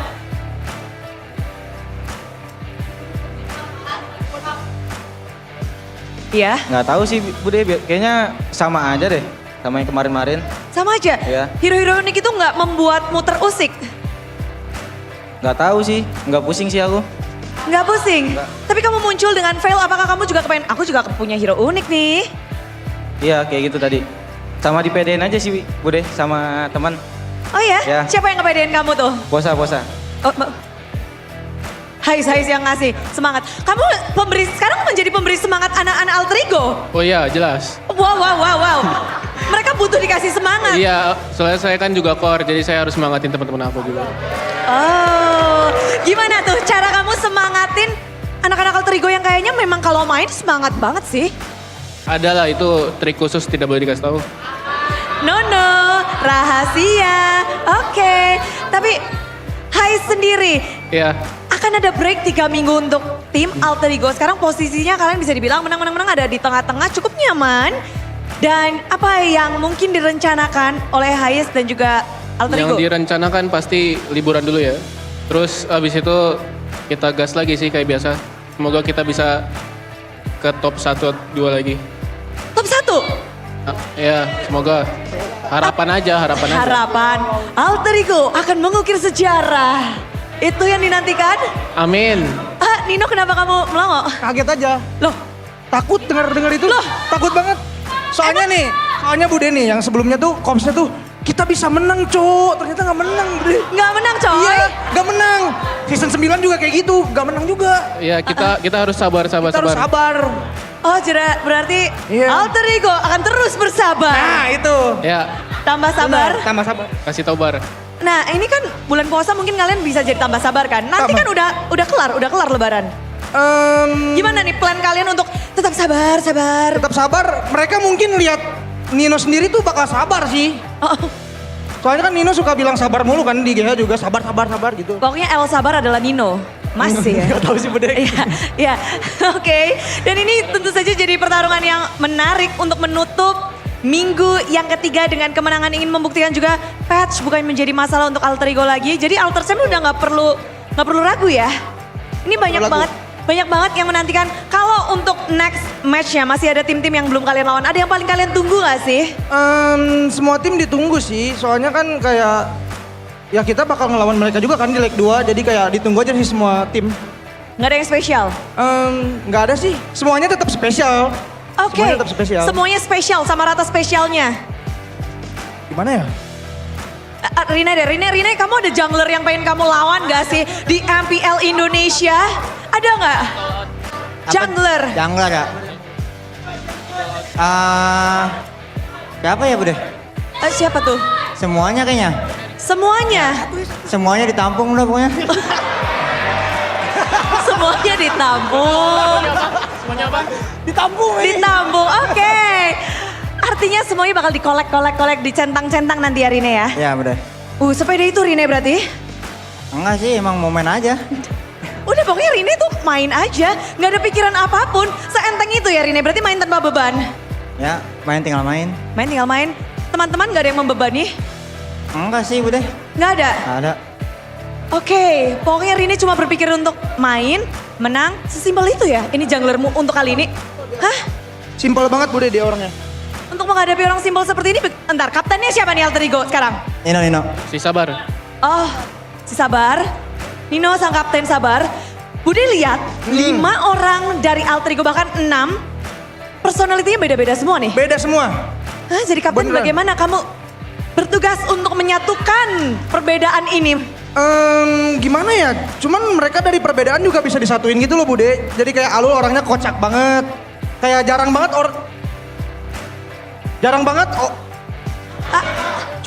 jarang banget nemuin orang kayak Alul. Soalnya emang beneran kocak banget. Beneran beda. Kalau Posa kan kayak kita lagi di samping kayak ngobrol bareng, Posa pindah. Oke, penyendiri. Kalau Dreams tuh asik orangnya. Kalau Jume dia suka ngecengin Alul. Oh, bestie ya ternyata ya? Iya, bestie kalau Jumeng sama Nino, Alul. Kalau Nino sabar. Netral, sabar. Oke, tapi kesabaran kalian memang harus berlanjut karena udah tahu kalian pengen melanjutkan permainan, mungkin akan naik ke top 1 atau tidak. Perjalanan kalian harus sabar-sabar. Tapi untuk sekarang, mungkin ada yang mau disampaikan karena kita akan berpisah 3 minggu untuk sesaat. Mungkin untuk Alter Champs? Kata-kata hari ini nggak ada sih, nggak ada kata-kata. Cuman mau bilang makasih aja selalu dukung kita dari atas atau maupun dari bawah. Jangan lupa puasa buat Ale, jangan mokel mulu. Semuanya terus jangan mokel mulu, semangat dah. Minal aizin wal faizin ya, mohon maaf lahir dan batin guys. Dan itulah dia kemenangan membuat tim Alter Ego bisa lebih tenang untuk melanjutkan liburan dan kembali lagi untuk week yang keempat. Sekali lagi Alter Champs, sambutlah, rayakan kemenangan dari Alter Ego.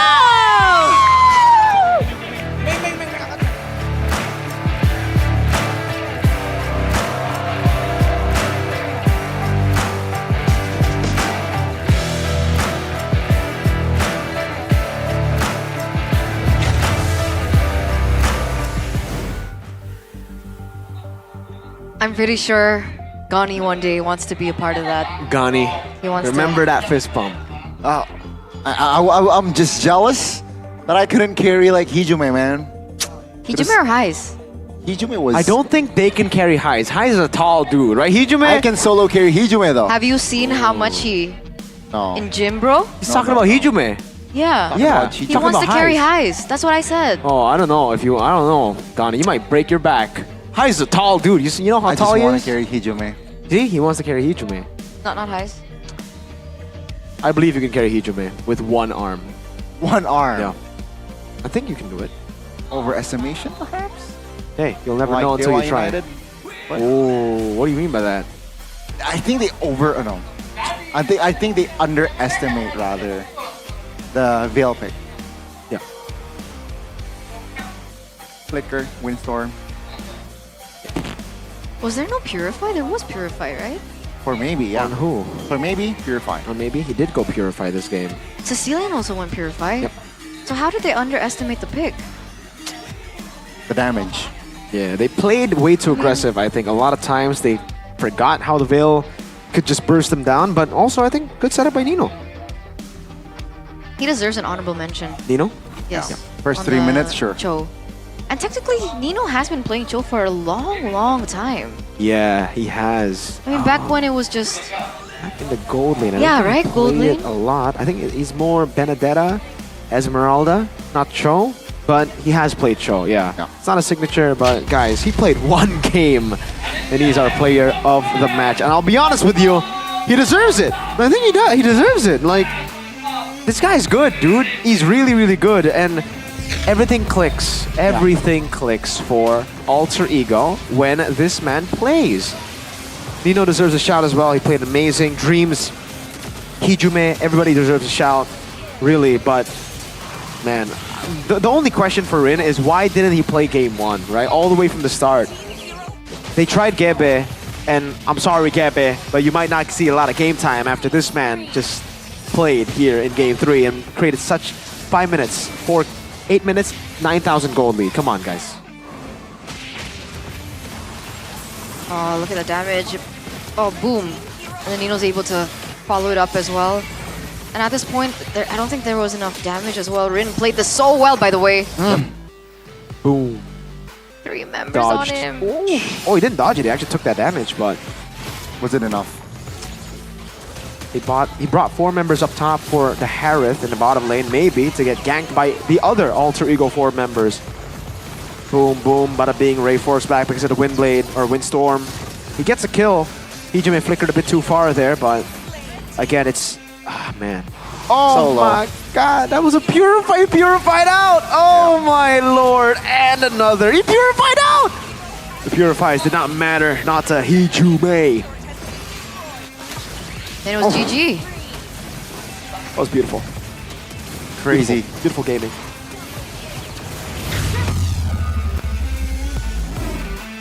Well done. An amazing game by Alter Ego, a valiant effort by Dewa. Yeah. But I guess there are things that they need to, For sure. you know, go back to the drawing board with. And then we saw someone new in the back room. So maybe there are adjustments that need to be made by Dewa. Wow. But they have 3 weeks to recalibrate into week number 4. So expect big things from Dewa. It was also an interesting Hilda in the mid lane. So you can start to see the creativity happening, though, despite it not working out for them. Ouchies. Oh, jeez. Alter Ego, 10 minutes. Rin effect. Dude, that's crazy. 10 minutes and then full neutral objectives. Is the draft longer than the game? Oh, I don't know. I think it's close. 5 bans, 5 picks, you know? Someone time that.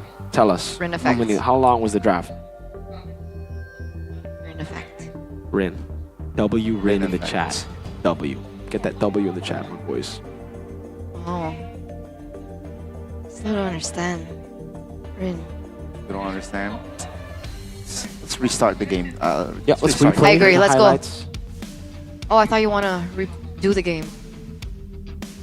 I don't think Alter Ego want to redo the game. I think they've done enough. I mean, if it's... Yeah, I don't... Yeah. Maybe they redo the game 3 with Gebe. Now, to see if it is Rin effect, or if it's not Rin effect, or if it's just a placebo. Maybe That's a good point. maybe if Gebe played that last game, it would have been the same. Maybe they 7 could have ended minutes. in exactly. Wow. Maybe. Who knows? But maybe is on Dewa's side, so we never know. I wonder if we have a loser interview. Watt has been taking a lot of loser interviews Maybe or recently. not. Yeah. I don't know what else he has to say, but here are the updated standings, ladies and gentlemen. Hey! At the end of week number 3, presented to you by the official tournament smartphone Samsung Galaxy X25 series. Ooh. RRQ Hoshi, Interesting. number 1. Evo set number 2. Bigatron have risen Yes. to number 4 with Onyx and TLID also out of the red zone. So unfortunately for Dell United, that 2-1 loss has pushed them down into the red zone alongside with Geek, Fam, and Navi. Wow, look at how close the season is, right? I think we say that every season. But this season, I think, usually we have 2 teams. Now it's another team that's competitive. Unfortunately, not Navi yet, but hopefully during the break they... Yeah, I agree. Number 1 and number 9, not competitive. And then we have number 2 to number 8, very competitive. All right. It feels like we've been in this position before. I don't remember what I don't season. think so. I think we have. Very but similar. Let's take a look at the Rookie of the Week, ladies and gentlemen, and it's Toy. Skylar, the next in line has emerged. Whoa, That is that's a quote cold by line. Ranger Emas. The next in line has emerged. I like that line. Mhm. Skylar, the next in line has emerged. So is he the next king? King Toy. Of Was RRQ. Skylar a prince or a king? I think he was He a was prince at the prince start, and then became king. He became king, but he never. But yeah. So now, Toy. I mean, dude, I gotta give credit to Toy. This guy, I doubted him too. I was like, all right, if RQ are gonna do well, it's gonna be on the back of Dyron and Edok. But that is still true. But Toy has been amazing. Such a dependable gold laner. That's why he deserves it. So let's take a look at the player of the week. This is back to back, right? Back to back. It's crazy how this guy, again, on the back of Edok. The only, I mean, I want Dyron to show up one of these weeks because he's so good too. Aggressive, oppressive, and a massive pillar to RQ. I think this is a very accurate line. Thank you. From a... I don't know who that is. Actually. Aether? Navi? I think she's a talent for Is it a she Alter or Ego. Ah, the side reporter from Friday. Still not gonna live it down. Still not gonna live it down. But yeah, no, seriously, this guy on every pick, right? You see him, his Tigreal banned out. Yeah. You get him on the Franco, you get him on the Jawhead. Any pick, really. This guy is so creative. The calls are amazing. Consistent. And, hey, Edok, best player in RRQ and the best roamer in Indonesia. Right now, yeah. As of the second. Just a second? Just a second. What about now? Still. Okay. Just want to make sure. Yeah. just want to make sure. If it's just for a second or no. From week 1 till the second. Has Edok not performed on a certain hero? I don't remember any hero So he's consistent on anything that's been given to him so far, right? so far. Amazing. And you guys can witness this in real life, IRL, ladies and gentlemen, because In the tickets flesh. are still available. Go ahead and buy your tickets through the GoPay app or the official MPL ID website in order for you to get gratis diamonds, free diamonds. Yeah. Okay. Check it out, all right? GoPay app, download if you don't have it, install MPL Season 15 tickets. They're right there. Come, see us live in the flesh. Yep. Enjoy the show. You could walk up to Gani and say, "Yo, Gani, what's up?" I'll be like, yo, what's up? Yeah, Like that. just like that. That's pretty cool. Gani, what's up? Gani, what's up? Yeah, that's pretty cool. And you can do that to Mirko too. I'm Yeah. seeing a lot of female fans Oh. The in heck? comments. Whoa. In the comments? Very, Let me check that. very aggressive female Wow. fans as well. by the Very way. aggressive. Very aggressive. It's like Edok in a way. Yeah, but Were they oppressive in a way? Or? they're not oppressive. Okay. They're not Just aggressive. just aggressive. Like Edok.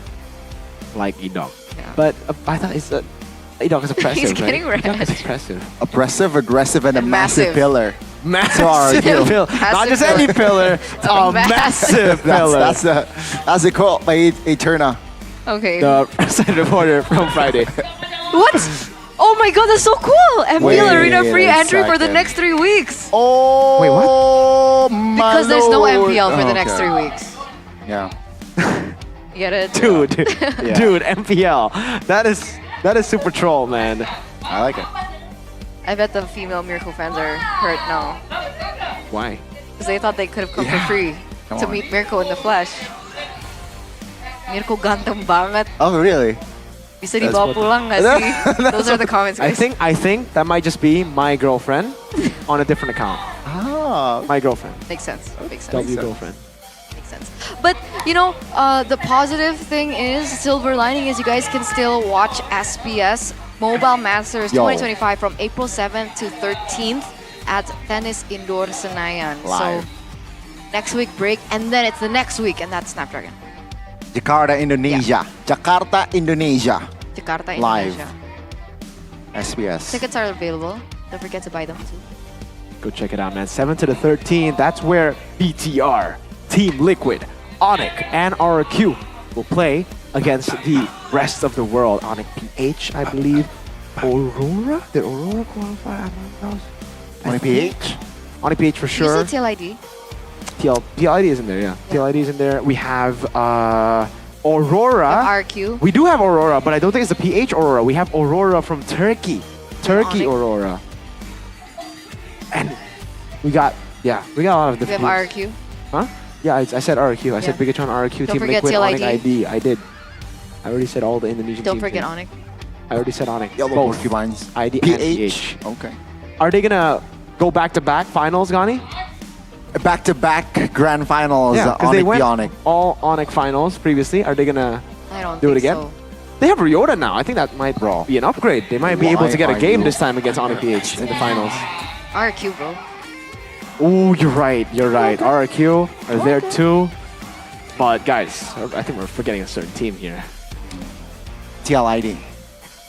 They were the one finalists the for one the higher series. up than Liquid in the standing. Oh. I don't know. Evos, RQ. No, the one that's in. Alter Ego. That's I don't think in Alter Ego qualified. Mobile Masters. I can't recall. Red team, Red Robots, Moreno, Eman, Light. Oh, Salango. Wait, are SRG in? I don't think SRG are in. Wow. So who's repping Malaysia? There's no Malaysian rep because they failed to qualify in APAC because Bigatron knocked them out.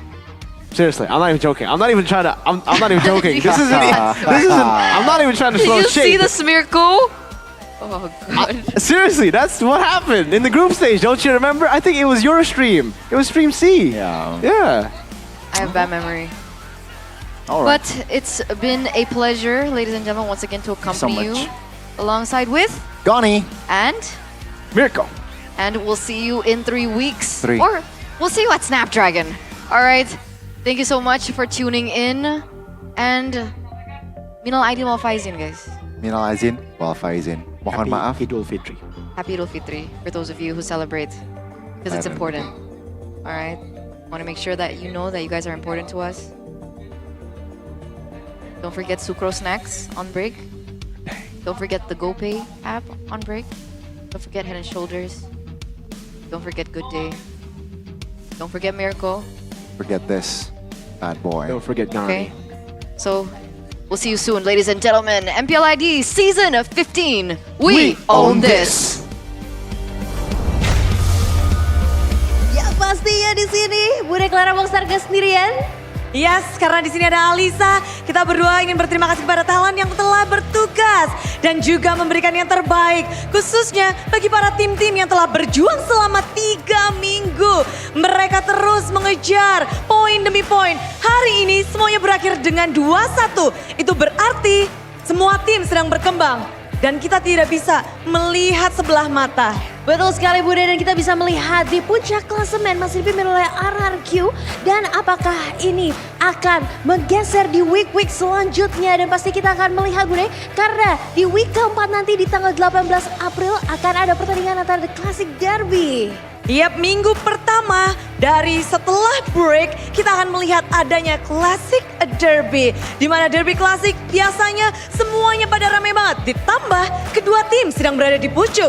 RRQ Hoshi dan juga EVOS. Mereka terus mengejar satu sama lain. Dan bisa saja itu mengubah klasemen dengan Derby Classic yang akan datang. Betul sekali, jadi pastikan para superfans tidak ketinggalan dan terus mendukung tim kesayangannya karena apapun bisa terjadi. Terutama di regular season ini, dan kita akan melihat apakah klasemen tersebut akan berubah. Dan pastinya Bude, di momen yang penuh berkah ini kita juga ingin mengucapkan sesuatu ya pastinya Bude. Benar, spesial. Karena tentunya semua telah bekerja keras di MPL Indonesia Season 15. Bukan hanya tim juga, tapi juga para superfans. Support kalian, terima kasih. Dan juga tentu kepada para sponsor. Terima kasih karena MPL Indonesia Season 15 powered by Moonton. Supported by PBSI. Presented by Official Turnamen Smartphone Samsung Galaxy. Dan kita juga punya official dari e-wallet, GoPay, official sponsor Head and Shoulder, dan juga ada official coffee partner Good Day. Dan kita juga punya partner in esports, ada Telkomsel, Dunia Games, dan IndiHome. Dan pastinya ada our advertiser, ada Kacang Sukro, dan our suppliers, ada RSV Helmet. Yap, hari ini hari yang begitu memukau. Bukan hanya hari ini, tapi 3 minggu, 9 tim telah berjuang. Namun perjuangan mereka harus ditahan sejenak karena kita akan melalui 3 minggu break. Betul sekali, dan pastinya kita akan mengundang teman-teman dari talent yang juga sudah bekerja keras selama 3 week ini sebelum kita memasuki break dari Ramadan. Benar. Dan pastinya Bude, tidak hanya talent yang di sini saja, tentu saja ingin mengucapkan sesuatu dan mewakili seluruh keluarga besar MPL Indonesia. kami mengucapkan selamat Hari Raya Idul Fitri 1446 Hijriah. Minal aidin wal faizin. Mohon maaf lahir dan batin. Sampai ketemu lagi di week keempat.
terus berlari, terus ke arah puncak tertinggi.